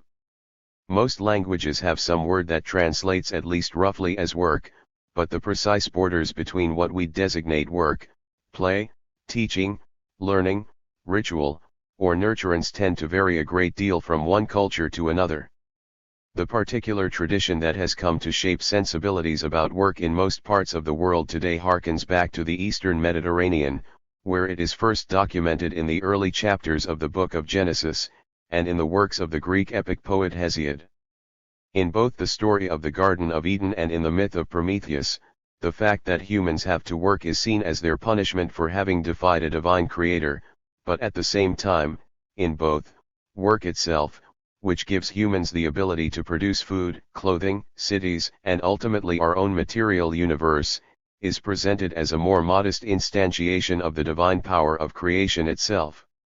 We are, as the existentialists like to put it, condemned to be free, forced to wield the divine power of creation against our will, since most of us would really rather be naming the animals in Eden, dining on nectar and ambrosia at feasts on Mount Olympus, or watching cooked geese fly into our waiting gullets in the land of Kokon, than having to cover ourselves with cuts and calluses to coax sustenance from the soil. Now, one could argue that this is simply in each case a poetic extrapolation of the two key aspects of what has become our common definition of work: first, that it is something no one would ordinarily wish to be doing for its own sake, hence, punishment; second, that we do it anyway to accomplish something beyond the work itself, hence, creation. But the fact that this something beyond should be conceived as creation is not self-evident. In fact, it's somewhat odd. After all, most work can't be said to create anything, most of it is a matter of maintaining and rearranging things. Consider a coffee cup. We produce it once. We wash it 1,000 times. Even work we think of as productive, growing potatoes, forging a shovel, assembling a computer, could just as easily be seen as tending, transforming, reshaping, and rearranging materials and elements that already exist. This is why I would insist our concept of production, and our assumption that work is defined by its productivity, is essentially theological. The Judeo-Christian God created the universe out of nothing. This in itself is slightly unusual. Most gods work with existing materials. His latter-day worshippers, and their descendants, have come to think of themselves as cursed to imitate God in this regard. The sleight of hand involved, the way that most human labor, which cannot in any sense be considered production, is thus made to disappear, is largely effected through gender. In the familiar lines from the story of the fall, from the book of Genesis, God condemns men to till the soil: by the sweat of your brow you will eat your food, and women to bear children in similarly unhappy circumstances. I will make your pains in childbearing very severe, with painful labor you will give birth to children. Male productive labor is thus being framed here as the equivalent of childbirth, which, from a male point of view, not so much from a female one, but it is very much a male point of view being presented here, can seem about as close to pure creation ex nihilo, the infant appearing fully formed apparently out of nowhere, that human beings can perform. Yet it is also painful labor. This conception is still with us, for instance, in the way social scientists speak of production and reproduction. Etymologically, the English verb produce derives from the Latin producere, to bring forth, or put out, as one might still say she produced a wallet from her handbag. Both the words production and reproduction are based on the same core metaphor. In the one case, objects seem to jump, fully formed, out of factories; in the other, babies seem to jump, fully formed, out of women's bodies. In neither case, of course, is this actually true. But as in so many patriarchal social orders, men like to conceive of themselves as doing socially, or culturally, what they like to think of women as doing naturally. Production is thus simultaneously a variation on a male fantasy of childbirth, and of the action of a male creator God who similarly created the entire universe through the sheer power of his mind and words, just as men see themselves as creating the world from their minds and brawn, and see that as the essence of work, leaving to women most of the actual labor of tidying and maintaining things to make this illusion possible. On the origins of the Northern European notion of paid labor as necessary to the full formation of an adult human being. It's essential to emphasize the theological origins of this sort of thought. Most of the core assumptions of modern economics originally trace back to theological arguments. For instance, St. Augustine's argument that we are cursed with infinite desires in a finite world and thus naturally in a situation of competition with one another, which reappears in secular form in the 17th century in Thomas Hobbes, has become the basis for the assumption that rational human action is largely a matter of economizing, the optimal allocation of scarce resources by rational actors in a competitive world. Of course, in the European Middle Ages, when economic matters fell under the jurisdiction of church law, no one really pretended these questions were not theological. Still, that period introduced a further element, not explicitly theological, the importance of which for later conceptions of labor can hardly be overstated. This is the notion of service. It is very much a Northern European idea. In theory, Feudal society was a vast system of service, not only serfs but also lower-ranking feudal lords served higher ones, just as higher ones provided feudal service to the king. However, the form of service that had the most important and pervasive influence on most people's lives was not feudal service but what historical sociologists have called life cycle service. Essentially, almost everyone was expected to spend roughly the first 7 to 15 years of his or her working life as a servant in someone else's household. Most of us are familiar with how this worked itself out within craft guilds, where teenagers would first be assigned to master craftsmen as apprentices, and then become journeymen, but only when they achieved the status of master craftsmen would they have the means to marry and set up their own households and shops, and take apprentices of their own. In fact, the system was in no sense limited to artisans. Even peasants normally expected to spend their teenage years onward as servants in husbandry in another farm household, typically, that of someone just slightly better off. Service was expected equally of girls and boys.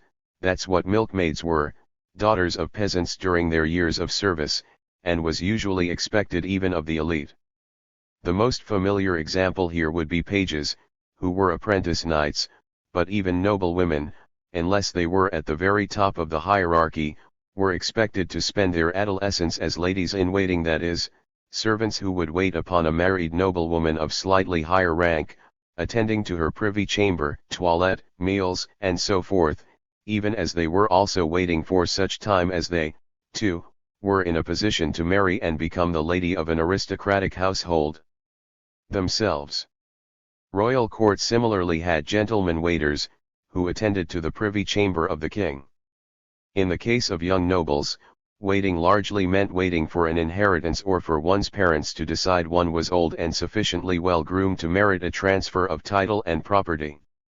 This might be the case for servants in husbandry as well, but generally speaking, among commoners, servants were paid and expected to save a good share of their wages. So they were acquiring both the knowledge and experience needed to manage a household, shop, or farm, and also the wealth needed to acquire one or, in the case of women, to be able to offer a dowry to a suitor able to do the same. As a result, medieval people married late, usually around 30, which meant that youth-adolescence, a time when one was expected to be at least a little wild, lustful, and rebellious, would often last a good 15 to 20 years. The fact that servants were paid is crucial because it meant that while wage labor did exist in Northern Europe, centuries before the dawn of capitalism, almost everyone in the Middle Ages assumed that it was something respectable people engaged in only in the first phase of their working life. Service and wage labor were largely identified. Even in Oliver Cromwell's time, day laborers could still be referred to as servants. Service, in turn, was seen above all as the process whereby young people learned not only their trade, but the manners, the comportment appropriate to a responsible adult. As one oft-quoted account by a Venetian visitor to England put it around 1500. The want of affection in the English is strongly manifested toward their children, for after having kept them at home till they arrive at the age of 7 or 9 years at the utmost, they put them out, both males and females, to hard service in the households of other people, binding them generally for 7 or 9 years.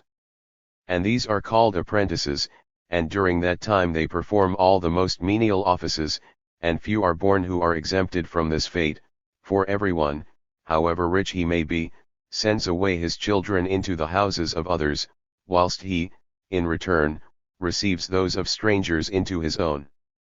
And on inquiring their reason for this severity, they answered that they did it in order that their children learn better manners.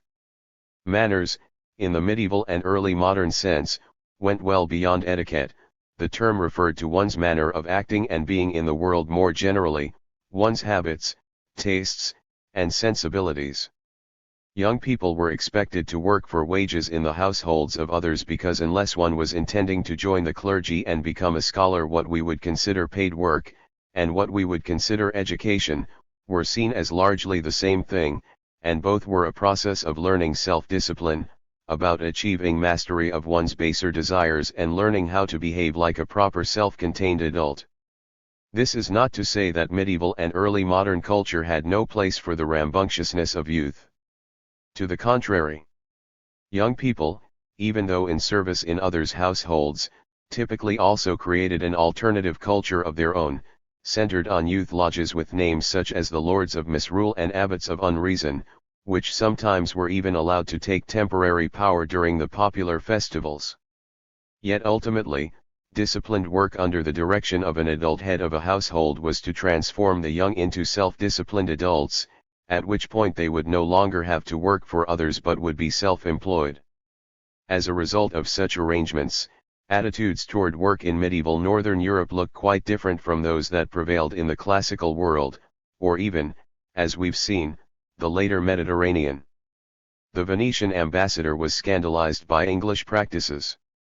Most of our sources from Greek and Roman antiquity are male aristocrats who saw physical labor or service as fit only for women or slaves. Work, Aristotle insisted, in no sense makes you a better person, in fact, it makes you a worse one, since it takes up so much time, thus making it difficult to fulfill one's social and political obligations. As a result, the punishment aspect of work tended to be emphasized in classical literature, while the creative and godlike aspect was largely seen as falling to those male heads of household rich enough that they didn't actually have to get their hands dirty but could tell others what to do. In Northern Europe in the Middle Ages and the Renaissance, almost everyone was expected to get their hands dirty at some point or another. As a result, work, especially paid work, was seen as transformative. This is important because it means that certain key aspects of what was to become known as the Protestant work ethic were already there, long before the emergence of Protestantism. How, with the advent of capitalism, work came to be seen in many quarters either as a means of social reform or ultimately as a virtue in its own right, and how laborers countered by embracing the labor theory of value. No adequate history of the meanings of work has been written. C. Wright Mills, White Collar, The American Middle Classes, 1951. All this was to change with the advent of capitalism.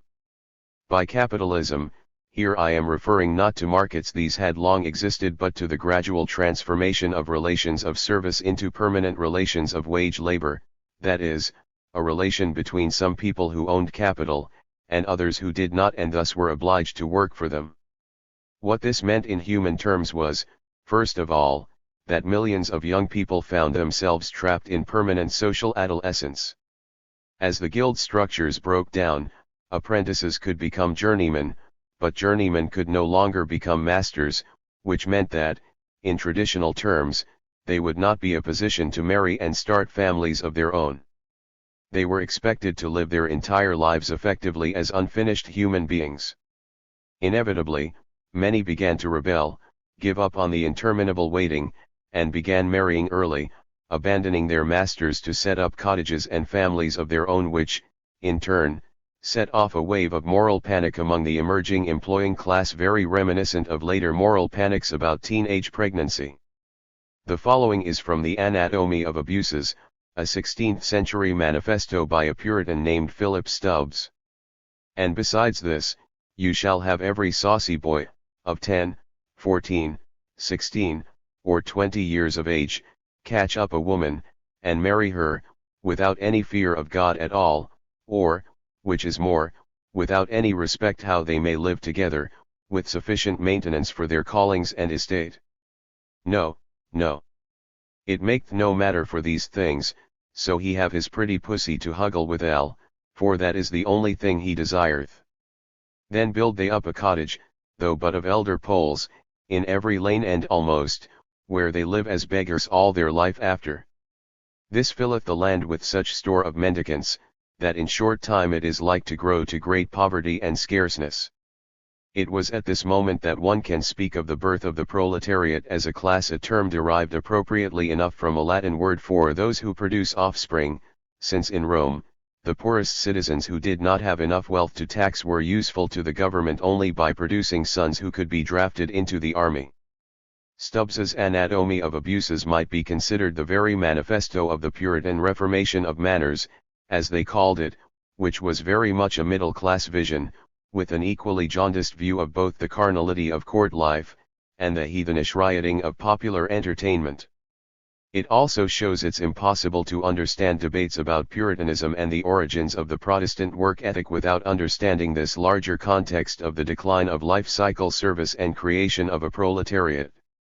English Calvinists, actually they were only called Puritans by those who disliked them, tended to be drawn from the class of master craftsmen and improving farmers who were employing this newly created proletariat, and their reformation of manners took special aim at popular festivals, gaming, drinking, and all the annual rites of misrule when youth temporarily inverted the social order.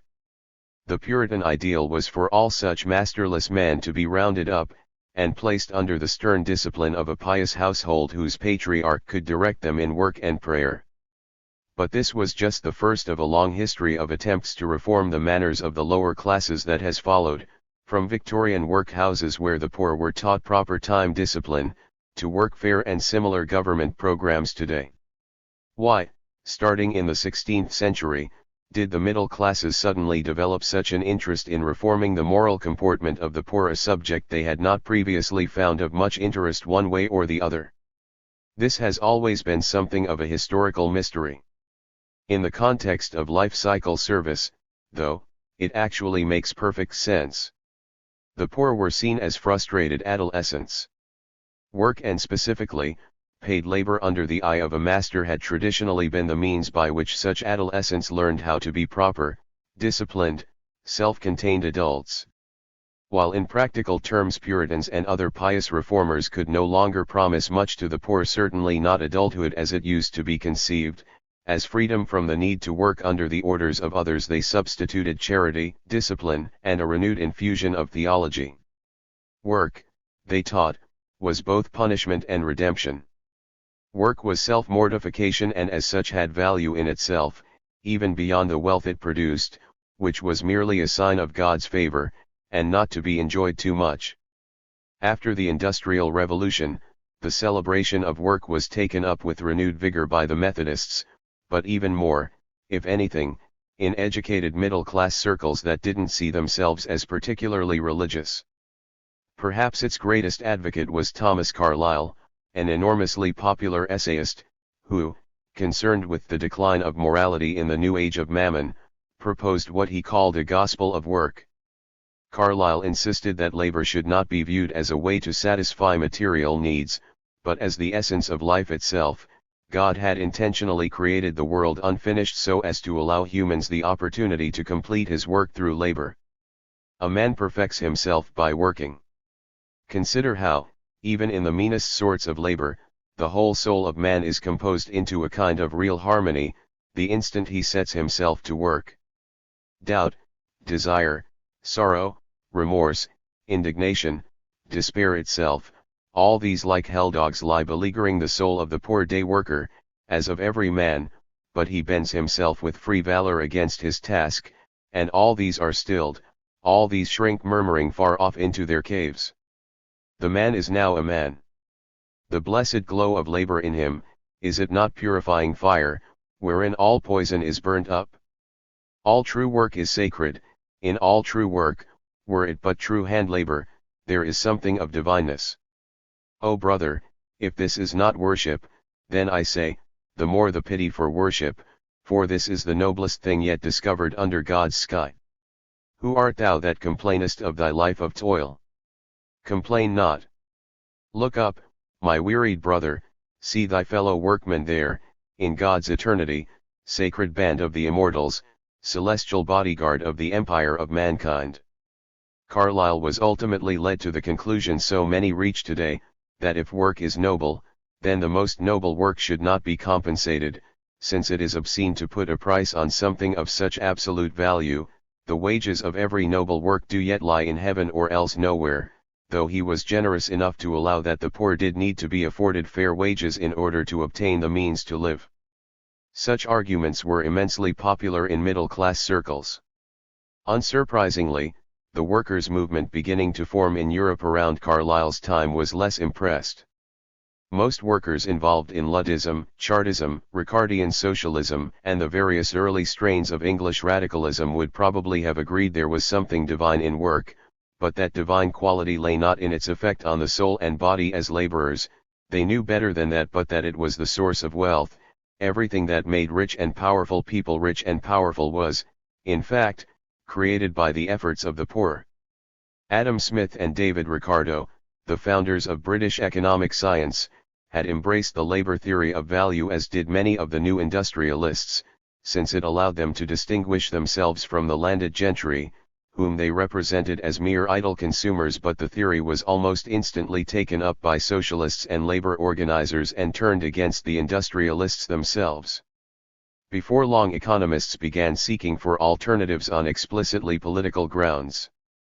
Already in 1832, that is, 35 years before the appearance of Marx's Capital, we encounter warnings like the following: that labor is the sole source of wealth seems to be a doctrine as dangerous as it is false, as it unhappily affords a handle to those who would represent all property as belonging to the working classes, and the share which is received by others as a robbery or fraud upon them. By the 1830s, many were, in fact, proclaiming exactly that. It is important to emphasize just how universally accepted the labor theory of value became in the generations immediately following the Industrial Revolution, even before the dissemination of Marx's works, which gave such arguments a renewed energy and a more sophisticated theoretical language. It was particularly powerful in Britain's American colonies. The mechanics and tradesmen who became the foot soldiers of the American War of Independence represented themselves as producers of the wealth that they saw the British Crown as looting, and after the Revolution, many turned the same language against would-be capitalists.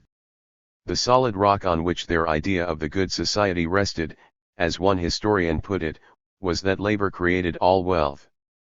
The word capitalist at that time was largely a term of abuse. When U.S. President Abraham Lincoln delivered his first annual message to Congress in 1861, for instance, he included the following lines, which, radical though they seem to a contemporary ear, were really just a reflection of the common sense of the time: labor is prior to and independent of capital. Capital is only the fruit of labor, and could never have existed if labor had not first existed. Labor is the superior of capital, and deserves much the higher consideration. Still, Lincoln went on to insist, what made the United States different from Europe, indeed what made its democracy possible, was that it lacked a permanent population of wage laborers.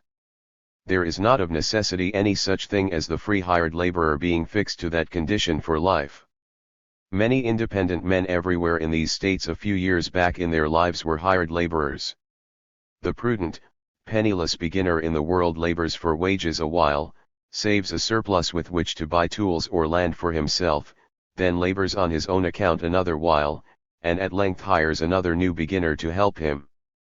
In other words, even though he didn't put it quite this way, Lincoln argued that, owing to America's rapid economic and territorial expansion, it was possible there to maintain something like the old medieval system, in which everyone started out working for others, then used the proceeds of wage labor to set up shop, or buy a farm, on land seized from its indigenous inhabitants, and then eventually themselves play the capitalist, employing young people as laborers in their own right. This was definitely the ideal in pre-Civil War America. Though Lincoln was from Illinois, not too far from the frontier, workingmen's associations in the old cities of the eastern seaboard were already taking issue with arguments like this. What's significant here is that Lincoln felt he had to accept the labor theory of value as the framework of debate. Everyone did. This remained the case at least until the end of the century. It was true even along the western frontier, where one might have imagined European-style class tensions were least likely to flare up. In 1880, a Protestant home missionary who had spent some years traveling along the western frontier reported that, "You can hardly find a group of ranchmen or miners from Colorado to the Pacific who will not have on their tongues end the labor slang of Dennis Carney, the infidel ribaldry of atheist pamphleteer Robert Ingersoll, the socialistic theories of Karl Marx." Certainly a detail left out of every cowboy movie I ever saw. The notable exception being the Treasure of the Sierra Madre, which does indeed begin with a scene where John Huston, as a miner, explains the labor theory of value to Humphrey Bogart. Concerning the key flaw in the labor theory of value as it became popular in the 19th century, and how the owners of capital exploited that flaw. Virtually any form of labor can be described as caring in the sense that it results in activities that help meet the needs of others. Nancy Faulber. I turn to America for a reason. The United States plays a key role in our story. Nowhere was the principle that all wealth derives from labor more universally accepted as ordinary common sense, yet nowhere, too, was the counterattack against this common sense so calculated, so sustained, and so ultimately effective. By the early decades of the 20th century, when the first cowboy movies were being made, this work was largely complete, and the idea that ranch hands had once been avid readers of Marx would have seemed as ridiculous as it would to most Americans today. Even more important, this counteroffensive laid the groundwork for the apparently bizarre attitudes toward work, largely emanating from North America, that we can still observe spreading across the world, with pernicious results.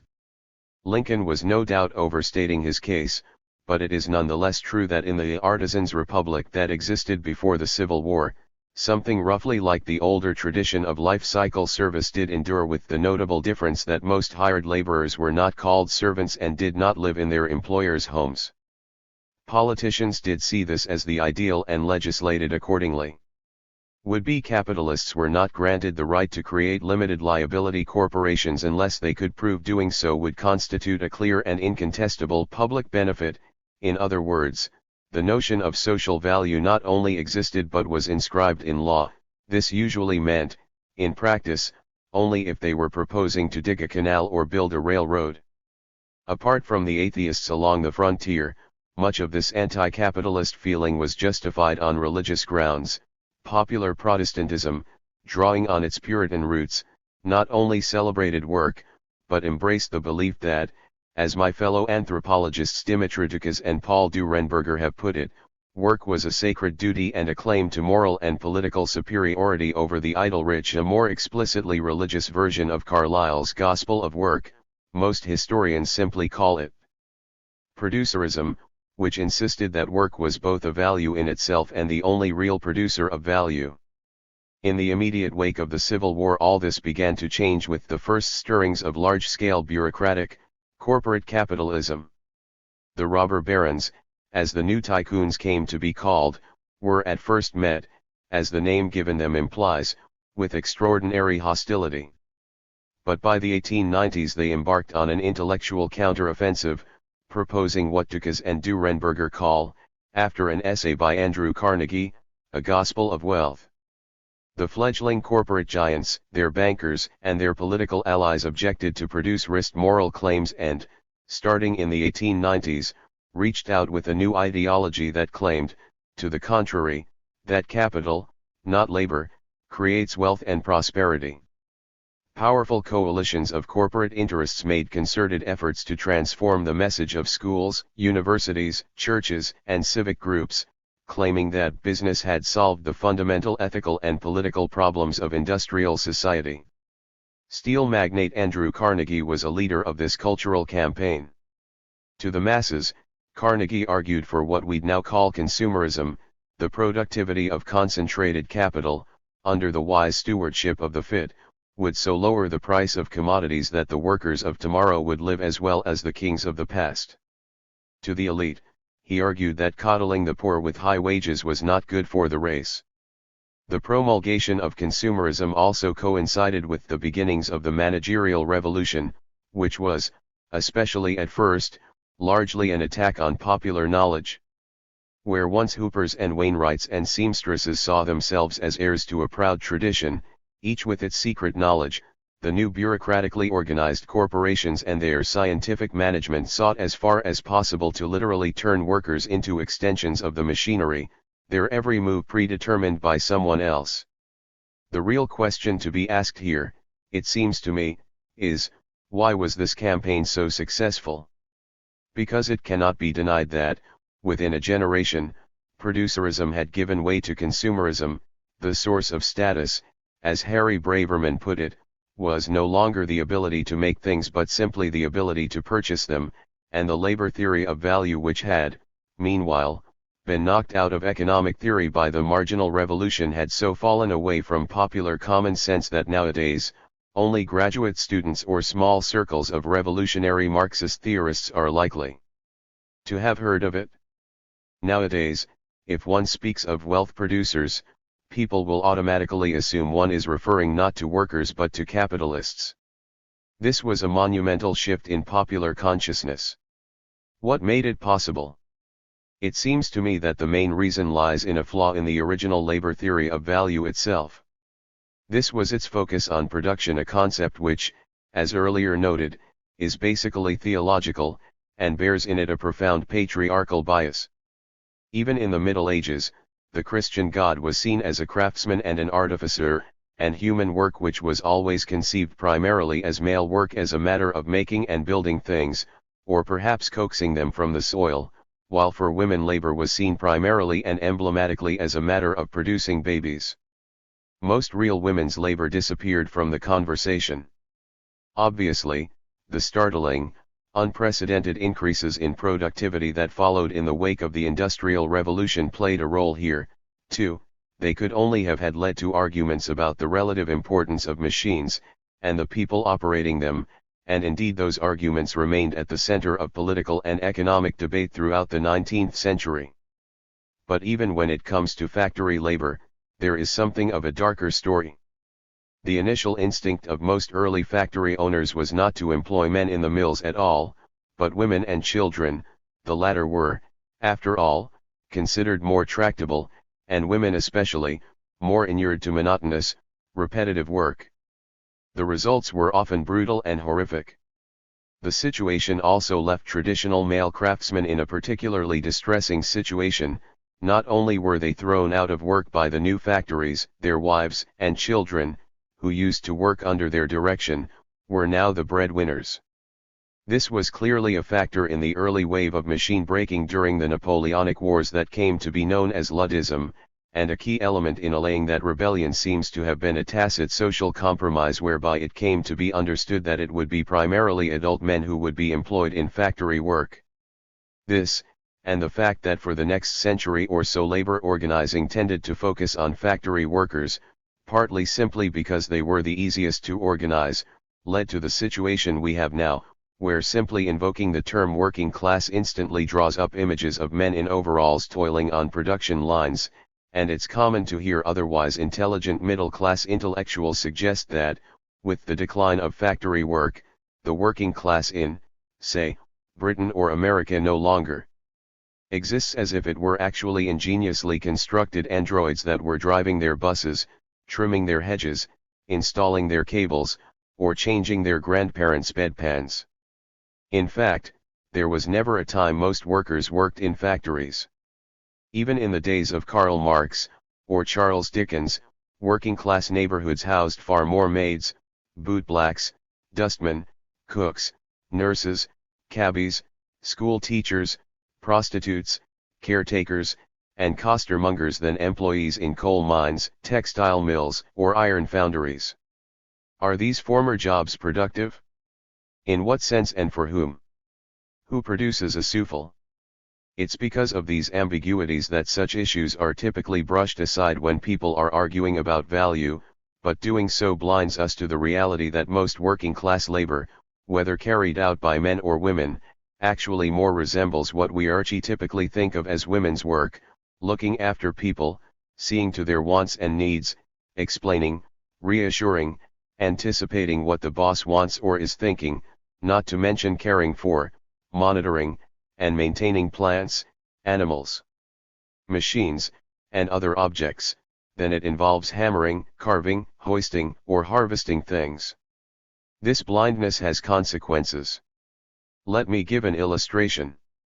In 2014 there was a transit strike when London's mayor threatened to close perhaps 100 London Underground ticket offices, leaving only machines.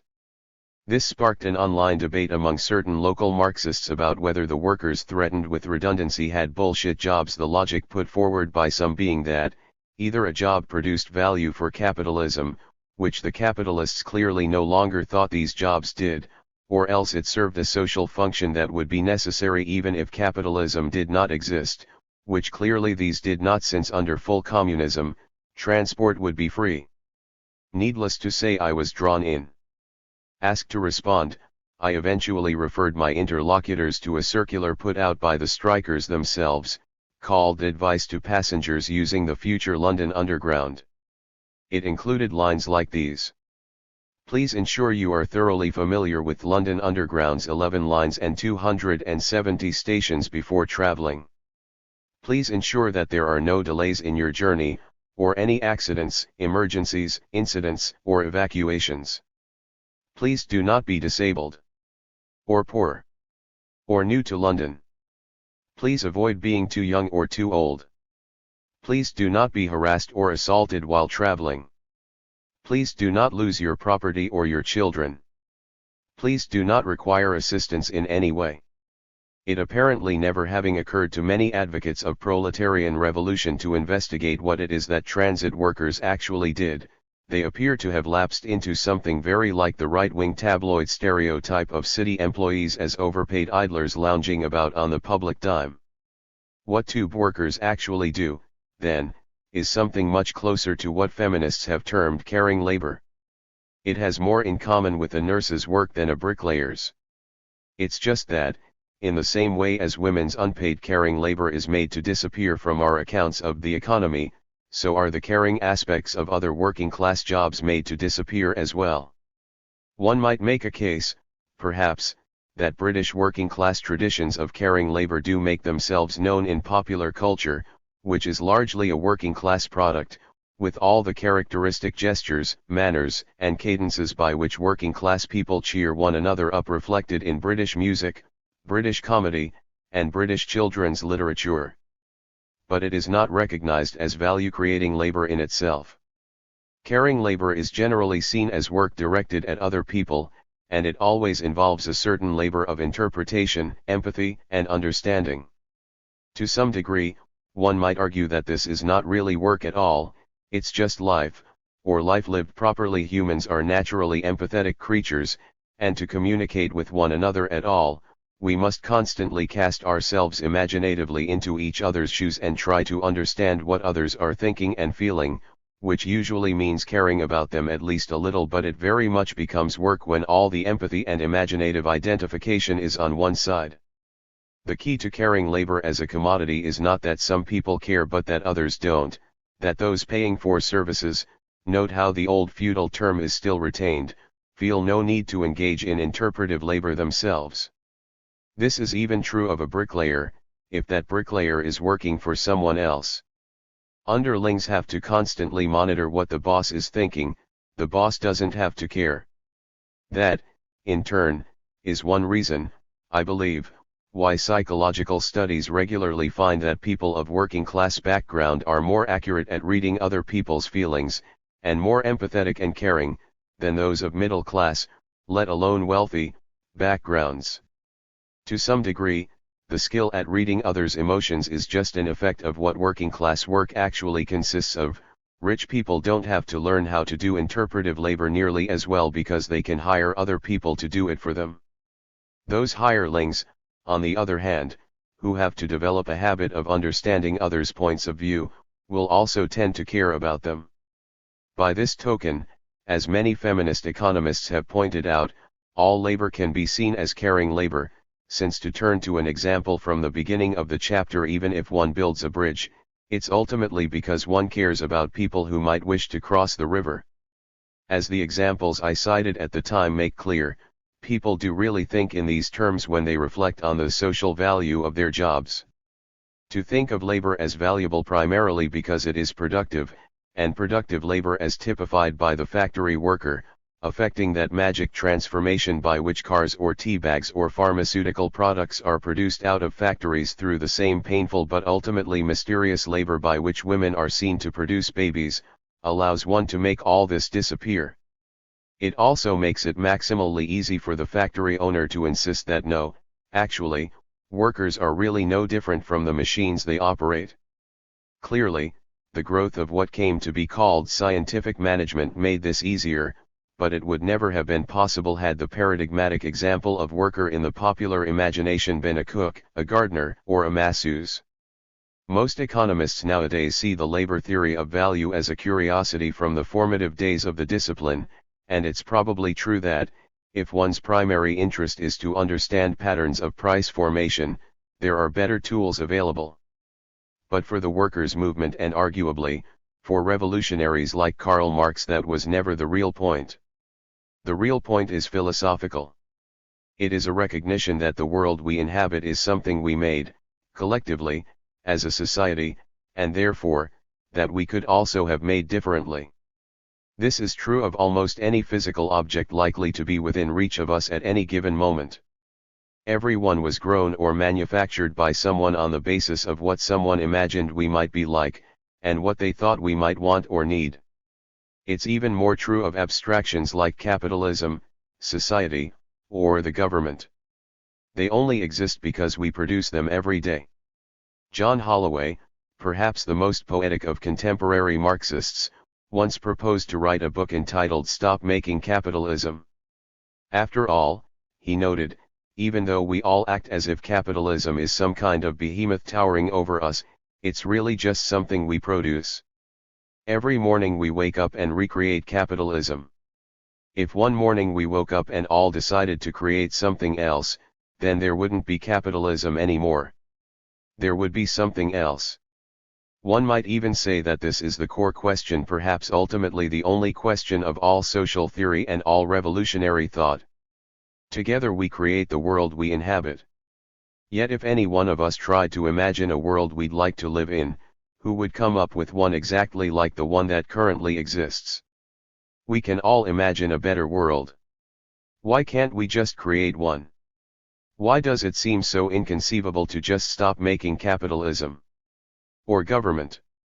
Or at the very least bad service providers and annoying bureaucratic red tape? Viewing work as production allows us to ask such questions. This couldn't be more important. It's not clear, however, if it gives us the means to answer them. It strikes me that recognizing that a great deal of work is not strictly speaking productive but caring, and that there is always a caring aspect even to the most apparently impersonal work, does suggest one reason why it's so difficult to simply create a different society with a different set of rules. Even if we don't like what the world looks like, the fact remains that the conscious aim of most of our actions, productive or otherwise, is to do well by others, often, very specific others. Our actions are caught up in relations of caring. But most caring relations require we leave the world more or less as we found it. In the same way that teenage idealists regularly abandon their dreams of creating a better world and come to accept the compromises of adult life at precisely the moment they marry and have children, caring for others, especially over the long term, requires maintaining a world that's relatively predictable as the grounds on which caring can take place. One cannot save to ensure a college education for one's children unless one is sure in 20 years there will still be colleges or, for that matter, money. And that, in turn, means that love for others, people, animals, landscapes regularly requires the maintenance of institutional structures one might otherwise despise. How, over the course of the 20th century, work came to be increasingly valued primarily as a form of discipline and self-sacrifice. We keep inventing jobs because of this false idea that everyone has to be employed at some sort of drudgery because, according to Malthusian Darwinian theory, he must justify his right to exist. Buckminster Fuller. However this may be, the gospel of wealth counteroffensive has been successful, and the captains of industry, first in America, then increasingly everywhere, have been able to convince the public that they, and not those they employ, are the real creators of prosperity. Their very success, however, created an inevitable problem. How are workers supposed to find meaning and purpose in jobs where they are effectively being turned into robots? Where they are actually being told they are little better than robots, even as at the same time they are increasingly expected to organize their lives around their work? The obvious answer is to fall back on the old idea that work forms character, and this is precisely what seems to have happened. One could call it a revival of Puritanism, but as we've seen, this idea goes much further back, to a fusion of the Christian doctrine of the curse of Adam with the Northern European notion that paid labor under a master's discipline is the only way to become a genuine adult. This history made it very easy to encourage workers to see their work not so much as wealth creation, or helping others, or at least not primarily so, but as self-abnegation, a kind of secular hair shirt, a sacrifice of joy and pleasure that allows us to become an adult worthy of our consumerist toys. A great deal of contemporary research has confirmed this assessment. True, people in Europe or America have not historically seen their avocation as what should mark them in the eyes of eternity. Visit a graveyard, you will search in vain for a tombstone inscribed with the words steam fitter, executive vice president, park ranger, or clerk. In death, the essence of a soul's being on earth is seen as marked by the love they felt for, and received from, their husbands, wives, and children, or sometimes also by what military unit they served with in time of war. These are all things which involve both intense emotional commitment, and the giving and taking of life. While alive, in contrast, the first question anyone was likely to have asked on meeting any of those people was, "What do you do for a living?" This continues to be the case. The fact that it does remain something of a stubborn paradox because the gospel of wealth and subsequent rise of consumerism was supposed to have changed all that. No longer were we to think of ourselves as expressing our being through what we produced, but rather, through what we consumed, what sorts of clothes we wear, music we listen to, sports teams we follow. Especially since the 70s, everyone has been expected to sort themselves out into tribal subcultures as sci-fi geeks, dog lovers, paintball enthusiasts, stoners, or supporters of the Chicago Bulls or Manchester United, but definitely not as longshoremen or catastrophe risk analysts. And it is true that on one level, most of us do prefer to think of ourselves as being defined by anything other than our jobs. Yet somehow, paradoxically, people regularly report that work is what gives the ultimate meaning to their lives, and that unemployment has devastating psychological effects. There have been an enormous number of surveys, studies, inquests, and ethnographies of work over the course of the 20th century. Work about work has become a kind of minor industry in its own right.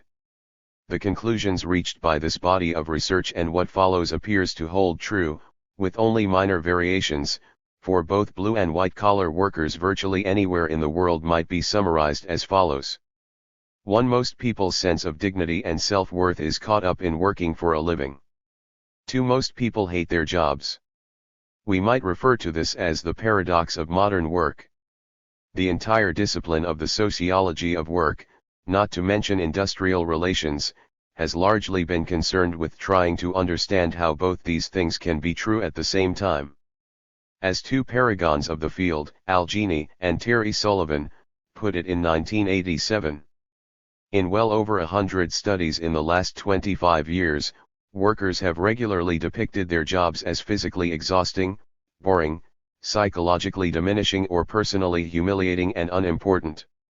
But at the same time they want to work because they are aware at some level that work plays a crucial and perhaps unparalleled psychological role in the formation of human character. Work is not just a course of livelihood, it is also one of the most significant contributing factors to an inner life. To be denied work is to be denied far more than the things that work can buy, it is to be denied the ability to define and respect oneself. After many years of research on the topic, Gini finally came to the conclusion that work was coming to be considered less and less a means to an end, that is, a way of obtaining resources and experiences that make it possible to pursue projects, as I put it, values other than the economic, family, politics, community, culture, religion, and more as an end in itself. Yet at the same time it was an end in itself that most people found harmful, degrading, and oppressive. How to reconcile these two observations?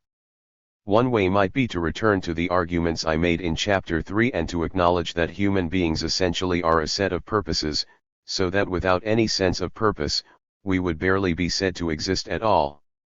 There is surely truth in this. In some sense we are all in the situation of the inmate who prefers working in the prison laundry to sitting in the cell watching TV all day.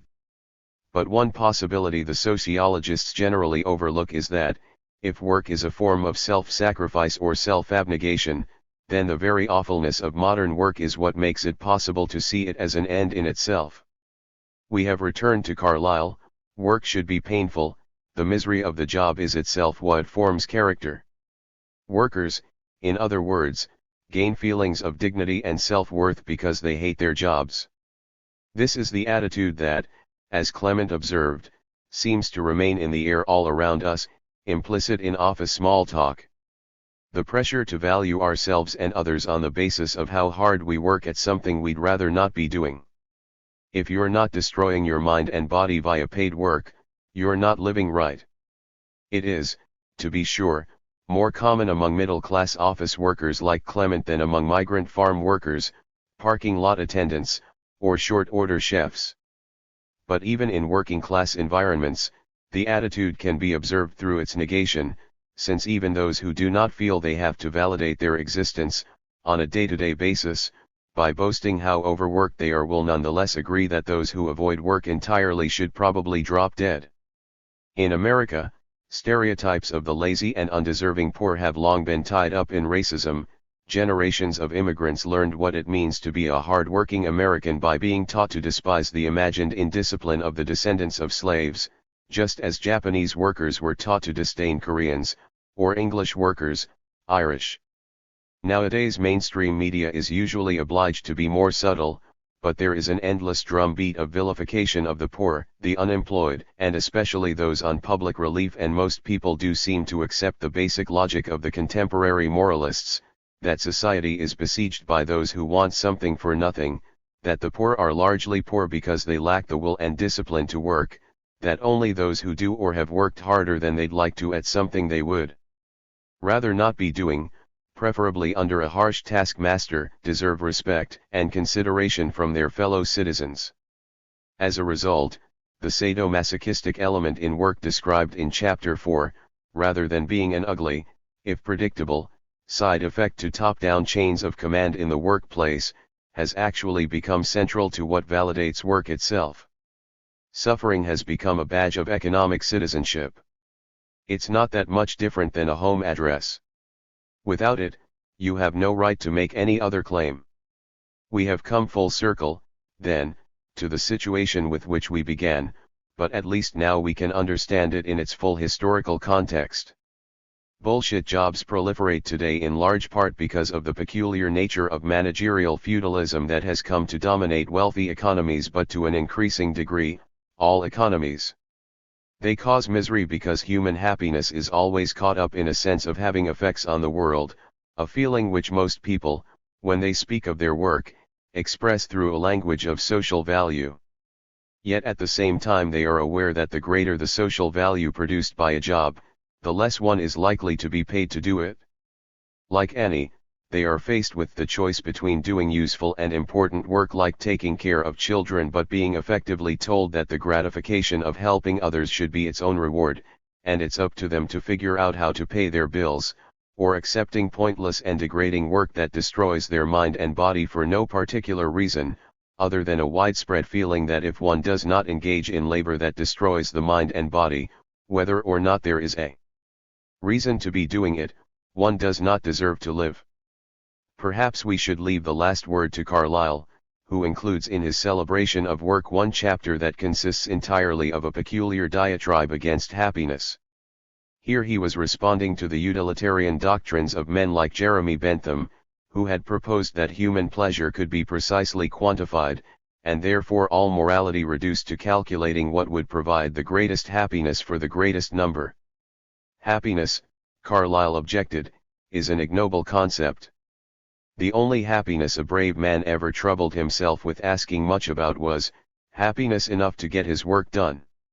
It is, after all, the one unhappiness of a man that he cannot work, that he cannot get his destiny as man fulfilled.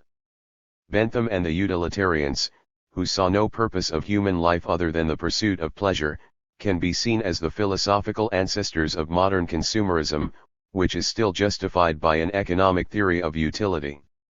But Carlyle's perspective isn't really the negation of Bentham's, or if it is, then only in the dialectical sense, where two apparent opposites remain permanently at war with one another, their advocates unaware that in their struggle, they constitute a higher unity which would be impossible without both. The belief that what ultimately motivates human beings has always been, and must always be, the pursuit of wealth, power, comforts, and pleasure, has always and must always be complemented by a doctrine of work as self-sacrifice, as valuable precisely because it is the place of misery, sadism, emptiness, and despair. As Carlyle put it, all work, even cotton spinning, is noble, work is alone noble, be that here said and asserted once more. And in like manner too, all dignity is painful. A life of ease is not for any man. Our highest religion is named the worship of sorrow. For the Son of Man there is no noble crown, well worn or even ill worn, but there is a crown of thorns. Chapter 7. What are the political effects of bullshit jobs, and is there anything that can be done about this situation? I believe that this instinct to perpetuate useless work is, at bottom, simply fear of the mob. The mob, the thought runs, are such low animals that they would be dangerous if they had leisure, it is safer to keep them too busy to think. George Orwell, Down and Out in Paris and London. If someone had designed a work regime perfectly suited to maintaining the power of finance capital, it's hard to see how they could have done a better job. Real, productive workers are relentlessly squeezed and exploited. The remainder are divided between a terrorized stratum of the universally reviled, unemployed and a larger stratum who are basically paid to do nothing, in positions designed to make them identify with the perspectives and sensibilities of the ruling class, managers, administrators, etc. And particularly its financial avatars, but, at the same time, foster a simmering resentment against anyone whose work has clear and undeniable social value. From On the Phenomenon of Bullshit Jobs. I would like to end this book with a few thoughts about the political implications of the current work situation, and one suggestion about a possible way out. What I have described over the last two chapters are the economic forces driving the proliferation of bullshit jobs, what I've called managerial feudalism, and the cosmology, the overall way of imagining the place of human beings in the universe, that allows us to put up with this arrangement. The more the economy becomes a matter of the mere distribution of loot, the more inefficiency and unnecessary chains of command actually make sense, since these are the forms of organization best suited to soaking up as much of that loot as possible. The less the value of work is seen to lie either in what it produces, or the benefits it provides to others, the more work comes to be seen as valuable primarily as a form of self-sacrifice, which means that anything that makes that work less onerous or more enjoyable, even the gratification of knowing that one's work benefits others, is actually seen to lower its value and as a result, to justify lower levels of pay. All this is genuinely perverse. In a sense, those critics who claim we are not working a 15-hour week because we have chosen consumerism over leisure are not entirely off the mark. They just got the mechanisms wrong. We're not working harder because we're spending all our time manufacturing PlayStations and serving one another sushi. Industry is being increasingly robotized, and the real service sector remains flat at roughly 20% of overall employment. Instead, it is because we have invented a bizarre sadomasochistic dialectic whereby we feel that pain in the workplace is the only possible justification for our furtive consumer pleasures, and, at the same time, the fact that our jobs thus come to eat up more and more of our waking existence means that we do not have the luxury of, as Kathy Weeks has so concisely put it, a life, and that, in turn, means that furtive consumer pleasures are the only ones we have time to afford. Sitting around in cafes all day arguing about politics or gossiping about our friends' complex polyamorous love affairs takes time, all day.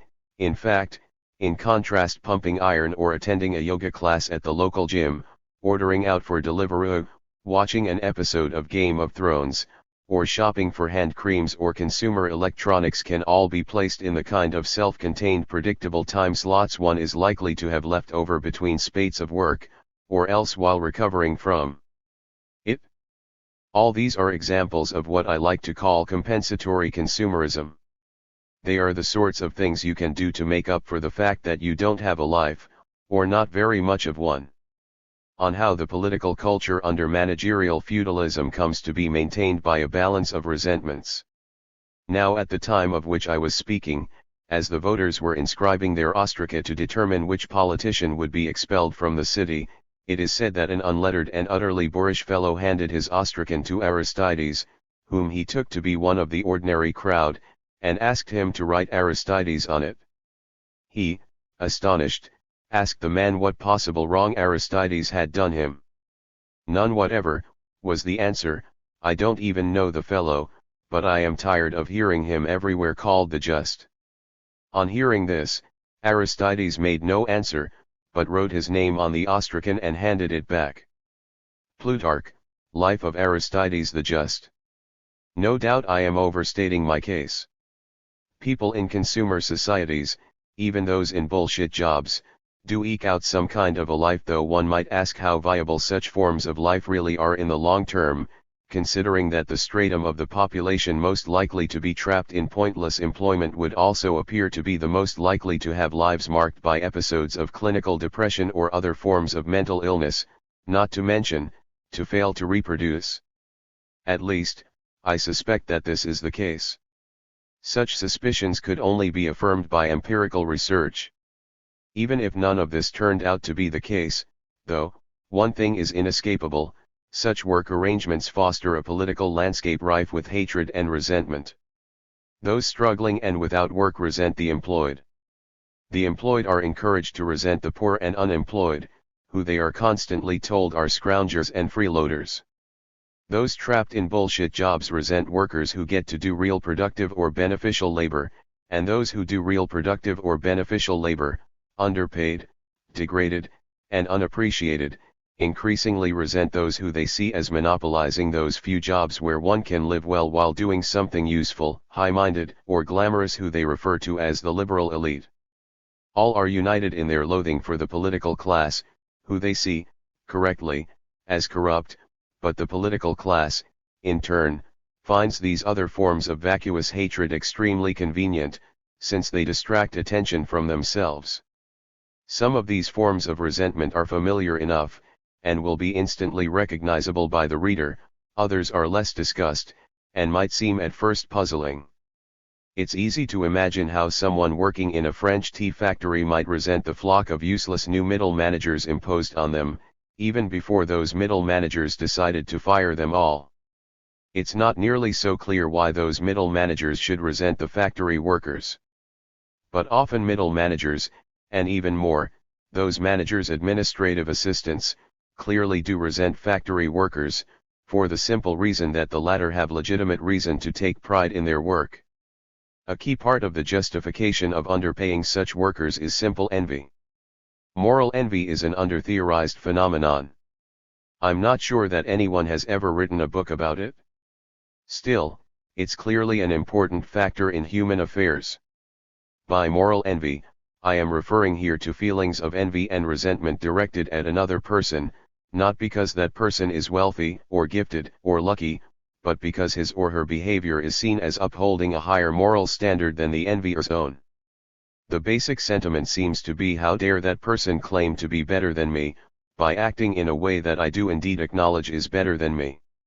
I remember first encountering this attitude in college, when a lefty friend once told me that he no longer had any respect for a certain famous activist since he had learned the activist in question kept an expensive apartment in New York for his ex-wife and child.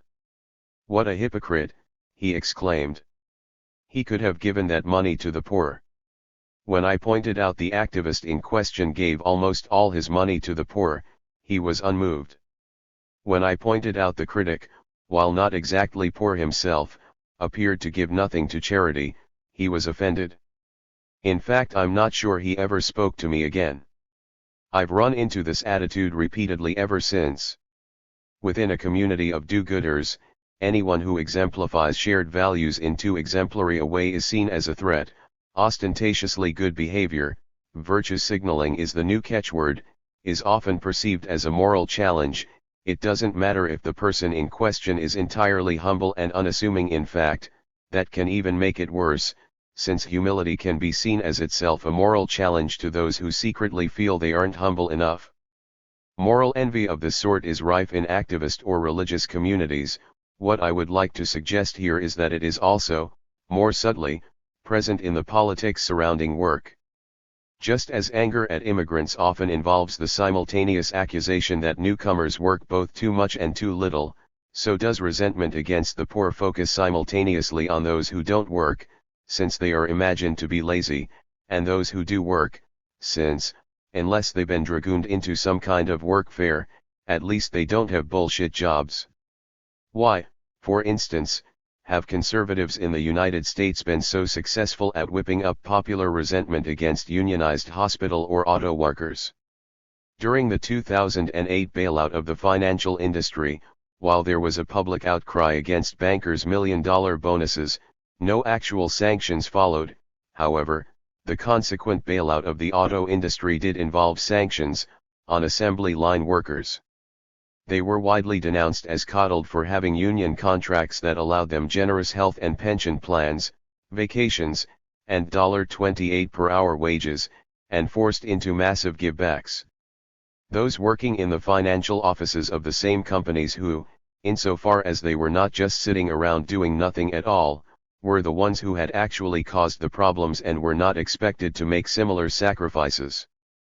As a local paper recalled, the bank bailout would be followed in February by a bailout of auto companies. Here, it was assumed that thousands of jobs must be shed for those companies to regain profitability. There had long been envy of auto workers' job protection and health benefits. Now they became a scapegoat.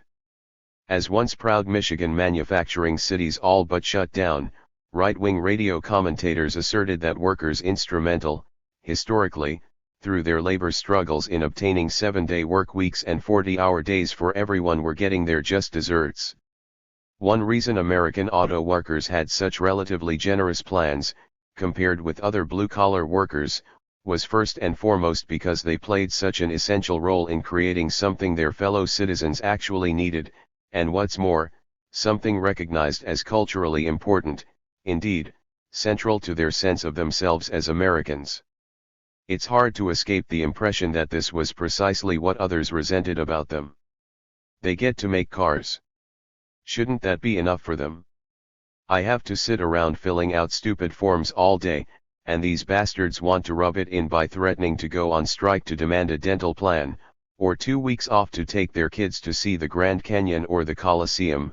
On top of that, it's quite the same with the otherwise inexplicable drumbeat of animosity directed, in the United States, against primary and secondary school teachers. School teachers, of course, are the very definition of those who chose a socially important and high-minded vocation in the full knowledge that it would involve low pay and stressful conditions. One becomes a teacher because one wants to have a positive impact on others' lives. As a New York subway recruiting ad used to say, no one ever called someone up 20 years later to thank them for being such an aspiring insurance claims adjuster. Yet again, this seems to be what makes them fair game in the eyes of all those who denounce them as spoiled, entitled, overpaid spouters of secular humanist anti-Americanism. Granted, one can understand why Republican activists target teachers' unions. Teachers' unions are one of the mainstays of support for the Democratic Party. But teachers' unions include both teachers and school administrators, the latter being those actually responsible for most of the policies most Republican activists object to. So why not focus on them? It would have been much easier for them to make a case that the school administrators are overpaid parasites than that teachers are coddled and spoiled. As Eli Horowitz noted, what's remarkable about this is that Republicans and other conservatives actually did complain about school administrators, but then they stopped. For whatever reason, those voices, which were few and quiet to begin with, dwindled to non-existence almost as soon as the conversation began. In the end, the teachers themselves turned out to be the more valid political targets, even though they do the more valuable work. Again, I think this can only be put down to moral envy. Teachers are seen as people who have ostentatiously put themselves forward as self-sacrificing and public-spirited, as wanting to be the sort of person who gets a call 20 years later saying thank you for all you did for me. For people like that to form unions, threaten strikes, and demand better working conditions is considered almost hypocritical. There is one major exception to the rule that anyone pursuing a useful or high-minded line of work, but who also expects comfortable levels of pay and benefits, is a legitimate target of resentment. The rule does not apply to soldiers, or anyone else who works directly for the military. To the contrary, soldiers must never be resented. They are above critique. I've written about this curious exception before, but it might be helpful to recall the argument very briefly, because I think it's impossible to really understand right-wing populism without it. Let me again take the case of America because it's the one I'm most familiar with, though I'm assured the argument, in its broad outlines, does apply anywhere from Brazil to Japan. For right-wing populists, in particular, military personnel are the ultimate good guys. One must support the troops, this is an absolute injunction, anyone who would compromise on it in any way is a traitor pure and simple. The ultimate bad guys in contrast are the intelligentsia. Most working-class conservatives, for instance, don't have much use for corporate executives, but they usually don't feel especially passionate about their dislike for them. Their true hatred is directed at the liberal elite. This divides into various branches: the Hollywood elite, the journalistic elite, university elite, fancy lawyers, or the medical establishment, that is, the sort of people who live in big coastal cities, watch public television or public radio, or even more, who might be involved in producing or appearing in same. It seems to me there are two perceptions that lie behind this resentment: 1. The perception that members of this elite see ordinary working people as a bunch of knuckle-dragging cavemen, and, 2. The perception that these elites constitute an increasingly closed caste, one which the children of the working class would actually have far more difficulty breaking into than the class of actual capitalists. It also seems to me that both these perceptions are largely accurate. The first is pretty much self-evidently true if reactions to the 2016 election of Donald Trump are anything to go by. The white working class in particular is the one identity group in America toward which statements that might otherwise be immediately denounced as bigoted, for instance, that a certain class of people are ugly, violent, or stupid, are accepted without remark in polite society. The second is also true if you really think about it. We might again look to Hollywood for an illustration. Back in the 30s and 40s, even the name Hollywood would tend to evoke images of magical social advance. Hollywood was a place where a simple farm girl could go to the big city, be discovered, find herself a star. For present purposes, it doesn't really matter how often this actually happened, it clearly did now and then. The point is, at the time, Americans did not see the fable as inherently implausible. Look at a list of the lead actors of a major motion picture nowadays and you are likely to find barely a single one that can't boast at least two generations of Hollywood actors, writers, producers, and directors in their family tree.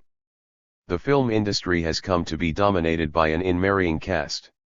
Is it surprising, then, that Hollywood celebrities' pretensions to egalitarian politics tend to ring a bit hollow in the ears of most working-class Americans?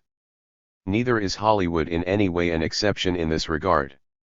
If anything, it's emblematic of what has happened to all the liberal professions, if, perhaps, a trifle more advanced. Conservative voters, I would suggest, tend to resent intellectuals more than they resent rich people, because they can imagine a scenario in which they or their children might become rich, but cannot possibly imagine one in which they could ever become a member of the cultural elite. If you think about it, that's not an unreasonable assessment. A truck driver's daughter from Nebraska might not have very much chance of becoming a millionaire. America now has the lowest social mobility in the developed world, but it could happen. There's virtually no way that same daughter will ever become an international human rights lawyer, or drama critic for the New York Times. Even if she could get into the right schools, there would certainly be no possible way for her to then go on to live in New York or San Francisco for the requisite years of unpaid internships. Even if the son of Glacier got a toehold in a well-positioned bullshit job, he would likely, like Eric, be unable or unwilling to transform it into a platform for the obligatory networking.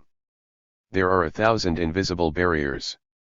If we return to the opposition of value versus values laid out in the last chapter, we might put it this way: if you just want to make a lot of money, there might be a way to do it.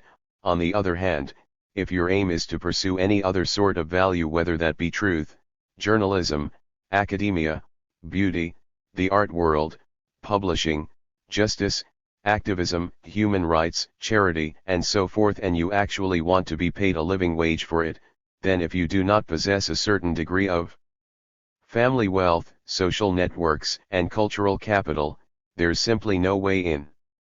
The liberal elite, then, are those who have placed an effective lock on any position where it's possible to get paid to do anything that one might do for any reason other than the money.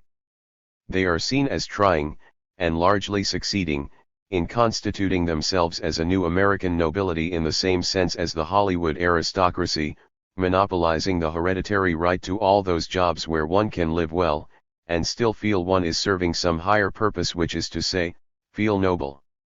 In the United States, of course, all this is very much complicated by the country's legacy of slavery and inveterate racism. It's largely the white working class that expresses class resentment by focusing on intellectuals. African Americans, migrants, and the children of migrants tend to reject anti-intellectual politics, and still see the educational system as the most likely means of social advancement for their children.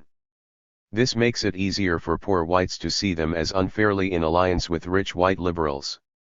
But what does all this have to do with supporting the troops?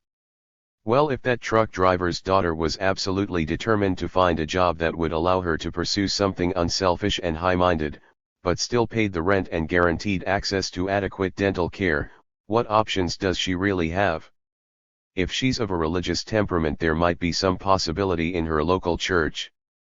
But such jobs are hard to come by. Mainly, she can join the army. The reality of the situation first came home to me over a decade ago when attending a lecture by Catherine Lutz, an anthropologist who has been carrying out a project studying the archipelago of U.S. overseas military bases. She made the fascinating observation that almost all of these bases organize outreach programs, in which soldiers venture out to repair schoolrooms or to perform free dental checkups in nearby towns and villages. The ostensible reason for the programs was to improve relations with local communities, but they rarely have much impact in that regard. Still, even after the military discovered this, they kept the programs up because they had such an enormous psychological impact on the soldiers, many of whom would wax euphoric when describing them. For example, "This is why I joined the army, this is what military service is really all about, not just defending your country, it's about helping people." Soldiers allowed to perform public service duties, they found, were 2 or 3 times more likely to re-enlist. I remember thinking, wait, so most of these people really want to be in the Peace Corps?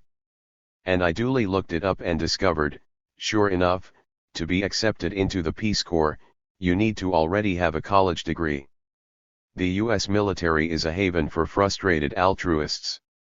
A case could be made that the great historical difference between what we call the left and the right largely turns on the relation between value and values. The left has always been about trying to collapse the gulf between the domain dominated by pure self-interest and the domain traditionally dominated by high-minded principles. The right has always been about prizing them even farther apart, and then claiming ownership of both. They stand for both greed and charity.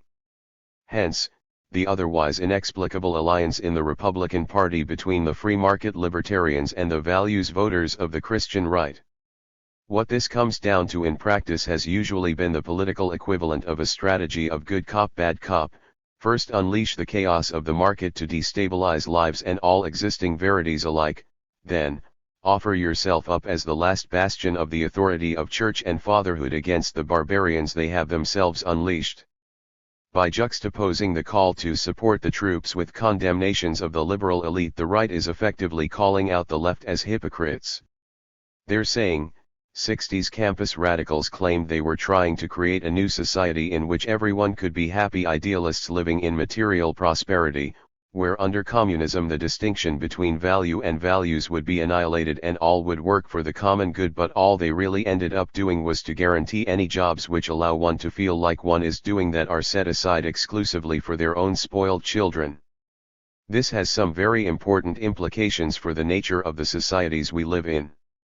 One thing it suggests about capitalism more generally, is that societies based on greed, even that say that human beings are inherently selfish and greedy and that attempt to valorize this sort of behavior, don't really believe it, and secretly dangle out the right to behave altruistically as a reward for playing along.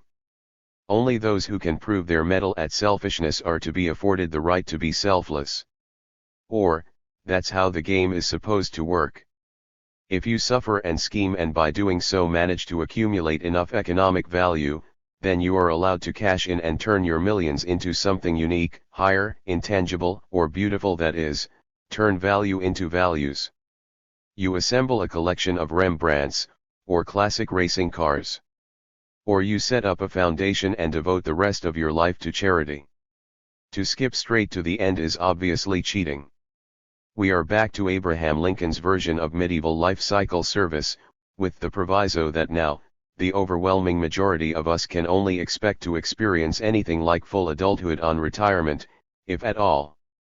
Soldiers are the one legitimate exception because they serve their country, and I suspect because usually, they don't get much out of it in the long run. This would explain why right-wing populists, so unconditional in their support for the troops during their term of service, seem so strangely indifferent to the fact that a large percentage of them end up spending the rest of their lives homeless, jobless, impoverished, addicted, or begging with no legs. A poor kid might tell himself he's joining the Marines for the educational and career opportunities, but everyone knows that's at best a crapshoot. Such is the nature of his sacrifice, hence, of his true nobility. All the other objects of resentment I've mentioned so far can be seen as ostentatious violations of the principle of inverse relation of compensation and social benefit. Unionized auto workers and teachers perform a vitally necessary function, yet have the temerity to demand middle-class lifestyles. They are objects of especial ire, I suspect, by those trapped in soul-destroying low and middle-level bullshit jobs. Members of the liberal elite of the Bill Maher or Angelina Jolie variety are seen as having skipped to the front of every line they've ever been asked to stand on, so as to be able to monopolize the few jobs that do exist that are simultaneously fun, well paid, and make a difference in the world while at the same time, presuming to represent themselves as the voice of social justice. They are the particular objects of resentment of the working class, whose painful, difficult, body-destroying, but equally socially useful labor never seems to strike such paragons of liberalism as of much interest or importance. At the same time, that indifference would seem to overlap with the outright envious hostility of those members of the liberal classes trapped in higher-order bullshit jobs, toward those same working classes for their ability to make an honest living. How the current crisis over robotization relates to the larger problem of bullshit jobs. Puritanism, the haunting fear that someone, somewhere, may be happy. H. L. Mencken. A crisscrossing of resentments increasingly defines the politics of wealthy countries. This is a disastrous state of affairs. It seems to me all this makes the old leftist question every day we wake up and collectively make a world together, but which one of us, left to our own devices, would ever decide they wanted to make a world like this one? More relevant than ever. In many respects, the science fiction fantasies of the early 20th century have become possible. We can't teleport or place colonies on Mars, it's true, but we could easily rearrange matters in such a way that pretty much everyone on Earth lived lives of relative ease and comfort. In material terms this would not be very difficult. While the pace at which scientific revolutions and technological breakthroughs occur has slowed considerably since the heady pace the world came to be familiar with from roughly 1750 to 1950, improvements in robotics continue, largely because they are a matter of improved application of existing technological knowledge. Combined with advances in materials science, they are ushering in an age where a very large proportion of the most dreary and tiresome mechanical tasks can indeed be eliminated.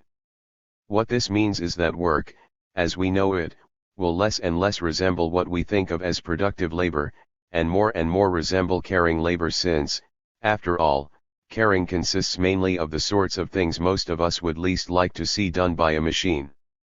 There has been a lot of scare literature of late about the perils of mechanization. Most of it follows along the lines that Kurt Vonnegut had already developed in his very first novel, Player Piano, in 1952, with most forms of manual labor eliminated. Society, these critics warn, will necessarily divide into two classes, a wealthy elite who own and design the robots, and a haggard and disconsolate former working class who spend their days shooting pool and drinking because they have nothing else to do. The middle class would split between them. This obviously not only completely ignored the caring aspects of real labor, it also assumed property relations were unalterable, and that human beings, at least, those who were not, say, science fiction writers, were so completely unimaginative that even with unlimited free time, they would be unable to come up with anything particularly interesting to do. The 1960s counterculture challenged the second and third assumptions, though not so much the first one, with many 60s revolutionaries embracing the slogan "Let the machines do all the work." This in turn led to a renewed backlash of moralizing about work as a value in itself of the sort we've already encountered in Chapter 6, at the same time as an export of many factory jobs to poor countries where labor was cheap enough it could still be performed by human beings. It was in the wake of this reaction to the 60s counterculture, in the 70s and 80s, that the first wave of managerial feudalism, and the extreme bullshitization of employment, began to make itself felt. The latest wave of robotization has caused the same moral crises and moral panics as the 60s. The only real difference is that, since any significant change in economic models, let alone property regimes, is now treated as definitively off of the table, it's simply assumed the only possible result will be to convey even more wealth and power to the 1%. Martin Ford's recent The Rise of the Robots, for example, documents how, after making most blue-collar workers redundant, Silicon Valley is in the process of taking aim at healthcare, education, and the liberal professions as well. The likely outcome, he predicts, is techno-feudalism. Throwing workers out of work, or impoverishing them by forcing them to compete with machines, will be deeply problematic, he argues, particularly since, without paychecks, how exactly is anyone going to afford all the shiny toys and efficient services the robots will provide? This may be a cruelly simplified summary, but it helps to underline what I think to be missing from such accounts, that predictions of robots replacing humans always go just so far, and then stop. It's possible for futurologists to imagine robots replacing sports editors, sociologists, or real estate agents, for example, yet I have yet to see one suggest that the basic functions that capitalists are supposed to perform, which mainly consist of figuring out the optimal way to invest resources in order to answer current or potential future consumer demand, could possibly be performed by a machine. Why not? One could easily make a case that the main reason the Soviet economy worked so badly was because they never were able to develop computer technology efficient enough to coordinate such large amounts of data automatically. But the Soviet Union only made it to the 1980s. Now it would be easy. Yet no one dares suggest this. The famous Oxford study by engineer Michael Osborne and economist Carl Frey, which sizes up 702 different professions in terms of their susceptibility for being replaced by robots, for instance, considers hydrologists, makeup artists, and travel guides, but makes no mention whatsoever of the possibility of automated entrepreneurs, investors, or financiers. At this point, my own instinct is to turn for inspiration from Vonnegut to a different science fiction writer, Stanislaw Lem, whose space voyager Igentiki describes a visit to a planet inhabited by a species to which the author gives the rather unsubtle name of Foals.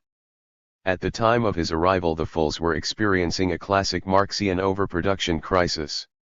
Traditionally, they had been divided into spiriteurs, priests, eminents, aristocrats, and drudgelings, workers. As one helpful native explained, through the ages inventors built machines that simplified work, and where in ancient times 100 drudgelings had bent their sweating backs, centuries later a few stood by a machine. Our scientists improved the machines, and the people rejoiced at this, but subsequent events show how cruelly premature was that rejoicing. The factories, ultimately, became a little too efficient, and one day an engineer created machines that could operate with no supervision at all. When the new machines appeared in the factories, hordes of drudgelings lost their jobs, and, receiving no salary, they faced starvation. "Excuse me, Full," I asked, "but what became of the profits the factories made?" "The profits," he replied, "went to the rightful owners, of course." Now, then, as I was saying, the threat of annihilation hung. "But what are you saying, worthy Full?" I cried. "All that had to be done was to make the factories common property, and the new machines would have become a blessing to you." The minute I say this, the Full trembled, blinked his 10 eyes nervously, and cupped his ears to ascertain whether any of his companions milling about the stairs had overheard my remark. "By the 10 noses of the Fu, I implore you, O stranger, do not utter such vile heresy, which attacks the very foundations of our freedom. Our supreme law, the principle of civic initiative, states that no one can be compelled, constrained, or even coaxed to do what he does not wish. Who, then, would dare expropriate the eminence factories, it being their will to enjoy possession of same? That would be the most horrible violation of liberty imaginable. Now, then, to continue, the new machines produced an abundance of extremely cheap goods and excellent food, but the drudgelings bought nothing, for they had not the wherewithal. Before long, the drudgelings, though as Ticky's interlocutor insisted, entirely free to do what they wanted provided they did not interfere in anyone else's property rights, were dropping like flies. Much heated debate ensued, and a succession of failed half-measures. The Fulls' High Council, the Plenum Moronicum, attempted to replace the drudgelings as consumers as well, by creating robots that would eat, use, and enjoy all the products the new machines produced far more intensely than any living being could possibly do, while also materializing money to pay for it. But this was unsatisfying. Finally, realizing a system where both production and consumption were being done by machines was rather pointless, they concluded the best solution would be for the entire population to render itself entirely voluntarily to the factories, to be converted into beautiful shiny discs and arranged in pleasant patterns across the landscape. This might seem heavy-handed, but sometimes, I think, a dose of heavy-handed Marxism is exactly what we need. Lem is right. It's hard to imagine a surer sign that one is dealing with an irrational economic system than the fact that the prospect of eliminating drudgery is considered to be a problem. Star Trek solved the problem with replicators, and young radicals here in the United Kingdom sometimes talk about a future of fully automated luxury communism, which is basically the same thing. A case could easily be made that any future robots and replicators should be the common property of humanity as a whole, since they would be the fruit of a collective mechanical intelligence that goes back centuries, in much the same way as a national culture is the creation of, and thus belongs to, everyone. Automated public factories would make life easier. Still, they wouldn't actually eliminate the need for drudgelings. Lem's story, and others like it, still assume that work means factory work, or, anyway, productive work, and ignore what most working-class jobs actually consist of. For instance, the fact noted in the last chapter, that workers in ticket offices in the London Underground aren't there to take tickets but to find lost children and talk down drunks. Not only are robots that could perform such functions very far away, but even if they did exist, most of us would not want such tasks performed in the way a robot would perform them anyway. So the more automation proceeds, the more it should be obvious that actual value emerges from the caring element of work. Yet this leads to another problem. The carrying value of work would appear to be precisely that element in labor that cannot be quantified. Much of the bullshitization of real jobs, I would say, and much of the reason for the expansion of the bullshit sector more generally, is a direct result of the desire to quantify the unquantifiable. To put it bluntly, automation makes certain tasks more efficient, but at the same time, it makes other tasks less efficient. This is because it requires enormous amounts of human labor to render the processes, tasks, and outcomes that surround anything of carrying value into a form that computers can even recognize. It is now possible to build a robot that can, all by itself, sort a pile of fresh fruits or vegetables into ripe, raw, and rotten.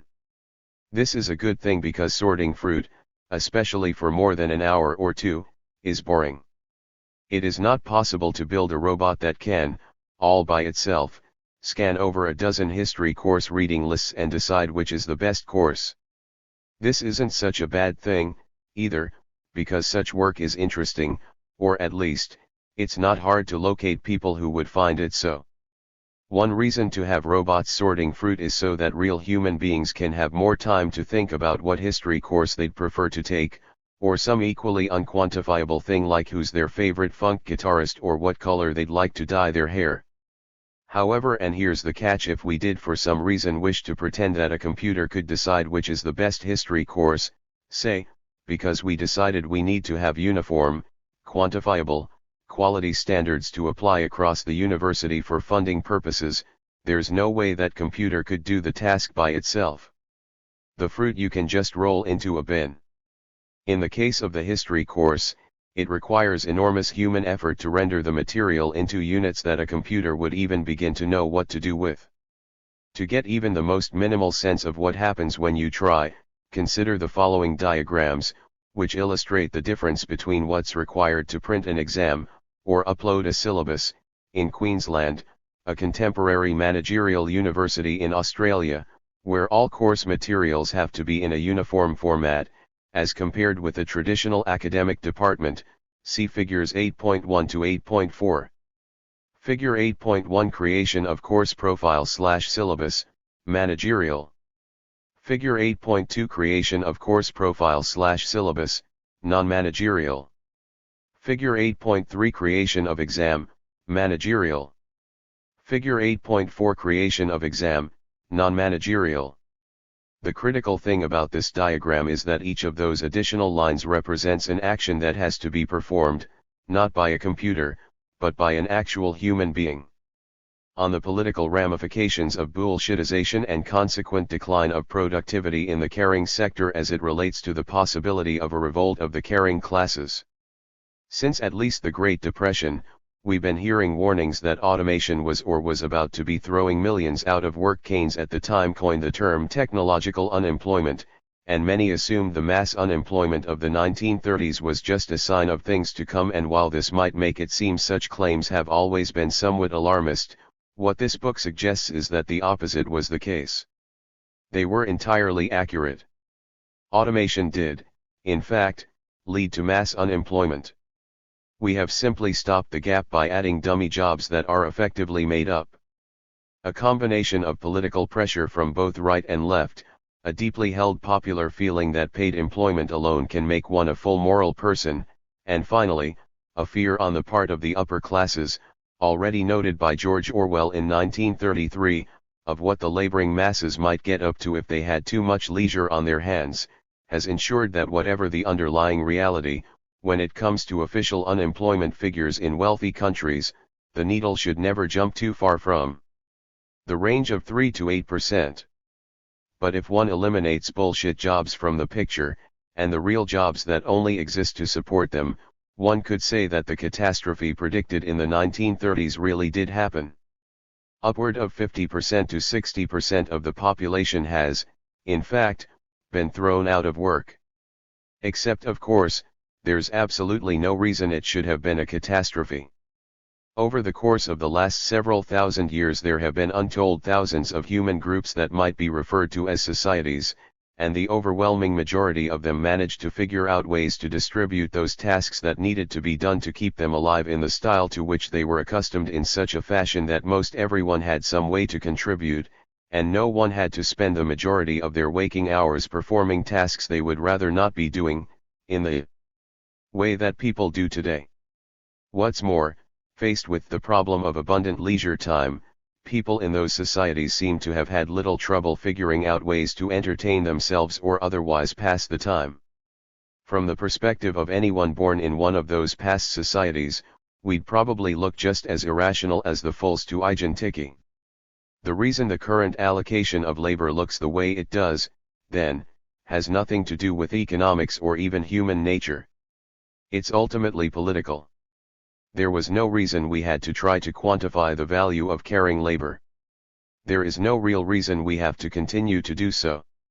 We could stop. But before we launch a campaign to reconstitute work and how we value it, I think we would do well to once again consider carefully the political forces at play. One way to think about what's happened is to return to the opposition between value and values, through which perspective, of course, what we are seeing is an attempt to force one to submit to the logic of the other. Before the Industrial Revolution, most people worked at home. It's only since perhaps 1750 or even 1800 that it's made any sense to talk about society as we typically do today, as if it were made up of a collection of factories and offices, workplaces, on the one hand, and a collection of homes, schools, churches, waterparks, and the like on the other, presumably, with a giant shopping mall placed somewhere in between. If work is the domain of production, then home is the domain of consumption, which is also, of course, the domain of values, which means that what work people do engage in this domain, they largely do for free. But you could also flip the whole thing around and look at society from the opposite point of view. From the perspective of business, yes, homes and schools are just the places we produce and raise and train a capable workforce, but from a human perspective, that's about as crazy as building 1 million robots to consume the food that people can no longer afford to eat, or warning African countries, as the World Bank has occasionally been known to do, that they need to do more to control HIV because if everyone is dead it will have adverse effects on the economy. As Karl Marx once pointed out, prior to the Industrial Revolution, it never seems to have occurred to anyone to write a book asking what conditions would create the most overall wealth. Many, however, wrote books about what conditions would create the best people, that is, how should society be best arranged to produce the sort of human beings one would like to have around, as friends, lovers, neighbors, relatives, or fellow citizens. This is the kind of question that concerned Aristotle, Confucius, and Ibn Khaldun, and in the final analysis it's still the only really important one. Human life is a process by which we, as humans, create one another. Even the most extreme individualists only become individuals through the care and support of their fellows, and the economy is ultimately just the way we provide ourselves with the necessary material provisions with which to do so. If so, talking about values which are valuable because they can't be reduced to numbers is the way that we have traditionally talked about the process of mutual creation and caring. Now, clearly, if we assume this to be true, then the domain of value has been systematically invading the domain of values for at least the last 50 years, and it's hardly surprising that political arguments have come to take the form they do. For instance, in many major American cities, the largest employers are now universities and hospitals. The economy of such cities, then, centers on a vast apparatus of production and maintenance of human beings divided, in good Cartesian fashion, between educational institutions designed to shape the mind, and medical institutions designed to maintain the body. In other cities such as New York, universities and hospitals come in second and third as employers, the biggest employers being banks. I'll get back to banks in a moment. Where once left-wing political parties at least claimed to represent factory workers, nowadays, all such pretense has been discarded, and they have come to be dominated by the professional managerial classes that run institutions like schools and hospitals. Right-wing populism has taken systematic aim at the authority of those institutions in the name of a different set of religious or patriarchal values, for instance, challenging the authority of universities by rejecting climate science or evolution, or challenging the authority of the medical system by campaigns against contraception or abortion. Or it has dabbled in impossible fantasies about returning to the industrial age, Trump. But really this is something of a bitter ender game. Realistically, the likelihood of right populists in America wresting control of the apparatus of human production from the corporate left is about as great as the likelihood of a socialist party taking power in America and collectivizing heavy industry. For the moment, it would appear to be a standoff. The mainstream left largely controls the production of humans. The mainstream right largely controls the production of things. It's in this context that the financialization and bullshitization of both the corporate sector, and particularly the caring sector, are taking place, leading to ever higher social costs, even at the same time as those who are doing the actual frontline caring are finding themselves increasingly squeezed. Everything seems to be in place for a revolt of the caring classes. Why has none yet taken place? Well, one obvious reason is the way that right-wing populism and divide-and-conquer racism have placed many of the caring classes in opposite camps. But on top of that, there's the even stickier problem that in many areas of dispute, both sides are supposed to be in the same political camp. This is where banks come in.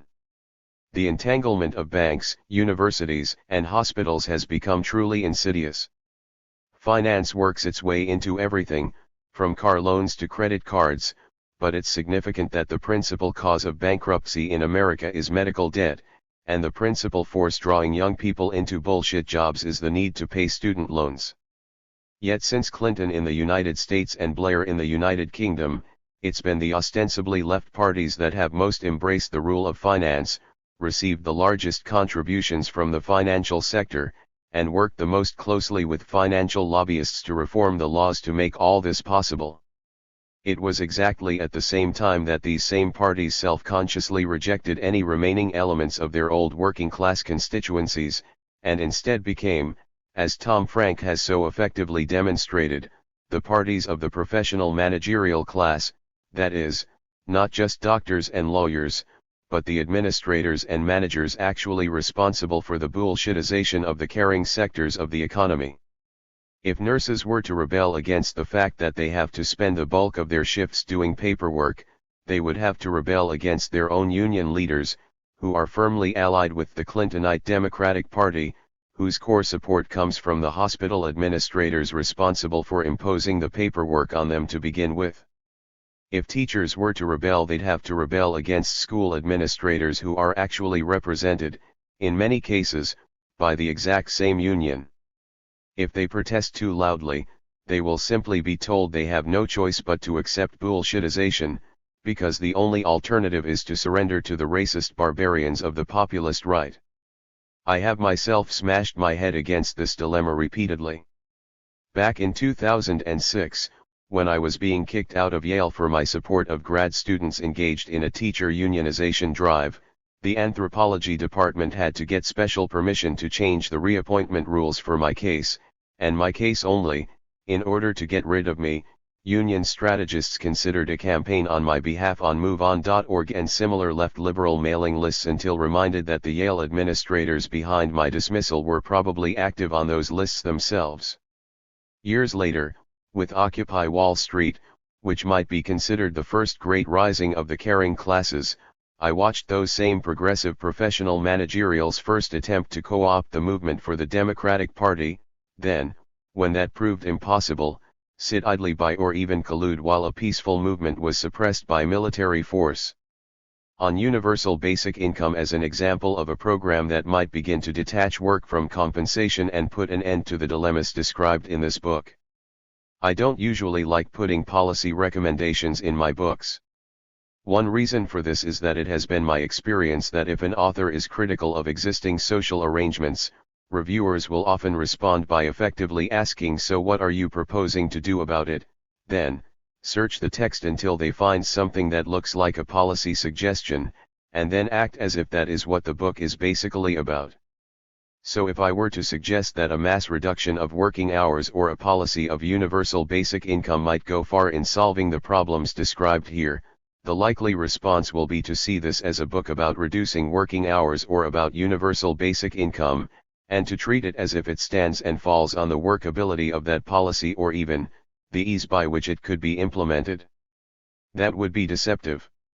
This is not a book about a particular solution. It's a book about a problem, one that most people don't even acknowledge exists.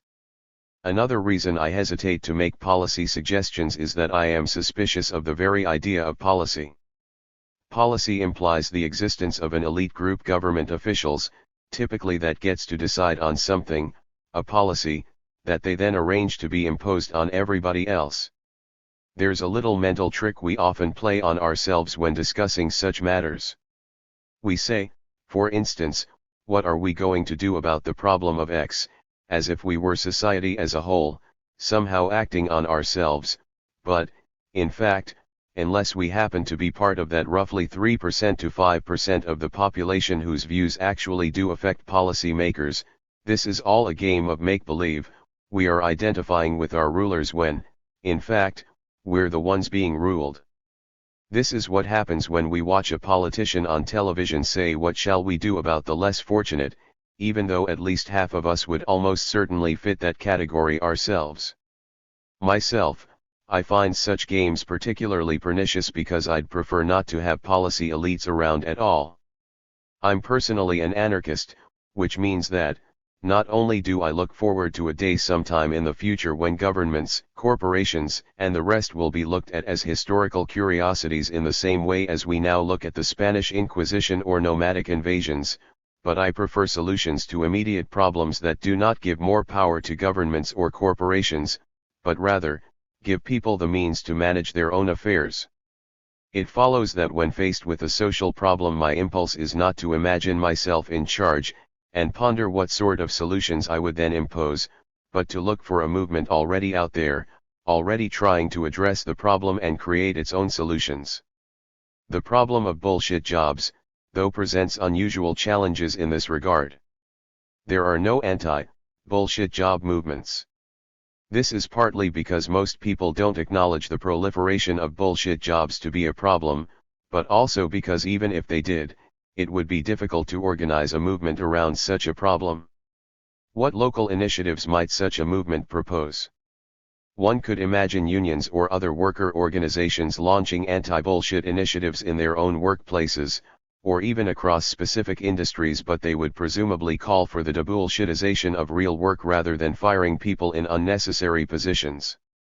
It's not at all clear what a broader campaign against bullshit jobs would even look like. One might try to shorten the working week and hope things would sort themselves out in response. But it seems unlikely that they would. Even a successful campaign for a 15-hour week would be unlikely to cause the unnecessary jobs and industries to be spontaneously abandoned.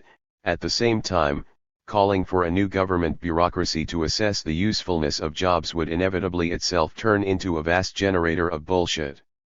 So would a guaranteed jobs program. I've only been able to identify one solution currently being promoted by social movements, that would reduce rather than increase the size and intrusiveness of government. That's universal basic income. Let me end with a final testimony, from an activist friend whose political purpose in life is to render her own bullshit job unnecessary, and one of her fellow activists. Leslie is a benefits advisor in the United Kingdom, that is, she works for an NGO whose purpose is to guide citizens through the elaborate obstacle course successive governments have set up to make it as difficult as possible for those out of work, or otherwise in material need, to get access to the money the government claims it has set apart for them. Here is the testimony she sent in. Leslie, my job shouldn't be necessary, but it is, because of the whole long train of bullshit jobs invented to keep people who need money from having it. As if claiming any kind of benefit were not Kafkaesque, intrusive, and humiliating enough, they also make it incredibly complicated. Even when someone is entitled to something, the process of applying is so complex most need help to understand the questions and their own rights. Leslie has had to deal for years with the insanity that ensues when one tries to reduce human caring to a format that can be recognized by computers, let alone computers designed to keep caring precisely limited. As a result, she ends up in much the same position as Tanya in Chapter 2, who had to spend hours rewriting job applicants' CVs and coaching them on which keywords to use to make it past the computer. Leslie, there are now certain words which have to be used on the forms. I call it the catechism, which if not used can result in a failed claim, but these are only known by those like myself who have had training and access to the handbooks. And even then, especially for disability claims, the claimant often ends up having to fight through to a tribunal to get their entitlement recognized. I do get a little thrill every time we win through for someone. But this doesn't make up for the anger I feel about the colossal waste of everyone's time this is. For the claimant, for me, for the various bods at the DWP Department of Works and Pensions who deal with the claim, for the judges at the tribunals, the experts called in to support either side.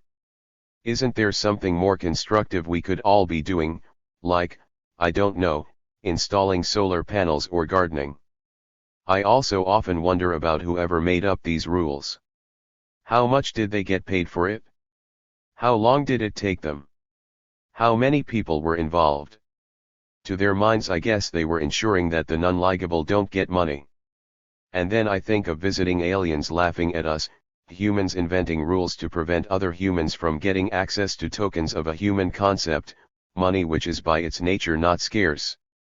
On top of all that, since she is a do-gooder, Leslie can expect to make only a minimal living herself, and the money to run her office itself involves satisfying an endless chain of self-satisfied paper pushers.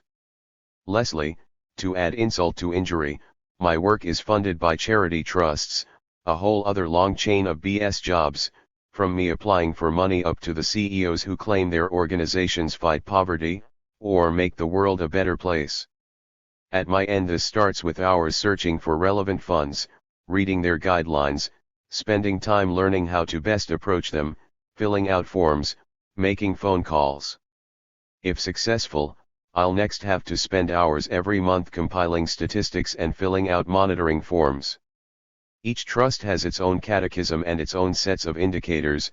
Each wants their own set of evidence that we are empowering people, or creating change or innovation, when, in fact, we're juggling rules and language on behalf of people who just need help to fill out the paperwork, so they can get on with their lives. Leslie told me of studies that demonstrate that any system of means testing, no matter how it's framed, will necessarily mean at least 20% of those who legitimately qualify for benefits give up and don't apply. That's almost certainly more than the number of cheats who might be detected by the rules. In fact, even counting those who are honestly mistaken, the number still only comes to 1.6%. The 20% figure would apply even if no one actually was formally denied benefits at all. But of course the rules are designed to deny as many claimants as can plausibly be denied. Between sanctions and capricious applications of the rules, we've gotten to the point now where 60% of those eligible for unemployment benefits in the United Kingdom don't get them. In other words, everyone she describes, the entire archipelago that starts with the bureaucrats who write the rules, and includes the DWP, enforcement tribunals, advocates, and employees who work for the funding bodies that process applications for the NGOs that employ those advocates, all of them are part of a single vast apparatus that exists to maintain the illusion that people are naturally lazy and don't really want to work, and therefore, that even if society does have a responsibility to ensure they don't literally starve to death, it is necessary to make the process of providing them with the means of continued existence as confusing, time-consuming, and humiliating as possible. The job, then, is essentially a kind of horrific combination of box ticking and duct taping, making up for the inefficiencies of a system of caregiving intentionally designed not to work. Thousands of people are maintained on comfortable salaries in air-conditioned offices simply in order to ensure that poor people continue to feel bad about themselves. Leslie knew this better than anyone because she'd spent time on both sides of the desk. She had been on benefits herself for years as a single mother. She knew exactly what things looked like on the receiving end. Her solution? Eliminate the apparatus entirely. She is involved in the movement for universal basic income, which calls for replacing all means-tested social welfare benefits with a flat fee to be paid to everyone, equally, residing in the country. Candy, a fellow basic income activist who also held a useless job in the system whose details she preferred not to disclose, told me she originally became interested in such issues when she first moved to London in the 1980s and became part of the international wages for housework movement. Candy, I got involved in wages for housework because I felt that my mother needed it. She was trapped in a bad marriage, and she would have left my dad a lot earlier if she'd had her own money. That's something really important for anyone in an abusive or even just boring relationship, to be able to get out of it without being financially impacted. I'd just been in London for a year. I'd been trying to get involved in some form of feminism back in the States. One of my formative memories was my mother taking me to a consciousness-raising group in Ohio when I was 9. We ripped out pages from St. Paul's Gospel where he was talking about how terrible women are and made a pile of them. And because I was the youngest member of the group, they told me to light the pile. I remember I wouldn't do it at first because I'd been taught not to play with matches. David, but you did eventually light it? Candy, I did. My mother gave me permission. Not long after that she got a job that paid enough to live on, and immediately, she left my dad. That was kind of proof in the pudding for me. In London, Candy found herself drawn to wages for housework, then widely seen by most other feminists as an annoying if not dangerous fringe group because she saw it as providing an alternative to sterile debates between liberals and separatists. Here at least was an economic analysis of the real-life problems women faced. Some at the time were beginning to speak of a global work machine, a planet-wide wage labor system designed to pump more and more effort out of more and more people, but what feminist critics had begun pointing out was that same system also defined what was to be considered real labor, the kind that could be reduced to time and could thus be bought and sold, and what wasn't. Most women's labor was placed in the latter category, despite the fact that without it, the very machine that stamped it as not really work would grind to a halt immediately. Wages for housework was essentially an attempt to call capitalism's bluff, to say, most work, even factory work, is done for a variety of motives, but if you want to insist that work is only valuable as a marketable commodity, then at least you can be consistent about the matter. If women were to be compensated in the same way as men, then a huge proportion of the world's wealth would instantly have to be handed over to them, and wealth, of course, is power. What follows is from a conversation with both of them. David, so inside wages for housework, were there many debates about the policy implications, the mechanisms through which the wages would actually be paid? Candy, oh, no, it was much more a perspective, a way to expose the unpaid work that was being done that nobody was supposed to talk about. And for that it did a really good job. Few were talking about the work women were already doing for free in the 1960s, but it became an issue when wages for housework was established in the 1970s, and now it's standard to take it into account when working out divorce settlements, for example. David, so the demand itself was basically a provocation? Candy, it was much more a provocation than it was ever a plan. This is how we could actually do it, anything like that. We did talk about where the money would come from. At first, it was all about getting money out of capital. Then in the later 80s, Wilmette Brown's book Black Women and the Peace Movement came out, all about how war and the war economy affects women and particularly black women more than anyone else, so we started using the slogan "Pay women not soldiers." Actually you still hear that, wage caring not killing. So we certainly targeted where the money was. But we never much got into the mechanics. David, wait, wage caring not killing, whose slogan is that? Leslie, Global Women's Strike. That's the contemporary successor to wages for housework. When we came out with the first European UBI Universal Basic Income petition back in 2013, that was Global Women's Strike's response. 2 months later, they put out a petition to wage carers instead. Which myself, I wouldn't have a problem with, if they were willing to admit that everyone is a carer in one form or another. If you're not looking after someone else, then at the very least you're looking after yourself, and this takes time and energy the system is less and less willing to afford people. But then recognizing that would just lead back to UBI again. If everyone's a carer, then you might as well just fund everybody, and let them decide for themselves who they want to care for at any given time. Candy had come around from wages for housework to UBI for similar reasons. She and some of her fellow activists started asking themselves, say we did want to promote a real, practical program, what would that be? Candy, the reaction we used to get on the street when we leafleted for wages for housework was, either women would say, great. Where can I sign up? Or they'd say, how dare you demand money for something I do for love? That second reaction wasn't entirely crazy. These women were understandably resistant to commodifying all human activity in the way that getting a wage for housework might imply. Candy was particularly moved by the arguments of the French socialist thinker André Gortz. When I offered my own analysis on the inherently unquantifiable nature of caring, she told me Gortz had anticipated it 40 years ago. Candy, Gortz's critique of wages for housework was that if you kept emphasizing the importance of care to the global economy in strictly financial terms, then there was the danger that you'd end up putting a dollar value on different forms of caring, and saying, that's its real value. But in that case, you are running the risk of more and more of that caring becoming monetized, quantified, and therefore, kind of fucked up, because monetizing those activities often decreases the qualitative value of the care, especially if it's done, as it is usually, as a list of specific tasks with set time limits. He was already saying that in the 70s, and now, of course, that's exactly what's transpired. Even in teaching, nursing. Leslie, let alone what I do. David, yeah, I know. Bullshitization is my phrase. Candy, yes, it's been bullshitized, absolutely.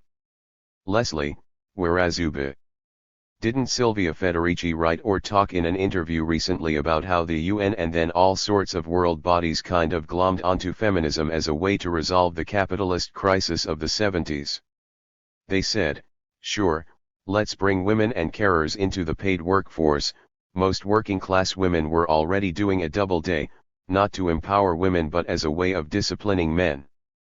Because insofar as you see an equalization of wages since then, it's mainly because in real terms, working class men's wages have gone down, not because women are necessarily getting that much more. They're always trying to set us against each other. And that's what all these mechanisms for assessing the relative value of different kinds of work are necessarily going to be about. That's why for me, the pilot study of basic income carried out in India is so exciting. Well, a lot of things are exciting about it. For instance, domestic violence goes way down. This makes sense because I think some 80% of domestic disputes that lead to violence turn out to be about money. But the main thing is, it starts to make social inequalities dissolve. You start by giving everyone an equal amount of money. That in itself is important, because money has a certain symbolic power. It's something that's the same for everyone, and when you give everyone, men, women, old, young, high caste, low caste, exactly the same amount, those differences start to dissolve. This happened in the Indian pilot where they observed that the girls were given the same amount of food as boys. Unlike before, disabled people were more accepted in village activities, and young women dropped the social convention that said they were supposed to be shy and modest and started hanging around in public like boys. Girls started participating in public life. And any UBI payment would have to be enough to live on, all by itself, and it would have to be completely unqualified. Everyone has to get it. Even people who don't need it. It's worth it, just to establish the principle that when it comes to what's required to live, everyone deserves that, equally, without qualification. This makes it a human right, not just charity or duct tape for lack of other forms of income. Then if there are further needs on top of that, say someone is disabled, well, then you address that, too. but only after you establish the right of material existence for all people. This is one of the elements that startles and confuses a lot of people when they first hear about the concept of basic income. Surely you aren't going to give $25,000 a year, or whatever it is, to Rockefellers, too. The answer is yes. Everyone is everyone. It's not like there are so many billionaires this will come to a particularly large amount of money. Rich people could be taxed more anyway. If one wanted to start means testing, even for billionaires, then one would have to set up a bureaucracy to start means testing again, and if history tells us anything, it's that such bureaucracies tend to expand. What basic income ultimately proposes is to detach livelihood from work. Its immediate effect would be to massively reduce the amount of bureaucracy in any country that implemented it. As Leslie's case shows, an enormous amount of the machinery of government, and that half-government corporate NGO penumbra that surrounds it in most wealthy societies, is just there to make poor people feel bad about themselves. It's an extraordinarily expensive moral game played to prop up a largely useless global work machine. Candy, let me give an example. Recently I was thinking maybe I'd foster a kid. So I looked into the package. It's quite generous. You get a council flat, and on top of that you get £250 a week to look after the child. But then I realized, wait a minute. They're talking about £13,000 a year and an apartment, for one child. Which the child's parents in probably most cases didn't have. If we'd just given the same thing to the parents so they didn't get into so many problems, they'd never have had to foster the child to begin with. And, of course, that's not even counting the cost of the salaries of the civil servants who arrange and monitor fosterage, the building and upkeep of the offices in which they work, the various bodies that monitor and control those civil servants, the building and upkeep of the offices in which they work, and so forth. This is not the place to enter into arguments about how a basic income program might actually work. If it seems implausible to most, but where would the money come from? It's largely because we've all grown up with largely false assumptions about what money is, how it's produced, what taxes are really for, and a host of other issues that lie far beyond the scope of this volume. Waters are further muddied by the fact that there are radically different visions of what a universal income is and why it would be good to have one, ranging from a conservative version that aims to provide a modest stipend as a pretext to completely eliminate existing welfare state provisions like free education or health care, and just submit everything to the market, to a radical version such as Leslie and Candy support, which assumes existing unconditional guarantees like the British National Health Service will be left in place. One sees basic income as a way of contracting, the other sees it as a way of expanding the zone of unconditionality. This latter is the kind that I would myself be able to get behind. I do this despite my own politics, which is quite explicitly anti-statist. As an anarchist, I look forward to seeing states dismantled entirely, and in the meantime, have no interest in policies that will give states more power than they have already. But oddly, this is why I can get behind basic income. Basic income might seem like it is a vast expansion of state power, since presumably it's the government, or some quasi-state institution like a central bank, that would be creating and distributing the money, but, in fact, it's exactly the reverse. Huge sections of government, and precisely, the most intrusive and obnoxious ones, since they are most deeply involved in the moral surveillance of ordinary citizens, would be instantly made unnecessary and could be simply closed down. Yes, millions of minor government officials and benefit advisors like Leslie would be thrown out of their current jobs, but they'd all receive basic income too.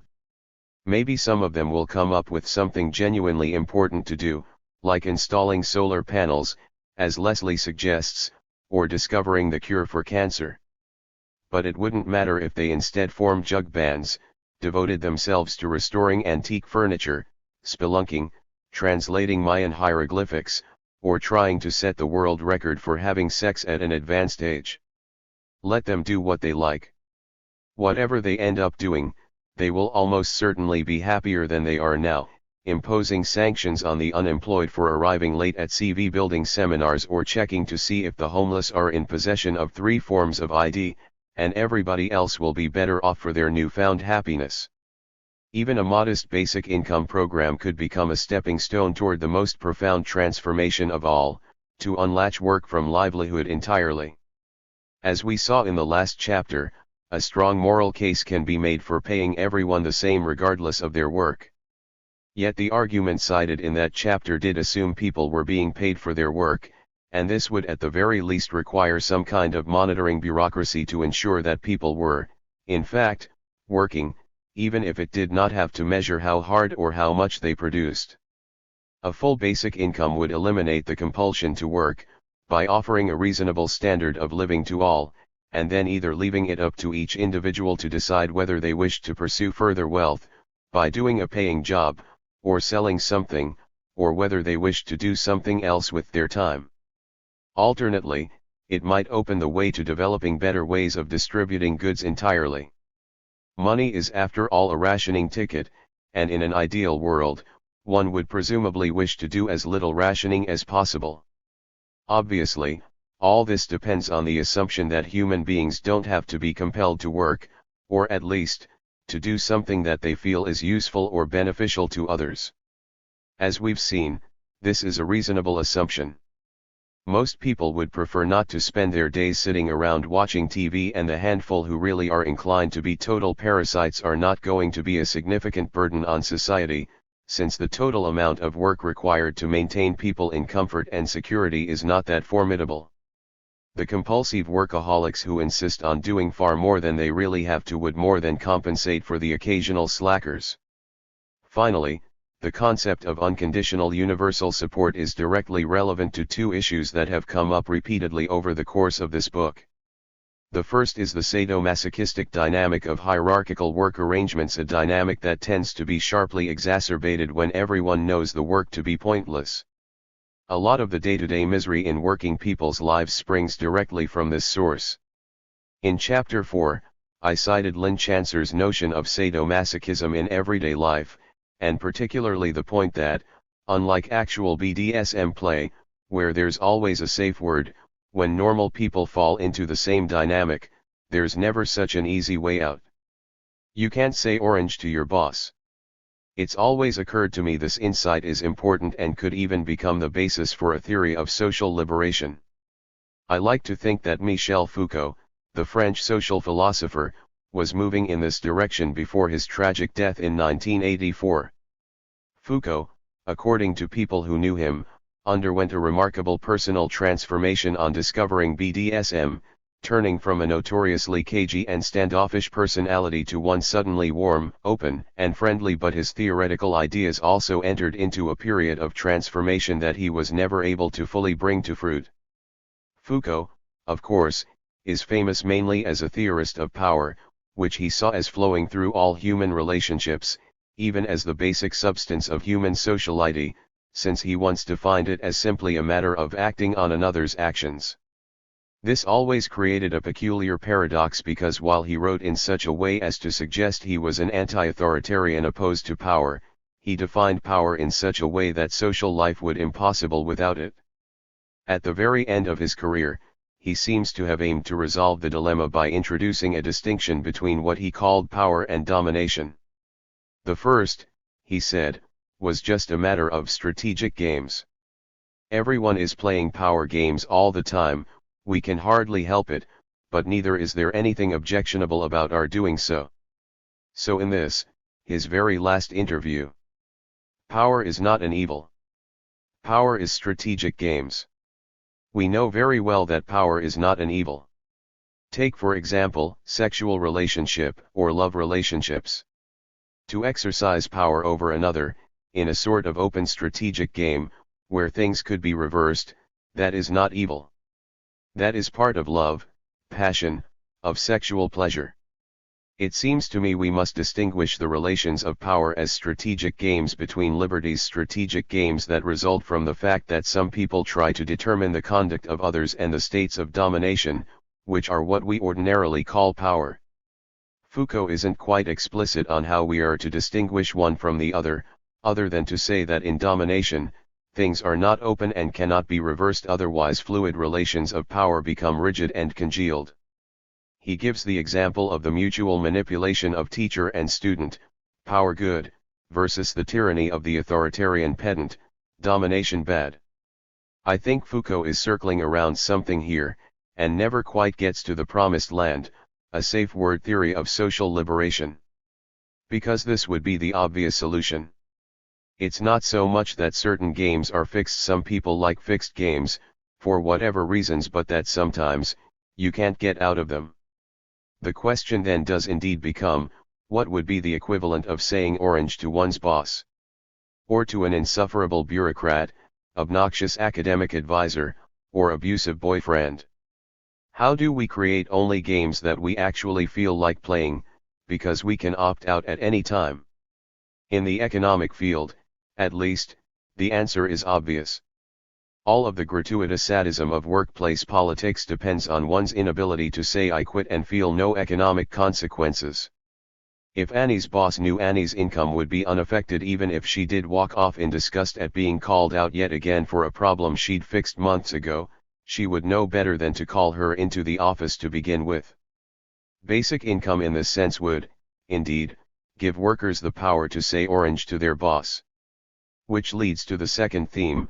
It's not just that Annie's boss would have to treat her with at least a small degree of dignity and respect in a world of guaranteed incomes. If universal basic income was instituted, it's very hard to imagine jobs like Annie's long continue to exist. One could well imagine people who didn't have to work to survive still choosing to become dental assistants, or toy makers, or movie ushers, or tugboat operators, or even sewage treatment plant inspectors. It's even easier to imagine them choosing to become some combination of several of these. It's extremely difficult to imagine someone living without financial constraints choosing to spend any significant amount of their time highlighting forms for a medical care cost management company, let alone in an office where underlings were not allowed to speak. In such a world, Annie would have no reason to give up on being a preschool teacher, unless she actually decided she was no longer interested in being a preschool teacher, and if medical care cost management companies continued to exist, they would have to figure out another way to highlight their forms. It's unlikely medical care cost management companies would exist for long. The need for such firms, if you can even call it a need, is a direct result of a bizarre and labyrinthine U.S. healthcare system which overwhelming majorities of Americans see as idiotic and unjust, and which they wish to see replaced by some kind of public insurance or public health provider. As we have seen, one of the main reasons the system has not been replaced, at least, if President Obama's own account is to be believed, is precisely because its inefficiency creates jobs like Annie's. If nothing else, universal basic income would mean millions of people who recognize the absurdity of the situation will have the time to engage in political organizing to change it, since they will no longer be forced to highlight forms for 8 hours a day, or, if they insist on doing something useful with their lives, scramble around for an equivalent amount of time trying to figure out a way to pay the bills. It's hard to escape the impression that for many of those who, like Obama, defend the existence of bullshit jobs, that's one of the most appealing things about such arrangements. As Orwell noted, a population busy working, even at completely useless occupations, doesn't have time to do much else. At the very least, this is further incentive not to do anything about the situation. Be this as it may, however, it opens the way to my second and final point. The first objection typically raised when someone suggests guaranteeing everyone a livelihood regardless of work is that if you do so, people simply won't work. This is just obviously false, and at this point I think we can dismiss it out of hand. The second, more serious objection is that most will work, but many will choose work that's of interest only to themselves. The streets would fill up with bad poets, annoying street mimes, and promoters of crank scientific theories, and nothing would get done. What the phenomenon of bullshit jobs really brings home is the foolishness of such assumptions. No doubt a certain proportion of the population of a free society would spend their lives on projects most others would consider to be silly or pointless, but it's hard to imagine how it would go much over 10 or 20%. But already right now, 37 to 40% of workers in rich countries already feel their jobs are pointless. Roughly half the economy consists of, or exists in support of, bullshit. And it's not even particularly interesting bullshit. If we let everyone decide for themselves how they were best fit to benefit humanity, with no restrictions at all, how could they possibly end up with a distribution of labor more inefficient than the one we already have? This is a powerful argument for human freedom. Most of us like to talk about freedom in the abstract, even claim that it's the most important thing for anyone to fight or die for, but we don't think a lot about what being free or practicing freedom might actually mean. The main point of this book was not to propose concrete policy prescriptions, but to start us thinking and arguing about what a genuine free society might actually be like.